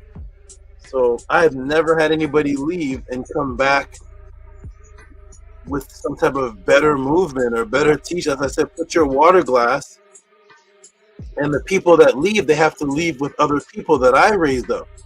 No, go start from scratch. Those are you. You're with the people that I had trained. If it was so bad, get away from the people that I taught. Go meet Sandy from church. Let's see how you do. I bet you can't raise Sandy from church. Go meet Brother X Muhammad. Raise up Brother X Muhammad straight from the mosque. Alhamdulillah. No, you have to bind with the people that I've already taught. It's only the people that I've taught that like you. That's because I taught them. So it's a strange world, but I appreciate the greatness of this beautiful life of true ma'at from the ancestors. Tua to the Nitiru that set the path. I stand firm on what I teach, and when I bring it forth, it has not been overpowered yet. And we will see that happen on Monday. We'll see the attempt of the overpowering by somebody desperate trying to scramble for something. Tehuti is wrong. I remember the brother Jabari came on and said, I just came on and Tehuti is wrong. I'm like, what did I say? What did I say that I was wrong? I can't. Tehuti is wrong in what he was saying. And it's hard. It's really hard because like everybody who left when they were here to say to go up against the Tehutis, to go up against the Nitiru. So if you left, you're one of those who are going up against the Nitiru, unless you were a liar when you said that. See, it's crazy, right? So we'll see Monday. I represent the Ntr. I am the last of those to lead since the Ramesses and since the originals were here. I am the one resurrecting the Nitiru again. Everybody else said the Nitiru doesn't exist. I must be on this path to resurrect what our ancestors teach, and that's all that I care about. Put me under a bridge and I'll teach the homeless. I'll make a nation out of the homeless. Put me in there with the scragglers and everybody under a bridge. I promise I'll convert them out of their evil. Can you do the same? Can you convert anybody who's never heard of any of this before? Or must you work with the people that I've already taught? And that's why people that leave, they end up in chaos because they have to look around and say, holy smokes, I actually have these other people around me because of Tehuti. Or they get rid of everybody and then they end up with around a bunch of street thugs or whoever they're around. More power to them, literally. Whatever power they're generating, because Isfet is power too. So let them have all of the power and implode. And may all those who want the power of the Nitiru explode in happiness, and may all that energy generate out in the air. May the people that represent the truth go out and cleanse people from this mad matrix that we were in. Take someone from the church and show me that you can take a Muslim from the mosque, an atheist, and have them months later saying Tua Nitiru. Can you do that? If not, ask yourself, why can't you? And it doesn't matter if you're my student, you may not have to, because I'm here. So I'll convert everybody that's in the House of the Ten. And everybody in the House of the Ten was converted by me. That's my job here. So thank you for all those who support that job, because the Nitiru, they can only love what represents them. Tua to the Nitiru, and Tua to all the beings that came in the path to do what they did in order for me or this to even be here. Without the ancient ones, none of this would be here to even defend. We would all be cavemen or in some culture. Who knows what would happen? But I know what did happen, and I will always defend that. So to you, Anu, and to Anu, Amun, Amunet, all the great supporters, and we're going to go ahead and read the support that has been given, and I'm going to show praise and appreciation for those who want me and my family to continue to stay here in this path, because I can easily transform. I can easily transform to do another thing, and still be fine. I live off of magic. So to the supporters, and I'm going to go ahead and read what happened here. Okay, I'm going to go ahead and read the other supporters that are consistent. Much love to them. So let's go ahead and read some of these larger supports that came in. I'm going to go all the way back down to the bottom.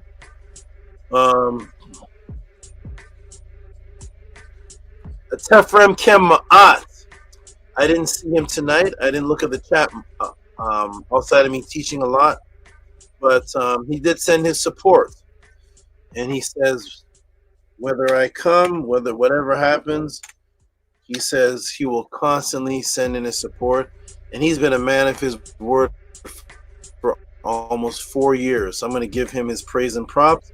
Let's read Tefrem Kema'at support and give him his adorations for wanting to keep this frequency here.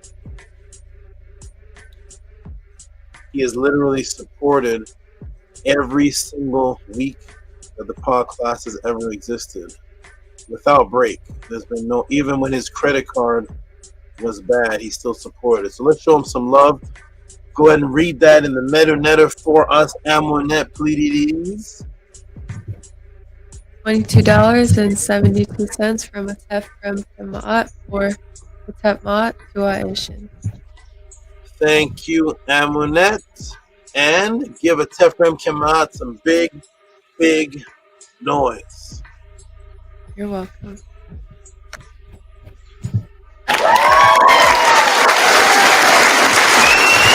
You are watching a master at work.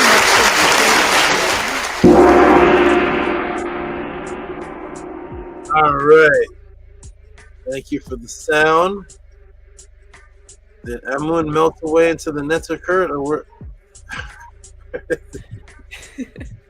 No, he went to the bathroom. Okay. Oh yes, I heard you say. You said you're welcome, or Niniot? Yes. Okay, I heard that. Okay, wonderful. All right, and of course, wherever a Tefrem Kema'at gives his first support, a Tefrem Kema'at gives his second support. This support is very special to me, even though it's a lesser amount than the first one that I read, but this one has a history behind it that reflects what he did when he first was coming around. And it reminds me of those days where he used to first not come to the panel, then come to the panel laying down, and then he advanced. He became a reader of the papyrus. He became the last one left of the. Hey, browser can't access the screen. 1 second, something's happening here. It's telling me I can't access the screen. Why is that? Share screen. Okay, Windows. Here it is. Boom. Browser can't access your screen. Try capturing a different screen. Strange stuff. Okay. All right. Browser can't capture my screen. I'm not sure what. I don't even have it in a browser. I'm not sure what.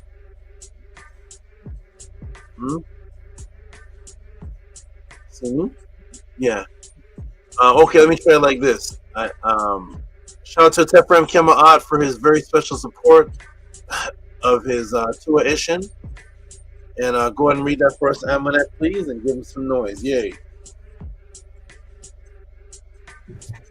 777 from Tefrem Kema'at for Tefmat Tua'ishin.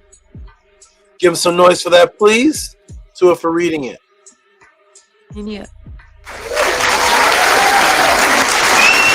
Come join us, House of Action, Ancient Tehuti and Teachings in the Teru. Back to the source, we the original Axemen. Okay. Yeah, he's definitely the chorus. That is the chorus for the next. Not even the Latin. There's never been a first. For the first collab, the House of Atten collab. Tefram Kema'at is most definitely the chorus. All right, wonderful. Let's. Oh, who's that? I can't see. It's Moon. I'll let you know, Saba. I'm Kudani said, "Well, Saba, haven't received it yet. Hope you got my email." He's talking about the middle class. Oh, interesting. Thank you for that. I'm Kazani. I don't know. Okay. It says sent from my end, so let me go ahead and resend that.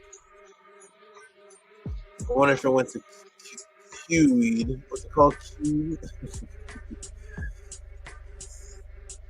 What's it called, Amun? When it doesn't send your email, it's called Q'd or something. You ever had that? It goes to the section called QUED or QUEED. No, okay.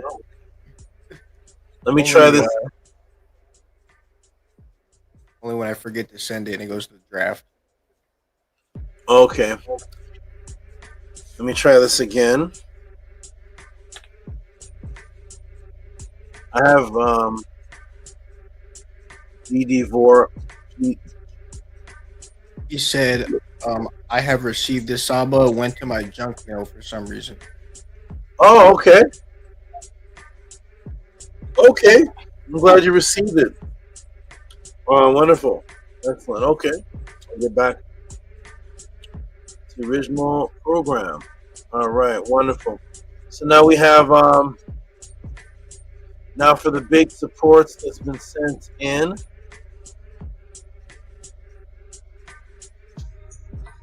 Let me respond to this. Okay.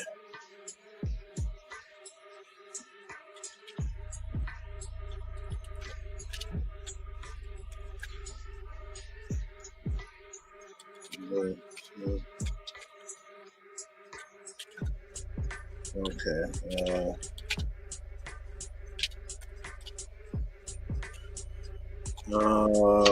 Wait. Let me fix it, everybody. 2160.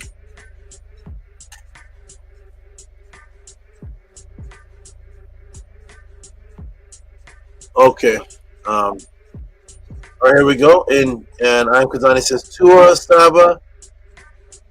Saba, grateful. Okay, wonderful. Let's get on to Nini, to you. Now we're gonna go on to boom, some of the big supports in, but we're gonna go through. Oh, here's Daryl. Oh, why is it doing that? That's so strange. Okay, this computer's doing a whole bunch of. Okay, okay. We're gonna go to Daryl. Here's Daryl with the his classic 508 that he's been sending for years.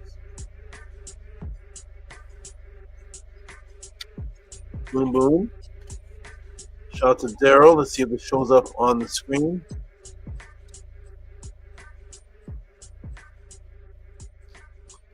I am Kazani, if you can hear me. Did you say that were you one that said that you're gonna try to come to Pathways this next one?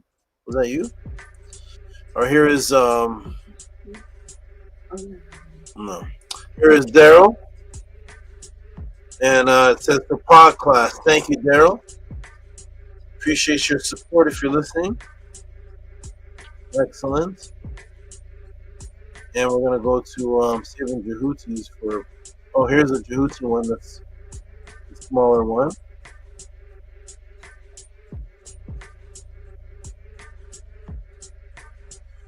Okay, we have. I'm gonna get you to read this, Amunet or Amun, whoever's on the screen, and let's see if Tehuti does his rhyming support again.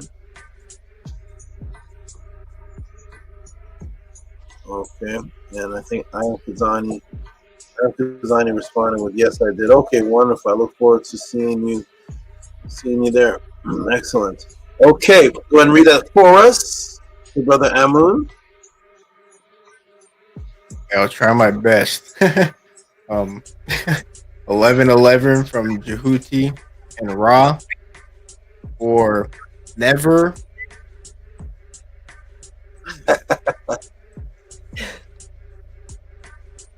Are you on your phone? No, I'm on the computer. It says perturbed. Perturbed. Jehuti language. Here we go.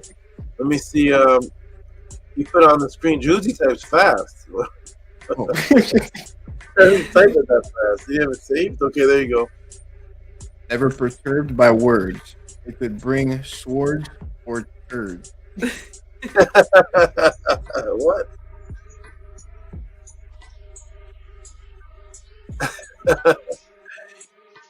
Okay. Oh, that's right. Okay, wonderful. We're gonna give Judy some noise, so it's anything over $20, but his next support is so huge that we're gonna give him noise for all his supports. Hey, the computer kicked this thing off again. Oh, this is so strange. And now it's not even on. Oh, wow. Okay. Let's put this on manually. I'm going to give him some noise for this because his next support is huge.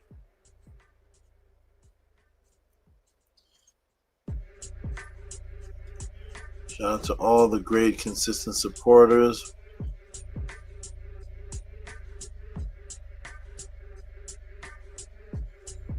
Okay. All right, let's give him some hand claps for that, please. Then we got a big one coming up.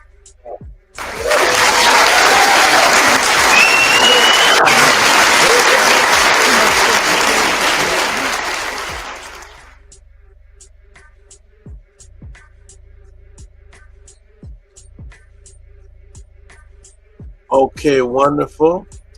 Excellent. And now we have Maharu. Is Maharu around? Class question. Okay, no. Maharu, are you around? We're about to read Maharu. He sent a big one, as he always does. His supports. Last week was the only time I saw a $20 from him in years. These are usually these and up is what usually he sends. So he is wonderful, regardless of what he sends, because he's just so consistent with.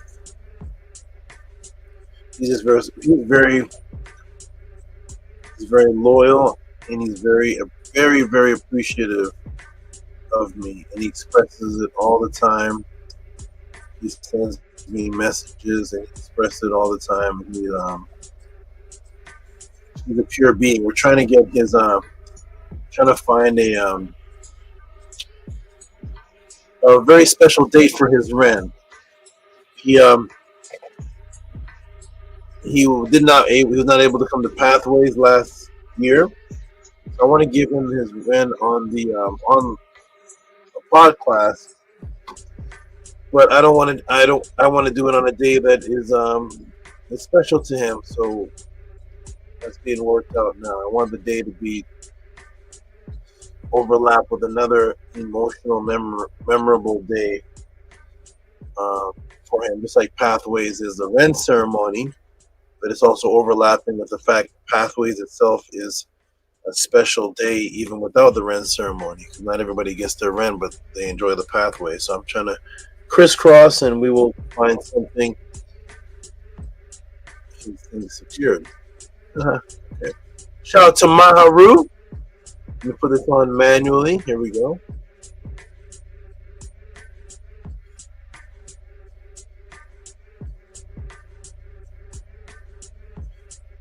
His rent is very special to me.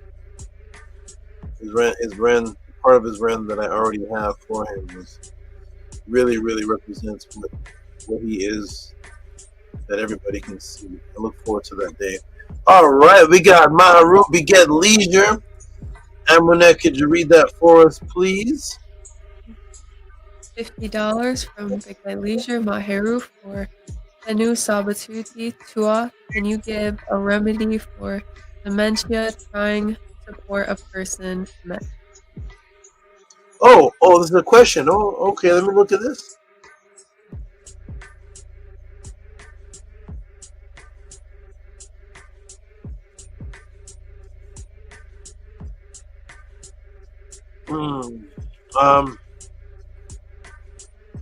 This will be new. I've done a class on ADHD, heart stroke, non-alcoholic liver failure, non-alcoholic liver disease, kidney failure, gingivitis. I can't even remember the hyperhidrosis. Can Tehuti do a class on dementia?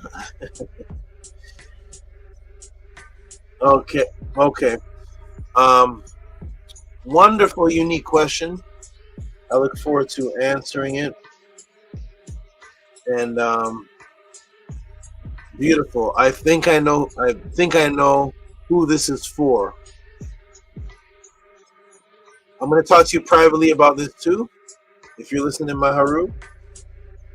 And I think I know who this is for. So to it to you for your faith in me, that I could definitely deliver something that is for someone very important to you.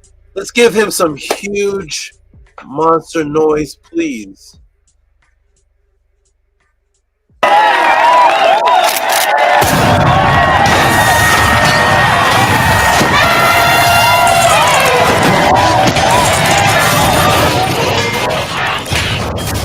Humans are not supposed to play by their rules.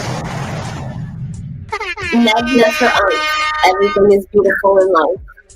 Is Jabari getting these type of questions?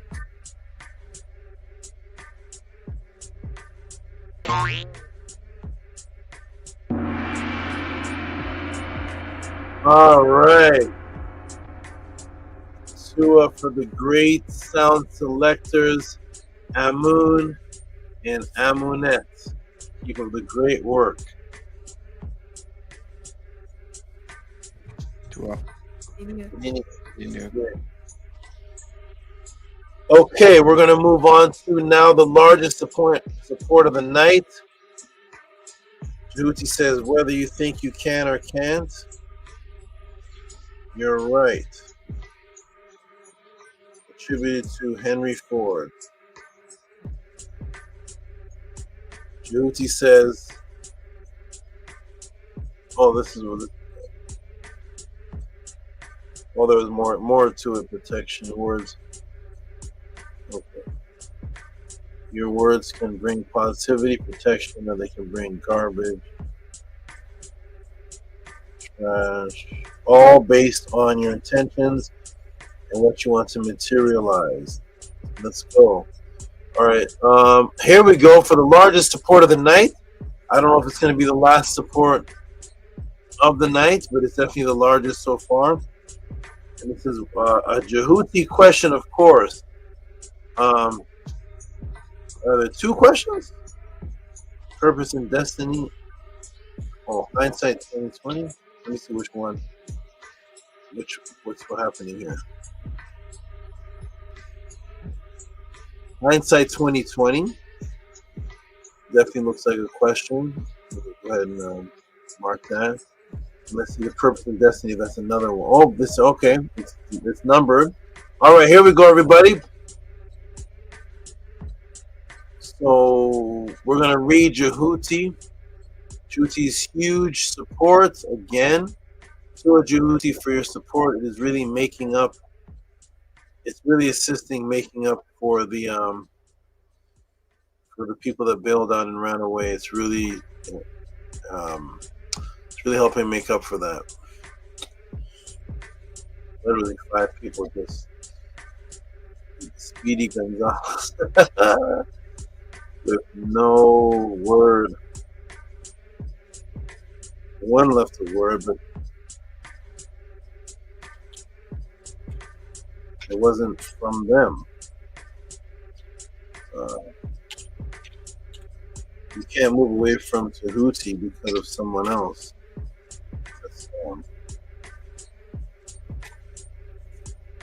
That's not authentic. That is not authentic. So I never got a word from anyone that stated their actual direct issue. So 5 disappeared with no word of any actual issue. And Tehuti, you're helping make up for that. Make up for their support being gone. They could care less whether I live or die, even though they made a testimony that I saved their life. It's so odd. I gotta get used to this type of evil. I never experienced this before. It's very odd to me. But shout out to you, Tehuti. You're doing great. I'm trying to get your support on the screen. It's really helping out in this time of 2025, where I'm experiencing some very interesting things all simultaneously.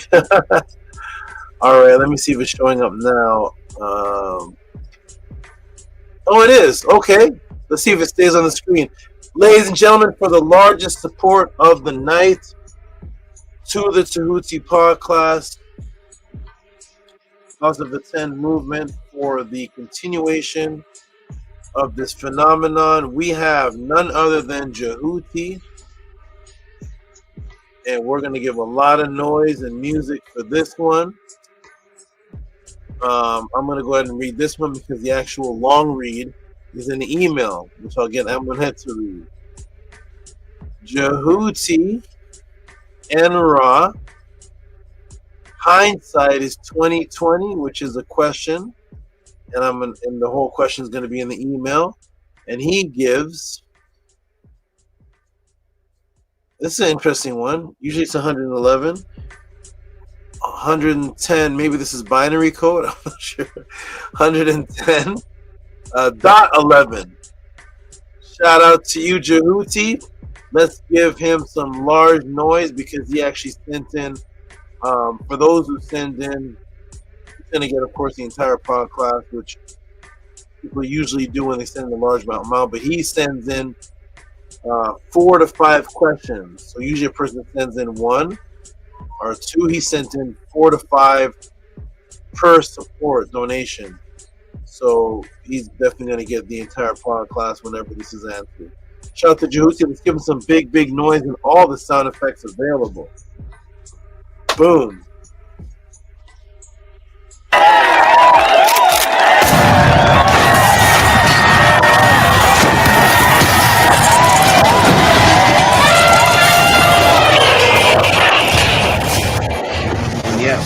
Mdu Ntr.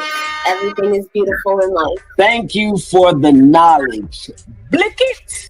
I love the House of Ntr. I came to overcome before I'm gone by showing and proving and letting ours be born. Then after that I live forever. You disagree, you say never, then follow me.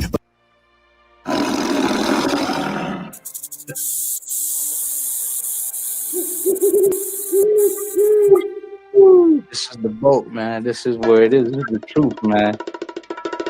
Nick Papa Kurt. Matrix Juice. What is that? I am done. What's Matrix Juice? All right, here we go. What's that? I want to see that. What is that? Green juice? Shout out to Tehuti, the great consistent supporter who always, every time gives support, ends up being the top support of the night. He is more likely too busy to come to the panel, but he is active in the chat and he's active in the support. So peace to you, Tehuti. I'm gonna play the classic music for you. The first podcast music when it all started, where everybody's donation was $5.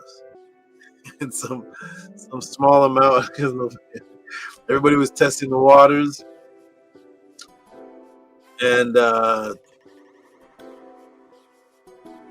it was a beautiful thing. It was a good vibe. People were getting used to what was going on, and there was a lot of people.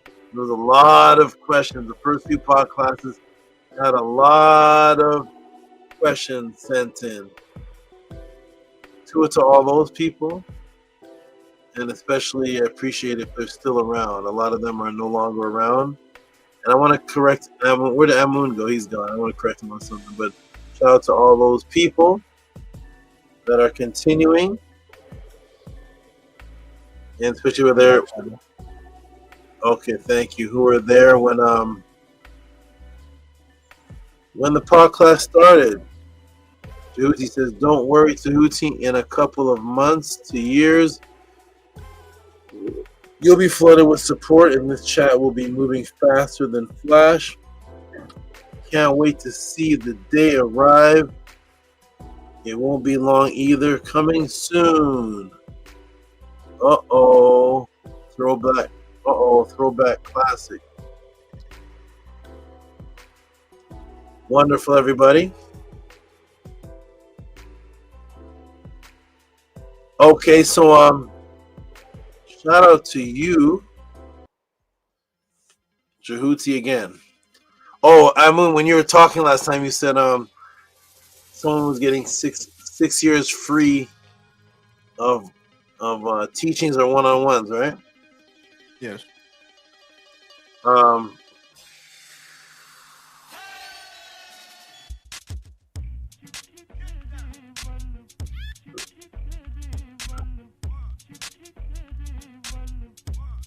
It's actually 9, 10.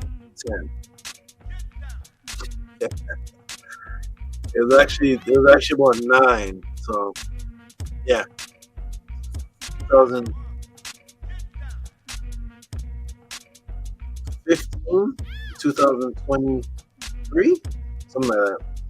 Yeah, it was actually 9. Go for the correction, Shaba. Nini, yeah. I always wonder for the people that disappeared, I wonder if they, in themselves, they think that everything was a lie or something? I don't know. It's really, it's like it was all a lie. I'm gone now. I found the real truth. Like, I don't know.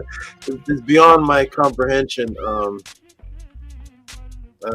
couldn't do it. I couldn't see it. But Tehuti, that was 9 years of free classes. Free everything. Everything was free. Manetta classes were all free. Everything was free. 9 years of 8 to so years of it, all free. For the person to leave and say Tehuti was abusing me.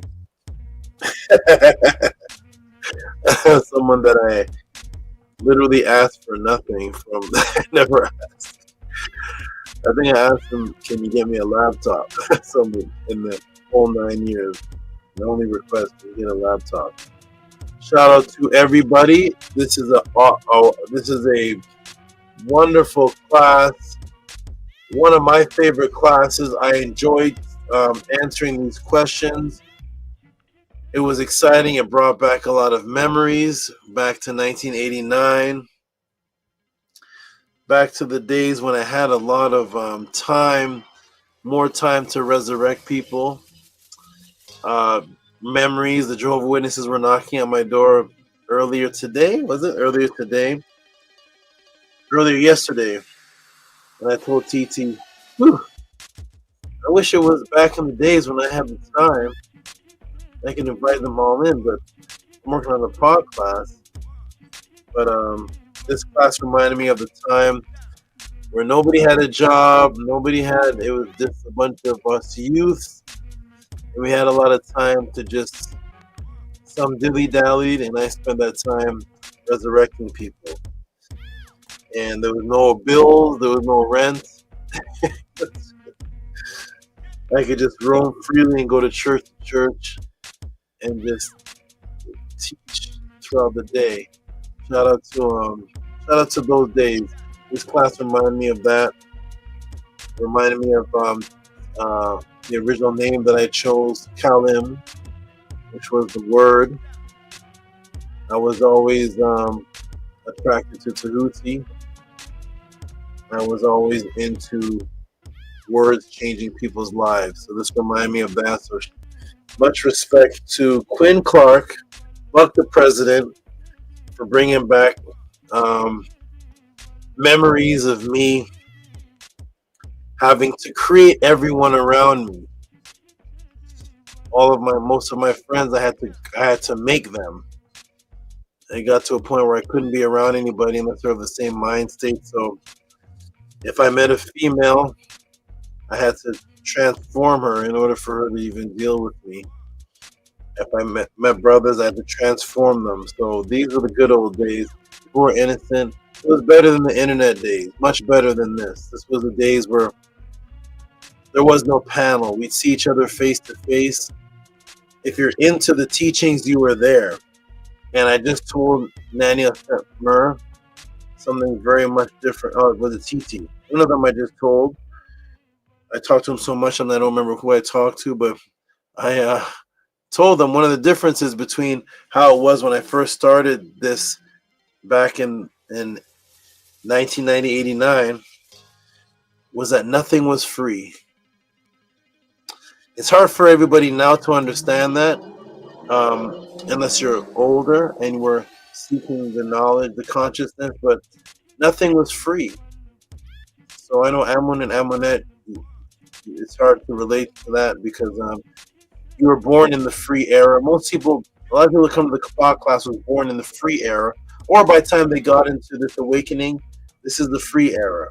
So at that time, there was no such thing as a YouTube. You couldn't switch from channel to channel for free. If you wanted a teaching from Phil Valentine or from any Malachi or anybody, you had to travel to find where they were selling DVDs. You had to get into your car and drive. There was no internet. I'm going to click on this channel for free.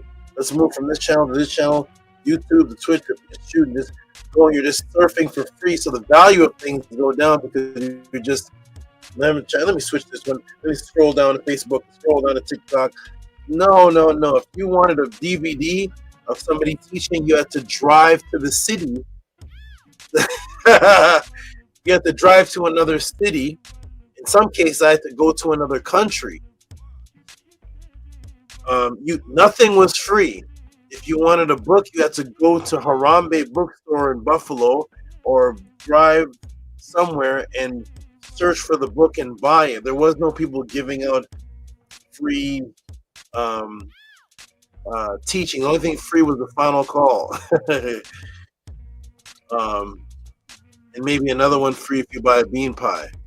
So everything was valued. When you bought a book, you held it tightly because you're like, I paid for this one book. I'm going to study this knowledge. I paid for Message to the Black Man. I paid for a Malachi book. I paid for a Noble Draw. I paid for this.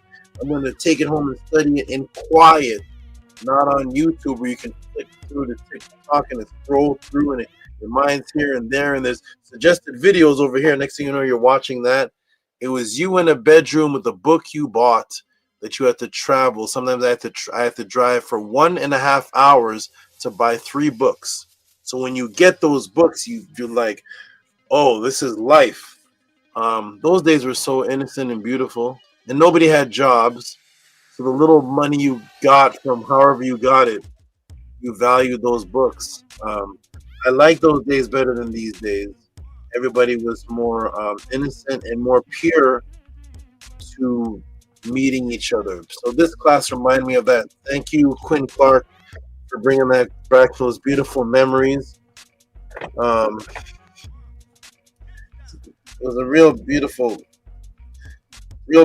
thing to take a bunch of youth from high school and we would walk with staffs. We would do prayer in the middle of crowds. We would We all had dashiki. whole nother thing. So throw it to you. We're gonna go ahead and do and this is some more support. I'm gonna go ahead and refresh the page one more time, and if not, we're gonna go ahead and do a closeout. Tef didn't show up today, so he usually says some beautiful words and then shows up and does the affirmation closeout. But okay, we'll go ahead and do the closeout. It looks like it's what's that song? Oh, actually three. I'm gonna say just the two of us, but there's three of us. So just the three of us here.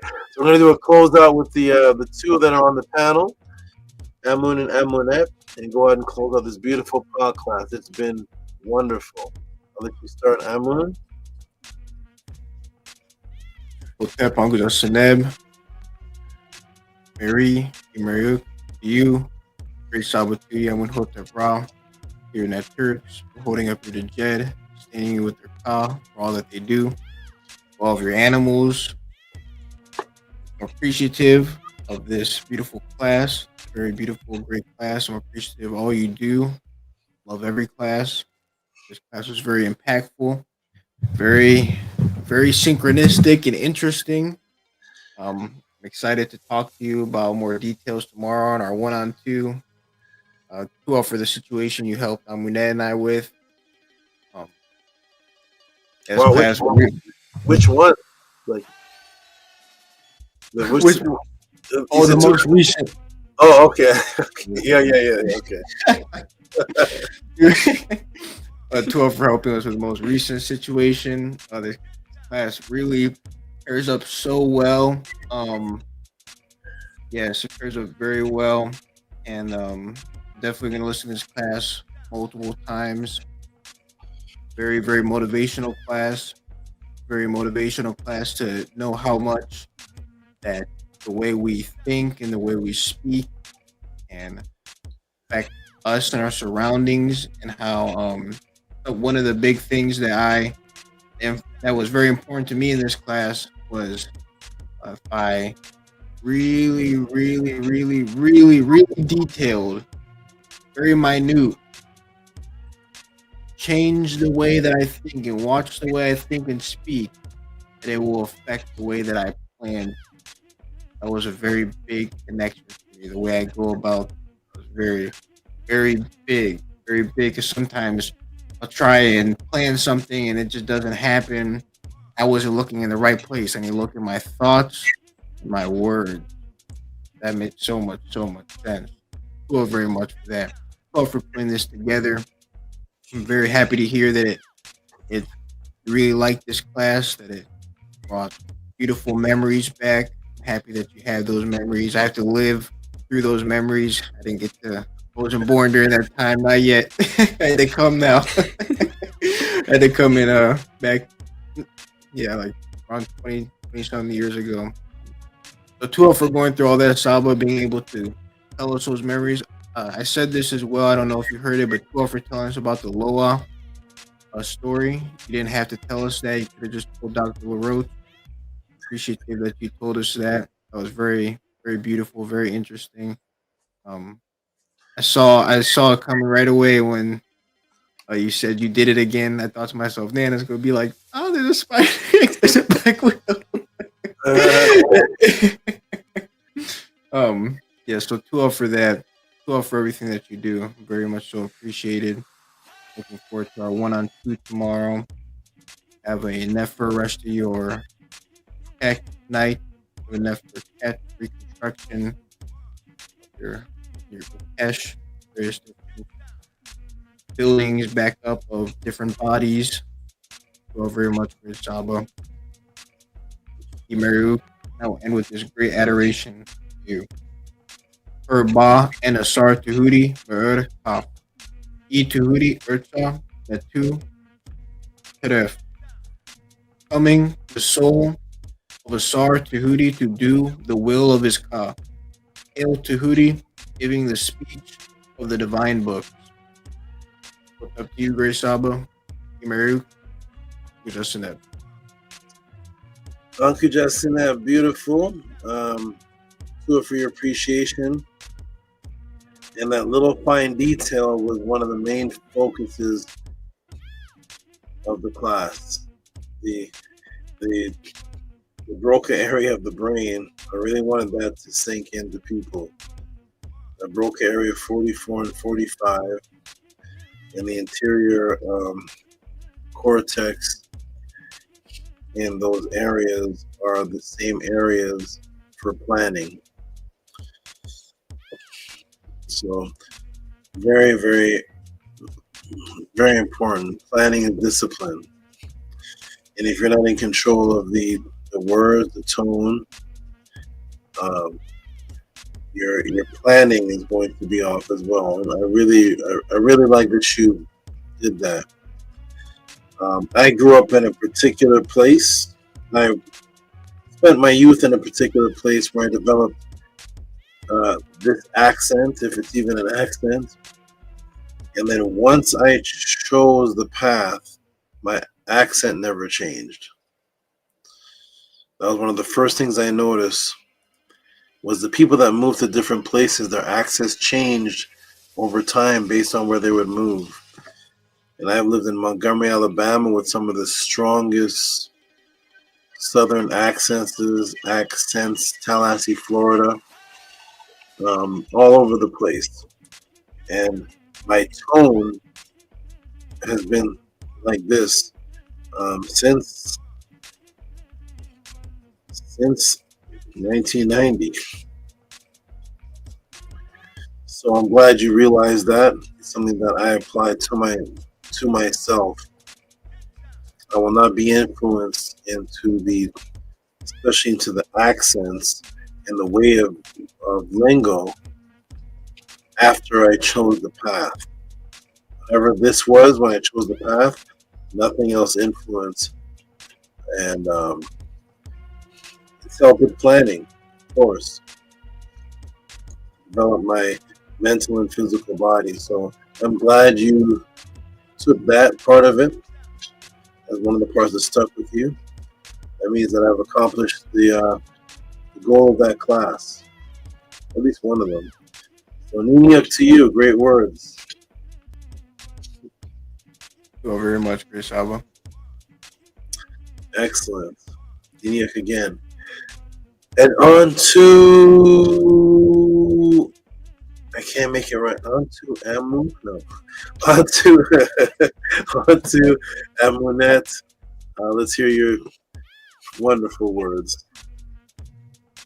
Tua Uncle Jasaneb, to the greatest of the greatest father, Tua for being alive and healthy, for waking up today, and for during this Nefer time on the podcast with all of us. I appreciate every word you speak, all of your Nefer memories, and for your strong memory, for your entire family being healthy, safe, protected, and I appreciate you very, very much for guiding both Amun and I, raising us up every single day, for helping us prepare for the afterlife, and for purifying our hearts and making sure that we are, and creating us in the way that we are. I really appreciate all of your creations in the past that still really help me every day, and all the Nefer Medu classes that I love very, very much.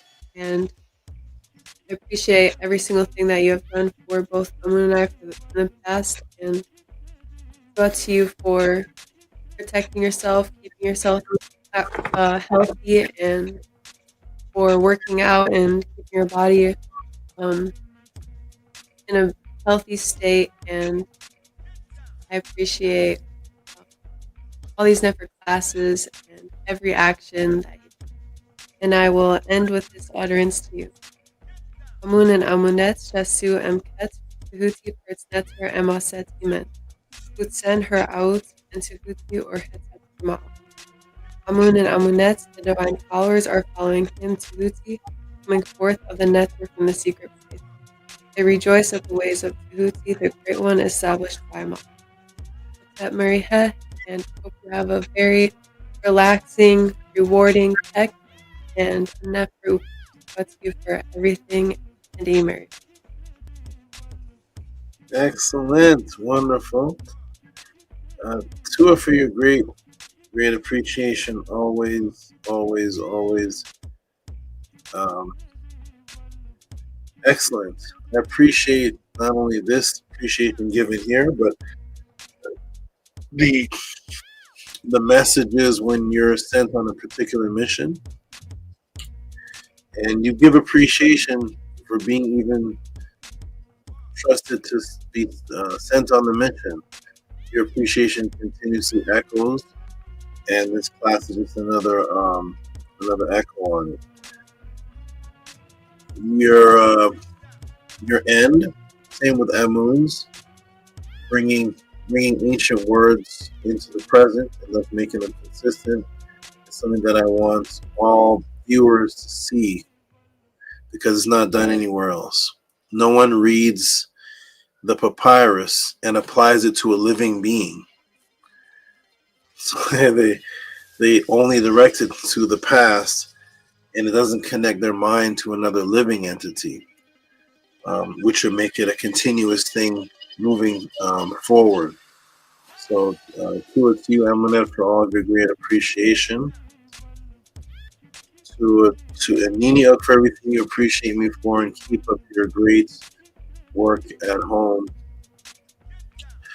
keeping the family structure and everything going for your feminine responsibilities. Great work. Keep it up. Oh, very, very much for your nectar words that I appreciate very much and meaning. Yeah. And Emariuk, you say Emariuk. Yes, Emariuk, back to you. All right. Wonderful. We saying something, I saw your mouth moving, but there's no. Yeah, I saw too very much. Okay. All right, wonderful, excellent. Looks like a mime. But okay. All right, everybody. Another beautiful pod class. We're going to go ahead and end off. I don't see any red in the chat. I don't see the chat, but usually it goes red when people are typing. So I don't see any activity in the chat. So I'm not going to click on it, but I'm going to say peace and love to all those who were very active in the chat when the pod class began. Even the new people, a lot of new names. Lord Sharif, other names, I can't remember them all, but shout out to you, all the new people, all the activity that was going in the beginning. Kesbetu, everyone that was in the beginning. This was a great class again. And we're going to go ahead and close up with the affirmation. Hopefully Atef is okay out there. I'll check my messages to see if he sent me something. Let me check the Gmails one last time to see if there's any last support before we close out. And there is not. I'll refresh. Let me see. Oh, you know what? We didn't read Jehuti's questions. Let me go ahead and put Jehuti's questions up there for people to see what these large donations were given for. So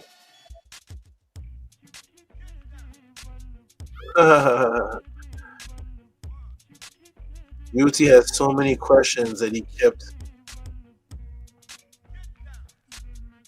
the number of it.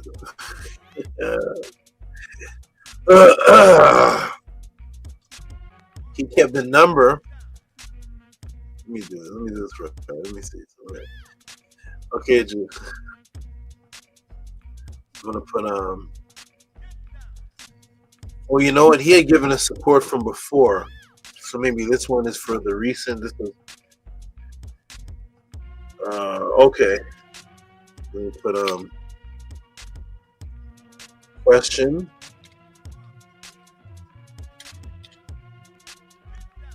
Question. I hope this is the right connect to the right. Okay, so we're gonna show Jehuti two questions. He has so many questions that I don't know if it's subconscious. He never changed the number after 4. So it went 1, 2, 3, 4, and it kept going. And 4, 4. Number 4 is like 3 of them. You'll see. So here we go. So many questions this is. Shout out to Tehuti. Let me go ahead and put his set of questions on the board. So everybody who's watching the Tehuti podcast, this is what Tehuti does when he sends in questions. So you're going to see a host of questions sent in. They're going to be numbered. And here's how he does it, very organized. So go ahead and read that first, Emunet, please. Okay, this is from Jehuti, Purpose and Destiny Question. Peace and love, Saba Tehuti. As you should know, I'm always looking to improve my deficiencies in order to become a better being/student, while utilizing the valuable wisdom, teachings, and instructions you provide to advance us mentally, spiritually, and physically. One's purpose and destiny has always plagued my mind, trying to figure out my existence so that I may provide the greatness I was born to be. And thus my questions are as follows. Number 1, what is the Kemetic perspective of purpose? 2, what is the Kemetic perspective of destiny? 3, are we supposed to find our purpose or create our purpose? 4, what was the original purpose of human beings and are we living that destiny?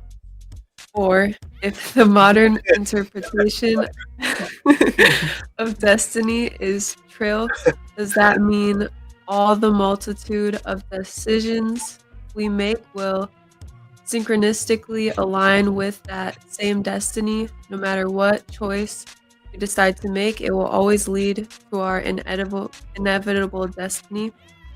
Or is it true that before we incarnate in the physical, our spiritual/energetic selves go over our life experiences, destiny, and purpose of our existence, our roadmap? Then we forget everything once we're born. I'll say it 1 million times multiplied by infinity. Thank you for providing life-changing knowledge, information, wisdom, and enlightenment.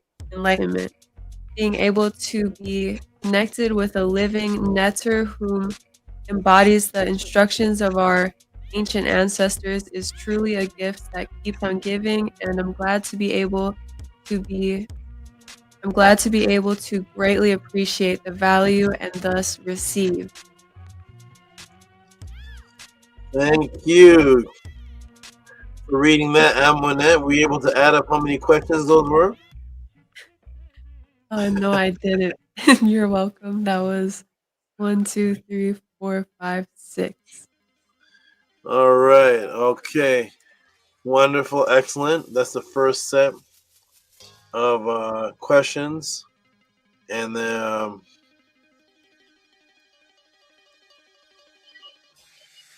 6 questions. I got 4, got 2, changed the numbers. I was going back, adding the questions, but 4 got to change the number. Okay.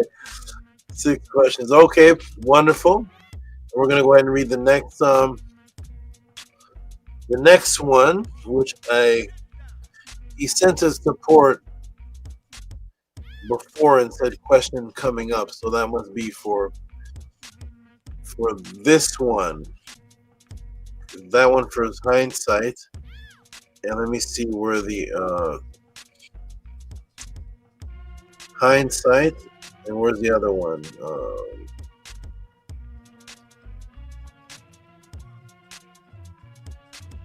No, where's the other one?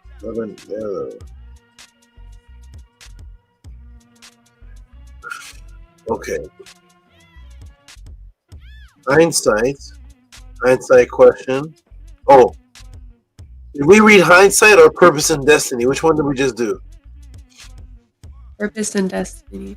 Okay, that's why I can. Okay, so here's the hindsight one. This is the one. Okay, let me see if this comes on the screen.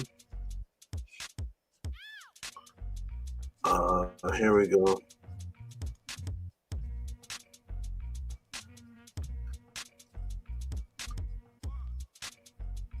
I have to do it manually. Okay.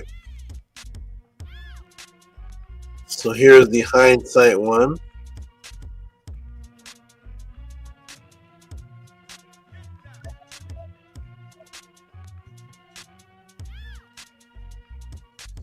Hey, Tehuti, you had sent a donation, I think 2 or so weeks ago.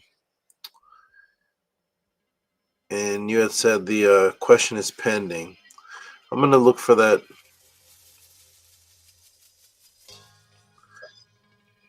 I'm going to match up. I'm going to match them up. That's okay. I'll match it up. I'm going to go back and match it up. Okay, so this is from...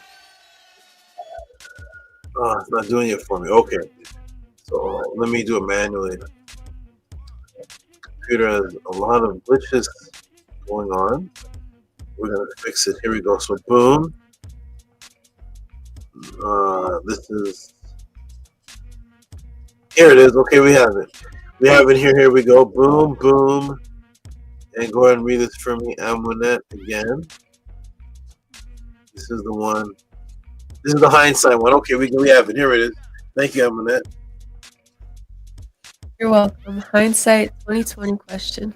Peace and love, Sabatuti. Our minds are extremely powerful, able to create scenarios that we mentally construct to analyze various lived experiences in order to map out favorable maneuvers for a more enjoyable or beneficial outcome equals hindsight is 2020. Thus, my questions are as such. 1. Why is hindsight always 2020? 2. What was/is the comedic perspective on hindsight being 2020? 3. Given we are mentally reconstructing our experiences to perceive what could have been a better outcome in regard to the hindsight is 2020 proverb/quote, but time isn't linear and we're presently constructing the idea, is hindsight really 2020? They say our memory isn't concrete and our minds fill in the blanks with previous experiences. If that's the case, how could hindsight be 2020? And 4, is there any way we can improve our foresight, making it 2020, and thus making the hindsight is 2020 proverb obsolete?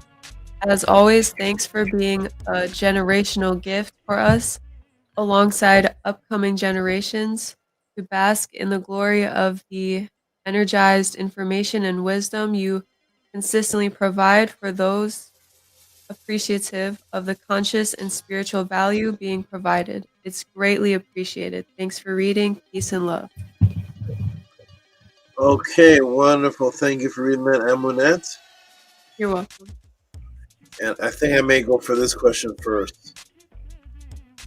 For the other one, I like this. And something about this makes me want to go for this one first. Okay. All right, everybody. And who's typing in the room? Judy says, it was hindsight 2020 and the purpose of destiny. Got that? I'm going to go find the thing. And let me see. Jay Kirkland, is he quoting a pair? What's this? My tongue thrills women and kills demons. Which axiom is that? Who said that? Eminem said that. That's all I hope that. Who said that one? Dick Kirkland. Who's that? I want to find that one. I'll do a class on it next week. All right. Shout out to that one. I haven't heard that one before, unless it's a rap or something. But shout out to that's Nefer Netter Nature J. Shout out to you. And Vision gives thanks to Asaba, to Abunet. Thank you. Niniuk. And to for your great question, we already know it's going to be another movie again. All right, everybody. Give me one moment. I'm going to step off the screen for just a minute, and I'm going to come back, do the affirmation, and close out. Give me, 2 minutes. I'll be right back.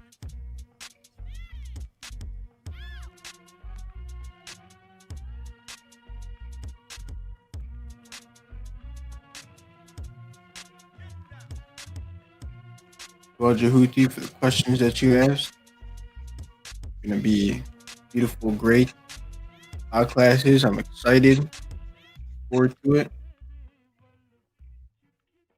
All of them sound very beautiful, very great. I hope that you can come to the next pathways. It'd be great to have a conversation with you, talk to you, and be able to ask questions of Saba in person. I'm looking forward to meeting you one day. Definitely, definitely like all the questions you asked. I'm especially curious about the pre-life review. Heard that too. Always wondered what. Like, I want to hear what Saba has to say about what's going on with the whole pre-life roadmap. I think it was the last question on the Destiny. Oh, that is definitely interesting, and I do want to know as well. How can we make foresight 2020? That way, see what's coming. Be right all the time. Definitely great questions. Fantastic questions. Appreciated that you asked those questions. You stand in the support for the questions, and that you're so excited and dedicated to learn. Definitely can tell that you have a personal journey in this. That you care about it individually, and that it means something to you, and that's why you ask the questions.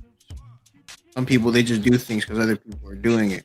You can tell that you're not doing that. That you're in your own self, in your own heart, your own consciousness. That you're asking these questions because you want to improve. That's great and that's beautiful. But yeah, thank you all very much for that. Thank you all for knowing where to send the questions.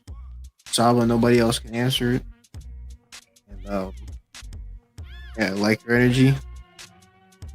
Really hope to come to the pathways, make it out, figure it out. Being Solitude in person, it's a whole different story. Absolutely whole different experience. The experience is whole itself. It's everything. You're definitely gonna want to come out to the pathways and meet Solitude and meet everybody else. It'll be a beautiful experience. Have beautiful conversations with everybody. Be able to ask these questions, and we'll be able to ask you questions, and we'll be able to conversate about various different things. Be very beautiful, and talking to Sabatuti and him answering questions also very different because he's in person. The amount of communication he can do with eyesight, his hands, various different ways that we communicate besides our voice. The more immersive experience. Definitely try to keep the path. And anyone else who hasn't come, definitely try to keep the path. I'm looking forward to seeing how Saba answers these questions. These questions definitely be more than one podcast. It definitely could be. We'll see what Saba does. And no matter what, it's going to be, either way, it's going to be beautiful. It's going to be impactful. Great. Yes. Well, very much. Yes, I definitely agree about pathways being a whole other thing. It's beautiful and empowering. It's a gift to be able to meet Saba in person and be in his space in person, and to be able to have those memories in real life, being in person with him and everyone else there. Very, very magical. A lot of magical memories, magical things happen, and it's unique every year. So it's beautiful to be able to go to multiple pathways and to be able to experience each and every one in their own unique way. The experience is very unique in every pathway, so that's very beautiful. And of course, the offerings, that's that's extremely beautiful as well. Being able to give the offering to Saba in person is really magical and really heartwarming, really beautiful. And I like seeing others do it as well. It's really powerful and Nef and Hotep, welcome back. All right, glad to be welcome back. Thank you, and wonderful words. And very good. Each pathway has been different. it's not one event. Um, each pathways, even the scenery has been different. The location, the even this last pathways, there was 2 locations. So, beautiful, beautiful. I look forward to the next one, and it's gonna be great. I see. So 2 or 3 great words, both of you, while I was away. Yeah. You do. Okay, great. And I see Kesbetu has woken up. Rise and shine. I knew it. I knew it. Hotep Natiru, Mary Ma'at. I drifted into Da Upesh realm. Dua Saba. Dua per M Atin. All right, wonderful. We're about to close out, beautiful family. We just got the close out. We read the last 2 donations, questions. Maybe about one was 6, one was 4. So we got Tehuti with the 10 questions. 10 questions. It'd be wonderful. So Tehuti says, "You okay, Nanny?" Okay.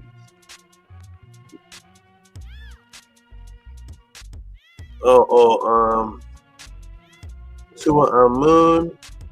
Oh, go ahead and read this, Amun. These messages are for you. I'm gonna get you to read those, and we're gonna close out. One for you, one for Amun.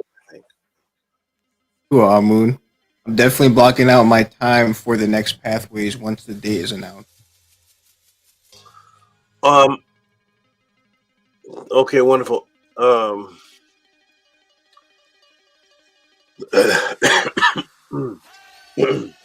Kadani said the same thing. So everybody that's listening, mark your date for the end of October. That's when it always is. So you don't have to wait for a date. Start organizing for the end of October, and then as we only know the specific date as it gets closer to the months. But it will more than likely be the exact same date, unless something changes on the venue side. I have more control over this venue than all the other ones. So if we book in advance, it will be the same date. What was it, October 19th, Emily? Yes. Yeah. October 19th or October 18th and 19th. But since it's the next year, it could be the 20th, however the weekend falls on that year. But just get yourself ready for around October 20th, and you'll be fine. Okay. All right, we're gonna close out, and he has a message for you, Amunet. I think this one's for you. He says, "Yeah, but I need to remove myself from consumption mode of the information and transform into imbuement mode like you and Amunet." Oh, for both of you. Okay. All right. Someone said you two are in imbuement mode. Okay, wonderful. Okay, everybody, we're going to close out with the affirmation, and let's get ourselves some beautiful rest.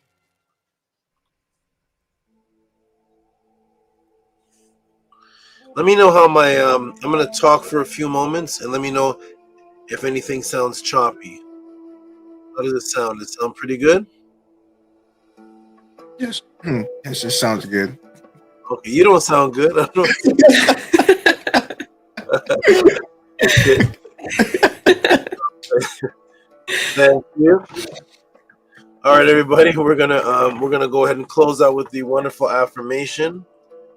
It's gonna go on the screen. And to Amun for saying I sound good. What's this spamming? I've been seeing a lot of this in the chat today. What's spamming? You know, you guys, Ma'at spamming. Okay.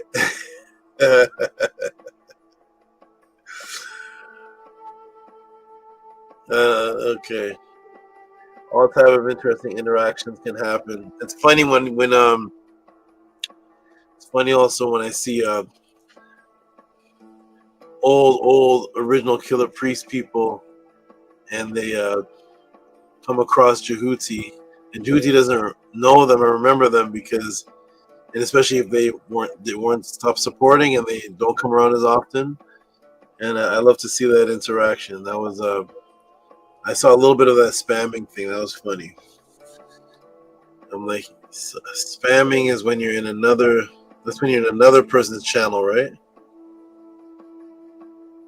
Yeah, like, can I spam?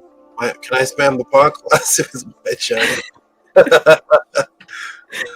That's when you're in someone else's channel advertising your agenda or something. But anyways, shout out to Kesbetu, shout out to Stranger, shout out to Jehuti, shout out to everybody that is interacting in the chat and however they interact. It's all building. So we're gonna get and close out with the affirmation, everybody, and then we're gonna close out and get some good rest. Why does it look like I'm sideways? Okay. I am kind of sideways. Okay. Marion Hood is still awake. Read that for me, Amonette, please. She says, Thank you for this wonderful night. May you all be happy. May you all be well. May you all be filled with loving kindness. Peace with pink heart. Okay.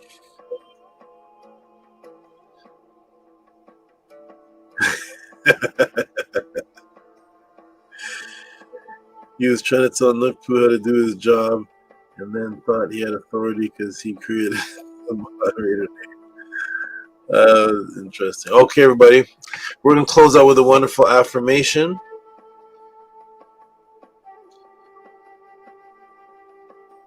On there. And move the banner.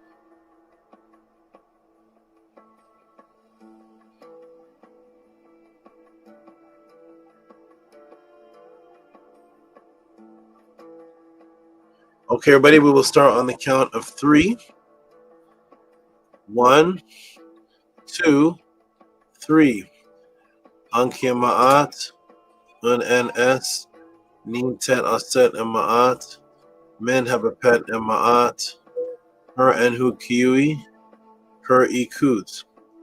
I live for Ma'at, I exist within her. I do not speak in the place of Ma'at. Every day I advance towards Ma'at. My being is surrounded in darkness. I come forth as conscious light. 1, 2, 3, 4, 5, 6, 7. Excellent.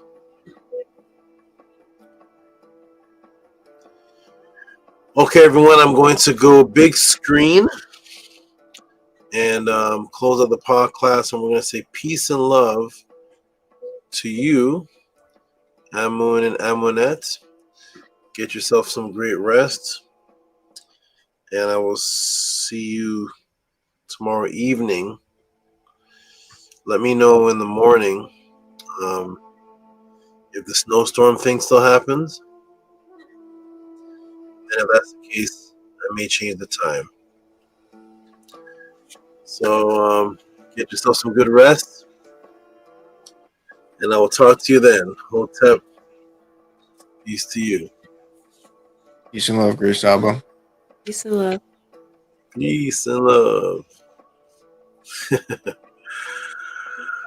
Okay, excellent. Jehuti.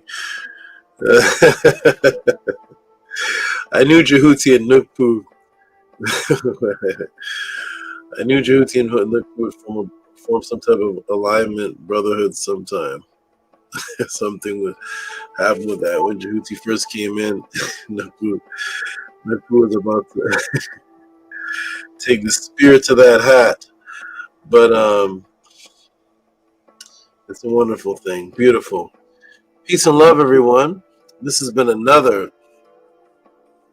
I don't know why this is sideways. This has been another excellent experience. Another beautiful class. Another phenomenon. So much wisdom brought that has never been expounded upon, because the world and knowledge of the Ntiru has been abandoned. No one cares about the source information. It's all esoteric, metaphysic, new age, and the actual writings and words of the Ntr have been abandoned, which is beautiful for me, because I get a big pool to swim in of untapped wisdom to share with those who truly want to know how to break out of this matrix and how to tie the wisdom back in to the ancients who never got to see the matrix. It's a beautiful thing when you can tap into a consciousness and teach from it, and that consciousness never saw the matrix that we're in right now.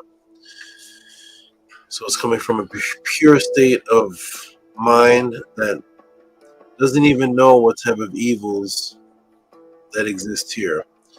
So it's a beautiful thing, and I will continue to defend the Ntr.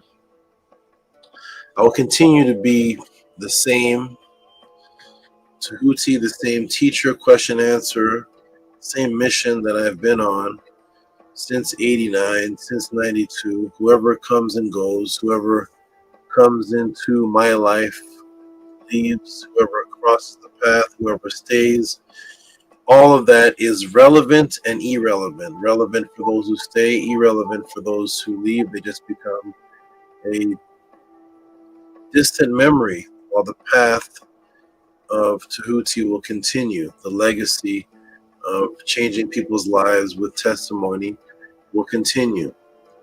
That is what I'm here for.